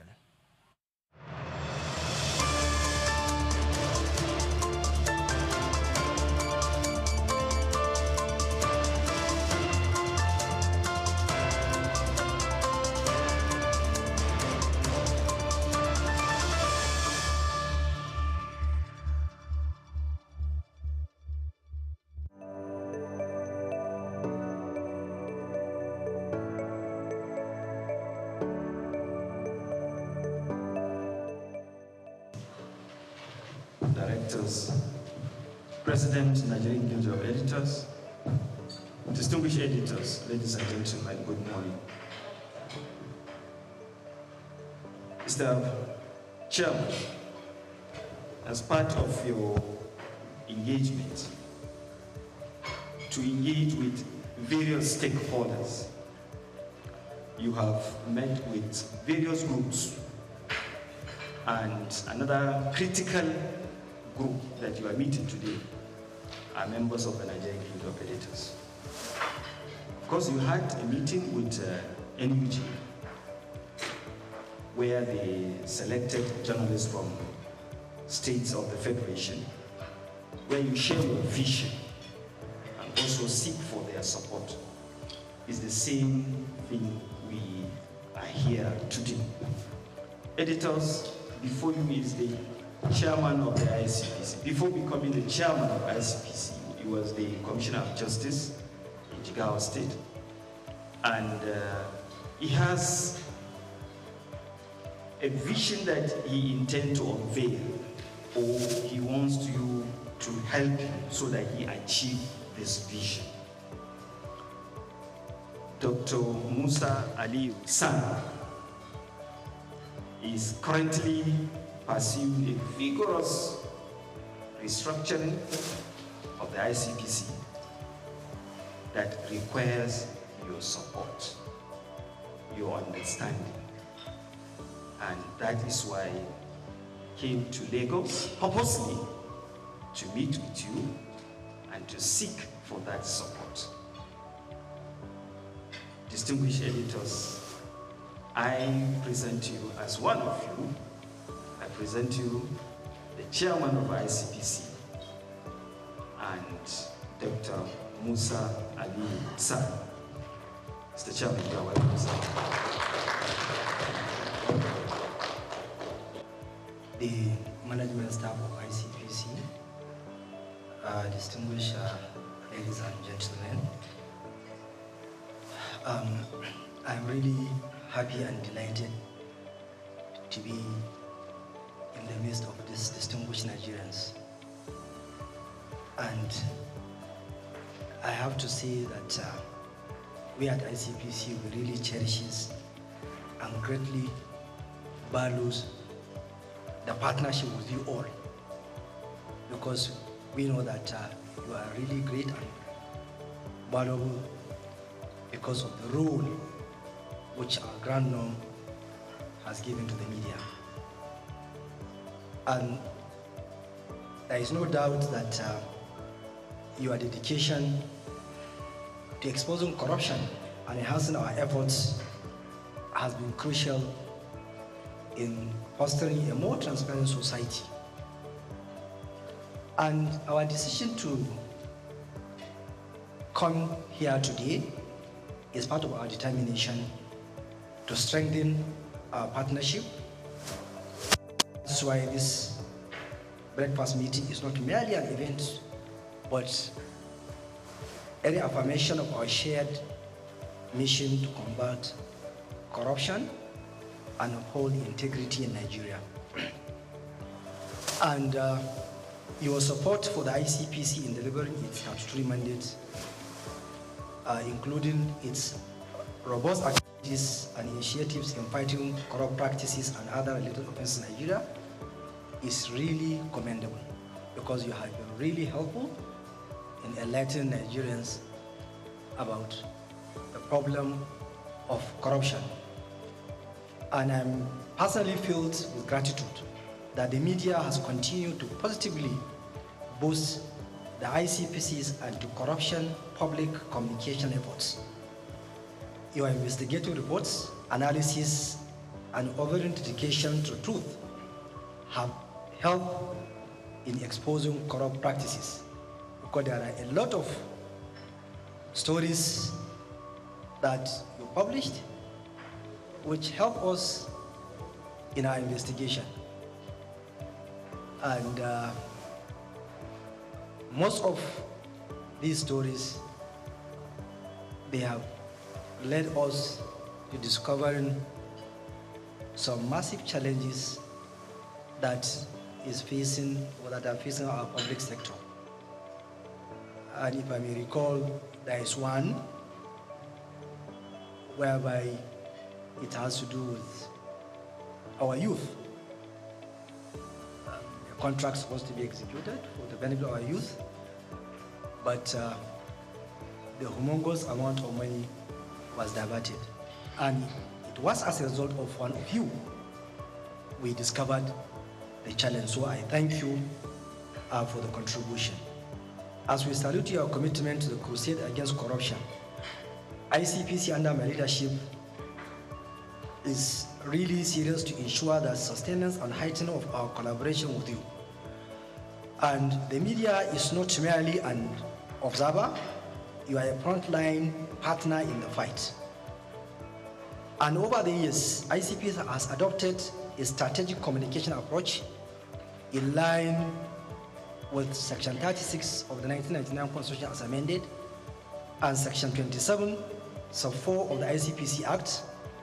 And these laws ensure the protection of suspects' rights while remaining strict, diligent, and stand in our actions. And ICPC will remain resolute in propagating the rule of law and protecting human dignity. And also, ICPC under my leadership prioritizes the protection of whistleblowers and the integrity of investigations. And transparency is a cornerstone of our work, and we will continue to provide verified information through official channels, which include press releases, newsletters, and our digital platforms. May I quickly review some of our engagement last year? Last year, because I was the Attorney General, and I rallied my former colleagues, we had a meeting in Abuja whereby we look at the challenge of corruption at subnational. We reviewed the problems and also agree that we need to work together. As a former Attorney General, I know that they are critical because they are the chief law officers of the states. That is why I engaged them, and after the meeting we had in Abuja, we started the zonal engagement. We had one in Kano for the Northwest, where we discussed challenges around corruption within the zone. And also this year we are going to the other geopolitical zones to have similar deliberations. And also in September this year we are going to sit down and review what we have done to see how can we partner. Because I feel the attorneys general are critical. And as chief law officers, they need to work together with us, because by Section 15 of the Constitution, all of us are supposed to put heart on deck in order to fight corruption and also to see how can we tackle abuse of office. And also, I had engagement with Nigerian Institute of the NIPR, the Nigerian Union of Journalists, ICANN, Nigerian Bar Association, and various stakeholders on how can we partner in the fight against corruption. Because no single entity can fight corruption. We need to work together. So that is why I reach out to various stakeholders to ensure that we are on the same page.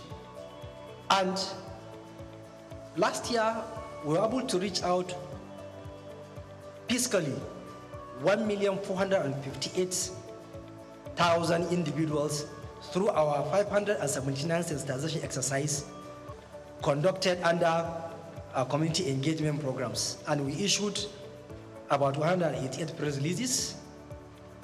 And also the Commission experienced increased followership in our social media platforms. And also we introduced what we call ethics pods, a podcast, whereby we are sensitizing Nigerians around the issue of corruption. And also, there is no way we can succeed without having planning. Our strategic action plan 2024 to 2028 was unveiled last year, whereby we gathered stakeholders and discussed it, because that will be our focus on how we can work. And our strategic action plan is in line with the National Anti-Corruption Strategy, which has 5 pillars: corruption prevention, issue of enforcement and punishment, ethical reorientation, and also enlisting public support of Nigerians, so that, and also recovery of proceeds of crime and management.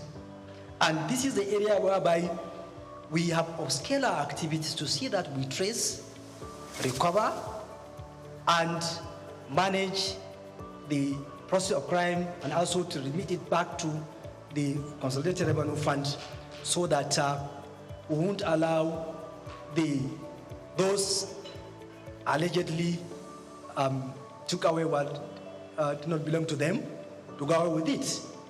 Because if you allow them, once they accumulate the process of crime, no doubt they will use it and also to fight back. And also they will deprive Nigerians with what they are supposed to have in the issue of seriously in that area of recovery of process of crime. And also ICPC, as you know, that it has laudable programs. And one of the key issues which I focus is that I ensure that I consolidate all what the previous chairman of ICPC have done, from late Justice Mustafa Akambi to Professor Wasoni. I ensure that all their programs are intact, and I'm building up, so that I want to ensure that we maintain that organizational culture of ICPC, and also for me to enhance what they did, most especially to focus on digital transformation, because this is an area whereby we need to use technology in the fight against corruption, most especially in the area of analytics, artificial intelligence, that we'll be able to analyze huge data. And I'm sure you are aware of the constituency and executive project tracking, which ICPC is well known about it. And I know last year we were able to track over 1,500 projects, which has value of over 600 billion naira. And so that at least Nigerians can get good quality projects that is in the budget. And also the ethic and integrity compliance scorecard. And why? Because of you here. You have gave it wide publicity. So because of that, most of the head of agencies now, they reach out. Please, how can we do well next year? So I thank you for the assistance. And also our sexual harassment prevention program, which is tackling corruption linked to abuse of power. Last year, I know that we had engagement with the one civil society, where the ministers of the Minister of Education, then Professor Tahir Mamman, and the State Minister Yusuf Tonko Sununu, they were there. The former Minister of Affairs was there, and also over 20 commissioners of education across the country, they attended, because we discussed the challenge around the problem of sexual harassment, most especially in our tertiary institutions, because our students are victims of this challenge. So that's why ICPC has been doing its grades in that area so that we ensure that we help our students, we protect them from sexual harassment. And I'm sure that you are aware that currently there is one of the senior academics that is facing trial at Abuja Federal High Court on this issue of sexual harassment. So, and we are determined to ensure that where there is credible evidence, any sexual harassment complaint tabled before us, we will make our efforts to ensure that we investigate it and also take the matter to court where there is evidence.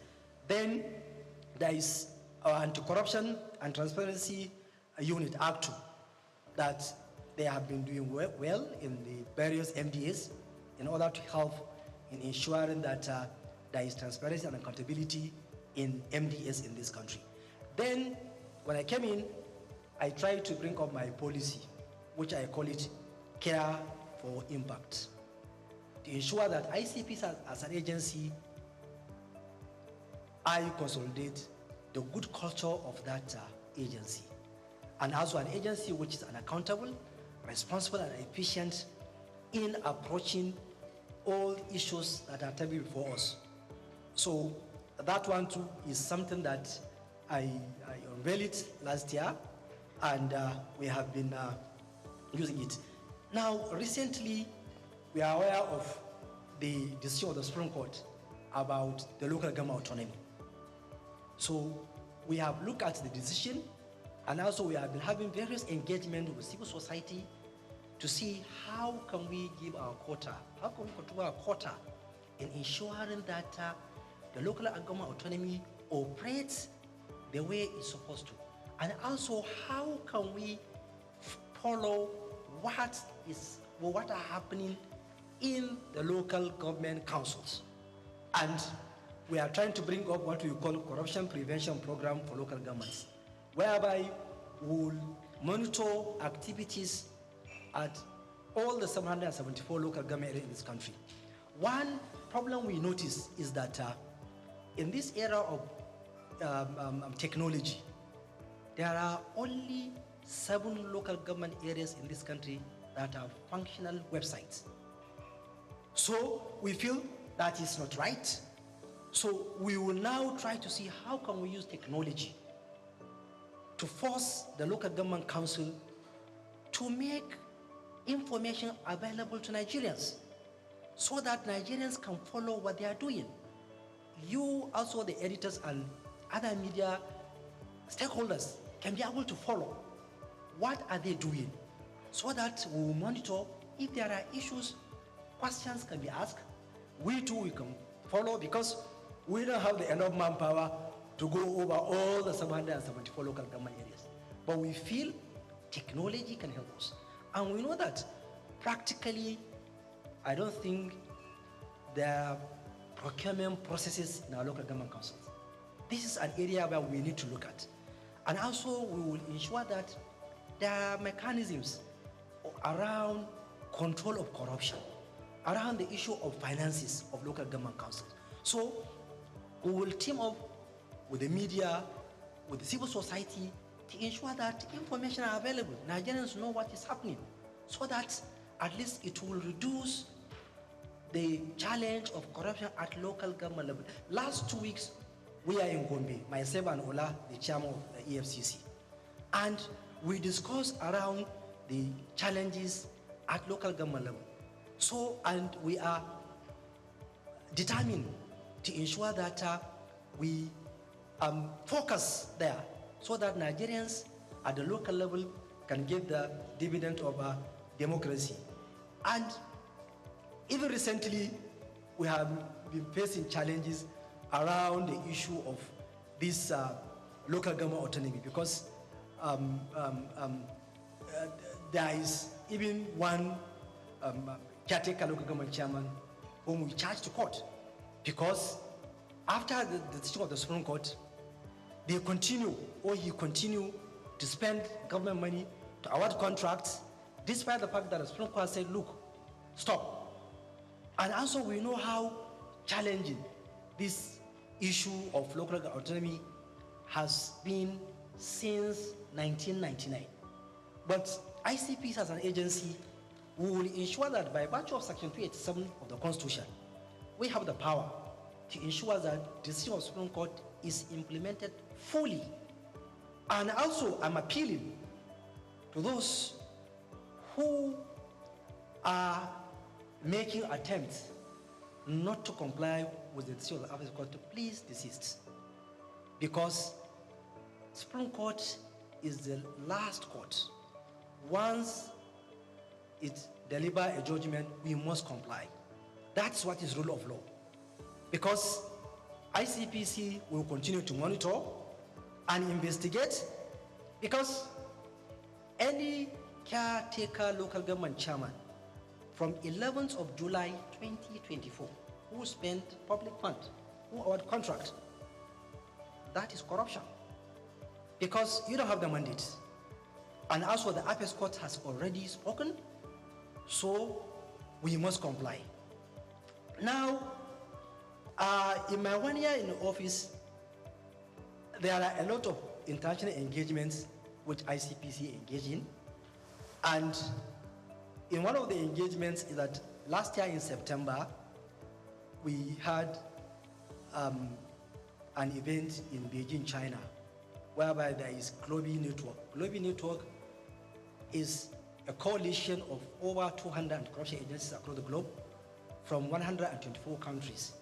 And I had the privilege of leading ICPC delegation and Nigeria, whereby Nigeria participated in an election of steering committee member, and Nigeria was elected as one of the top steering committee member of that global network. And also, one area which I made mention that we have been focusing is the issue of asset recovery.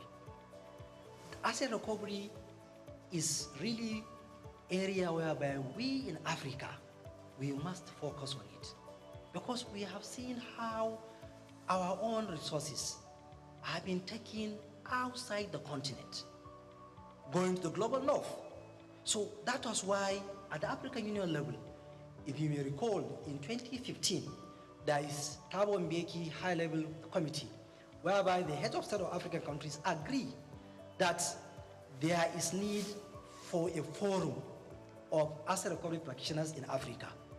And the processes of bringing up the forum, it was last year that the forum was established in Ethiopia, Addis Ababa, and I was elected as one of the representatives of West Africa, whereby we met in Arusha, Tanzania in November, whereby I was elected as the interim chair of that forum to try to galvanize the 55 African countries and corruption agencies to ensure that we come together to see how can we help Africa to recover and repatriate stolen assets that are kept somewhere else.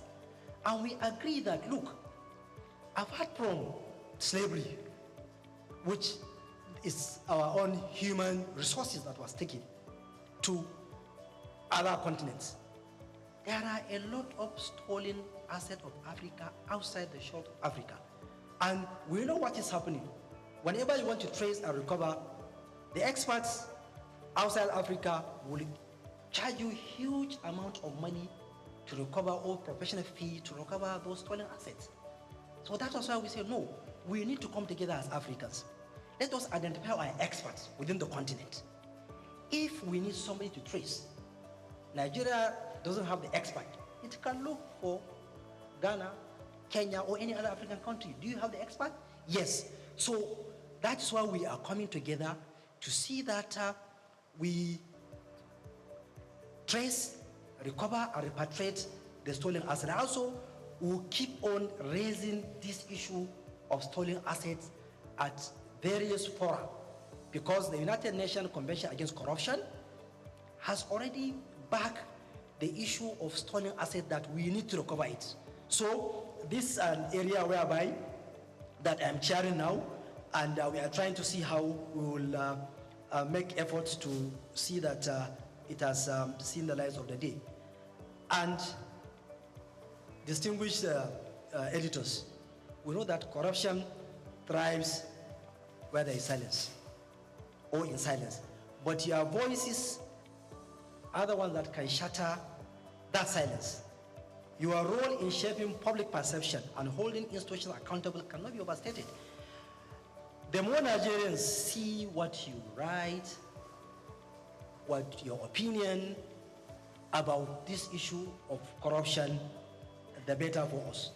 Because they will be enlightened, they will know what is happening, they will ask questions, and that will put us on our toes. That will minimize the challenge of corruption. Because we at ICPC, we are trying to see how can we use our mission to diminish corrupt practices through our public mobilization, our own doggedness in investigation, and also to ensure that we follow rule of law. We will be patient in investigation. No matter how long it will take, we will do it slowly, but surely we will reach our destination. And also, we at ICPC will ensure that we deepen our own relationship with you, the media. And I'm appealing to you to come to our aid. Try to understand the terrain we are working. It's not easy terrain. Whoever worked within that corruption cycle will know that it is not easy, because it is an area whereby you are fighting those who are already determined to continue to pilfer our resources.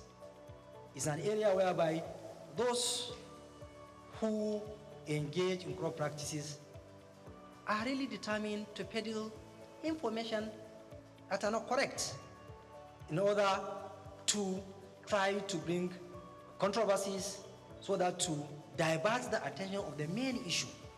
So fairness, hearing from the other side, is what will help us to discharge our mandate.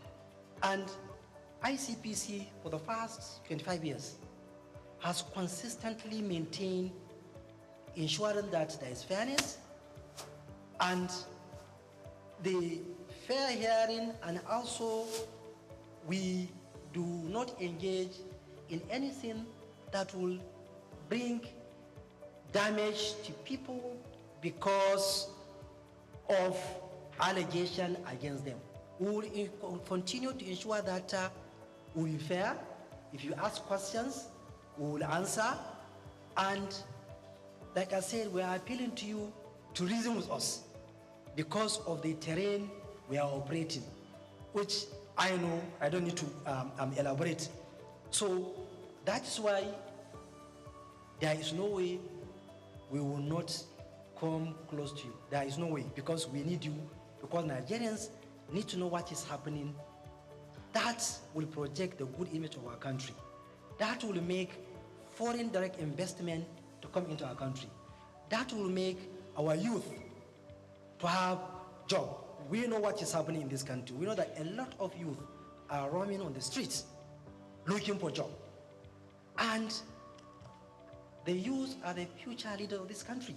So, and it is through you, by helping us to propagate our activities and also to bring issues that will project good image of this country.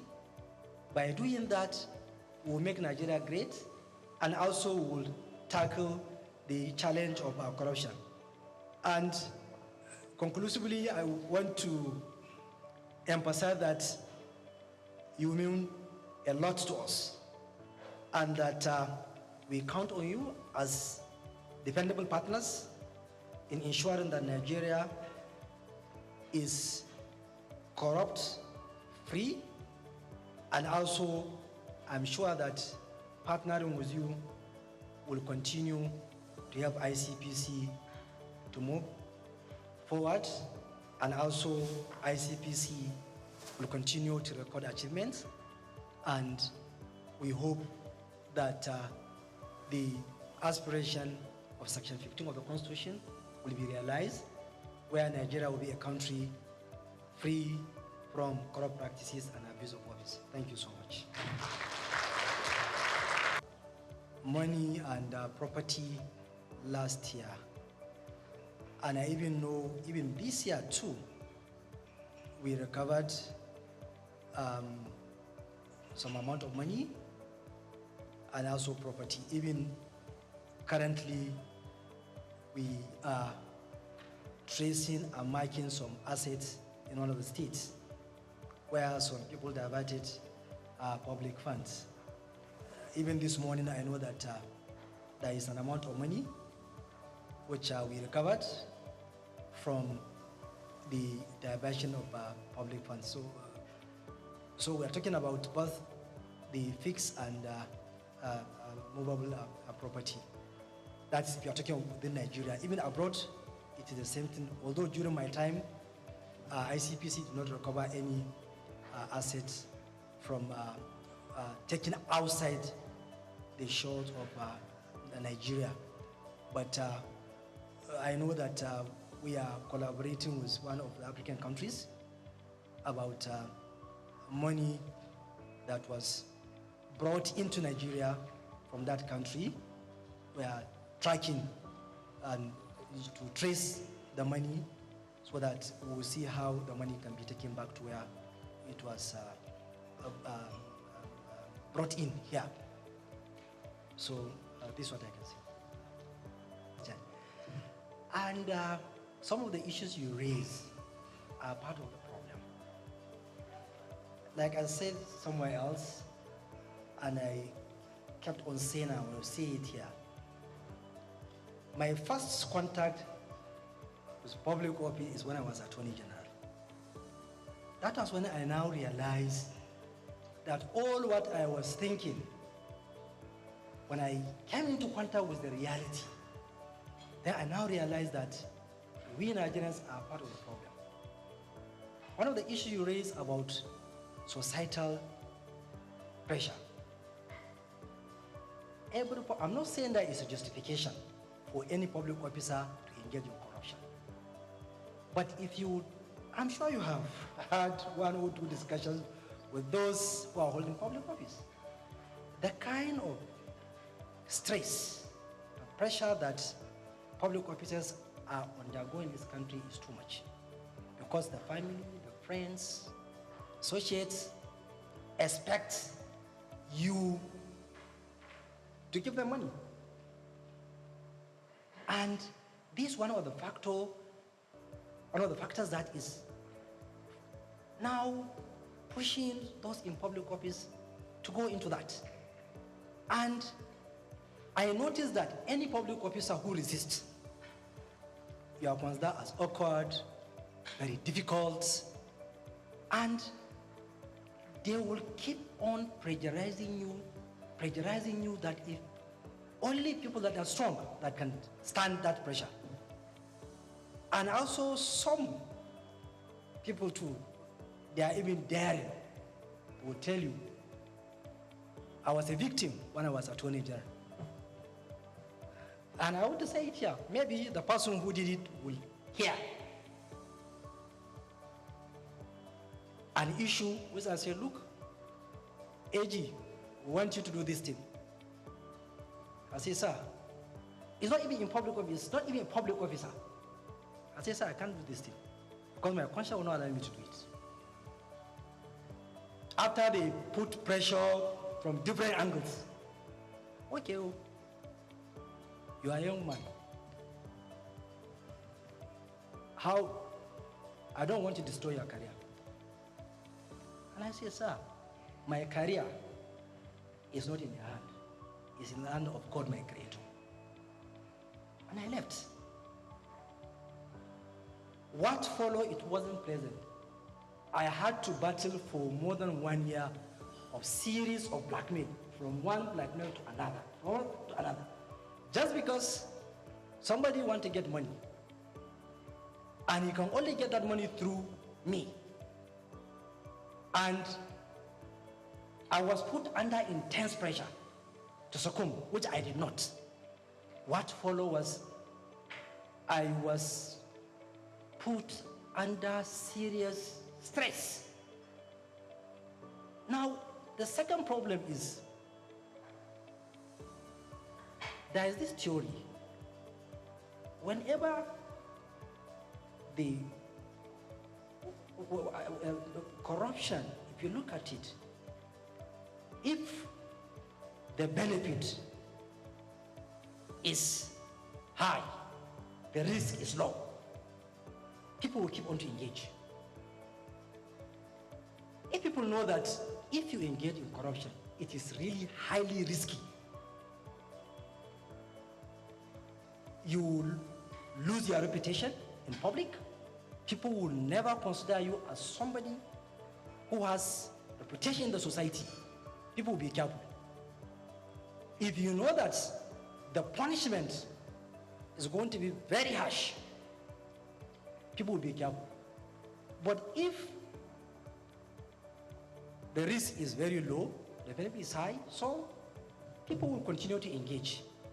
So that is why we need to look how can we strengthen our laws to ensure that those who engage are punished seriously.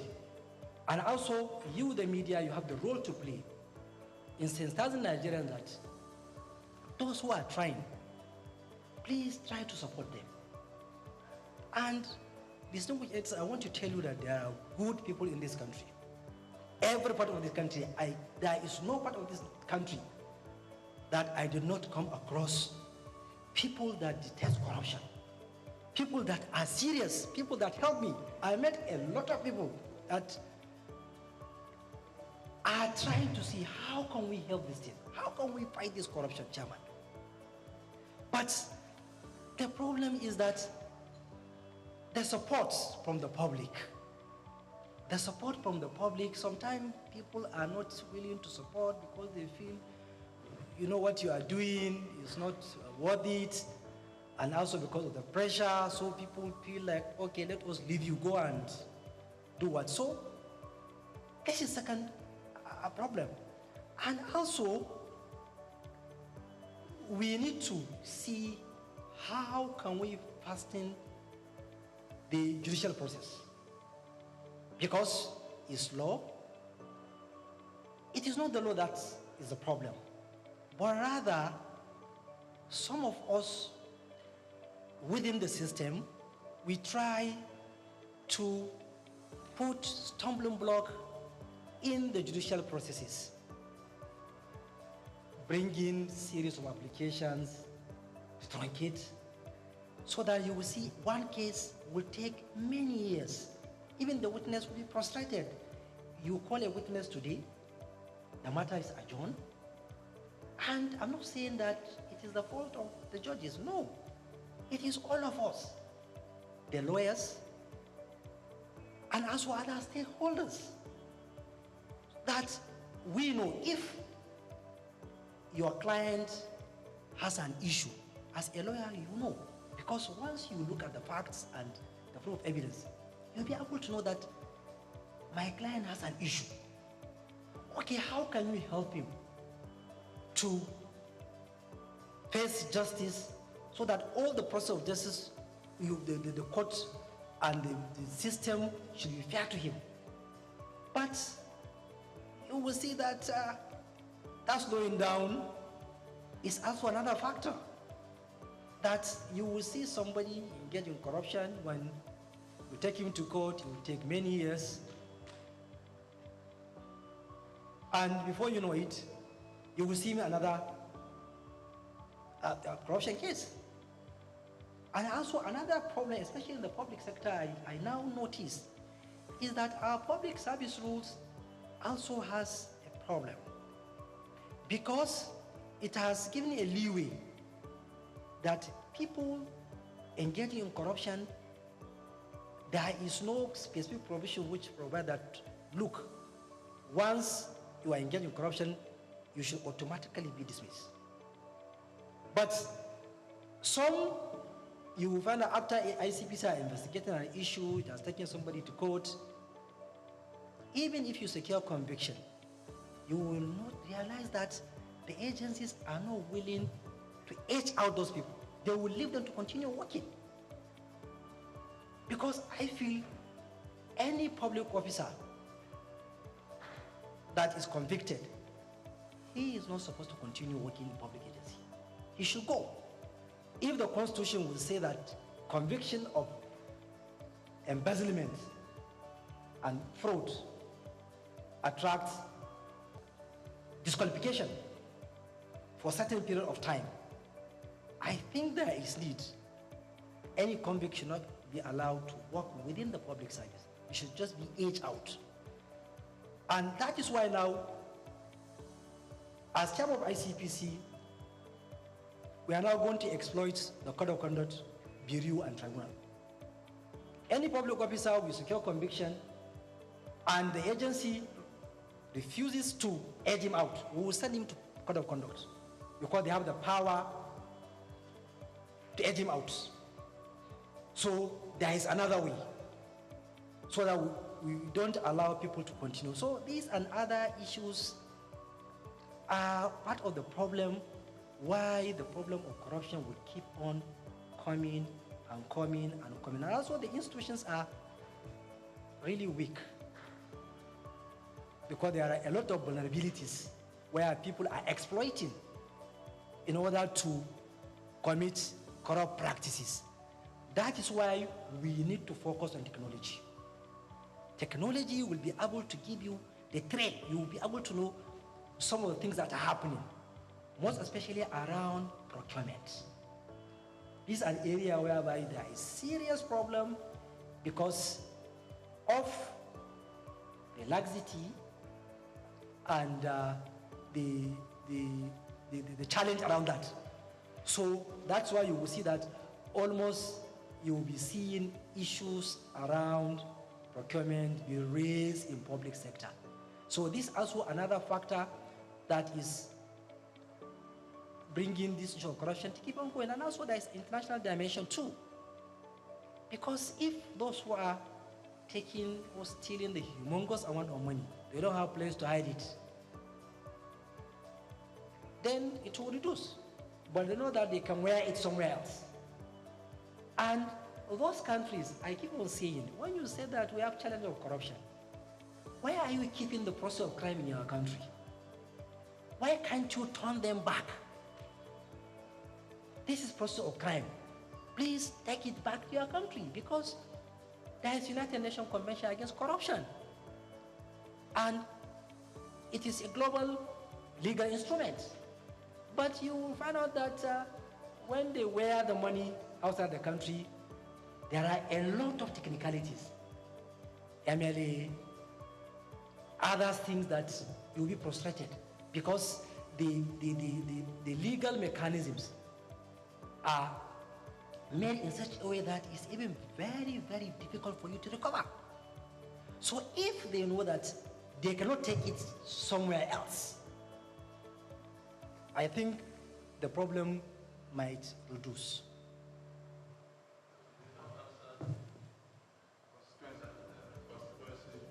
Okay, the constituency project, like I said, we have been investigating the issue because it's a challenge that has been with us for a long period of time. And from what I noticed of why the challenge keep on coming is one of the issues you made mention.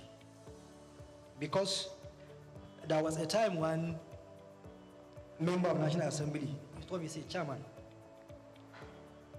I have concern. I say, what is your concern? He said, it's about this your concern executive project tracking. You people are doing well. But I know why this issue will keep on coming. On that day, he was telling me the challenge he was facing. There was burial in his hometown. You need to contribute. He said, look, somebody had domestic accident. He called me.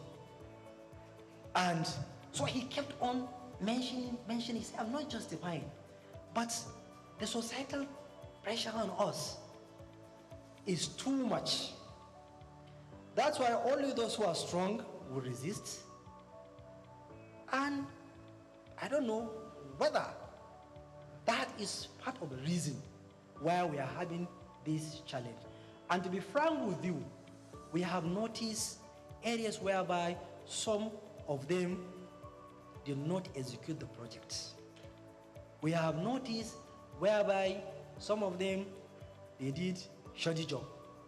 We have noticed whereby some of you noticed that, like I keep on saying, a well is supposed to be dig in one place and somebody will just take it to his home farmland. We will see whereby street lights, instead of to be installed on the streets, somebody will put in his house. So these are challenges that are keep coming. And I know that there is one of the newspapers last year, they made a front page story that ICPC has failed to tackle this challenge. And I know that we have been doing our best. And we did a lot because we have recovered a lot. And even currently, I know that there is somebody who is facing trial. A charge will file a charge against one of the former members of National Assembly. Former member is facing trial because of diversion. And also, we know that we have been going to ensure that if you do not execute the contract, you must go and do it. I know that there is a state whereby an ambulance was diverted. We ensure that it was taken to the hospital. I know where a lot of things, and that's why the strategy is good, in the sense that let us recover the proceeds of crime and put it into use. Because if you keep on filing charges and all these things, you will spend many years in court while the actual project will not be executed. And to be fair to them, if you confront them, you show them the proof. Honorable or distinguished, this is a project you're supposed to execute, you do not. Please direct the contractor to go back to site, or contractor go back to site. They go back. And recently, those who are being used, the contractors, I have been hard on them. If you allow money to be diverted through you, you are going to charge you now. You want to refund that money because you allow yourself to be used as conduit pipe. So we have been doing that and we have recovered a lot. And if I may say that the societal pressure, in my view, is one of the challenges, and also the weakness of the institutions. Because, to be frank, some of the heads of agencies, they allow themselves to be used in these challenges of constituency projects. Because if the head of agencies insists, once there is a contract awarded, that contract must be executed to the latter. Or you insist that you're not going to allow anything to be inserted in your budget, which is not out of your mandate. So if we will do that, then this thing will minimize. But if the head of agencies allow themselves to be used, then this thing will keep on happening. And ICPC, all the corruption agencies, we don't have the capacity to follow all the projects. That's why you, as the media, you can expose. The public too, they need to follow their project, on your project. If there's a project which is supposed to be done in your constituency or in your sector district, it was not done, raise it. And I don't think there is any public officer that you confront him with evidence that this amount of money was appropriated for a particular project and you do not execute. Please go back and execute. You will not say, no, I will not go to do that. I hope I have answered. We are doing it in such a way that we don't disrupt the financial system. So we do it in such a way that we don't allow you to continue with illegality and committing crime, so that we will save the banking system and also the public sector fund. Then on issue of Dubai, like you made mention, in my speech I made mention of proceeds of crime.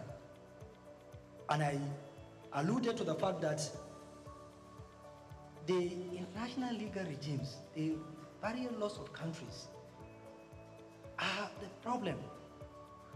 Because for me, I kept on saying in various fora of anti-corruption that look, if somebody steals our money and take it to your own country, and you keep it. Why are you telling me that we should come together and fight corruption? Why? Because you know, because your own, there is no your money in my country. So that's why you are saying we should join hands. Why I have praise and point out to you, this is the public funds taken to your own country. Why can't you give us our own? But because of the legal regimes, sometimes it's tedious, it takes a lot of time, and there are a lot of, it's not even law alone, there are politics, there are diplomacy, so it is something which is even outside the realm of anti-corruption agencies alone, because you need a lot of stakeholders. I know recently there are countries that I am the one who have been following that, look, let us sign an MOU with you, because we have noticed our funds are being taken to your own countries. And they agree. There are some 1 or 2 countries that I know that we are about to complete sign an MOU because of what we have noticed. Also here, as a media owner, I here with my team, we have a radio station and also a television station. I want to commend your efforts. For you to meet with the media shows you are transparent. It shows you are accountable. I don't have any question to ask you because I'm part of the team. It is not cheap to fight corruption. It's very, very expensive. Fighting corruption is also very, very complex. It's not as easy as we used to say it. It is only the person that is wearing the shoe that will know where it pitches is. So I commend your efforts and I pray for more grace that God should color your efforts. Everything is in your favor, the age, the energy, you have the capacity, and you have the right team to help you to drive it. You have the right team to drive it. Finally, I have this advice. You can't do it alone. You need to also rely on the outside team to help you to drive your dreams, your plans, and goals, especially in the area of the media. I suggest maybe you could have something like a strategic media public enlightenment committee. Comprises, of course, the media team as well, stakeholders. You have a committee who also help you spread your good news. Also help you spread your good news either in the public sector, in the private sectors, and all that. Because if you say you want to work with media like you would like to work to, it's very, very expensive. But when you have the committees, selected committee, media team, editors, and also for the private sector and public sector, they will help you to achieve your dreams and goals. So you have our support, and like I said, God will color your efforts. God bless you, sir. Thank you. Angry ones and the pastors. Let me just add to your to-do list. I had 2 questions written down, but after Ikechukwu gave his lecture, I decided to calm down. You talked about, before I round up, and thank you for coming, judges advising you to go settle out of court. The biggest problem, one of the biggest problems with corruption in Nigeria are those judges. Recently, I think it was the Chief Justice of Nigeria who said election cases constitute about 70 or 80% of the cases they have in their docket, which suggests that election cases are very lucrative for them. So you have to put your searchlight on the judiciary. Then number 2, your constituency, the legal profession. Please, MBA has, from all accounts, a vibrant lawyer, Afam Osigwe. Engage, collaborate with him. MBA too has to deliver. Plea bargaining takes place and judges advise you to go settle out of court. It's because the judges too are corrupt. the appointment and promotion mechanism on the bench is also corrupt. Search the NJC. Today, the type of, what's the word now? Corruption in terms of judicial promotion in Abuja is huge and impacts on the quality of judgment delivered. So, Mr. Chairman, the biggest thing you have done is to come here to show transparency. You said corruption thrives when there's. I also say this, I'll add to that corruption thrives when there's darkness, when it's hidden. So you're coming out here suggests that you really want to fight corruption in partnership with my colleagues. And it's a brilliant thing you have done. I know you met some of my colleagues in Abuja, and that's why the Secretary of the Guild and the Deputy President of the Guild are here. You have to continue. Because if you want to work with the media, honestly, the way you have shown, the media will work with you, and Nigeria will be better for it. Thank you for coming. God bless you. And I will do my best to discharge my duty to the best of my ability, together with the officers of the ICPC. That is why, if people are raising the issue of bias, the issue of all this lie, you cannot prevent people from raising those kind of issues. But one thing I know, that if I satisfy my conscience, I will go to sleep. And like I said, there is somewhere else that we are going to account somewhere. And that is why I try as much as possible to be fair in what I'm doing. And also God knows what I'm doing, and also know my ability, because the anti-corruption is a very complex and difficult thing. Sometimes getting evidence, getting things is difficult.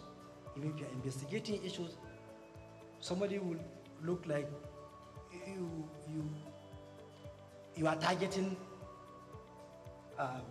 you are targeting somebody, or you have a motive, or this thing. So on my own part, I will do my best, and also posterity will judge. Because that's the only thing I can say. On other issue, which like the president said, that the lecture you gave us, and some of the things you raised, I quite agree with you that those are the challenges, and we need to work on them. And in my view, that is why the Constitution is structured in such a way that the Chapter 2, it is left in such a way that is you, the leader, that should strive to ensure that Chapter 2 is realizable.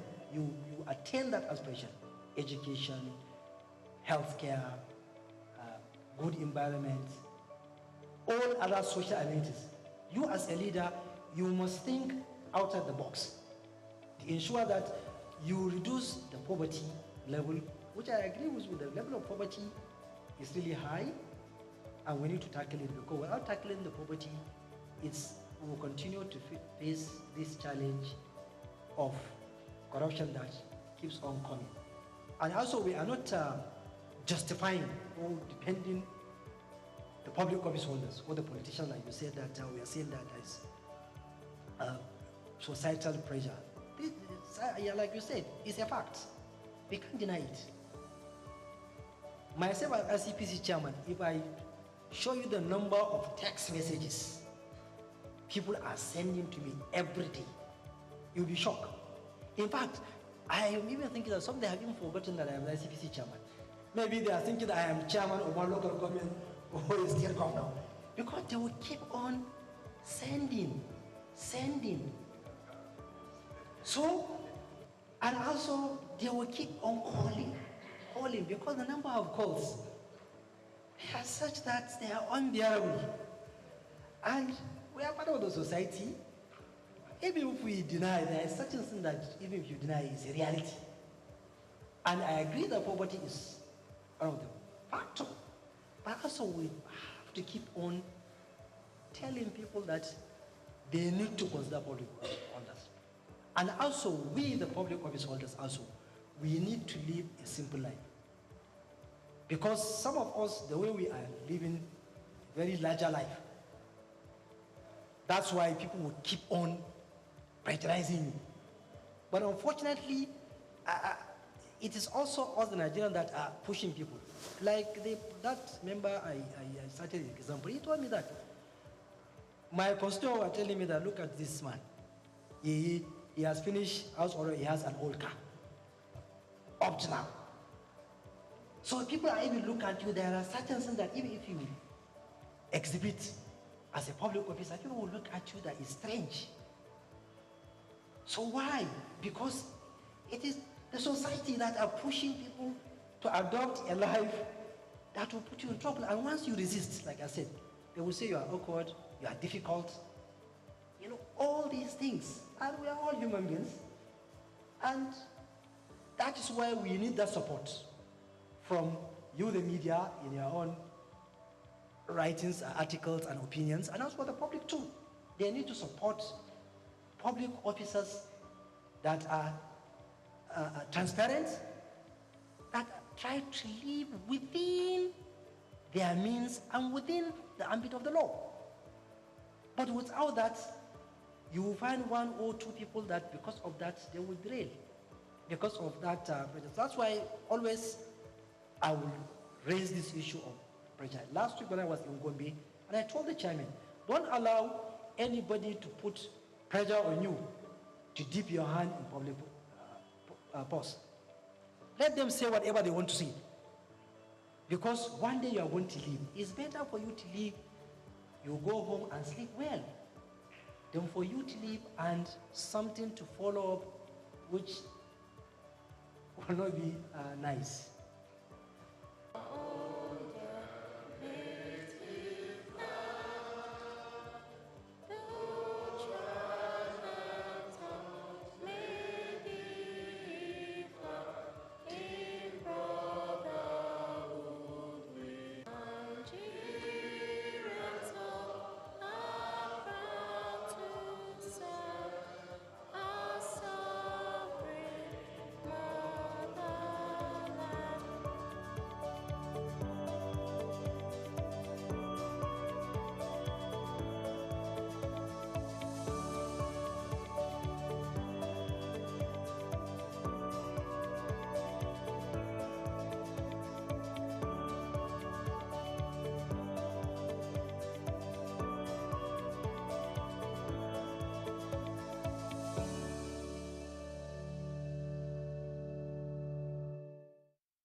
Okay, as you know, my name is Babatunde Jala Epega.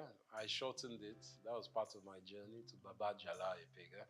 I was born here in Lagos, just a stone throw away from here, in actually Lagos Hospital here. And I was expelled from school. I went to Corona Ikoyi at the age of 6. My teacher, who I found to be